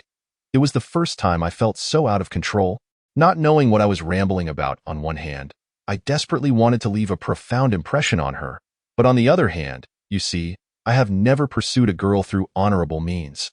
After I uttered those words, when she looked at me with those eyes, I realized for the first time how despicable it is to chase after a girl with underhanded tactics. Do you know how heartbroken I am? Third brother, the moment I saw her, I would be willing to give up everything just to earn her favor. My instinct was to think that I could win her heart with money, but on one hand, I felt that using money would be an insult to her. On the other hand, I feared that she might kneel before my riches like other women. I can hardly imagine how disappointed I would be if she were to succumb to my wealth. Third brother, that won't happen, Sun Wukong declared emphatically to Huang Tao. I never expected Boss Huang to fall in love. You are indeed in Lushan. As an observer, I can clearly see that this woman is not someone who lacks money. And Huang Tao, you should have noticed that her capabilities are on par with ours. Huang Tao raised his head. What are you saying? How could I have missed that? Sun Wukong chuckled. You were too busy ogling her face and figured to notice that she possesses remarkable skills. Huang Tao retorted angrily. How dare you, third brother? Share your analysis. Sun Wukong put his arm around Huang Tao's shoulder. Wealthy Huang, take me out for a drink, and I might tell you. You should be able to see that her glossy, resilient hair indicates a rich vitality. Her breath is longer and softer than usual, suggesting she has undergone breathing training. Her skin is not only delicate but also possesses a remarkably healthy sheen. Her body exudes a natural fragrance, which implies. Huang Tao stood up in a fit of rage, gripping Sun Wukong by the collar. Enough! A friend's wife must not be trifled with, Sun Wukong chuckled. Well, that only applies if she is indeed a friend's wife. Huang Tao released his grip, frowning. I apologize. What is wrong with me? Then, a fierce glint flashed in Huang Tao's eyes. No, this person is my nemesis. I am sorry, you are the only woman who has stirred my heart, but it also means boss. Sun Wukong scolded Huang Tao. What on earth are you thinking, you coward? Huang Tao suddenly turned his head. Am I a coward? Sun Wukong pointed at him. Yes, you timid fool. You don't dare to love someone, yet you think of destroying that woman instead. Are you even human? Yes, in the past, you fought your way to the peak of manhood with bare hands. But now you are paralyzed by your greed for wealth, power, and endless beauties and fine wines. You fear giving your heart to a woman who would set your soul ablaze, and you even dread her existence in this world. What difference is there between you and the despicable fiends in Notre Dame de Paris? You despicable wretch, never again refer to me as your elder brother. Chapter 57. The Second Power. Soul Capture. Huang Tao was furious. I admit I am despicable. But I am not a coward. I have never been. Sun Wukong scoffed. I don't care whether you are a coward or not, but let me tell you, don't deal with Teacher Yang before you get through me. Huang Tao had never faced such opposition in his life. He spoke in a low voice. Fine, let me see what you are made of. Sun Wukong did not back down. I want to see the strength of the legendary boss from H province. Please. Huang Tao suddenly deflated. Third brother, tell me, do you have feelings for her? Sun Wukong replied coldly. First, don't call me third brother. Second, I have someone I care about. Third, if you are afraid. Huang Tao swung his fist in anger. Enough. Take this. Sun Wukong deflected Huang Tao's punch with a palm strike, then kicked out. Huang Tao, with his wealth of combat experience, raised his knee to deflect Sun Wukong's kick, seamlessly transitioning into a front kick aimed at Sun Wukong's face. Sun Wukong raised his arm to block Huang Tao's shin, inwardly acknowledging the impressive skill, then stepped forward, shoulder charging into Huang Tao's inner guard. At this point, Huang Tao ceased to care about Sun Wukong's attack, retaliating with a left palm and right elbow strike, resulting in a clash of strength. Indeed, as the boss of the underworld in H province, Sun Wukong's prowess was extraordinary. Huang Tao could not help but admire him. Realizing that Sun Wukong had honed his combat skills significantly during their year apart, the two men grappled again, the struggle evolving into a wrestling match, rolling on the ground like a ball. Wrestling is an exhausting endeavor, and both men were relentless, exerting their full muscular strength. Soon, their energy was nearly depleted. Out of the corner of his eye, Huang Tao noticed a figure in athletic attire standing nearby. Looking up, he was startled to find that it was none other than Yang Rui, the stunning teacher from Capital University who had just given them a lecture. The two immediately stood up. Huang Tao had never felt so embarrassed. Upon seeing Huang Tao's discomfort, Sun Wukong chuckled. What? Is teacher Yang Rui not only a dual PhD from Harvard, but also an expert in wrestling? Shall we exchange some techniques? In truth, Sun Wukong was secretly astonished. Although he had wrestled with Huang Tao to vent his emotions, he was now convinced of Yang Rui's martial prowess, having only realized her presence when she was close enough to them. Yang Rui stretched her limbs slightly. Well, not only am I a dual PhD from Harvard, but I also keep myself fit in my spare time. I hold high ranks in both Aikido and Jiu-Jitsu. Who would like to go first? Sun Wukong immediately pointed at Huang Tao. He will. You two take your time. I have to leave. After exchanging a wink with Huang Tao, Sun Wukong took off. Watching Sun Wukong depart, Yang Rui asked with a fierce expression, "Who is Mo Yao to you?" After running a few steps, Sun Wukong relaxed and walked forward. Wrestling with Huang Tao had truly taken its toll. At that moment, his phone rang, and he heard Ruan Wei's panicked voice. "Sun Wukong, come quickly to save me. Where are you? What happened?" Then, there was the sound of the phone hitting a hard surface, followed by a disconnection. Damn it! Fury surged within him, and that long-lost feeling flooded his being once more. Sun Wukong dashed towards the school gate, his speed and explosive power so swift that anyone who witnessed it would think they had encountered the legendary Cloud Leopard. While running, Sun Wukong thought of Yin Ao and immediately dialed his phone. "Brother Yin, I urgently need your help. Please find out the current location of Ruan Wei's phone. She might be in danger. Don't hang up, wait for me for a minute." After that, Yin Ao called another person. "Xiao Zhang, is everyone still at the company?" "Good. Rush in immediately. She might be in trouble." He then informed Sun Wukong that Ruan Wei was still at her company and that Yin Ao had dispatched someone who could reach Ruan Wei's studio within a minute, advising Sun Wukong to remain calm. Their National Security Bureau personnel should be able to handle the situation. Coincidentally, the campus police vehicle had just stopped, seemingly indicating that the officer intended to buy a pack of cigarettes at the convenience store. Sun Wukong rushed over, displaying his credentials. "Police vehicle requisitioned. Move immediately." He pushed the officer into the car. "Drive quickly to Xingha Entertainment." The officer had never seen the privilege card that Sun Wukong used, but anyone daring to speak to the police in such a manner undoubtedly had their reasons. As he started the car, he memorized every detail on the card for future reference. Within 6 minutes, they arrived at Xingha Entertainment. Sun Wukong tossed a quick thank you without acknowledging the crowd's gazes and immediately employed his phantom body technique to dash towards Xingha Entertainment.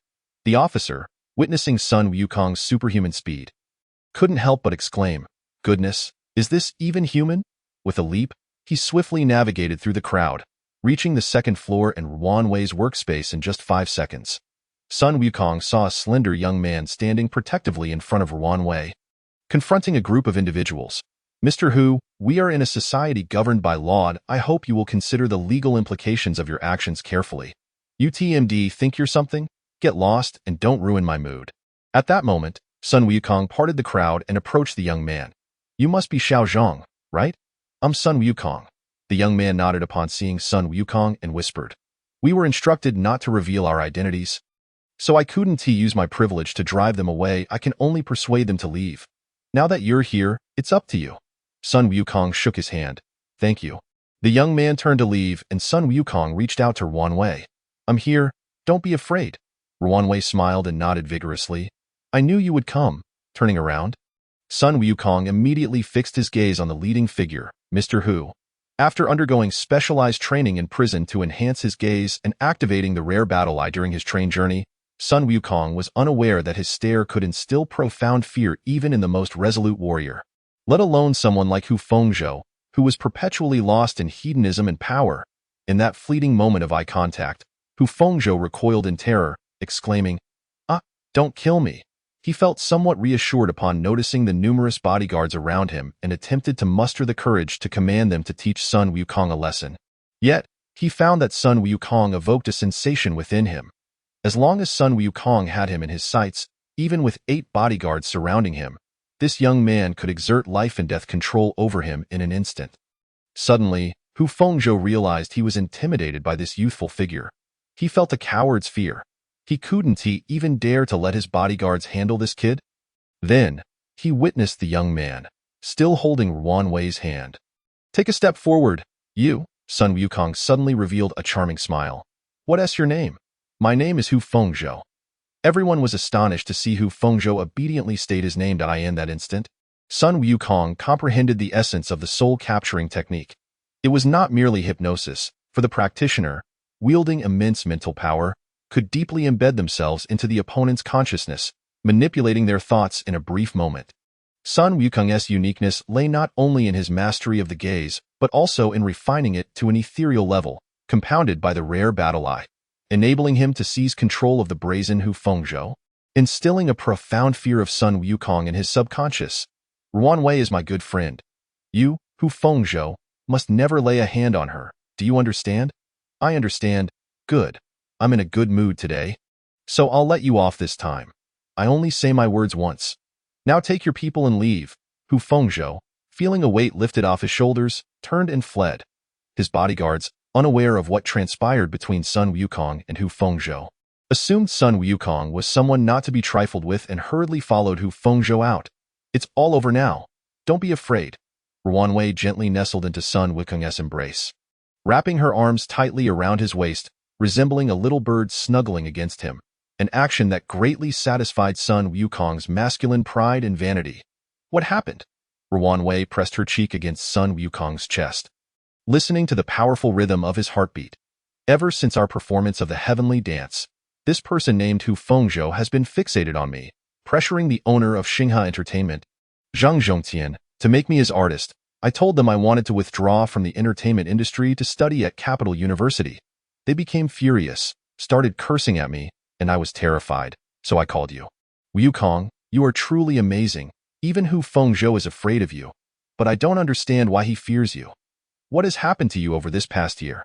Starting tomorrow, I will teach you martial arts." "Really?" Ruan Wei immediately regained her lively demeanor, jumping up. "Aren't you afraid I'll cling to you all day long?" Sun Wukong shook his head. "Oh, I must become your master before you become a cosmic-level star. That way, I'll have something to boast about in the future."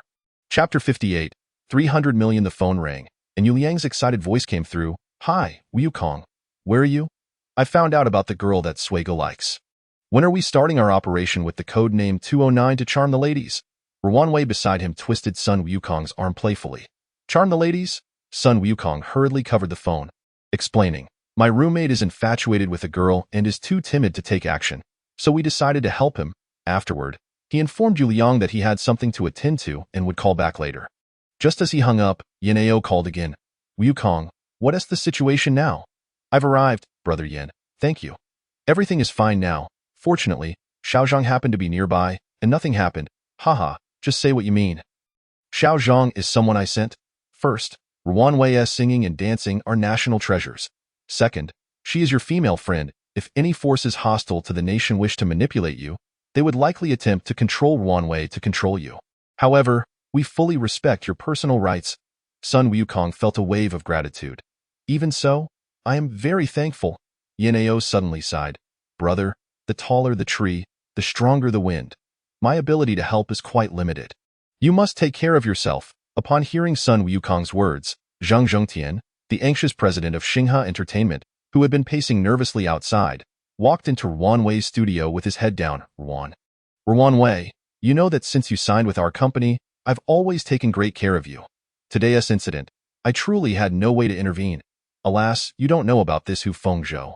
Thankfully, this gentleman intervened. Thank you. May I ask for your name, esteemed sir?"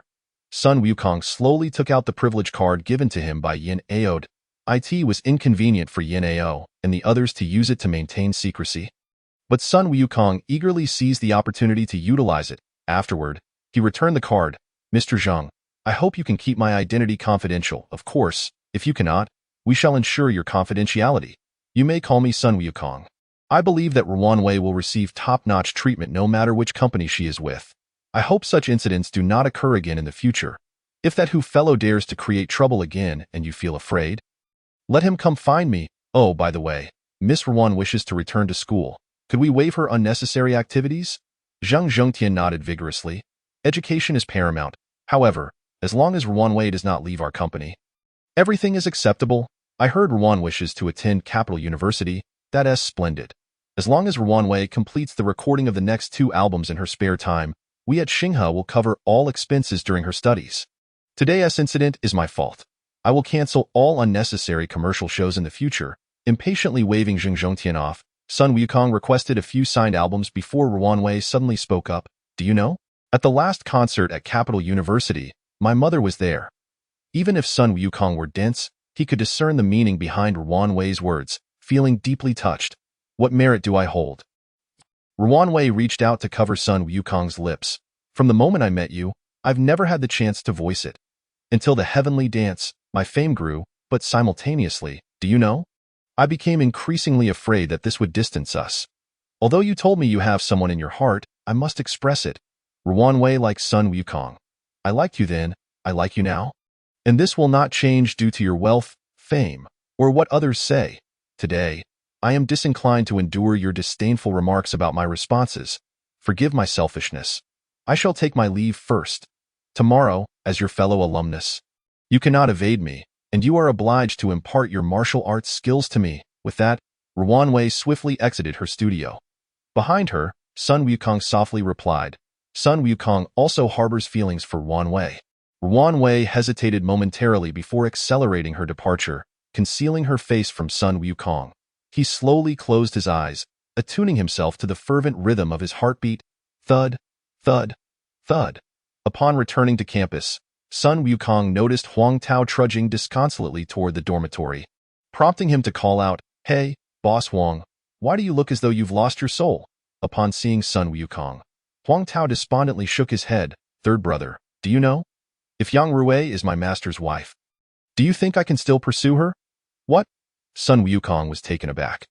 Huang Tao chuckled bitterly. She witnessed my entanglement with you and deduced that it was Mo Yao who imparted martial skills to me. Subsequently inquiring about my relationship with Mo Yao, to my astonishment, she was the object of my master's affection since he was 10. Sun Wukong was rendered speechless. How cruel can this world be? Huang Tao regained his composure. Third brother, I must thank you.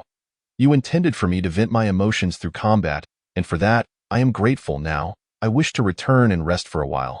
I am utterly exhausted with that. Huang Tao abandoned Sun Wukong and headed toward the dormitory. After lunch, the 4 in room 209 returned to their quarters.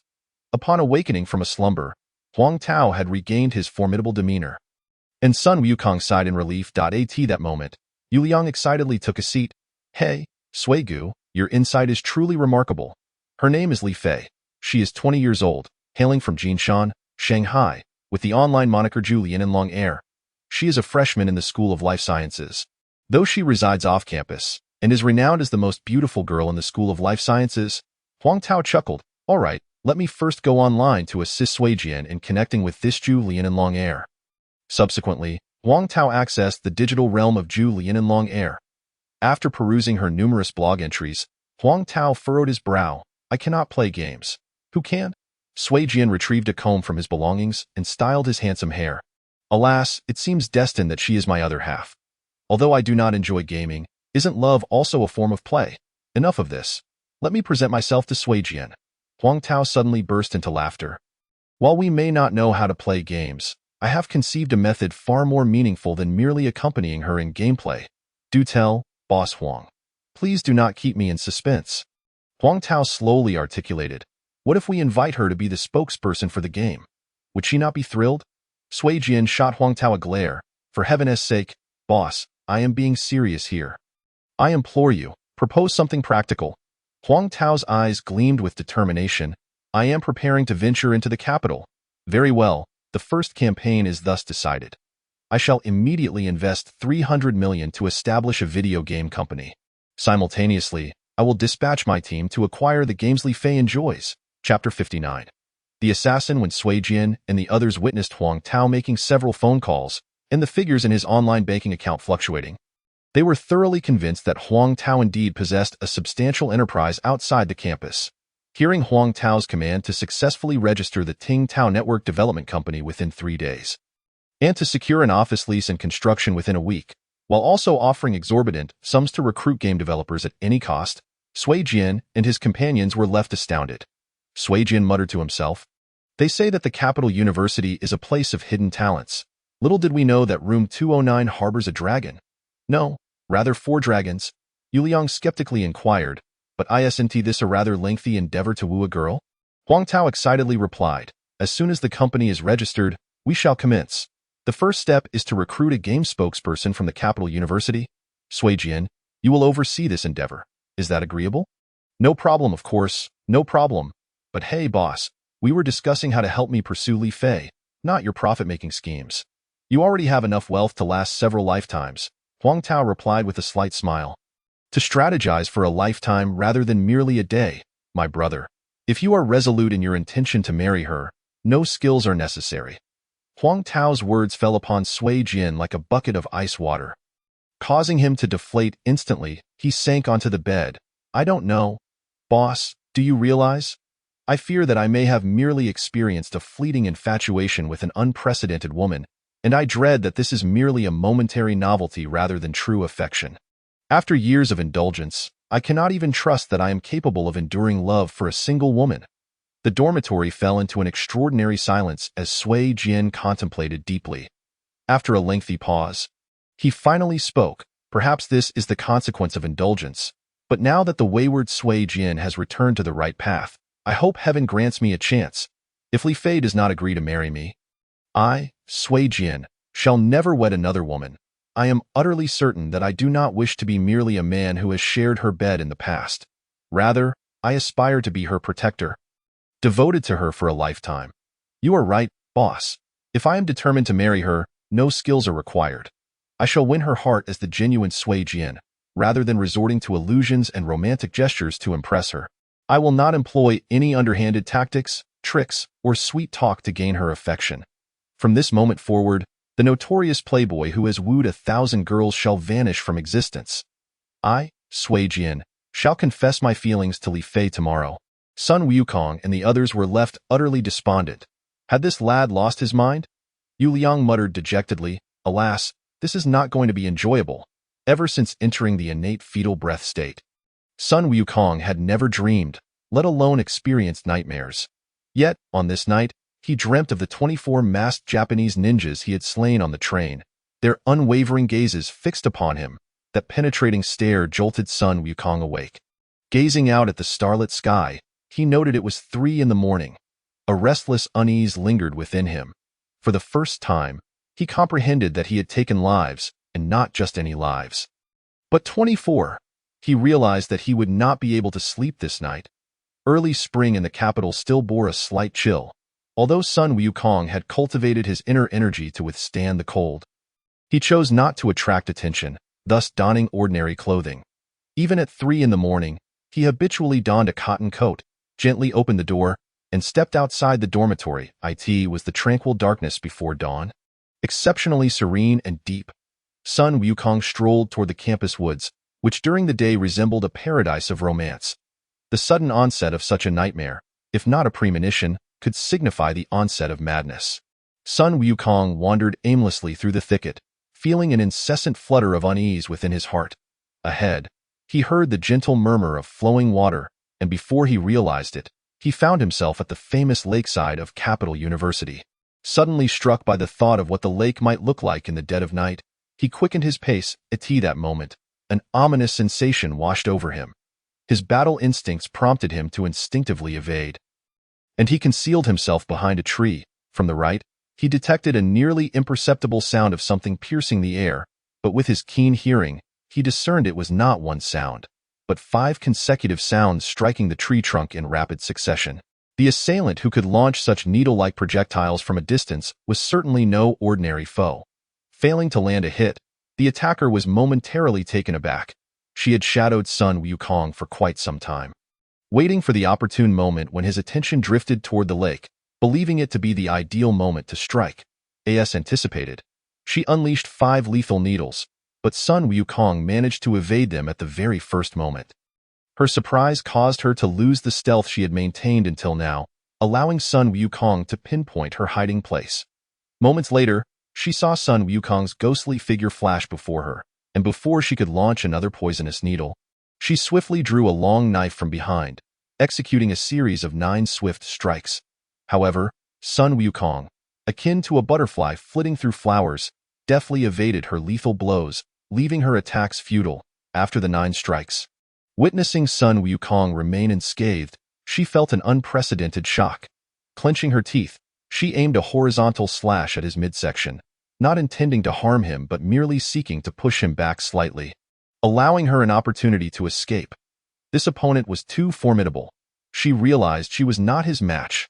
As she swung the knife towards Sun Wukong, he lightly sprang up, bending his body midair, extending his hand to grasp her mask. Pulling it down, upon landing and catching sight of the assailant's face, Sun Wukong was momentarily taken aback. Seizing this fleeting moment of distraction, a cloud of mist erupted before him, allowing her to escape amidst the haze and darkness. Sun Wukong cautiously approached the tree that had been struck by the 5 needles, discovering that the bark was beginning to dissolve where the needles had struck. He couldn't help but inhale sharply. Such poisonous needles. He shook his head. Li Fei, Japanese ninja? Chapter 60. The precision of the Grim Reaper. The recent tranquility had led one to believe that the world was at peace. Recalling Yin Ao's resigned sigh and his admonition to take care, Sun Wukong finally comprehended that the metropolis was fraught with peril, just like the wilderness. He promptly seized his phone and dialed Wan Wei's number, whereupon her weary voice emerged. "Who is it?" Sun Wukong exhaled with relief. "Hearing your voice puts me at ease. Please continue to rest. Is there something you need?" "Nothing. I had a nightmare, but all is well now. I thought you were going to wake me for practice." Wan Wei murmured into the receiver, "Then I'll sleep a little longer." Hastening back to his dormitory, Sun Wukong found the 3 brothers safe in slumber, which brought him a sense of relief. Suddenly, he recalled the change in Yu Liang's expression when he caught a whiff of the tissue discarded by Li Fei. Could it be that Yu Liang's nose could discern whether a person was an assassin? The following day, after breakfast, Yu Liang hurried off to meet his girlfriend, while Huang Tao immediately set to work on matters pertaining to his Tingtao network company. Sui Jian bid farewell to everyone and headed to the Life Sciences Institute. Sun Wukong pondered that Li Fei would not act against Sui Jian in broad daylight, especially as she seemed to be approaching him. So he did not intervene. Today, he had promised to teach Wan Wei martial arts, but he still needed to attend special police training in the morning, leaving the afternoon free. After notifying Wan Wei, he took the subway to the special police base. With his grandfather's training, Sun Wukong essentially served as a formidable opponent, practicing combat with the special police officers to sharpen their fighting skills. After lunch, he departed from the training base. The officers had grown quite fond of him, always offering to drive him home, but he consistently declined, claiming he preferred to take a leisurely stroll to aid digestion.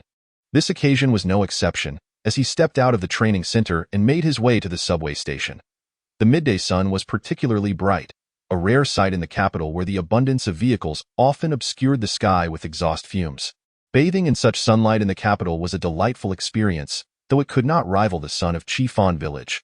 After crossing 2 intersections, Sun Wukong spotted a small van parked by the roadside.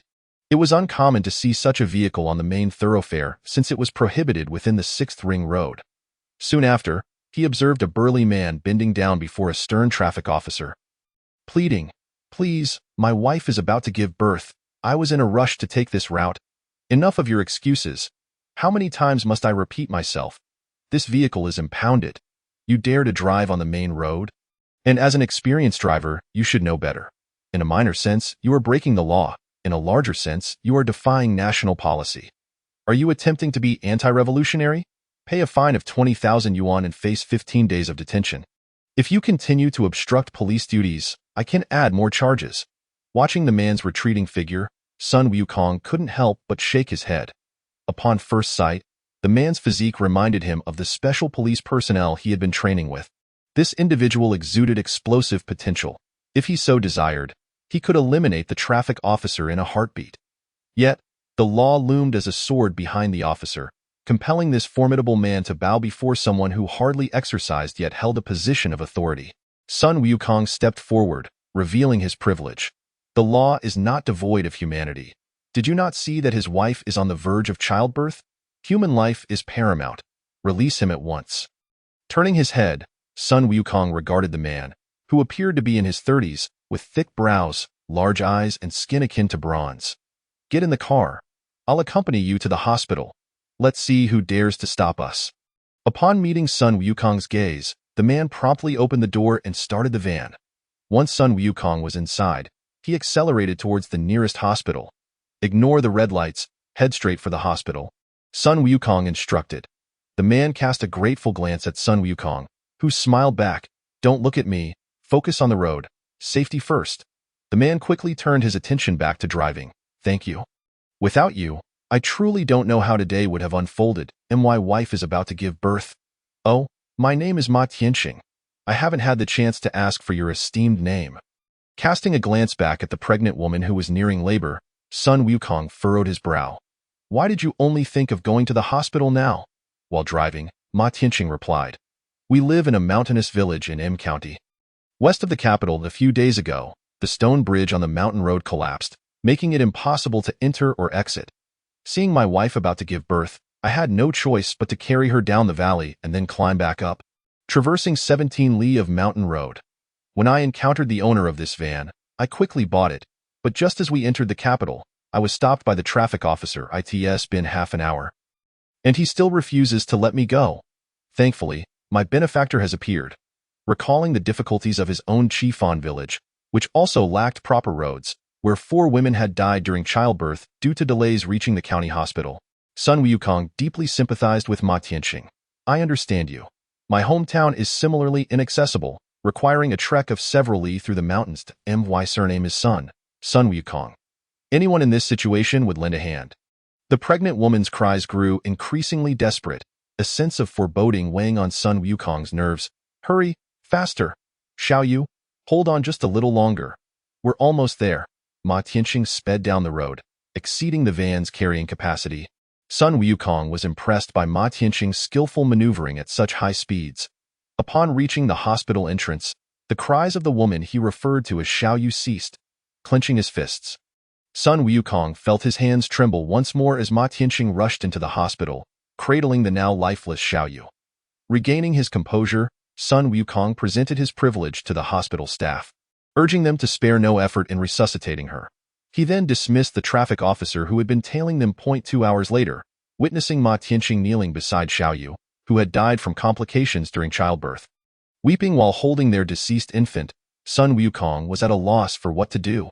After a long while, Ma Tianxing rose and turned to Sun Wukong, kneeling before him and bowing his head in gratitude. Sun Wukong quickly helped him up. Do not do this. Once a life is lost, it cannot be revived. Thank you. Thank you, Mr. Sun. If you ever find yourself in need of Ma Tianxing, should I still be alive? I promise I will. Sun Wukong raised his hand to stop him. I need your help right now. Ma Tianxing nodded vigorously. Please, I will do anything to fulfill this. Sun Wukong sighed. In truth, I did not assist you much, but your beloved has departed. I believe she would not wish for you to torment yourself for the rest of your life. I realize my words may sound harsh, but you must live well for Xiaoyu's sake. You must fulfill her wish for a child. Ma Tianxing clenched his fists tightly for a long time before asking for Sun Wukong's contact number. After deeply bowing, he gradually walked out of the hospital. How fragile life is. Chapter 61. The arched bridge. As Sun Wukong arrived at the entrance of the campus, he spotted Ruan Wei's car and recalled his promise to teach her martial arts in the afternoon. The car door swung open, and a playful voice rang out. Mr. Sun, please come in. Your disciple has been waiting for you for 3 hours. I trust this first test has been passed. As they drove smoothly along the road to Ruan Wei's villa, Sun Wukong noticed her hesitation and felt a wave of emotion, prompting him to share the story of his encounter with Ma Tianxing earlier that day. Observing Ruan Wei biting her lip, Her expression animated, he inquired, "Are you all right?" Ruanwei nodded. "Of course I am. I'm just happy. I knew Sun Wukong was not an ordinary person. You are oh dear, I forgot. Dragons are no longer considered good beings. The original plan was to return to school to study. Although I have become famous now, it merely satisfies people's fleeting curiosity. However, ever since I heard your tale about the Black Dragon, my views on life and the world have been shaken. On one hand, I want to revel in the limelight before chaos descends, showcasing myself to the fullest. Therefore, studying would be a waste of time. On the other hand, while Sun Wukong fights for humanity, I, Ruanwei, would indulge in the pleasures of music and dance, using my art to mesmerize others. If that were the case, perhaps I could become a superstar, but I would feel increasingly distant from you in my heart. I may not be a warrior, but I can convey my thoughts through dance and song. Thus, I have resolved to learn martial arts from you, not only to enhance my dance, but also to elevate my fame." Listening to Ruanwei's unabashed declarations of admiration for him, the unpleasant memories of encountering assassins and Ma Tianqing earlier that day evaporated. You know, historically, pretty boys have emerged this way. They successfully convince women that they possess grand purposes and missions. Ruanwei shook her head, tossing her silky hair. "Not you, Sai. After our first encounter, you killed someone, and before I saw you again, you had slain 24 ninjas. How could I ever fall for a killing machine?" Sun Wukong, unable to counter her remarks, opted to redirect the conversation. "So, are you coming to our capital university to study or not?" Ruanwei laughed sweetly. "Silly. Firstly, it is Sun Wukong's resolute determination to equip Ruanwei with a certain level of self-defense skills through rigorous training. Secondly, Ruanwei is not a warrior. She is a naturally gifted dancer. Therefore, the second objective of her training is to elevate her dance to new heights, drawing from his experience training special police. Sun Wukong mobilized the extensive knowledge he acquired from his vast readings of martial arts literature and his own practical experiences, integrating various exquisite techniques that Qi Yin'er had once practiced in the depths of the desert to devise a personalized training regimen for Ruanwei. Standing in the training room of Ruanwei's villa, Sun Wukong observed the recently purchased sandbags, wooden dummies, and an array of modern training apparatus, including cold weapons such as swords and staffs. It was then that he truly realized Ruanwei had genuinely invested her thoughts into this endeavor. "I have grasped the secret of wall absorption through my understanding of belly dancing, thanks to my inner strength, which you lack. Yet, you are capable of comprehending and mastering it solely through my wall movements. Your perceptiveness is indeed remarkable. However, without a robust internal foundation, you cannot ascend to greater heights. If you desire significant breakthroughs in a short span, you must be prepared to pay an exorbitant price that most cannot endure." Ruanwei nodded affirmatively. "I yearn to comprehend my own fragility. Please allow me to reveal my true form." "Very well. For the first lesson, harness the forces of heaven and earth, grasp the yin and yang. Breathe in the essence, maintain your spirit independently, and unify your muscles," Sun Wukong asked. Ruanwei transformed into a student ardently pursuing knowledge, her focus unwavering. "I recall my ancient dance instructor mentioning that this phrase signifies the pinnacle of a dancer's mastery, complete command over one's muscles." Sun Wukong nodded in agreement. "In both your singing and dancing, you have nearly perfected control over your muscles. You have excelled in this regard, however, since you have already engaged in static training. Should we proceed with stance practice, you might interpret it similarly to your static training. Therefore, we will first forego stance work and instead exhaust your muscles through extreme movements before adjusting the stances." Sun Wukong instructed Ruanwei to lean back, forming an arch with her hands and feet, then remained still. To his astonishment, Ruanwei persevered for half an hour. Sun Wukong silently acknowledged her dedication. Her remarkable achievement today was undoubtedly the result of her diligent practice of the fundamentals. Yet, as Ruanwei's body began to tremble incessantly, Sun Wukong gently urged her to close her eyes and imagine her body gradually transitioning into a handstand. Focusing on every detail. The slower the transformation from the arch bridge to the handstand with the cauldron, the better, ideally to the point where she could not perceive it. If she could achieve this in half an hour, that would be splendid. Watching the seconds tick by, observing Ruanwei, who was shaking yet still holding on, Sun Wukong found himself completely enamored with her at that moment. After 5 minutes, Ruanwei's center of gravity progressively shifted onto her arms. placing immense pressure on her inherently weaker upper body strength. Nevertheless, she remained calm, her body immobile, and she engaged her mind to visualize movement. You might think this impossible, but you can conduct an experiment. Tie a button to a fine thread, then use your mind to make it sway side to side or move in a circular motion. You will find the button truly moves according to your will. In reality, it is your hand in motion. Though you may not perceive it, this is one of the mysteries of the body. It serves as an efficient training conduit between intention and physicality, too simple to attract common attention. It is often perplexing why those skilled in martial arts do not train daily. In truth, they are continually practicing. 10 minutes later, Ruan Wei's weight was entirely on her arms, and gradually, like the rising sun, her feet began to lift ever so slightly from the ground.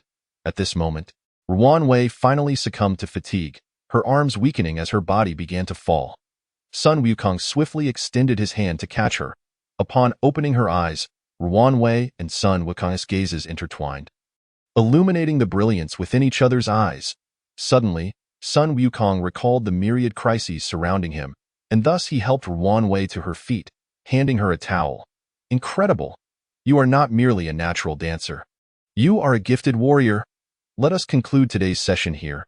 We shall continue tomorrow, and if you can achieve a handstand, that will be a success. I shall take my leave now. As Ruan Wei wiped the sweat from her brow, she implored, "Wait a moment. Okay, allow me to shower before escorting you."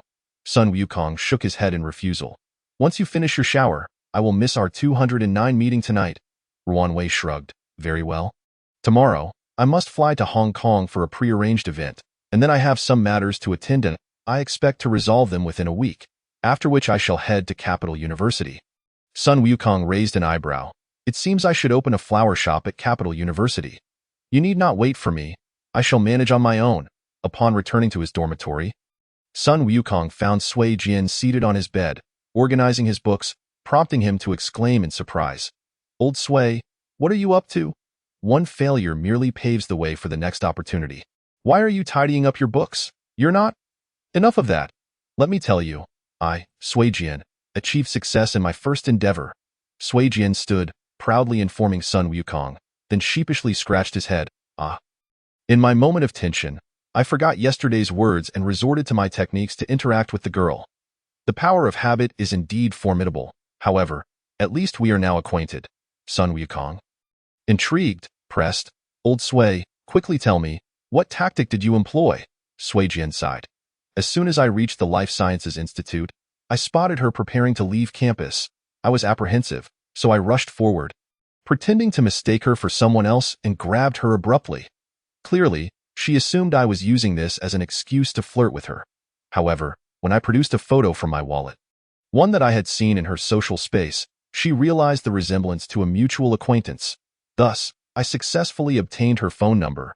You are utterly and completely beyond redemption." Chapter 62. The Trust. The following day, everyone was summoned to the main lecture hall of the department. The homeroom teacher, Mr. Zhang, nearly lost his glasses in his excitement as he clapped his hands vigorously. "Because your counselor, Ms. Xin, has completed her retirement procedures. The new college policy mandates a higher standard for counselors. Since counselors interact more with you, it can be said that a good counselor profoundly influences a student's life. I am fortunate to have secured the esteemed dual doctorate holder, Ms. Yang Rui from Harvard, to serve as your new counselor." Before he could finish, the classroom erupted in jubilant cheers. Sun Wukong exchanged a glance with Huang Tao, noting his astonishment. "Now, let us warmly welcome our new counselor, Ms. Yang Rui." The door was gently pushed open, and Yang Rui, clad in a light-colored professional suit, walked steadily to the podium. Sun Wukong finally understood why she had worn sports attire during class that day. Only in loose-fitting athletic wear could she conceal her enviable figure, preventing the male students from being distracted solely by her beauty and form, while also averting further animosity from the female students. Today, however, out of courtesy, despite her wearing trousers, she donned an outfit that could enchant any man. At this moment, even though she wore a pair of black-rimmed glasses that obscured her facial features, especially her eyes, and though she consciously restrained her astonishing allure, the suit still betrayed her curves. The icy beauty only heightened the excitement among the men, and the glasses merely enhanced her intellectual demeanor. The students greedily attempted to absorb every aspect of Yang Rui, completely disregarding the opening remarks she offered. Yang Rui, clearly accustomed to such scenes, clapped her hands gently to rouse the attention of the male students. It is a great honor for me to become your counselor and to have the opportunity to communicate with all of you. I also feel a sense of pressure. Principal Zhen expressed to me that Capital University boasts some of the world's most outstanding students. He mentioned that in today's materially advanced world, where countless students are preoccupied with luxury cars, villas, power, and beauty, although the students of Capital University are considered the most composed, he is nonetheless concerned about my teaching effectiveness. I must acknowledge that my parents blessed me with an attractive appearance, which brought me joy in my childhood. Yet, as I grew older, I began to loathe myself, for one day, unparalleled beauty will wither, and supreme power will fade. The external accolades, power, status, and material wealth incessantly distract one from their true self. Leading one to conform to the world, I began to let my hair down, don oversized glasses, and paint my face in a ghastly manner. Entirely devoted to academia and this school, I am merely a conduit for imparting knowledge. Please focus on the knowledge rather than the tool itself. Thank you. Sun Wukong's phone vibrated, prompting him to glance down and see it was a call from Yin Ao. He quietly slipped out of the classroom. Brother Yin, do you need something? Is it urgent? Are you in class? Yes, I just stepped out. Where are you? Downstairs. Get in the car. Yin Ao parked by the roadside, releasing the car's interference wave frequency before opening the door. And the two stood by the road, gazing into the distant horizon. Yin Ao sighed. Brother, you know Ma Tianxing, right? Ma Tianxing? Oh, I encountered him yesterday at the special training base. What's the matter? Last night, at approximately 11:10, an intruder infiltrated the information center of the city's traffic police brigade. After incapacitating all the officers present, this individual absconded with 2 hard drives from computers. Subsequently, before 4 in the morning, 4 traffic officers were found murdered in their homes. The residence of the first slain officer, the number 99, was inscribed on the wall. At the home of the second victim, 98 was left behind. The third officer's house bore the mark 97, and at the fourth officer's abode, 96 was written on the wall. Compiling information from various police and hospital sources, while certainty eludes us, suspicion increasingly falls upon Ma Tianxing. Sun Wukong inquired, are you suggesting that Ma Tianxing, because a traffic officer delayed him by half an hour, caused the death of both his wife and unborn child? Thus, he embarked on a murderous rampage against traffic officers? Yin Ao offered a wry smile. This matter is quite intricate. When I traced Ma Tianxing, I discovered that he and I were trained by the same instructor. My mentor described Ma Tianxing as the most terrifying killing machine he had ever trained. Regardless of whether in an urban setting or the wilderness, no target he locked onto has ever escaped. However, after encountering Lan Xiaoyu, he underwent a transformation, refusing to accept any assignments that endangered lives, ultimately leading to his retirement. Otherwise, I would have been his subordinate. Why disclose this to me? Yin Ao's expression turned serious, though he endeavored to soften his tone. Based on your behavior, we have made deductions. In other words, if you were Ma Tianxing, you would likely make the same choices he did. You may not appreciate my words, but your thinking tends to be extreme, often opting for drastic measures to alter that which you find intolerable. I know you believe that if that traffic officer hadn't impeded Ma Tianxing for half an hour, none of this would have occurred, and there would have been one more happy family in this world. Am I correct? Sun Wukong nodded slightly. What does it matter? Yin Ao sighed. Years ago, he forsook all killing due to Lan Xiaoyu's presence. Now he stands opposed to society because of her departure. Do you realize? If he so desired, even if the entirety of the Special Operations Team 6 surrounded him in full armament, I would wager that he would be the last man standing. Yin Ao lit a cigarette and suddenly chuckled. Perhaps it's due to my extended tenure in officialdom. When I was dispatched to apprehend Ma Tianxing, I was genuinely frightened upon hearing my instructor's assessment of him. He then retrieved a photograph from his wallet. I have deposited a substantial sum in the bank for her, which will provide her with adequate living expenses each month. If I fail to return from this mission, I implore you to take a little time each month to check on her. She is the daughter of my squad leader, the very man I apprehended and who was subsequently executed. The back of the photograph contained her address. To facilitate your travels, I have purchased a vehicle for you. You may collect it yourself. Although our acquaintance has been brief, I truly consider you a friend. I beg of you. Having said this, Yin Ao opened the car door. "It was a pleasure to meet you. Make your own way back." As Sun Wukong watched Yin Ao's vehicle speed away, he gazed at the photograph of the girl in a wheelchair with a ponytail, seated beside Yin Ao, and took a deep breath. "Yin Ao, I admire you." Chapter 63. The Curse of the Dragon. When Yin Ao suggested that Ma Tianqing might have descended into madness due to Xiaoyou's departure, Sun Wukong suddenly felt an invisible hand guiding his encounters. Ever since Fang Yingshan had swerved the steering wheel on the mountain road, he had encountered numerous individuals with extreme behaviors. Ma Tianqing, who lashed out at traffic officers for failing to get his wife to the hospital in time. Huang Tao, who prohibited the entire city from consuming dog meat out of love for his pet. Fang Yingshan, who had plummeted from the mountain road, and Dao Xinlan, who consorted with serpents, as well as Qi Yin'er, who had killed 17 masters to eliminate the Black Dragon and save herself, and Sikmalovsky, who resided in a secret base in Russia. The mere thought of Sikmalovsky sent a chill down Sun Wukong's spine, an ominous feeling swelling within him. This world would be irrevocably altered because of Sikmalovsky. Coupled with the individuals he had encountered, Sun Wukong sensed that he was on the eve of an unprecedented tempest. This invisible hand had led him to potential allies, the sacred maiden of the Shadow Clan, the general's daughter, and the astute Yu Liang, the mastermind behind H Province. He vaguely perceived a silhouette, a daring notion leaping to mind, only to be immediately dismissed. If that were the case, it would be utterly insane. The phone rang. It was unexpectedly Qi Yin'er's number. Sun Wukong quickly answered. "Yin'er, aren't you in seclusion?" "I'm still in seclusion. Right now, you need to check if there's any unusual mark behind your ears." Sun Wukong frowned deeply. "I'm out in the suburbs, and I don't have a mirror." "What is going on?" "Ask less, hurry and check." "Oh, I'll take a photo with my phone and call you back." Receiving Qi Yin'er's call at such a suspicious moment heightened Sun Wukong's alertness. He took multiple angles of his ear and scrutinized the images, finding nothing amiss, just a minor vein behind each ear. After some thought, he sent the photos to Qi Yin'er via multimedia message. 3 minutes later, Qi Yin'er called again. "Touch the back of your ears." As he did so, Sun Wukong replied, "There's nothing unusual, just veins." Qi Yin'er's voice came through, light-hearted yet teasing. "Sun Wukong, have you been too preoccupied with chasing girls at school, completely forgetting about me? I've heard that Capital University is teeming with beauties." Sun Wukong pressed on. "There are indeed girls pursuing me, but Yin'er, why do you want me to check my ears?" Qi Yin'er giggled. "I want to see how many girls you've been involved with." Sun Wukong immediately refuted.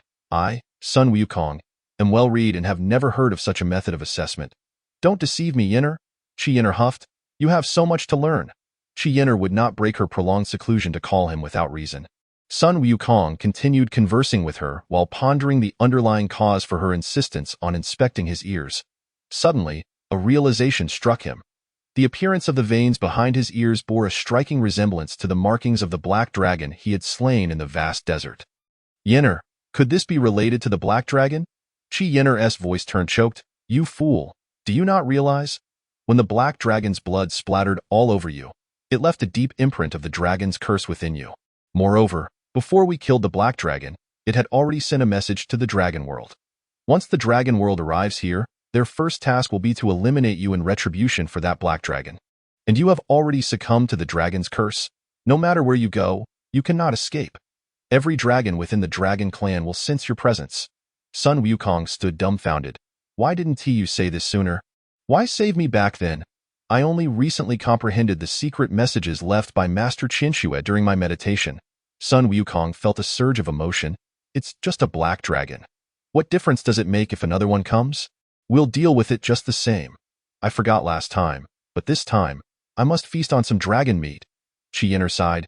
"Humans are quite weak. Have there been any girls approaching you without reason lately?" Sun Wukong was taken aback. "Are you implying that the black dragon could take human form to get close to me?" Qi Yin'er replied uncertainly. "The black dragon is an unprecedented otherworldly creature. Whether it can take human shape remains unknown. I merely sense the presence of the dragon clan nearby. The signals are vague, resembling both humans and dragons, hence I suspect it may be a woman. But I can feel that the dragon clan has already reached our world."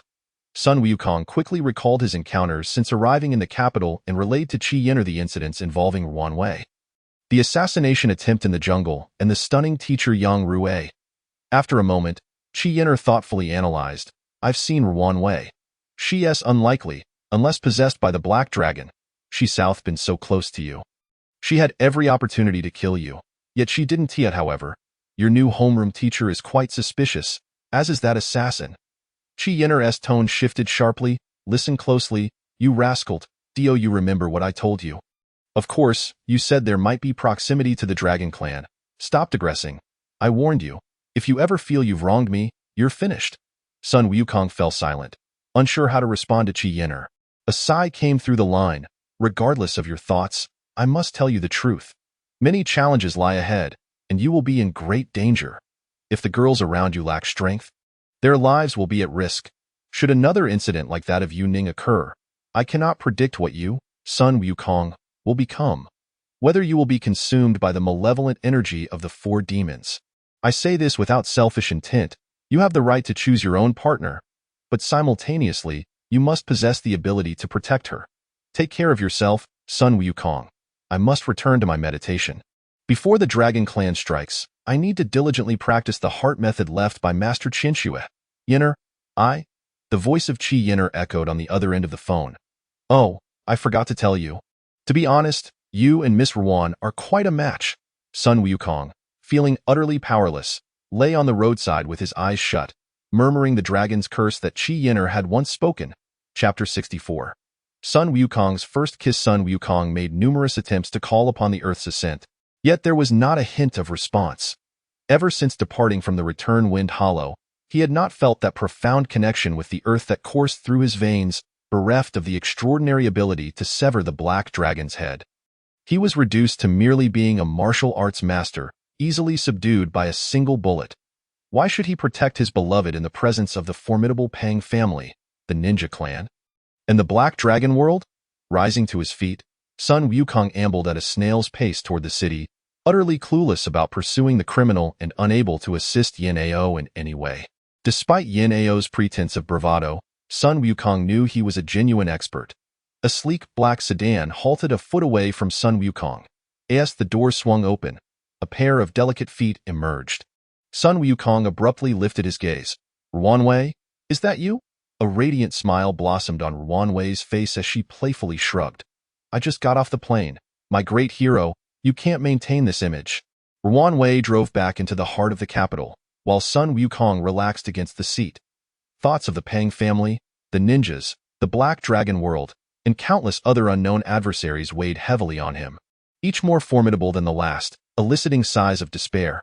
Observing Sun Wukong with his eyes closed and brows furrowed in contemplation, Ruan Wei chose not to disturb him, simply driving in silence and adjusting the car's music to a barely audible volume. Eventually, they arrived at the rear of her villa, where Ruan Wei sat quietly beside Sun Wukong. Once more, he attempted to summon the earth's rise and the winds stirring. Then, with a heavy heart, he opened his eyes. Perhaps it was merely a coincidence back at the Return Wind Hollow. Finally, Sun Wukong turned his gaze toward Ruan Wei, staring deeply for what felt like an eternity. Feeling the weight of Sun Wukong's lingering gaze, Ruan Wei found herself silently returning the look. Just as Sun Wukong resolved to confess his deeper affection for Qi Yin'er, Ruan Wei spoke first. Tell me the truth. Sun Wukong, despondently surrendering to honesty, replied. Ruan Wei, let us not meet again, and should anyone mention me, you must say you do not know me. Ruan Wei turned to regard the rear wall of her villa. You always extinguish the spark of love just as I begin to feel it. Why? A pang of heartache pierced Sun Wukong's nerves. After a moment's thought, he finally spoke. Do you remember the Black Dragon? Just now, Qi Yin'er informed me that she comprehended a message left by her ancestor while in meditation. At that time, after I severed the Black Dragon, its blood splattered all over me, leaving behind a dragon's curse within my body. Moreover, before its demise, the Black Dragon transmitted the coordinates of Earth to the Black Dragon world. Qi Yin'er senses they are already on their way. The Black Dragon has imprinted a mark of vengeance upon me, and wherever I go, the dragon race will sense my presence. According to Yin'er, the Black Dragon may be a vengeful species. I do not wish for you to suffer because of this. Gently placing her soft hand over Sun Wukong's lips, Ruan Wei whispered, Do you know? During the recently concluded brand endorsement event at the Hong Kong Science and Technology Tower, the building's central computer system was hacked, sealing all doors and windows in an instant. Those inside were trapped. At that moment, a call came in, warning that 0.3 tons of C4 explosives had been planted within. I am unfamiliar with C4, but I deduced that 0.3 tons of explosives could easily reduce the entire building to rubble. Panic ensued as everyone scrambled for an exit. In that moment, a selfish thought crossed my mind. If I could just hold you, even if I were to die the next second, I would be content. But you were not by my side, and I felt a surge of anxiety. I feared death. I understand that everyone must face death, but when that day arrives, I wish to die in your embrace. Not 1,000 miles away. I crouched in a corner, calling your name. Then, a man in his 30s appeared and asked what I had been shouting. I was truly terrified, repeatedly calling out, Sun Wukong, where are you? He suddenly smiled and said, don't be afraid. I will take you out. Wait 3 minutes. He rushed to the control room, somehow broke open the locked door, and wielded a fire axe to smash a window, rescuing me. Later, we discovered there were no explosives in the building. I then boarded a flight back. Sun Wukong, I miss you so much. I wish I could fly to your side immediately and rush into your arms. Ruanwei suddenly admonished Sun Wukong with a fierce tone. Is this your way of caring for me? Is this truly for my sake? Yes, I understand that celebrities are human too. I've seen many artists who are exceedingly timid. The heroism displayed on screen corresponds directly to their cowardice in reality. You might think I, Ruanwei, am one of them. I was once a dancer. I began learning dance at the age of 4. My first dance teacher told me that as a dancer, one should either retire at their peak to preserve a good reputation. But such individuals are not worthy of praise, for they are not true dancers. A true dancer, even in their final moments, should soar like a butterfly, performing their last dance. Sun Wukong, you wound me deeply. You are not genuinely concerned for me? Sun Wukong, you are so selfish. I know that you act this way because you fear I might perish before you, just as you mentioned with Miss Yuning. You dread the burden of incompetence and the guilt that would shadow your remaining days. Ruanwei, not understanding the realm of cultivators, nevertheless knew that the most beautiful flowers wither, wealth fades, power diminishes. And we shall all meet our demise. We cannot halt the approach of death, yet I can choose to live joyfully until my last breath. Are you certain? Ruanwei nodded vigorously. If I could rest in your embrace, I would welcome death in the next moment. I'm sorry, it is my selfishness, however. I truly do not wish to, at that moment. Her enchanting lips, imbued with the power to melt the very heavens, sealed Sun Wukong's every thought. Their lips, drawn together like magnets, reflected hearts that had long been intertwined. Sun Wukong felt an incandescent blaze engulf him in that instant, closing his eyes and surrendering to the ecstasy of his first kiss with Ruanwei. A joy surpassing even the most profound meditation. Life had never appeared so resplendent, so intense. This was Sun Wukong's inaugural kiss. As their lips parted, breaths mingled in the air, and the unspoken flames declared their love. Sun Wukong embraced Ruanwei tightly. Ruanwei gently rubbed her cheek against Sun Wukong's, eyes closed, whispering softly in his ear, Now, I want you to accompany me to school. Chapter 65. The hand of fate as Sun Wukong strolled hand in hand with Ruanwei into Capital University. Even the most focused students could not help but shake their heads. Who was that infuriating boy? After Sun Wukong assisted Ruanwei in completing her enrollment procedures and exited the principal's office, they were met by a throng of reporters who had rushed in upon hearing the news. Ruanwei mischievously leaned in to whisper in the ear of Principal Zhang Baiqi. Principal, they will undoubtedly ask me why I've come to Capital University. Allow me to provide some free publicity. Following this, shameless media reporters unleashed a barrage of pre-prepared questions challenging human morality. Upon hearing these inquiries, Sun Wukong could not help but furrow his brow. What kind of questions are these? Did these reporters even attend school? However, Ruanwei displayed no hint of impatience in the face of such banal queries. Everyone, could you please quiet down? She then shot a beaming glance at Sun Wukong before addressing the reporters. I used to think everyone was inquiring about me. Now let me tell you. He is my boyfriend, Sun Wukong. He is the one who has supported me time and again in the performances of Tianwu. Now that I have completed my enrollment, I will devote more of my time to studying. For the foreseeable future, I will not be appearing in the entertainment industry, so please direct your attention to other artists. Thank you all, the headlines proclaimed. Superstar Ruanwei exits showbiz to return to school. Ruan Wei's boyfriend revealed. Ruan Wei confirms years of cohabitation with boyfriend. The real reason Ruan Wei exits. She is pregnant. Ruan Wei's boyfriend turns out to be a murderer. As for the students of Capital University, a plethora of opinions emerged. Yet, despite the storms of gossip, Ruan Wei truly immersed herself in the study of various dance styles, both ancient and modern, attending classes, practicing, and completing assignments, behaving like a dedicated student. She became increasingly low profile, save for the occasional stroll hand in hand with Sun Wukong, blissfully ignoring the existence of others. In Dormitory 209 of the School of Economics, a wave of hostility brewed among the male students.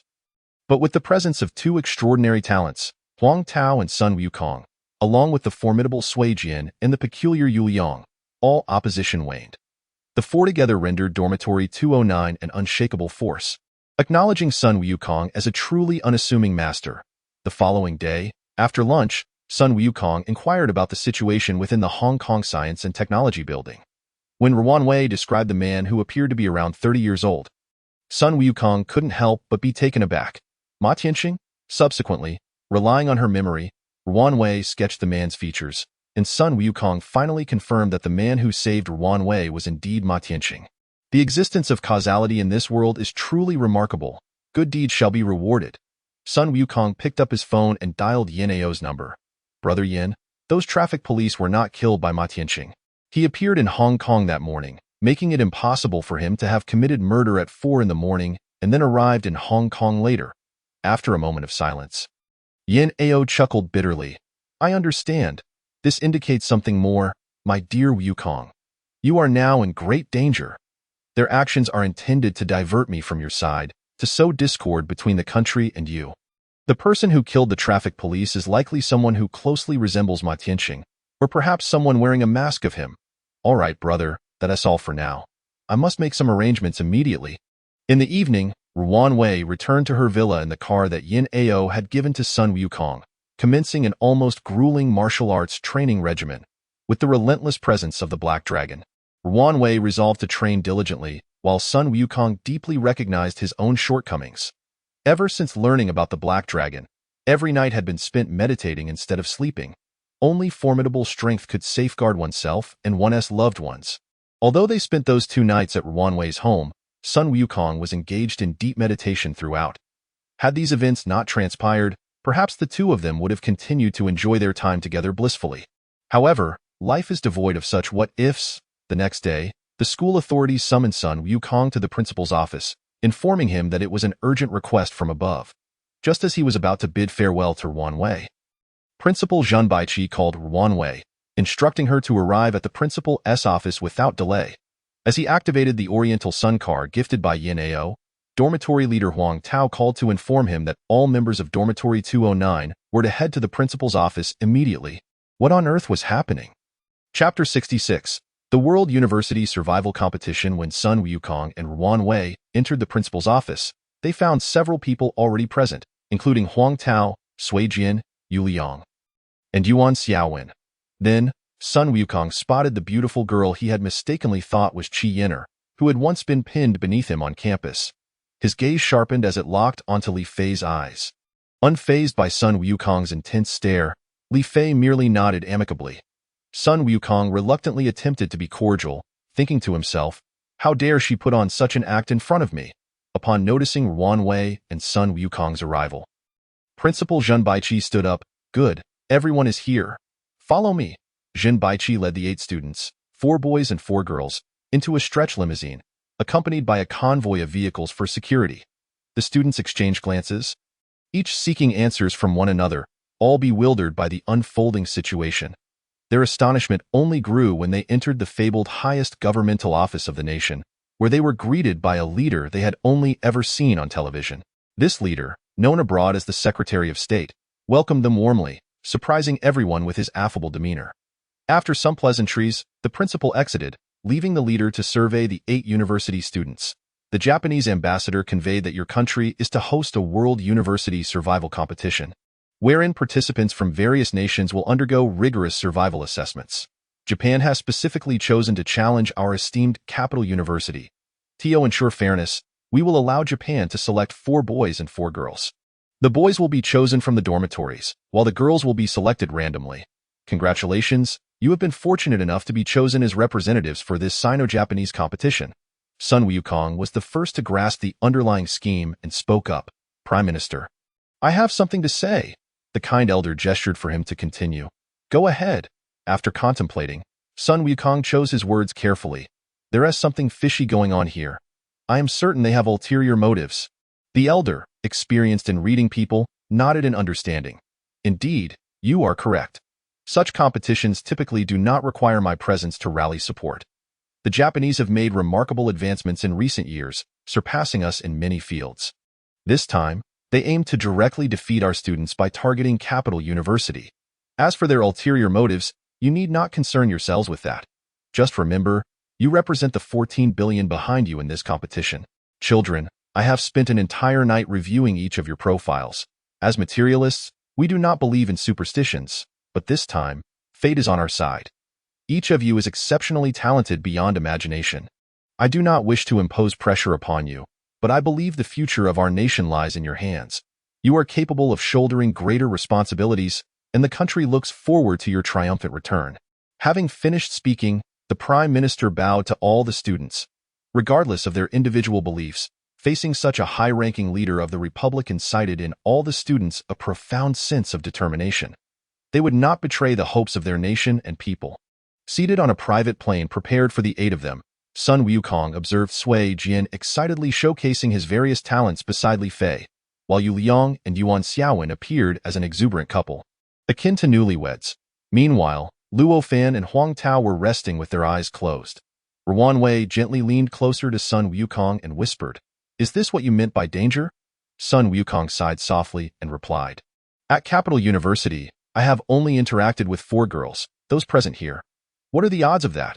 Ruan Wei exclaimed with excitement, "Come on. Why worry about that? By the way, do you think our competition will be similar to that of international special forces?" Sun Wukong shook his head. "Huang Laoda, do you think our competition resembles that of reconnaissance soldiers?" Huang Tao yawned and opened his eyes. "I was in a meeting with the company until 3 in the morning. Today, Tingtao Network is officially listed. I finally found something I enjoy doing, but this competition could be fun as well. The events will be drawn by the respective officials from each country. I have no idea what they will entail, but I doubt it will be as simple as a 400-meter obstacle course. It will certainly test courage, perseverance, and intelligence to the fullest. I've heard the Japanese are notoriously extreme. Just watching their variety shows can make one lose their appetite for 3 days. The competition will not be easy. Come on, Ruan. You two go whisper sweet nothings while I catch up on some sleep." Ruan Wei mockingly pecked Sun Wukong on the cheek. Not a chance. As the plane gradually descended in the capital of Japan, Sun Wukong gazed at the towering skyscrapers, murmuring to himself, "Little Japanese, Grandfather Sun Wukong has arrived." Chapter 67. 1/10 eliminated the inaugural World University Survival Ability Competition was presented by Japan with various grandiose purposes and significance. Consequently, the Japanese released articles across major global media outlets regarding the hosting of this competition, which essentially convey the message. In an era of rapid technological advancement, where ecological environments and energy resources are increasingly depleted and deteriorating, survival is not only an immediate concern for humanity, but also a matter that requires us to constantly remind the next generation and should be prioritized in educating and training contemporary individual survival skills. This is not only vital for humanity's effective existence on Earth, but also lays a solid foundation for future extraterrestrial colonization. Therefore, all countries should unite to explore and train individuals in their survival capabilities in various environments. Japan's application to host this university survival competition is not intended to showcase its educational prowess, but rather to serve as a catalyst for discussions on education and survival skills with the global community. Despite various reasons for Sun Wukong's lack of fondness for the Japanese, he had previously studied the educational systems of various countries and could not deny that Japan ranks among the most outstanding and advanced nations in education today. In particular, the Japanese had made remarkable practical advancements in technology related to the human body in recent years. This year, they invented a human hypnosis language learning device that enables ordinary Japanese individuals to master their notoriously challenging and awkward English in just 3 weeks. Moreover, Japanese students not only excel in theoretical knowledge but also place great emphasis on cultivating other qualities, such as making karate and kendo compulsory courses to enhance students' physical fitness, combat abilities, and self-confidence, as well as frequently organizing survival training. Japanese students possess survival skills that are not to be underestimated by students from any country, whether in urban settings or wilderness environments. As Sun Wukong stepped onto the plane and gazed at the sprawling cityscape, he shook his head. I have no idea how they plan to arrange the survival competition for participants from around the world in such a small place in Japan. I truly don't know. Huang Tao stretched his body. It's simple. Open auditions followed by PK rounds. That's how competitions are run these days. Sun Wukong shook his head. No way. Huang Laoda, do you think they plan to use us as a television show? Treat us like monkeys for entertainment? Huang Tao shrugged his shoulders and remarked, I am not a perverted Japanese. I have no idea what they think. However, if they don't say such things, it would indeed reflect a profound lack of commercial acumen. Right, Mr. Bai Xinyu? Indeed. The audience, weary of the celebrity showcases that saturate entertainment programs, found themselves captivated by this monkey-like competition among university students for survival. Simultaneously, every nation was eager to discern which country's students were the most exceptional and formidable, and which students would ultimately emerge victorious. Even before the competition commenced, the Japanese had already garnered significant attention and captured the entirety of the media spotlight. Wai Yuhan exclaimed with unwavering confidence. I couldn't care less about the specifics of the event. All I desire is to triumphantly return to the land of the gods. Sun Wukong's gaze swept over the impassive Li Fei before he took a deep breath and urged. Huang Laoda, give the orders. Prior to boarding the aircraft, the group unanimously appointed Huang Tao as the captain of Team Shenzhou. Huang Tao chuckled lightly. What orders do you require? Before the competition begins, my only command is for everyone to rest and relax. Furthermore, being in a foreign land, I hope the ladies will refrain from venturing out alone. Even though you are all clad in camouflage training uniforms designed to obscure feminine curves, I have heard that the Japanese can be rather peculiar. A total of 1,120 contestants representing 140 countries don their military training attire. All their money, jewelry, mobile phones, books, and other belongings were entrusted to the organizing committee for safekeeping. Losing a mobile phone or necklace suddenly felt disconcerting for many students. But they all understood this was an inevitable circumstance. Following a thorough security check, the chairman of the organizing committee simply stated, Now, may the contestants board the aircraft. The competition will commence in 1 hour. To ensure fairness, the initial stage of the competition was set on a deserted island in the Pacific, far removed from any competitors. By the time the last contestant leapt from the plane, 50 minutes had already elapsed. An announcement echoed through the aircraft in multiple languages. The competition begins now. We regret to inform you that we did not anticipate such a substantial number of countries to send representatives. So we have only placed 126 boats on the opposite side of the island, meaning that 10% of the participating nations will be eliminated.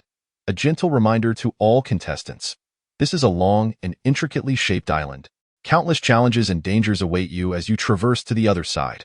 Without any instruments for assistance or supplies, it is now precisely 10:00 a.m. Any contestant who has not reached the next target by noon tomorrow, exactly 26 hours from now, will be disqualified. As for the location of the next target, it lies on the boats on the opposite side of the island. You have 30 seconds remaining. Let me remind you once more. There are dangers on the island. Proceed with caution. During the next 26 hours, we will not intervene if anyone is injured or encounters wild beasts. Even if you choose to abandon the competition, we will only return here after 26 hours. We will not provide any food during the competition now. Let the countdown begin. 10, 9, 8, 7, 6, 5, 4, 3, 2, 1. The competition officially starts. As he watched the contestants from other nations dash forward with fervor, Huang Tao raised his hand to halt everyone, declaring, Do not move, listen to me. Chapter 68. Chinese-Style Thinking, Part 1. Among the students who managed to gain admission to the capital university, aside from the rare few who succeeded purely by chance, the majority were truly talented individuals. When Huang Tao stopped everyone, the other 7 did not hastily inquire about his reasoning. Instead, they immediately pondered why he chose to act in such a manner. They contemplated what might transpire if they rushed into the primordial forest alongside over 1,000 others.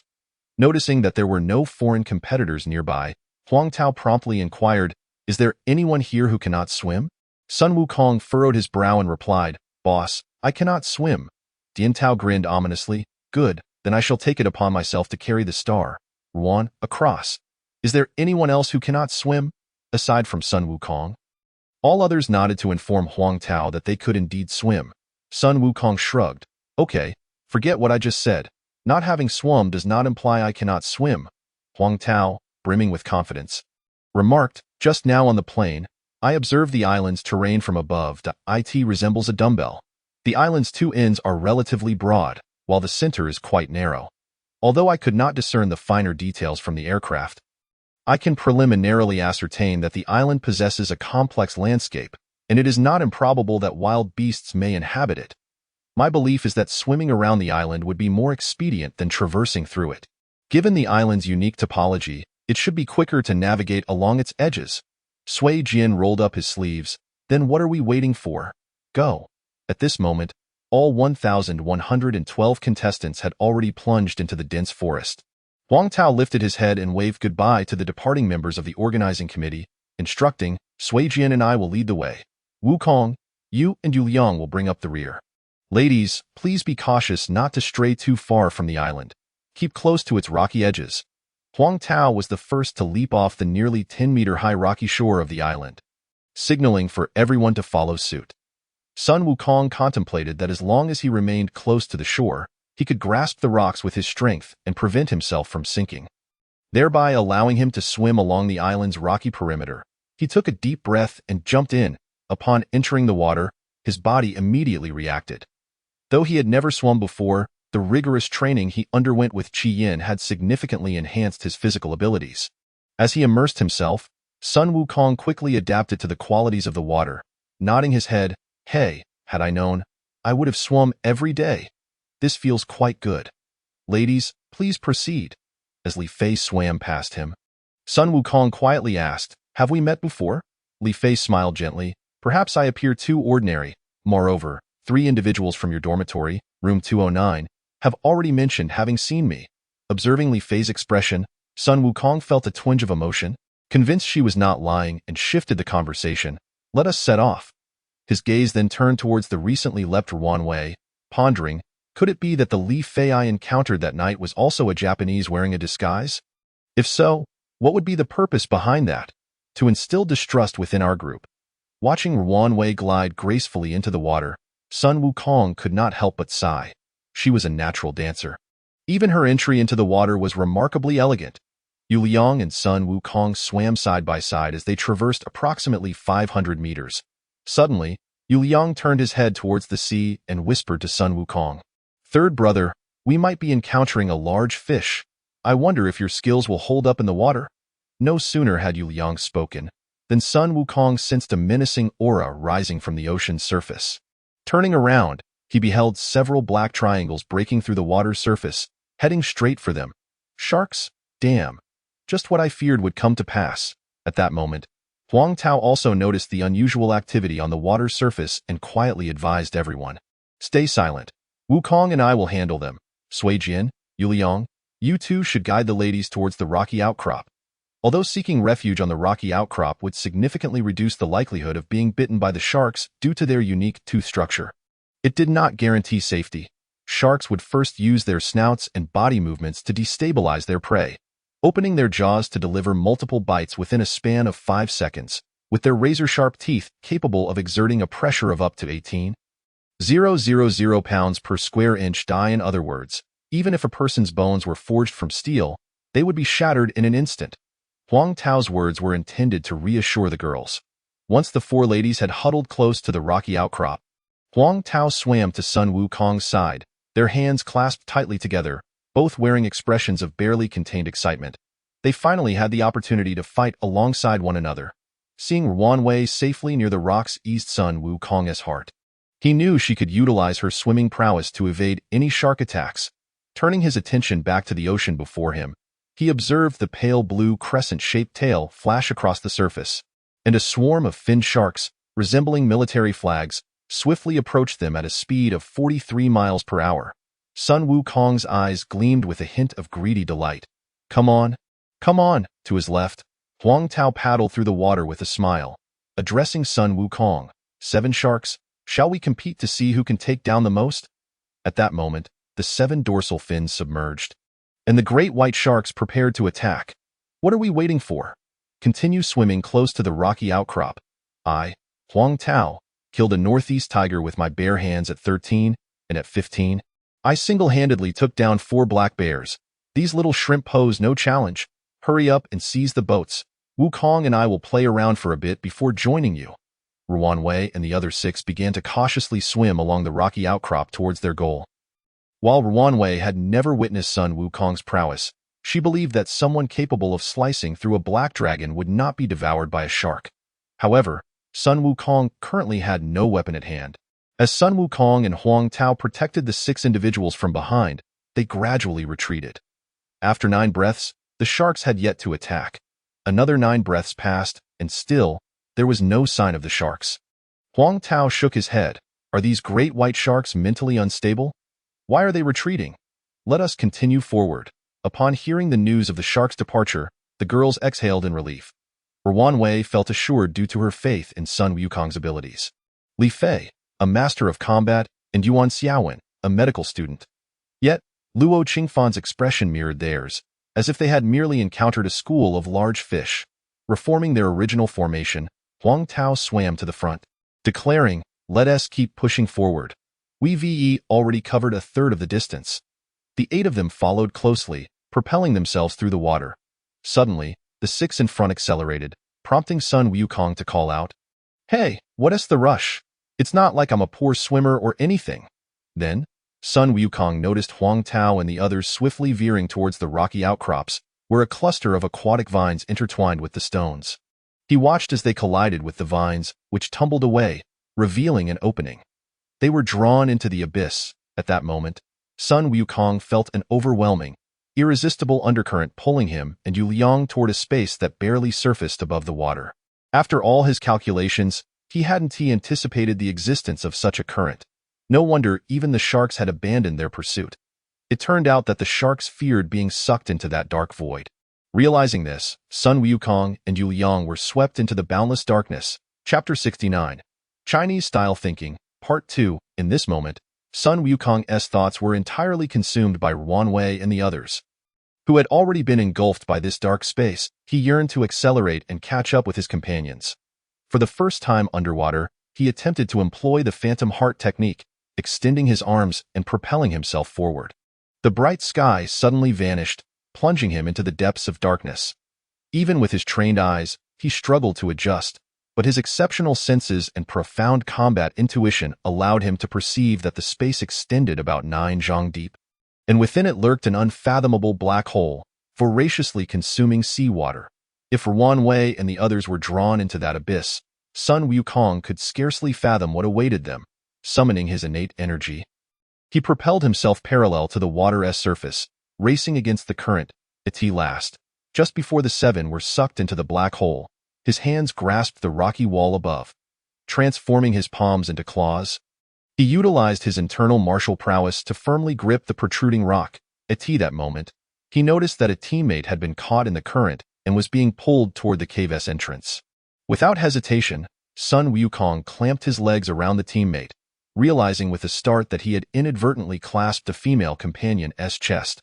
With no time to dwell on it, he leveraged the water's flow to hurl her against the rock wall, evading the rush into the black hole. Then he positioned himself at the entrance, using his formidable strength to fling one teammate after another away from the gravitational pull of the abyss. All of them clung tightly to the rocks, striving to avoid being swept away. In that moment, they discovered a stroke of luck. Above the black hole, there was a 3-foot-high air pocket that allowed the 8 of them to breathe. The upper surface of the entrance provided a space just a foot above the water, enabling them to discern their surroundings in the faint light. Momentarily free from peril, Sun Wukong breathed a sigh of relief. "Everyone, report your names," Huang Tao shouted with urgency. Sun Wukong, Sui Jian, Ruan Wei, Luo Qingfan, Lu Xiaowen, Li Fei, Yu Liang. Huang Tao's voice softened. "As long as we're all here, that's good. This was my mistake. Once we return, You can all deal with me as you see fit. But for now, let us not dwell on that. We need to leave immediately, or we might be swept into that cursed hole and face who knows what fate. To prevent his companions from losing their grip, Sun Wukong held his ground at the edge of the black hole. Boss, though I lack swimming experience, based on my knowledge, we can't swim against this current. Damn it, it's nearly the speed of a high-pressure water jet. Third brother, I owe you 7 lives. Enduring the powerful suction at the edge of the abyss, Sun Wukong exclaimed, "What do you think I am? A cat? Enough of that. The water flow here is insane. We need to get out, now." Silence fell among them. After 3 breaths, Huang Tao spoke, "I have a plan. Third brother, you must promise me." "No way." Though Sun Wukong was unaware of Huang Tao's proposed method, he understood that Huang Tao intended for him to leave alone. Just moments ago, he had conceived his own escape from this treacherous waterhole. "Shut it. I'm the captain now. I'm not asking you. I am ordering you on behalf of the country." Huang Tao's authoritative demeanor shone through in this critical moment. "Sun Wukong, you need to utilize the wall swim technique to leave here. I want you to reach the other side of the island in the shortest time possible. I suspect our entire competition is under satellite surveillance. I don't know what the organizers are thinking, but from the start, I wondered if we could eliminate all competitors by reaching the 126 boats first. If we could manage to remove all the boats or ensure the other country's participants can't access them, we would effectively eliminate everyone in the first round. The competition can't just stop, so if you destroy all the boats and reach the goal alone, they might declare the event null and void. At that point, you could demand they rescue us immediately. Third brother, no matter how you look at it, this is the only way for all of us to leave this hellhole alive. Time is of the essence. You must go right now. Otherwise, the female contestants will give in first." Sun Wukong pondered for merely a second before nodding vigorously. "You all must hold on. I, Sun Wukong, promise to complete the mission and ensure the rescue team arrives at the earliest opportunity. If you can't hold out and are drawn in, I, Sun Wukong, will not survive alone. I will return to be by your side." As he spoke, Sun Wukong summoned all his strength and swiftly climbed toward the cave's exit. Though he evaded the direct onslaught of the current, the powerful flow, with its centuries-old inertia, still cut into his progress like a knife. The moment he left the cave, he pressed against the rocky outcrop, climbing faster than a gecko. Upon reaching the summit, he sprinted at full speed. When faced with sharp peaks, he pressed against the stone wall, repeating this pattern as he raced along the island's edge, expending every ounce of energy to reach the other side. The echoes of Qi Yinner's words lingered in his mind. "No matter how you think, I must tell you the truth. The future holds many dangers for you. If the girls around you lack strength, their lives could be at risk. If another incident like Yuan Ning occurs, I shudder to think how you, Sun Wukong, might change. Would you be consumed by the malevolent aura?" Yinner spoke without ulterior motives. He had the right to choose whom he loved. Yet, simultaneously, he must possess the ability to protect her. Now, however, he had left Ruan Wei vulnerable at the edge of an abyss that could extinguish her life at any moment. The thought brought tears to Sun Wukong's eyes, cascading into the vast ocean. "Sun Wukong, you fool! Sun Wukong, you harbinger of misfortune! Sun Wukong, you lack the power to protect the girl you cherish! Sun Wukong, you might as well be dead!" The faster he ran, the further he distanced himself from Ruan Wei. The more he sprinted, the heavier his heart grew. As he screamed in anguish, Sun Wukong finally reached the island's opposite side. Here, there were no towering reefs to obstruct the sea's assault. At the water's edge lay a stretch of golden sand. Sun Wukong's eyes widened in disbelief. Damn it, there is a single boat on this beach. Then he regained his composure, noticing over 100 wooden pillars standing at the island's periphery, each topped with a small cloth pouch. With determination, Sun Wukong activated the phantom technique and rammed his shoulder into the nearest 4-inch thick, 10-meter-tall wooden post. The post, already precariously embedded in the sandy shore, was no match for his wrath. With a mighty impact, it splintered under his assault, before the broken pillar could crash to the ground. Sun Wukong snatched the small pouch from its top. Ripping it open, he discovered a slip of paper with a phone number and a mobile phone. Dialing the number, he heard a multilingual prompt and, upon selecting Chinese, a voice announced, "Congratulations on passing the first round. The next phase is an intelligence test.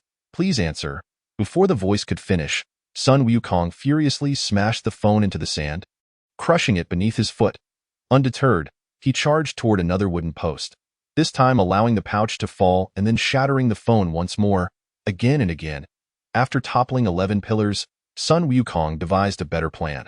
The Chinese plum blossom post. Utilizing both hands and feet, he scaled the 10-meter-high wooden post in 5 seconds, snatched a pouch, and hurled it to the ground. Meanwhile, the organizing committee members, who were monitoring the entire event through satellite and multiple ground cameras broadcasting live across numerous television networks, were left utterly dumbfounded by Sun Wukong's actions. Initially, the plan was to utilize the knockout stage to encourage competitors from various nations to showcase their abilities to the fullest. However, they never anticipated that one individual would obliterate all means of progressing to the next round. After Sun Wukong destroyed every mobile phone except for his own, were they left with no choice but to declare the university students of Shenzhou victorious? Countless competitions and trials were yet to commence, only to be abruptly halted. The chairman of the organizing committee for the World University Survival Skills Competition, Katayama Ko, was drenched in cold sweat. What are we waiting for? Someone stop him from causing further destruction. The staff, momentarily taken aback, recalled being instructed from the outset not to interfere with the competition. Now, faced with the chairman's orders to halt Sun Wukong, they were at a loss for how to intervene. How do we stop him? I'm no Ultraman, Katayama Ko shouted frantically. Call him, quickly. Dial every phone that hasn't been smashed by Sun Wukong. As the melodious ringing of numerous phones mounted atop the wooden piles reached Sun Wukong's ears, he scoffed. Too late. He continued his destructive spree unabated. After leaving behind 3 small cloth bags, Sun Wukong jumped down, gazing skyward with a grin while extending his middle finger. The organizing committee, monitoring the island via satellite, was nearly driven to madness upon witnessing Sun Wukong's expression. He then pressed the call button and spoke first. Please select the prompt language. 1 for Mandarin, 2 for English, 3 for... The staff quickly turned to inform the committee leaders. He has answered the call. The phone was handed to the chairman without giving him a moment to react, and Sun Wukong's voice came through. Only I have passed the competition. Don't you now have to declare the Shenzhou National Capital University team the ultimate victors? At that moment, Katayama Ko realized that his usually sharp wit and eloquence had vanished when confronted with this student from Shenzhou. He found himself stammering. This we know, you competition eye on the other end? Sun Wukong roared, damn it. If you don't want the competition to end, immediately dispatch a rescue team to the central eastern waters of the island. My companion has been swept away by the current. Hurry, Katayama Ko turned away. What are we waiting for? Send a helicopter right away to rescue them. Chapter 70. The Chinese Way of Thinking, Part 3. After hanging up, Katayama Ko exhaled deeply. The pressure exerted by this student, Sun Wukong, reminded him of the veteran mercenaries he had encountered over 30 years ago during his training in the French Foreign Legion, whose murderous intent was palpable when they were enraged. Though he was aware of his safety and distanced by the phone, Sun Wukong's fierce and commanding tone created an illusion for Katayama Ko that he was amidst the battlefield, and that this Sun Wukong was determined to fight him, compelling him to comply with his demands. Once he placed the phone down, Katayama Ko reflected on and scrutinized all available information regarding Sun Wukong. In truth, the organizing committee had never considered the possibility of such a scenario. This loophole had been spotted by Huang Tao, and Sun Wukong executed it flawlessly. The committee had no choice but to comply with Sun Wukong's command to send an aircraft to rescue the Shenzhou competitors. On board the aircraft, Sun Wukong warned the rescue personnel that the waters below were treacherously swift and harbored a large whirlpool. The members of the self-defense forces, called in to ensure safety, remained unconcerned. Perhaps it was a danger in the eyes of the students, but as special forces operatives accustomed to rigorous training in complex waterways, they dismissed Sun Wukong's words. However, one member who had witnessed Sun Wukong demolish 126 wooden piles nodded seriously. Thank you. We are equipped with advanced rescue gear and will promptly retrieve your companions, he added. You're amazing, truly amazing. As the helicopter hovered above the turbulent waters, Sun Wukong spotted a group of individuals clad in Chinese camouflage, tightly clustered on a protruding rock high above. 1, 2, 3, 4, 5, 6, 7. Ha ha. Everyone is here. You're all fantastic. As the aircraft drew nearer, Sun Wukong finally recognized them. Huang Tao, Ruan Wei, Yuan Xiaowen, Sui Jin, Yu Liang, Li Fei, and Luo Fanqing. Not a single one missing.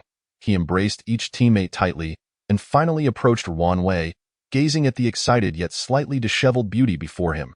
Sun Wukong confessed, "I was so scared. I feared that I would never." Ruan Wei pressed her right index finger against his lips. "I know." Then, Ruan Wei passionately kissed Sun Wukong's lips. After Sun Wukong departed, they all removed their outer garments, tying them together to form a makeshift rope, and collectively made their way, clinging to the edge of the rocky opening, until Ruan Wei, showcasing her exceptional climbing skills, ascended outside the cave. Huang Tao utilized the techniques honed from his youth to join her outside, and they used the clothing rope to pull everyone out one by one.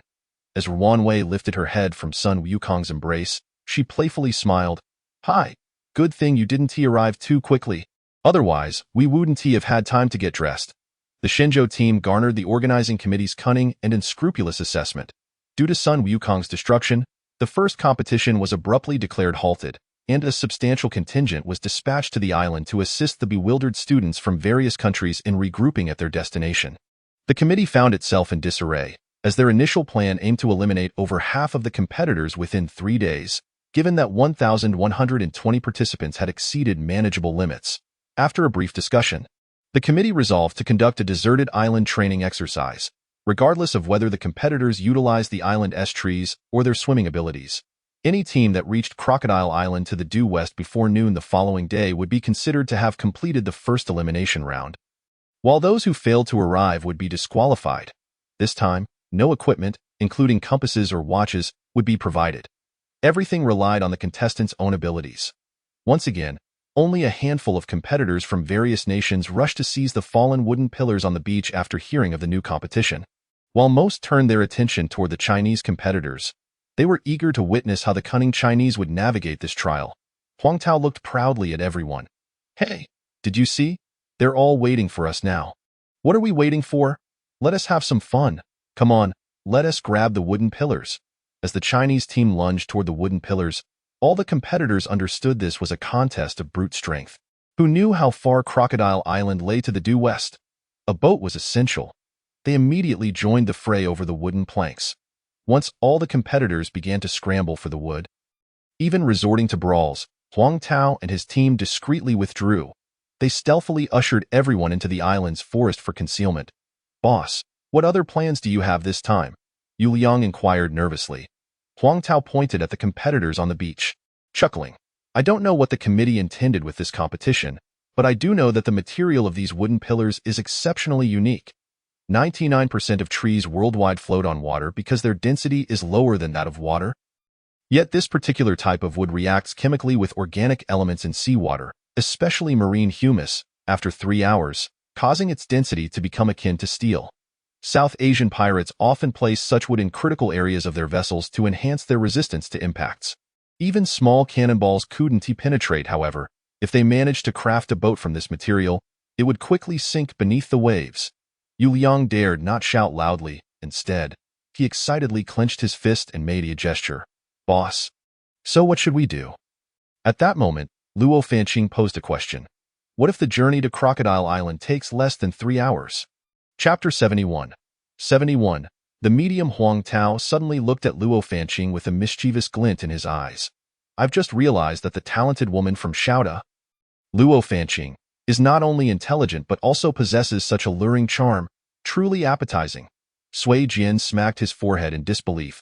"Boss, you may be the best in economics, but you certainly can't effectively compliment a girl like that." Luo Fanqing, touched, exclaimed, "Ah, I understand now. The sun is setting, and the competitors from various nations haven't tea eaten. In fact, they are quite hungry. Their energy reserves are nearly depleted. If they don't pause to nourish their bodies, the sun will soon set, and hunger, compounded with their disorientation, will prevent them from reaching Crocodile Island within 3 hours. Moreover, but, Captain Huang, this isn't a war. Shouldn't we remind them?" Sun Wukong shook his head. "Do you think they would believe you if you told them?" Huang Tao clapped his hands. "All right, everyone has soaked in the water for so long. I apologize, and I'm glad no one is cursing me.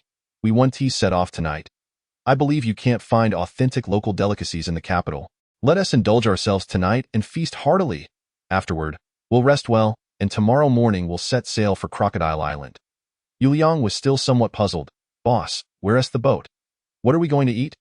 Huang Tao pointed at Yu Liang and exclaimed, I have heard that your nose is unparalleled in the world. Surely, it can guide us to the whereabouts of wild game, can it not? Yu Liang? His face reddening, sighed after a moment. I will speak the truth, but I must insist that it remains confidential among us. Is that agreeable? Upon receiving nods of assent from all, Yu Liang shrugged. My nose is no different from anyone else's. It is nothing extraordinary, considering the possibility that Li Fei might be a Japanese ninja. Sun Wukong hesitated to ask directly. We have all witnessed the capabilities of your nose. Yu Liang replied with a bitter smile, that is a secret of mine, known only to my girlfriend, Yuan Xiaowen. I understand that you all are not ordinary people, and I trust you will not mock me. But please keep it to yourselves. Well, as long as I have touched an object, I can sense the presence of anyone who has come into contact with it. Do you understand? Are you some sort of clairvoyant? Huang Tao's eyes sparkled with excitement. Why, Yu Liang nodded. You could say that. Huang Tao slapped his thigh. Even better. You can just keep feeling around in this forest and tell us which animals have touched it, and where they are now. Yu Liang shook his head. I can only sense human presence. Huang Tao shrugged. Then we shall have to wait a little longer. It has been years since I last caught small game. Sui Jian rolled up his sleeves. Hey, Huang Laoda, what are we waiting for? Let us have a chicken catching contest and see who can catch the most wild chickens. I haven't had beggar's chicken in 2 years. Suddenly, Sun Wukong recalled Yu Liang's pale face when he had smelled Li Fei's tissue, initially thinking he had detected something strange. Now, knowing Yu Liang was a clairvoyant, could he have sensed something from Li Fei's lingering scent? Sun Wukong noticed that Yu Liang was sitting farther away from Li Fei, directly across from her. The words Black Dragon leaped into Sun Wukong's mind. Could she be the person sent by Qi Yin'er from the Black Dragon world to approach him? With this thought, Sun Wukong smiled and pulled Yu Liang up. Fourth brother. Now is the time the organization needs you. All you have to do is remember where everyone is, and I will handle the food. Let us go. Ignoring Yu Liang's expression, Sun Wukong forcibly dragged him into the forest. Once they were far from the others, Sun Wukong turned serious and said to Yu Liang, I need you to tell me the truth. What did you feel when you smelled Li Fei's tissue that day? Yu Liang's eyes flashed with a hint of panic. Why do you ask? What is the purpose of this inquiry? Then, he shook his head to avoid Sun Wukong's gaze. Third brother, I'm starving. Can we find something to eat, please? Sun Wukong held Yu Liang tightly. Fourth brother, a few days ago I encountered a female assassin in the campus jungle. Before she escaped, I knocked off her veil. You understand the implication of my question now, right? Yu Liang lowered his head and remained silent for a long while. Third brother, are you a materialist? Hearing this, Sun Wukong's heart raced. After a moment of contemplation, he slowly replied, I consider myself a practitioner now. Yu Liang suddenly raised his head and stared at Sun Wukong. Regardless of who has touched any object, I can sense information about that person from it, and I can see a clear image of them left on the object, even the information from ancient tombs. The conclusions I draw from antiques are as good as truth. That is why I chose archaeology. To use my expertise to conceal my unique abilities, and also because I derive great satisfaction from uncovering the truths of history. However, that time, when I touched that tissue, for the first time, I could only see a vague silhouette. Sun Wukong's thoughts instinctively drifted towards the possibility that Li Fei might be of dragon lineage. Julian, could this name be a subconscious nickname she has given herself as a member of the dragon race? He decided to think about it after filling his stomach. Sun Wukong patted Yu Liang's shoulder. Brother, let us go hunting. When Sun Wukong returned to Huang Tao and the others with a 5-pound snake and a pile of wild fruits, he found Huang Tao and Sui Jian expertly roasting the fish and shellfish they had collected from the retreating tide. He could not help but feel irritated. Huang Laoda, you are being quite unfair. You let us venture in to catch snakes while you feast on fish here. Sui Jian chuckled. Oh, third brother, fourth brother. You two are being rather foolish, aren't you? Don't you understand the principle of relying on the mountains for sustenance and the sea for food? You ignore the vast ocean and instead venture into the island for a meal. Truly, two bookworms. Li Fei turned her head. I never expected that among the renowned economics major 209, there would be such fools like you. Ruan Wei and the others burst into laughter. Sun Wukong and Yu Liang quickly squeezed into the circle. Hey, save that big one for me, by the way, Lauda. Have the students from other countries left? Huang Tao leisurely roasted the shellfish. Of course, they have all left. They were dreaming of tasting the gourmet food provided by the organizing committee before nightfall. After dinner, let us all rest around the bonfire and prepare to set off early tomorrow. Unable to contain his curiosity, Sun Wukong asked Huang Tao, "Hey, handsome, aren't we supposed to swim over? We need to get a boat, at least a bamboo raft or something." Huang Tao replied smugly, "Third brother, think a little. Do you think I am a deity? Just thinking will not conjure a boat here." Sui Jian sniffed the squid hanging from the branches. "Do it yourself, and you will reap the rewards." "Ha ha, quite amusing. Huang Laoda, it seems you are skilled at everything." Huang Tao laughed heartily. "I have been a hunter since childhood." "Oh, beautiful Luo, I did not expect you to eat meat. I thought you were above worldly desires." Luo Fan smiled lightly. "Captain Huang, are you jesting that I am a simpleton in life?" Observing Wan Wei nestled closely against Sun Wukong, Luo Fan casually remarked, "Sun Wukong, your past of having me pinned beneath you comes to mind." "Damn, why is she saying this?" Sun Wukong's face flushed instantly, and all eyes turned toward him, captivated by the innuendo. Chapter 72. Crocodile Island. Wan Wei gently placed her hand in the palm of Sun Wukong's left hand, giving it a squeeze, and he immediately snapped back to reality. "Now that you mention it, beautiful Luo, I do recall. It truly is a captivating experience, the extraordinary elasticity and texture that is unforgettable. The perfection can only be described as such." Luo Fan, slightly taken aback, burst into laughter. "When I return home, I shall spill this to the media." At this moment, Li Fei spoke up to diffuse the tension. "Hey, it's ready. You are welcome to continue your performance." ILL start eating. Having fasted for nearly a day, the 4 men and 4 women eagerly began to devour the seafood. Like a whirlwind, they consumed all the meat and each grabbed a wild fruit to munch on. Perhaps due to the continuous exertion, the group began to feel fatigued. Huang Tao waved his hand.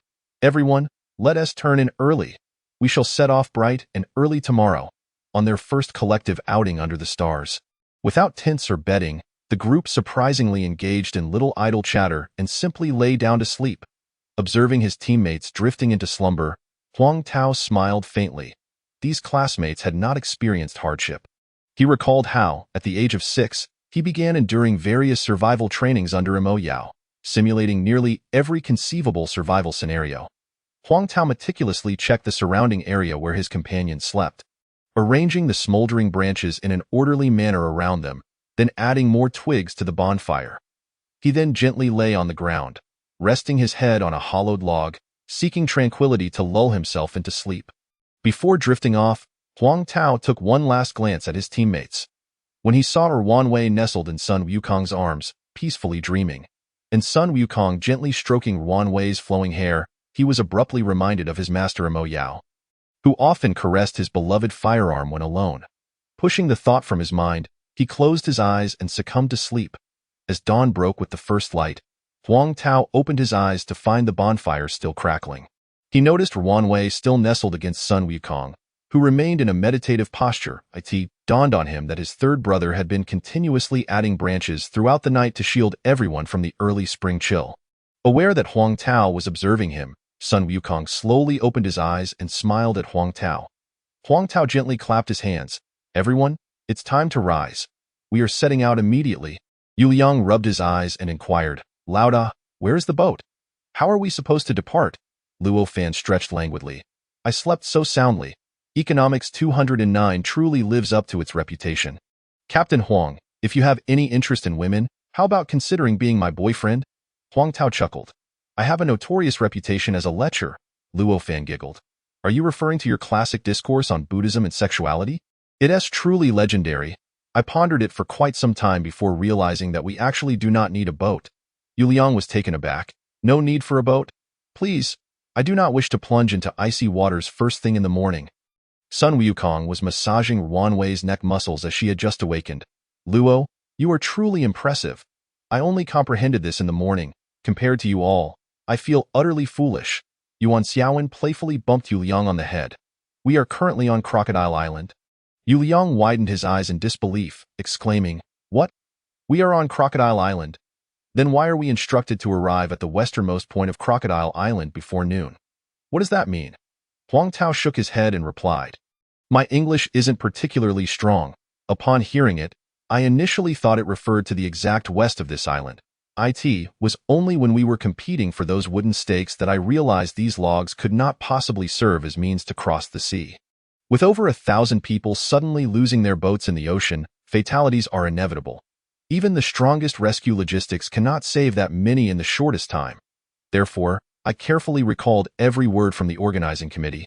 Suddenly, it struck me, oh, Yu Liang, do you remember the shape of that small island we saw from the plane?" Yu Liang nodded. "I remember. It looks like a dumbbell." "Ah, no. It resembles a dumbbell, but from above, it looks more like a grass character. And even more like a crocodile lying down."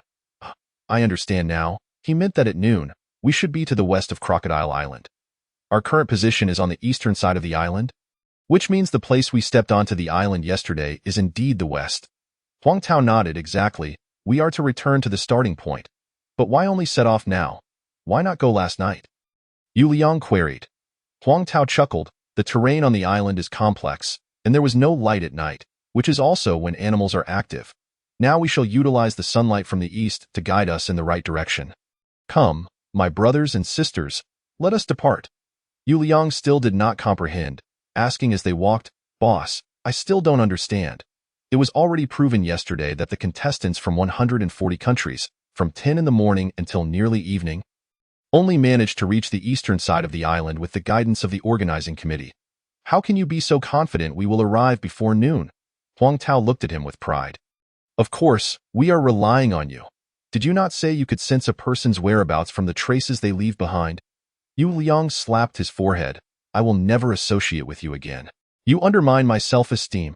Huang Tao, while forging ahead, remarked, "In fact, when the contestants from various countries gathered on the eastern side of the island, I had already overheard them discussing what they encountered along the way. And I have mentally sketched out the general terrain of the island's center. However, fourth brother, the true core weapon is still Master Yu." Yu Liang touched his nose. "Who could blame me for being a child of China, molded by the land of the divine? At this critical moment, I, Yu Liang, shall step forward to bring glory to my country. Brothers, watch me." Yu Liang bent down to pick up a piece of wood over a meter long and then closed his eyes. Moments later, he furrowed his brow. This is a defensive measure left by the Japanese contestants. The Japanese are truly formidable. They choose a straight path, and once they determine a route, they march straight ahead regardless of whether there are slopes or marshes. Like TMD robots, let us move forward and see if there are any other traces left by contestants from different countries. Following the path left by the Japanese contestants, the group continued to advance. Beneath a tree on a slope, Yu Liang spotted a strand of golden hair and picked it up, declaring to everyone, "This is left by the Americans. They are quite cunning.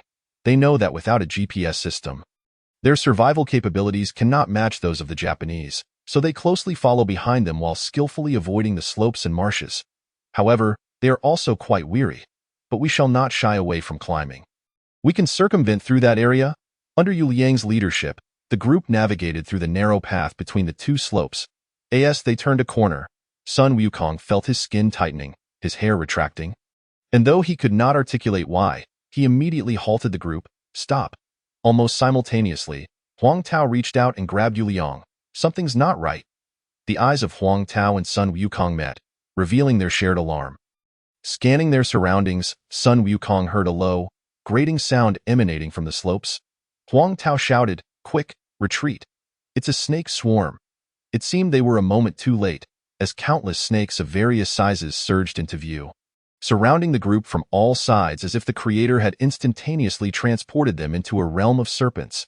Faced with this throng of snakes, Sun Wukong gasped, instinctively shielding Wan Wei behind him. Chapter 73. The Serpent Woman? The Dragon Woman. As he stared at the encroaching snake horde, he questioned Huang Tao, "Boss, what are snakes afraid of?" Typically, snakes are deterred by substances with pungent odors, especially chemical agents, such as alcohol, tobacco, realgar, sulfur, and smoke. Fire also frightens them, but it is rare for a snake swarm of this magnitude to actively surround humans. I cannot be certain if those methods will work. I have not heard anyone report encountering a snake swarm. Gazing upon the legion formed by snakes measuring barely a foot to those stretching 2 yards long, Sun Wukong suddenly recalled Li Fei. If she were indeed the dragon woman, then according to legend, snakes fear dragons. This would explain why the snakes dared to approach them so closely, and since he was marked by the blood curse of the dragon, with traces of the black dragoness blood he had slain, the serpents had no reason not to fear him. Unless, of course, the legend was erroneous. Naturally, legends tend to be flawed. At this moment, Sun Wukong glanced at Li Fei's reaction, noting her tense expression as she clutched Sui Jian's sleeve tightly, causing him to furrow his brow once more. Could it be that he was mistaken again? The swarm of snakes halted 5 meters before them, parting to create a path toward the slope, from which emerged a gigantic purple-black python, its massive head adorned with 2 emerald-green eyes and a prominent third eye glowing red. Sun Wukong couldn't help but exclaim, "Three-eyed spirit snake, knife girl. Is that you?" The talking three-eyed spirit snake swiftly slithered to Sun Wukong's side, its tongue flickering as it uttered the most bizarre Chinese words ever heard by the 8 individuals. "Sun Lan is in danger. Hurry, Knife Shinlan is in danger. Knife Shinlan is here." The three-eyed spirit snake continued to flick its tongue. "Climb on me." Turning around, Sun Wukong gazed deeply at his 7 teammates. "My friend needs my help. If I do not arrive by noon, please do your utmost in every challenge." Looking at Wan Wei, Sun Wukong softly said, "Xiao Hui, fight for our victory."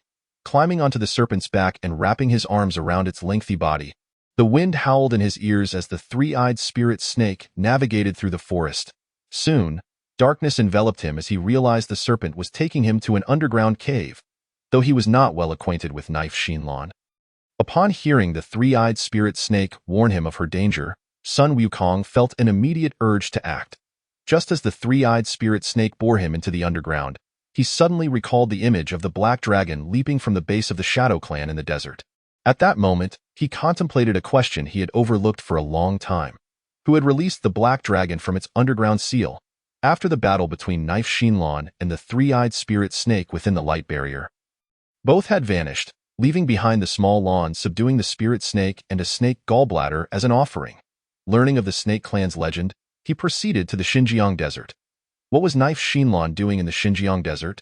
The black dragon had been released there, and it had never reappeared since. In an instant, as the three-eyed spirit snake transported Sun Wukong into this dark space, a flurry of thoughts surged through his mind. Suddenly, a leap in reasoning prompted instantaneous analysis.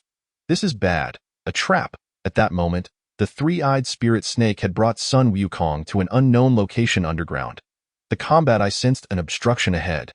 Damn it, this creature intends to lead him into a small tunnel, forcing Sun Wukong's body to collide with the walls. But the serpent's nearly 70-degree downward trajectory combined with gravity left him no escape. With no choice, he summoned his protective energy and leaped, aiming to crash into the unseen barrier before him. As the initial impact dispersed, Sun Wukong immediately propelled himself upward using hands and feet. Fully aware that he was no match for this creature in the underground cavern, the wisest choice was to escape immediately. As he climbed, he reflected on Huang Tao and the others' predicament, pushing aside unnecessary worries. The most pressing matter was to survive and escape this cursed underground. Indeed, the faint glimmer of light from the winding underground cave vanished, replaced by a resounding crash that reverberated through the space, stimulating Sun Wukong's eardrums.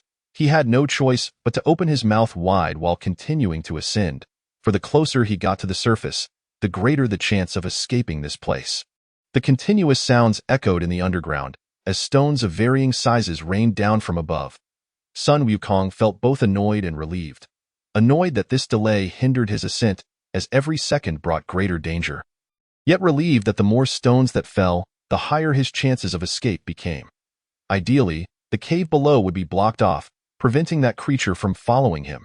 As he dodged obstacles while ascending, he pushed stones towards the cave's depths, knowing that survival required not only courage but also strategic planning. The space could not collapse infinitely. This was Sun Wukong's firm belief. Reaching the pinnacle, this marks a turning point. Ahead lies a stretch of parallel pathways. Sun Wukong swiftly leapt forward after a somersault, realizing that since the three-eyed spirit serpent was present, Dao Xinlan could not be far behind. Moreover, had the Dragon Clan, as Yenner mentioned, also arrived here? It is lamentable that the Nine Earths treasure blade is not at hand. Otherwise, I might have had a chance to confront the Black Dragon. How can I tear through its formidable protective armor with bare hands? A glimmer of light emerges around the corner. No wonder it leads to a cave entrance. Sun Wukong hastened to the corner and found himself before an expansive, cavernous world, reminiscent of the vast underground structures beneath Jialigong Mountain. Dozens of colossal stone pillars surrounded the flat underground expanse, creating a breathtaking and grandiose separation. Each pillar seemed to emit a faint glow. Then, Sun Wukong beheld the enormous three-eyed spirit serpent coiled at the center of the grand hall. And beside it stood a woman in white robes, her long hair cascading down to her waist. Sun Wukong's gaze sharpened. "Dao girl, first and foremost, I am deeply touched that you, upon hearing of my peril, followed the three-eyed serpent without hesitation. Thank you for being so obedient. Are you now wondering why I lured you here?" Sun Wukong snorted coldly and strode towards Dao Xinlan. "You released the black dragon, didn't you?" Dao Xinlan sighed deeply. "I am indeed of dragon lineage. Fate can be quite cruel, Sun Wukong. I once fantasized. Your father belongs to the dragon clan? My true mother is of the dragon clan. I only discovered this upon reaching the great desert. Sun Wukong, were it not for you, I might have spared you. However, Sun Wukong, before your demise, you have a final request, if it lies within my power. I shall endeavor to fulfill it." Chapter 74. Sun Wukong's Accusation. The sinner of humanity. As Sun Wukong advanced step by step, Dao Xinlan suddenly broke into laughter. "Sun Wukong, do you know? Were it not for you and Qi Yin'er finding me, I would never have sought the three-eyed spirit serpent, nor would I have discovered that my mother is of the dragon clan. I also would not have released the dragon envoy from his seal, and our dragon realm might have remained forever barred from earth. All of this because you, in your vanity for a maiden's beauty, have doomed humanity to be ruled by our dragon clan. And you, Sun Wukong, are the ultimate sinner of humanity." Observing Sun Wukong clenching his fists, Dao Xinlan knew her words had struck a deep chord. She continued to press on.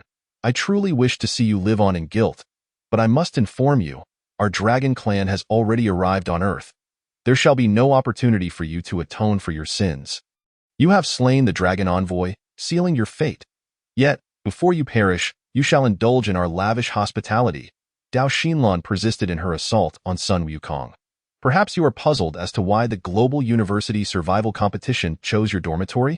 Why are all the girls from China ones you know? But you cannot fathom the reason behind the existence of the university survival competition.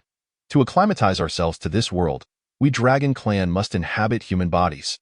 And without a doubt, the Japanese are the most exceptional among Earth's inhabitants. Thus, we chose their bodies, and after such an extensive period of adaptation, we have mastered all aspects of humanity. Soon, humans shall be dethroned as the rulers of Earth and reduced to slaves. And you, Sun Wukong, shall be dismembered and displayed among the slaves. You are the sinner of humanity." After hearing Dao Xinlan's words, Sun Wukong calmly inquired, "Have you finished?" Dao Xinlan tapped her forehead. "Oh, I must add one more thing. Your companions are currently receiving excellent hospitality." A flash of fury ignited in Sun Wukong's eyes. "If you think you and this beast can keep me here, if you believe you are not human, if you think your dragon clan will dominate Earth, let my fist convey the truth to you." Sun Wukong activated his phantom movement technique, leaping a distance of 3 meters. Delivering a fierce claw strike towards Dao Xinlan's throat, the three-eyed spirit serpent lunged forward, attempting to bite Sun Wukong's legs, while simultaneously whipping its tail toward him. Sun Wukong was no longer the naive youth with only a modicum of martial skill. He deftly sidestepped the serpent's attack and reached for Dao Xinlan's throat again. Although Dao Xinlan's strength appeared to stem from her innate serpent-controlling abilities, knowing she hailed from the Dragon Clan, Sun Wukong had never underestimated her. Her willingness to confront him alone alongside a serpent indicated her confidence, suggesting that either there were more dragons present, or that he had yet to witness her true power. Dao Xinlan's body moved like a specter, effortlessly defying the laws of gravity as she floated backwards, her wrists touching as her fingers formed a lotus shape, then converging into a pointed gesture. A bolt of lightning shot forth from between her fingers, aimed at Sun Wukong. Simultaneously, the serpent behind her opened its cavernous mouth, unleashing the legendary flames. Sun Wukong swiftly dodged, pivoting to charge toward the three-eyed spirit serpent. Intent on dealing with the beast before settling accounts with Dao Xinlan, With the battle eye technique, akin to a top-tier scout with all-weather capabilities, Sun Wukong could evade danger even amidst a hail of bullets. Although the serpent's movements were rapid, they could not outpace light. As the serpent's tail swept toward him, Sun Wukong dashed forward, lowering his body to execute a graceful dive, nearly grazing the ground. Arriving before the serpent, the 9-meter-long three-eyed spirit serpent coiled, its head towering 2 meters above, curling its body to shield its vital spots while attacking Sun Wukong with its tail and flames. Undoubtedly, it was a clever strategy. Sun Wukong found himself at a disadvantage as his fist struck the serpent's coiled body, his hand rebounding against its steel-like resilience. The serpent lunged downwards to bite. But Sun Wukong deftly retreated, delivering a kick to its jaw, while simultaneously leaning back to evade another of Dao Xinlan's lightning attacks. Faced with the seemingly impenetrable three-eyed spirit serpent, Sun Wukong could not help but feel overwhelmed. This beast is exceedingly difficult to deal with. Out of the corner of his eye, he noticed Dao Xinlan suspended 3 meters in the air, her left leg bent and right leg crossed over it, while her hands slowly raised above her head, forming an unusual hand seal, uttering incomprehensible incantations. As Dao Xinlan continued her chanting, Sun Wukong began to sense an increasing viscosity in the air around him, and the invisible pressure above him intensified. Each of his movements became increasingly laborious. It seemed that this underground world held a certain malevolence, and Dao Xinlan's incantation exacerbated the pressure upon him, while the inexplicable viscosity in the air diminished his sense of touch.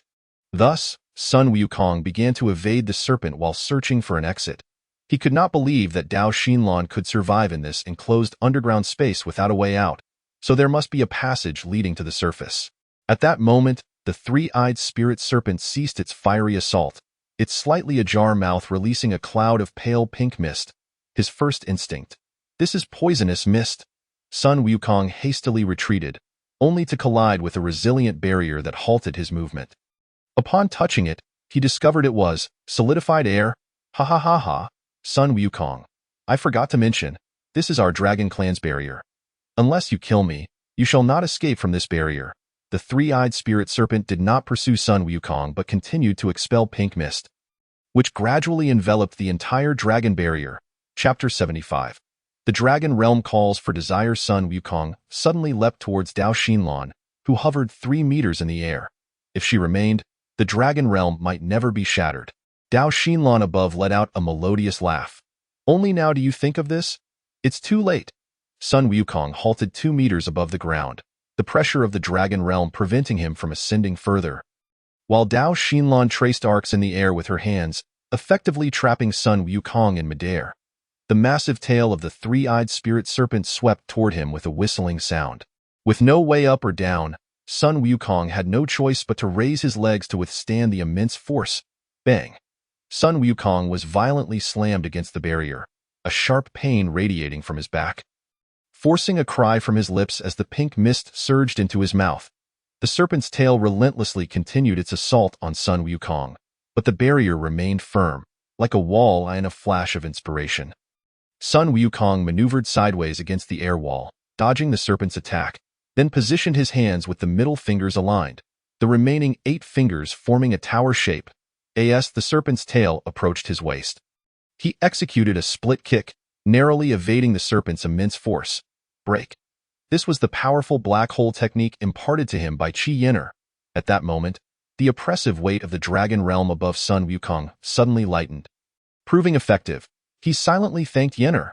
The dragon barrier's equilibrium was disrupted by the spiral suction of Sun Wukong's black hole technique, drawing in the elements of the Dragon Realm while he attempted to comprehend the formation of the dragon barrier. The elements of the Dragon Realm differed from human true energy. Human true energy is meant for self-preservation and, after cultivation, condenses into a golden elixir, with few engaging in wasteful practices of true energy for physical maintenance. However, the Dragon Realm appeared to be distinctly different. Sun Wukong found himself momentarily unable to comprehend the intricacies of this realm, yet he sensed, albeit vaguely, that the Dragon Realm could harness the forces of nature to augment its strength. This was likely linked to the abilities of the realm's creator. The greater the creator's power, the stronger their control over the boundaries of the realm. In contemporary vernacular, it could be summarized as my territory. My rules. Although he could not immediately conjure a boundary of his own, in the instant he absorbed the dragon energy, Sun Wukong gleaned some unprecedented insights into the cultivation methods of the dragon clan. Seeing Sun Wukong absorbing the boundary woven from her dragon energy, Dao Xinlan was seized by fury. She ceased exerting pressure on the boundary and unleashed a series of intricate hand seals. Summoning a colossal dragon head that appeared almost translucent in the void, as Dao Xinlan continued her movements, the dragon head above the dragon realm grew increasingly distinct, gradually morphing into a black visage. Its eyes glowing a blood red, almost demonic. At that moment, Dao Xinlan's own form began to blur. Meanwhile, the spirit serpent attacked Sun Wukong while continuously emitting a pink mist. After inhaling a breath of this mist, Sun Wukong felt it coursing through him, accelerating his blood flow. However, there was no time for contemplation. Breaking free from the dragon realm was paramount. Thus, he deftly evaded the spirit serpent's assaults while hastening to channel his true energy into absorbing the dragon boundary. With a sudden exclamation from Dao Xinlan, Sun Wukong looked up to see her figure shrinking and becoming indistinct, before vanishing into the gaping maw that loomed above him. The instant the black dragon opened its mouth, Sun Wukong felt the temperature within the entire dragon boundary spike dramatically. An overwhelming heat surged from both the dragon realm and his own body, compelling Sun Wukong to gasp for breath. Inhaling more and more of the pink mist, the air within the dragon realm became increasingly arid, to the point where it felt as though the very atmosphere had taken on a solid form. Caressing his sensitive depths like countless feminine hands, his blood surged faster, his heartbeat echoing like war drums urging him onward. Poisonous mist surrounded him, but he could not afford to be concerned about it now. Sun Wukong finally understood that brute force had its limitations. He and Dao Xinlan had yet to engage directly, yet he had already brushed against the precipice of death multiple times, if he could escape. He vowed to delve deeply into the study of magical powers. With a swift motion, he inverted his hands to unleash a black hole of power. At that moment, Dao Xinlan had retreated into the dragon head, unable to maintain her erratic control over him. Seizing this fleeting opportunity, Sun Wukong surged toward the ground. He tore through the very fabric of reality, a nameless rage coursing through him, beguiling him towards destruction. Yet, simultaneously, his battle-honed instincts remained alert to the slightest shifts in this space. Channeling all his energy, he propelled himself forward, his phantom form reaching blinding speeds, as he collided with the boundary of the dragon realm. He spat forth a mouthful of blood, simultaneously striking the barrier with a fierce punch. The underground world seemed to tremble under the force of his strike. Sun Wukong burst through the dragon boundary in a single, triumphant motion, racing toward a certain location within the underground palace, vanishing into a corridor. Instinctively, he sprinted through the cave, each leap propelling him at least 2 meters into the air, his toes barely touching the ground as he ascended further. Akin to a character from a martial arts novel, running along walls, Sun Wukong's innate true energy had been further enhanced by this battle, his physical capabilities surpassing the limits of human athleticism as understood by sports science. After one last surge, he leaped into the light outside the cave, curling up and rolling on the ground before standing tall, resolutely following the memory toward the direction of Ruanwei and the others.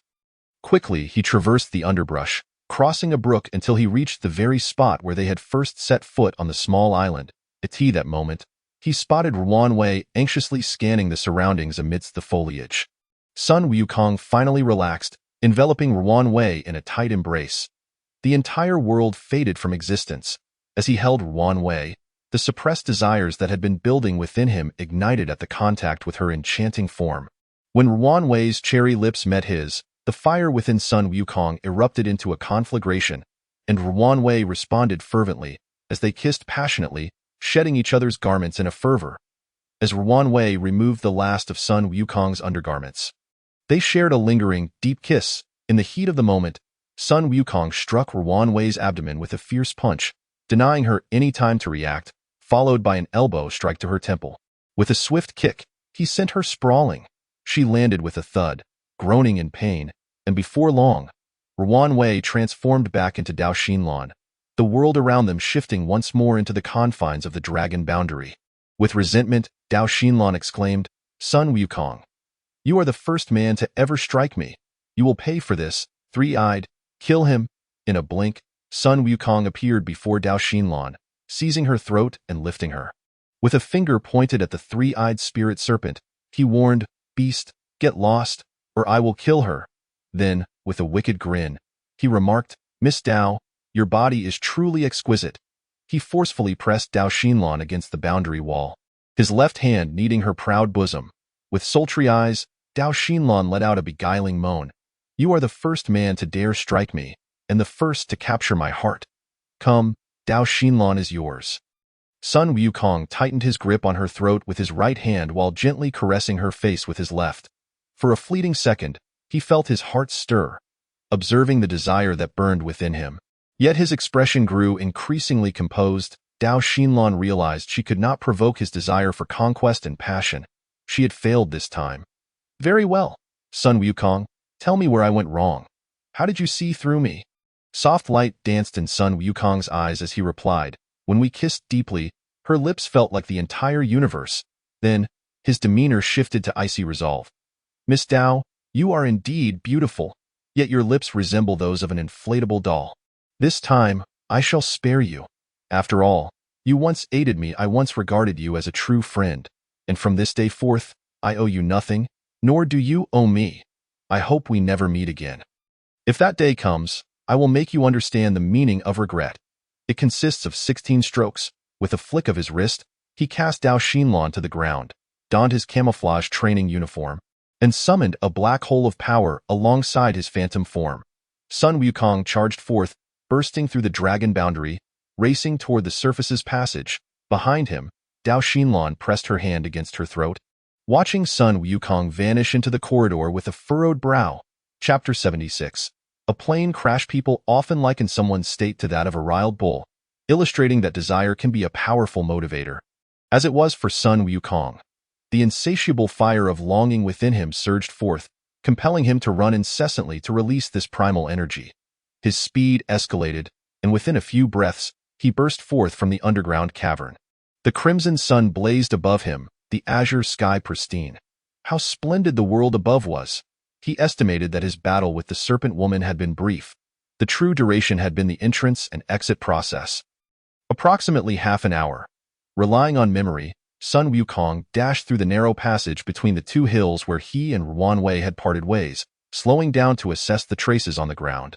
After traversing the chaotic marks left by the serpents, he felt a wave of relief upon noticing the 7 distinct sets of footprints leading steadily forward. It seemed Dao Xinlan's claim of her companions being well treated in the cavern had merely been a psychological tactic aimed at him. At that moment, Sun Wukong spotted an arrow and the name Hui etched at the base of the hill. A smile spread across his face as he murmured, "Little Hui." He then raced toward the direction indicated by the arrow. Heartened by the realization that his teammates had not abandoned him, soon, he caught up with them. Upon seeing Ruanwei, the desire he had momentarily suppressed flared back to life. He did not call out to them but instead paused to circulate his energy, attempting to redirect the fire within him downward, through the Huadua acupoint, ascending to the Dazhui while allowing the Ren meridian to flow downward. He avoided passing through the Yuzhen, Baihui, and Yintang, not wishing to encounter the consciousness within. The consequences of desire flooding his mind would be dire. After several rotations, he managed to suppress the fire within, realizing that the pink mist from the three-eyed spirit serpent was indeed extraordinary. Sun Wukong quickened his pace toward his companions. When Ruanwei saw him, her initial joy quickly shifted to concern as she noticed the intensity in his gaze, her heart racing with the certainty that something had transpired with Sun Wukong. To the others, he merely appeared somewhat disheveled, his expression unchanged. Gently wrapping her arms around his waist, Ruanwei pressed her face against his chest, feeling the unprecedented rapidity of his heartbeat. At that moment, Sun Wukong sighed, "Let us get moving," and gently pushed Ruanwei aside. Under Yuliang's guidance, they soon reached their destination. Undoubtedly, Team China was the first to arrive. "All right, let us prepare breakfast." With the burden of tasks lifted, the group joyfully learned from Huang Tao how to procure food from the sea. After breakfast, as the competitors comfortably lounged by the fire, the Russian team arrived at the shore. Observing the remnants of fish and shellfish left by the Chinese competitors, The Russian team prepared their catch from the journey while borrowing fire from Team China to cook their first meal of the day. Following closely behind were the North Korean, South Korean, Japanese, American, French, Indian, Thai, and Brazilian teams, all arriving at the western edge of Crocodile Island. When the Icelandic team arrived, the players from the Chinese team had already exaggeratedly finished their seafood lunch. Several helicopters flew overhead before gently descending. And it was already midday. 11 teams were transported to a base on a nearby military-controlled island, where the organizing committee had prepared a meal for them. Watching the athletes from 10 nations cheerfully rush towards the food, Sui Jian widened his eyes and exclaimed, "Damn, weren't we told no food would be provided?" Huang Tao wiped his mouth and said, "Aren't you eating? Then I will." After lunch, following a brief rest, the 11 national representatives boarded the passenger plane. Observing that the day before there had been over 1,000 competitors, yet today only 44 remained, everyone shook their heads in disbelief. How excessive, eliminating so many in the first round. The organizing committee announced the next challenge.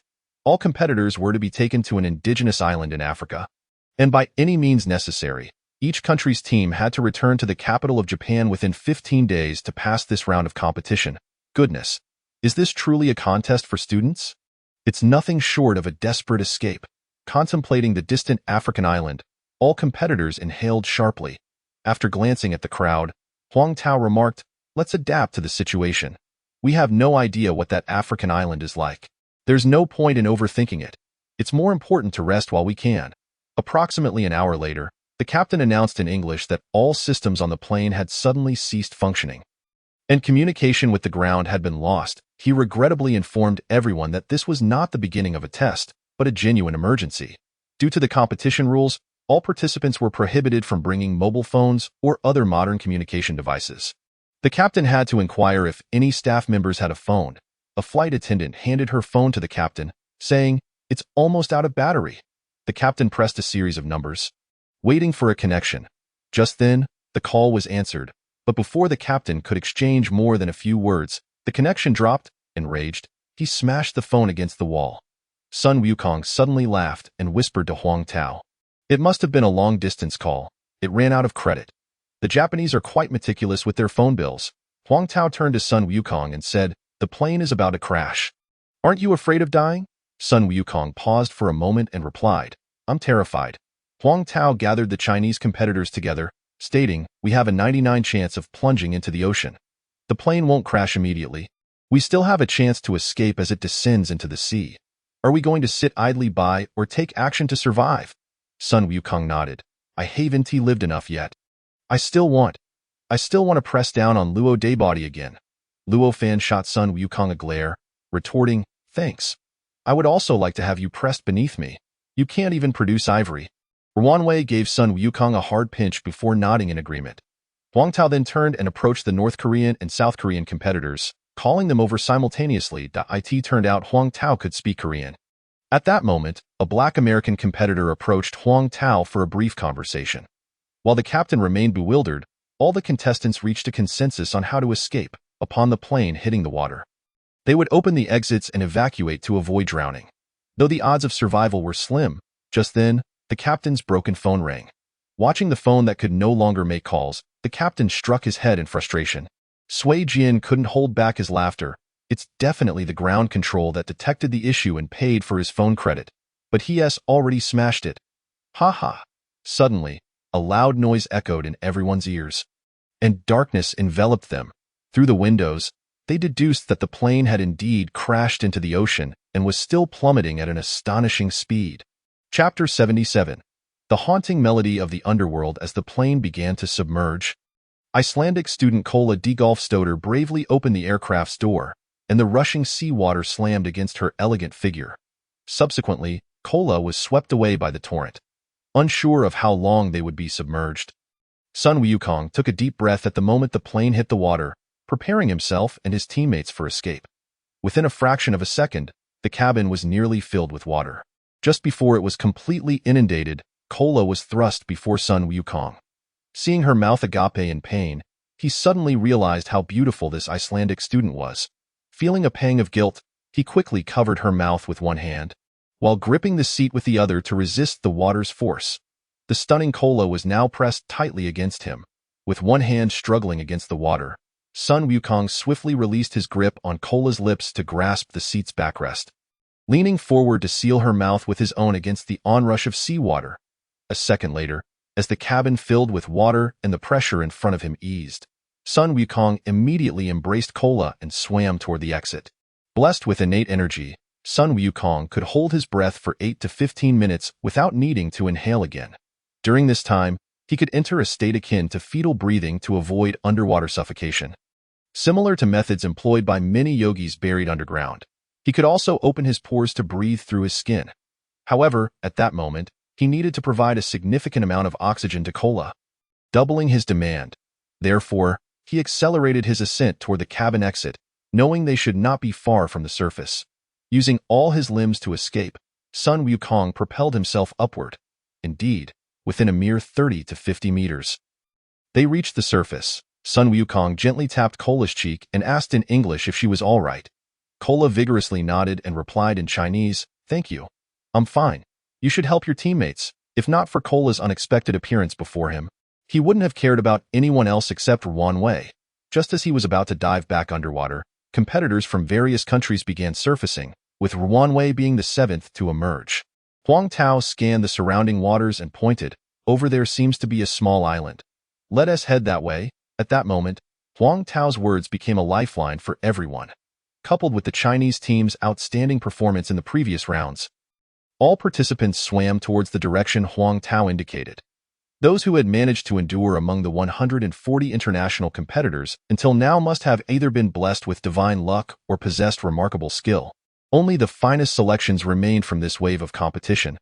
The small island was exceedingly tiny. When everyone climbed onto it, there was barely enough space for them to stand, let alone sit or lie down to rest. At that moment, everyone shook their heads, lamenting the overpopulation of the earth. Sun Wukong was astonished to notice that there were no crew members present. All individuals on the island were competitors. Was this another contest? After sharing his thoughts with the Chinese team, Huang Tao nodded. "Indeed. There are a total of 88 of us. Haha, what a lucky number. But this is too damn frightening. Isn't it? No, this isn't a competition. I can assure you this is an accident," a trembling voice interjected. Everyone turned to see Li Wanner, whom Sun Wukong remembered from before they left Crocodile Island. She had led the North Korean team in fishing along the shore. Watching her skillful techniques and healthy physique, coupled with her calm demeanor while catching fish, had left Huang Tao mesmerized. Sun Wukong and the others had even teased Huang Tao about his instant infatuation with her.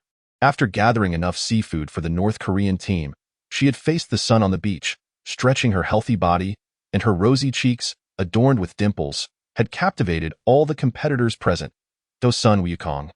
Her simple actions appeared as a form of dance. Li Wanner was a dancer in life. Her graceful movements in catching fish could only be likened to a legendary artisan. But now, Li Wanner's complexion was extremely pale. Her eyes fixed on the distant sea. "Why do you say that?" Li Wanner closed her eyes and took a deep breath. "Because I see piranhas." Following her gaze, everyone beheld a faint red tide approaching the small island from afar. Huang Tao stood beside Li Wanner and asked, "Li Wanner, are you sure you're not mistaken? This sea area shouldn't have piranhas. Besides, aren't piranhas usually not red?" Li Wanner shook her head. "I don't know their scientific name, but I can confirm this is a mutated piranha, possibly a variant of the Caribbean piranha, which I prefer to call the hellish specter.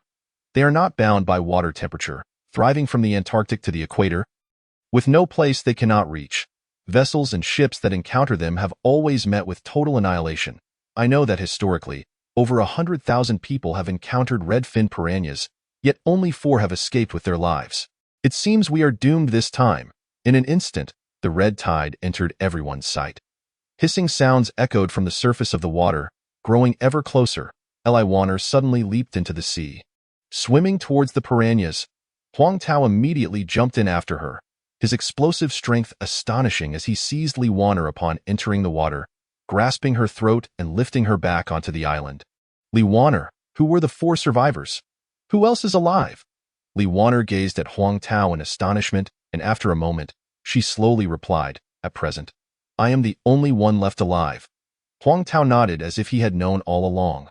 "How did you escape last time?" Li Wanner shook her head. "I was saved by a sudden tornado." The red-finned man-eating fish have never left any survivors. Whether you believe me or not is of no consequence. However, if I am here, everyone is doomed. Huang Tao, let go of me. Let them devour me. Listening to Li Wanner's words, Sun Wukong could not help but feel his own cowardice and selfishness. In such dire straits, Li Wanner was not thinking about prolonging her own life, but rather contemplating sacrificing herself for the possibility of others surviving. Observing her expression, Sun Wukong was reminded of Feng Yingshan. Clenching his fists, he silently vowed, I have slain the black dragon without mercy. What is a mere red-finned man-eating fish? If you are not afraid of death, then come. As long as I am here, the black dragon shall not lay a finger on humanity. He then recalled that during his battle with Dao Xinlan, he had never actually touched her body. Once again realizing the limitations of his fists, an American contestant asked Li Wanner, Dear Angel Li, why do you say that? Are these fish going to fly up and bite us? Li Wanner smiled bitterly. Indeed, these red-finned man-eating fish can glide briefly in the air using the 6 fins on their bodies. Don't think that being merely a foot above the water surface will save us. Even 3 feet above is of no use. As the thought of the densely packed school of man-eating fish engulfing them crossed their minds, everyone began to squirm uncomfortably. The crimson tide swiftly approached, and upon spotting the small island, barely a few square meters above the water, a portion of the red-finned man-eating fish emitted a voice reminiscent of a reaper from the underworld. Leaping towards the island, the haunting sound of the fish echoed in their ears, and death loomed so close. Chapter 78. The demon fire of the earth's core. A sudden cry erupted from the center of the island, and everyone turned to see the American girl, Sarah, with only her upper body above the surface, thankfully supported by her arms on either side, lest she fall entirely. As her American teammates pulled her up, a glimmer of joy suddenly sparkled in Li Wanner's eyes, and she stepped forward, parting the crowd to reach the spot where Sarah had sunk. Analyzing the situation, Li Wanner spoke.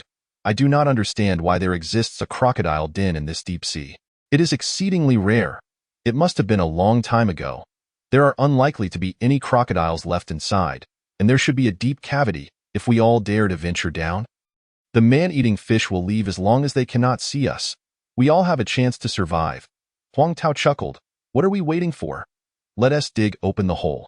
Seeing the school of fish nearing the island's edge, the group, disregarding the unknown below, leapt down. Being consumed by countless man-eating fish was simply too terrifying. With about 10 people still on the island, the fish had already reached the shore. Upon seeing the humans, the first wave of fish burst forth from the water, leaping at the contestants, followed by a second wave. Damn! Sun Wukong kicked Wanwei into the hole, channeling his internal energy into his recently shed shirt. And with a swift maneuver, he sent the oncoming fish back into the sea. At this moment, only Sun Wukong and Kola Degolf Stoder remained on the island. Sun Wukong shouted at her, What are you waiting for? Hurry inside. Kola bit her rosy lips gently, then raised her hands dramatically. The surrounding seawater immediately surged, creating a swirling wall of water around the island, disrupting the fish's trajectory and sending them crashing back into the sea, while a few that had charged in were swiftly dispatched by Sun Wukong. Kola Degolf Stoder then shouted, and the swirling wall of water came to an abrupt stop. Sun Wukong gazed in awe as the water had frozen solid. Staring at the towering 2-meter ice wall, which still contained several frozen man-eating fish, and the undulating shape of the ice layer that still bore traces of seawater, Sun Wukong was momentarily stunned. Turning back to Kola Degolf Stoder, he felt a strange illusion. Gazing upon her flowing golden hair and sparkling blue eyes, he felt as if he had stepped into Norse mythology. Kola Degolf Stoder shook her head with a smile. Please, don't tell anyone, Sun Wukong unexpectedly inquired. You must still possess the ability of fire, right? Kola Degolf Stoder nodded. Thank you for saving me. The fish will leave shortly, and then I will make the ice wall disappear. This matter is known only to the two of us, understood? Sun Wukong smirked. Dear Kola Degolf Stoder, unless you tell me how you acquired your ice and fire abilities, I shall certainly disclose this secret. Kola Degolf Stoder shrugged. Suit yourself, unless you fear I may freeze you and toss you into the sea. Oh, the name Kola Degolf Stoder is quite difficult for the Chinese to pronounce. You may call me Kola. Kola's previous actions reminded Sun Wukong of his response when faced with the mountain floods at Huifengjiao. In that moment, he felt a visceral connection with the earth, and he was able to summon the ground to rise. Sadly, after leaving Huifengdiao, he could no longer summon the earth. Kola began to pant heavily, as if about to collapse, and Sun Wukong quickly moved to support her. "Are you all right?" Kola shook her head. "I am fine, just haven't used it in a long time. Suddenly exerting all my strength is merely exhausting. I'm all right. Will you sit with me for a moment?" Sun Wukong and Kola sat down, and after a brief rest, Kola gradually regained her normal breathing. "Dear son, your lips are quite sensual." Sun Wukong was momentarily taken aback, and at that moment, Kola chuckled. "The whole world knows you are Wan Wei's boyfriend. I was curious as to why you were the one to win her over. Now I understand. The great star Wan was enchanted by your lips. Damn, what does this girl mean by that?" Kola stood up. "Do you know? It feels wonderful in your embrace. Alas, the fish have departed." Then Kola extended her arms, and the protective ice wall at the island's edge melted away, just as the ice wall melted into the sea. Those in the hole began to scramble up. Observing their panicked expressions, Sun Wukong pulled a nearby person and asked, "What is the panic?" "The volcano. It's about to erupt." "Oh, thank heavens, the man-eating fish are gone." "This is fantastic." Kola furrowed her brow. "I wondered why the man-eating fish left so quickly. It turns out they sensed the impending volcanic eruption." Huang Tao rushed forward. "What are we waiting for? Everyone, jump into the sea quickly. The volcano is about to erupt." As the Chinese team gathered around Huang Tao, he sighed. "We can no longer see any other islands. Well then, let us swim in the direction of the red-finned man-eating fish. I believe their departure from this island is not because we're hiding from them, but rather because the instinct of the fish warned them of danger, prompting them to leave en masse. Thus, we should swim in the direction they fled." Sui Jian clapped his hands.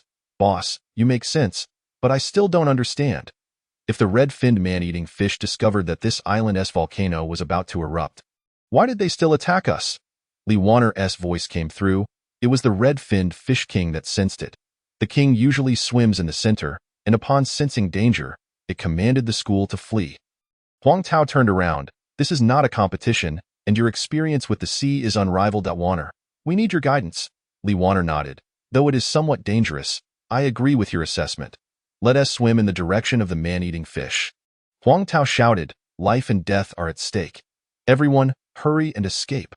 At that moment, the ground beneath them trembled. Everyone's hearts raced, and Sun Wukong turned to Kola, asking, "Are you all right?" Kola nodded, "Run quickly," and then leapt into the sea. Sun Wukong had just swum up to Wan Wei when he noticed that some contestants from other countries had yet to climb up and jump into the sea. The island let out a piercing wail, and those still trapped in the crocodile den were hurled high into the air by the erupting pressure from the Earth's core, turning to witness the splinters of the island and the scattered blood in midair. Everyone, consumed by their instinct for survival, refused to linger in sorrow and desperately fled. In the face of peril, survival took precedence. They no longer glanced back at the island, but instead swam with all their might away from it. Yet the volcanic eruption would not be halted by their ignorance. After thick smoke cleared, the contestants who had swum several dozen meters away suddenly felt the scorching heat on their backs. Although they did not turn around, they could see the sky and see a head illuminated in crimson by the flames behind them. Sun Wukong turned his head slightly, only to be astonished. The molten lava erupting from the volcano appeared remarkably light, now spreading across the sea's surface as if the ocean were the ground and the lava a carpet.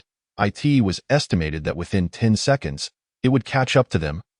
And at that moment, the thousands of degrees of heat would turn human bodies to ash in a mere 0.4 seconds. Kola's voice rang out, "This is the demon fire of the Earth's core. It burns without any fuel. Everyone, dive immediately. Perhaps we can escape." From behind came the abrupt and chilling scream of an unknown contestant, quickly followed by the demon fire enveloping the contestants' waters with a swift and merciless spread. As Sui Jian plunged beneath the surface of the sea, he let out a fierce exclamation. "Damn it, half water and half flames. Which scoundrel uttered such words?" Sun Wukong inhaled deeply, enveloping Wan Wei in his embrace and kissing her fervently, while simultaneously submerging into the depths of the ocean, activating his fetal breathing instinct to swim towards the horizon. Chapter 79. The first ice submarine in human history, the resplendent, red glow above the ocean illuminated the depths below, casting an ethereal, dreamlike quality upon the water, where the hue was ice blue beneath and fiery red above. Sun Wukong navigated between these two realms, if it were not for the perilous flames threatening their lives. The scene would indeed be mesmerizing. Out of the corner of his eye, he noticed the struggling students from various nations beneath the surface and recalled the bravery of Lee Warner from North Korea, who had sacrificed herself to protect her comrades from the man-eating mermaids. He then turned and swam towards Kola. In truth, before Kola had leaped into the sea, she had been struck hard by splintered rocks, causing her immense pain, almost prompting her to inhale seawater. When Sun Wukong reached her side, she grasped him as if he were a lifeline. He released her from Wan Wei's lips and focused his gaze on Kola. This was an unprecedented encounter for him, and he wondered if Kola could comprehend his intentions through his eyes. Vivid images of Kola, using her ice technique to separate the demonic flames and allow the contestants a breath of air surfaced in his mind. He endeavored to convey this vision to her through his gaze. Perhaps in an instant, or after several seconds, Kola nodded and signaled for Sun Wukong to let her go. She then surged upwards. The moment Kola broke through the flames enveloping the ocean's surface, she conjured a thick, 3-meter-wide ice circle to protect herself. However, the surrounding inferno, with temperatures soaring into the thousands of degrees, melted her ice circle in less than a second. Before the flames could fully encircle her, Kola plunged back into the depths and swam to Sun Wukong, shaking her head. Though it was but a fleeting moment, it had granted her a breath of the searing yet life-sustaining air above. Sun Wukong furrowed his brow, astonished by the ferocity of the flames. Kola's ice technique seemed utterly ineffective. Faced with such overwhelming power, perhaps the only choice left was to flee. Just then, he noticed Huang Tao gesturing for him to come over, and he saw that nearly all the surviving contestants were gathered around Huang Tao. Subsequently, Huang Tao led them back towards the volcanic eruption. Under the gaze of the others, Huang Tao swam to approximately 10 meters beneath the surface near the island, where the lava cascading down, despite its several thousand degrees of heat, was swiftly dispersed by the vast ocean, nearing a state of cooling. Huang Tao extended his hand, smearing the nearly solidified lava generously over his arm, then withdrew it, forming a soft clay-like tube. He continued to lengthen this tube until it reached 3 meters. At that moment, Kola extended her hand towards Huang Tao. He hesitated for a moment, but upon seeing Sun Wukong nod, he passed the lava tube to her. Kola propelled herself off the rocky seabed of the island, using the momentum to ascend. As she neared the surface, she conjured an ice armor to shield her body and held the recently cooled lava tube high above the water, sealing the opening with her hand to prevent the seawater from entering. She then began to descend. Just as the tube was about to submerge 2 meters below the surface, a pair of hands caught her. Sun Wukong had timed it perfectly. Kola pressed her lips against the bottom of the tube, greedily inhaling through it. Meanwhile, everyone scrambled to grasp the lava mud pipe. However, by this point, over 2.5 minutes had passed. Trained individuals could typically hold their breath for 4 to 5 minutes, but only under calm circumstances with optimal physical condition. In this dire situation, burdened by immense psychological pressure, managing to last 2 minutes was already a miracle. Observing the contestants' veins bulging increasingly upon their faces, Sun Wukong swam beside Luo Fanqing and kissed her deeply. She resisted slightly but then succumbed to his fervent kiss. Following her was Yuan Xiaowen, then Li Fei. Upon witnessing Yu Liang and Sui Jian on the brink of collapse, Sun Wukong inwardly cursed the flames above. Damn it, I can't think of that anymore. It was then that he experienced his first kiss from a man. The lives of his brothers were at stake. He had no time for reservations. Kola handed the solidified lava tube to her teammate from the ice team, then accepted another mud pipe from a contestant and surged upwards once more. This time, Huang Tao and Sun Wukong burst forth from the ocean's depths beneath her ice armor, expelling the seawater from their mud pipes before plunging back into the sea to distribute the tubes to Yu Zhe and Yuan Xiaowen. At this moment, all the surviving contestants had managed to create their initial mud pipes. Kola signaled for everyone to ascend to the surface together. Sun Wukong supported Kola from below, allowing her to conserve energy as she propelled herself upward. This time, Kola exerted nearly all her strength to safeguard the remaining contestants. Finally, each person had a breath, thanks to the pipes. Kola formed a thick layer of ice beneath their feet, binding it to the island's foundation to prevent it from floating. Thus, they could breathe beneath the surface. The next step was to await the extinguishing of the flames. As they caught their breath, each individual embraced Huang Tao and Kola Dij Erfu Si Duotier, while the members of the Chinese team simultaneously embraced Sun Wukong. Sui Jian scribbled in Sun Wukong's palm, "Your lips are quite sensual. I find them very appealing." Sun Wukong shot him a fierce glare, while Sui Jian strutted away, pleased with himself. The ground beneath him was ice. Then, a smile crept onto Sun Wukong's face as he conceived an intriguing method of survival. He approached Kola and communicated his idea through gestures and expressions. Kola enthusiastically nodded, then inscribed a line of English on the ice, asking if everyone agreed to leave while submerged, breathing as they sought to reach the edge of the flames. No one wished to remain beneath the inferno, and the vote was unanimous. Hence, Kola transformed the ice layer into an underwater ice raft, and together, they paddled towards the opposite side of the island with determination.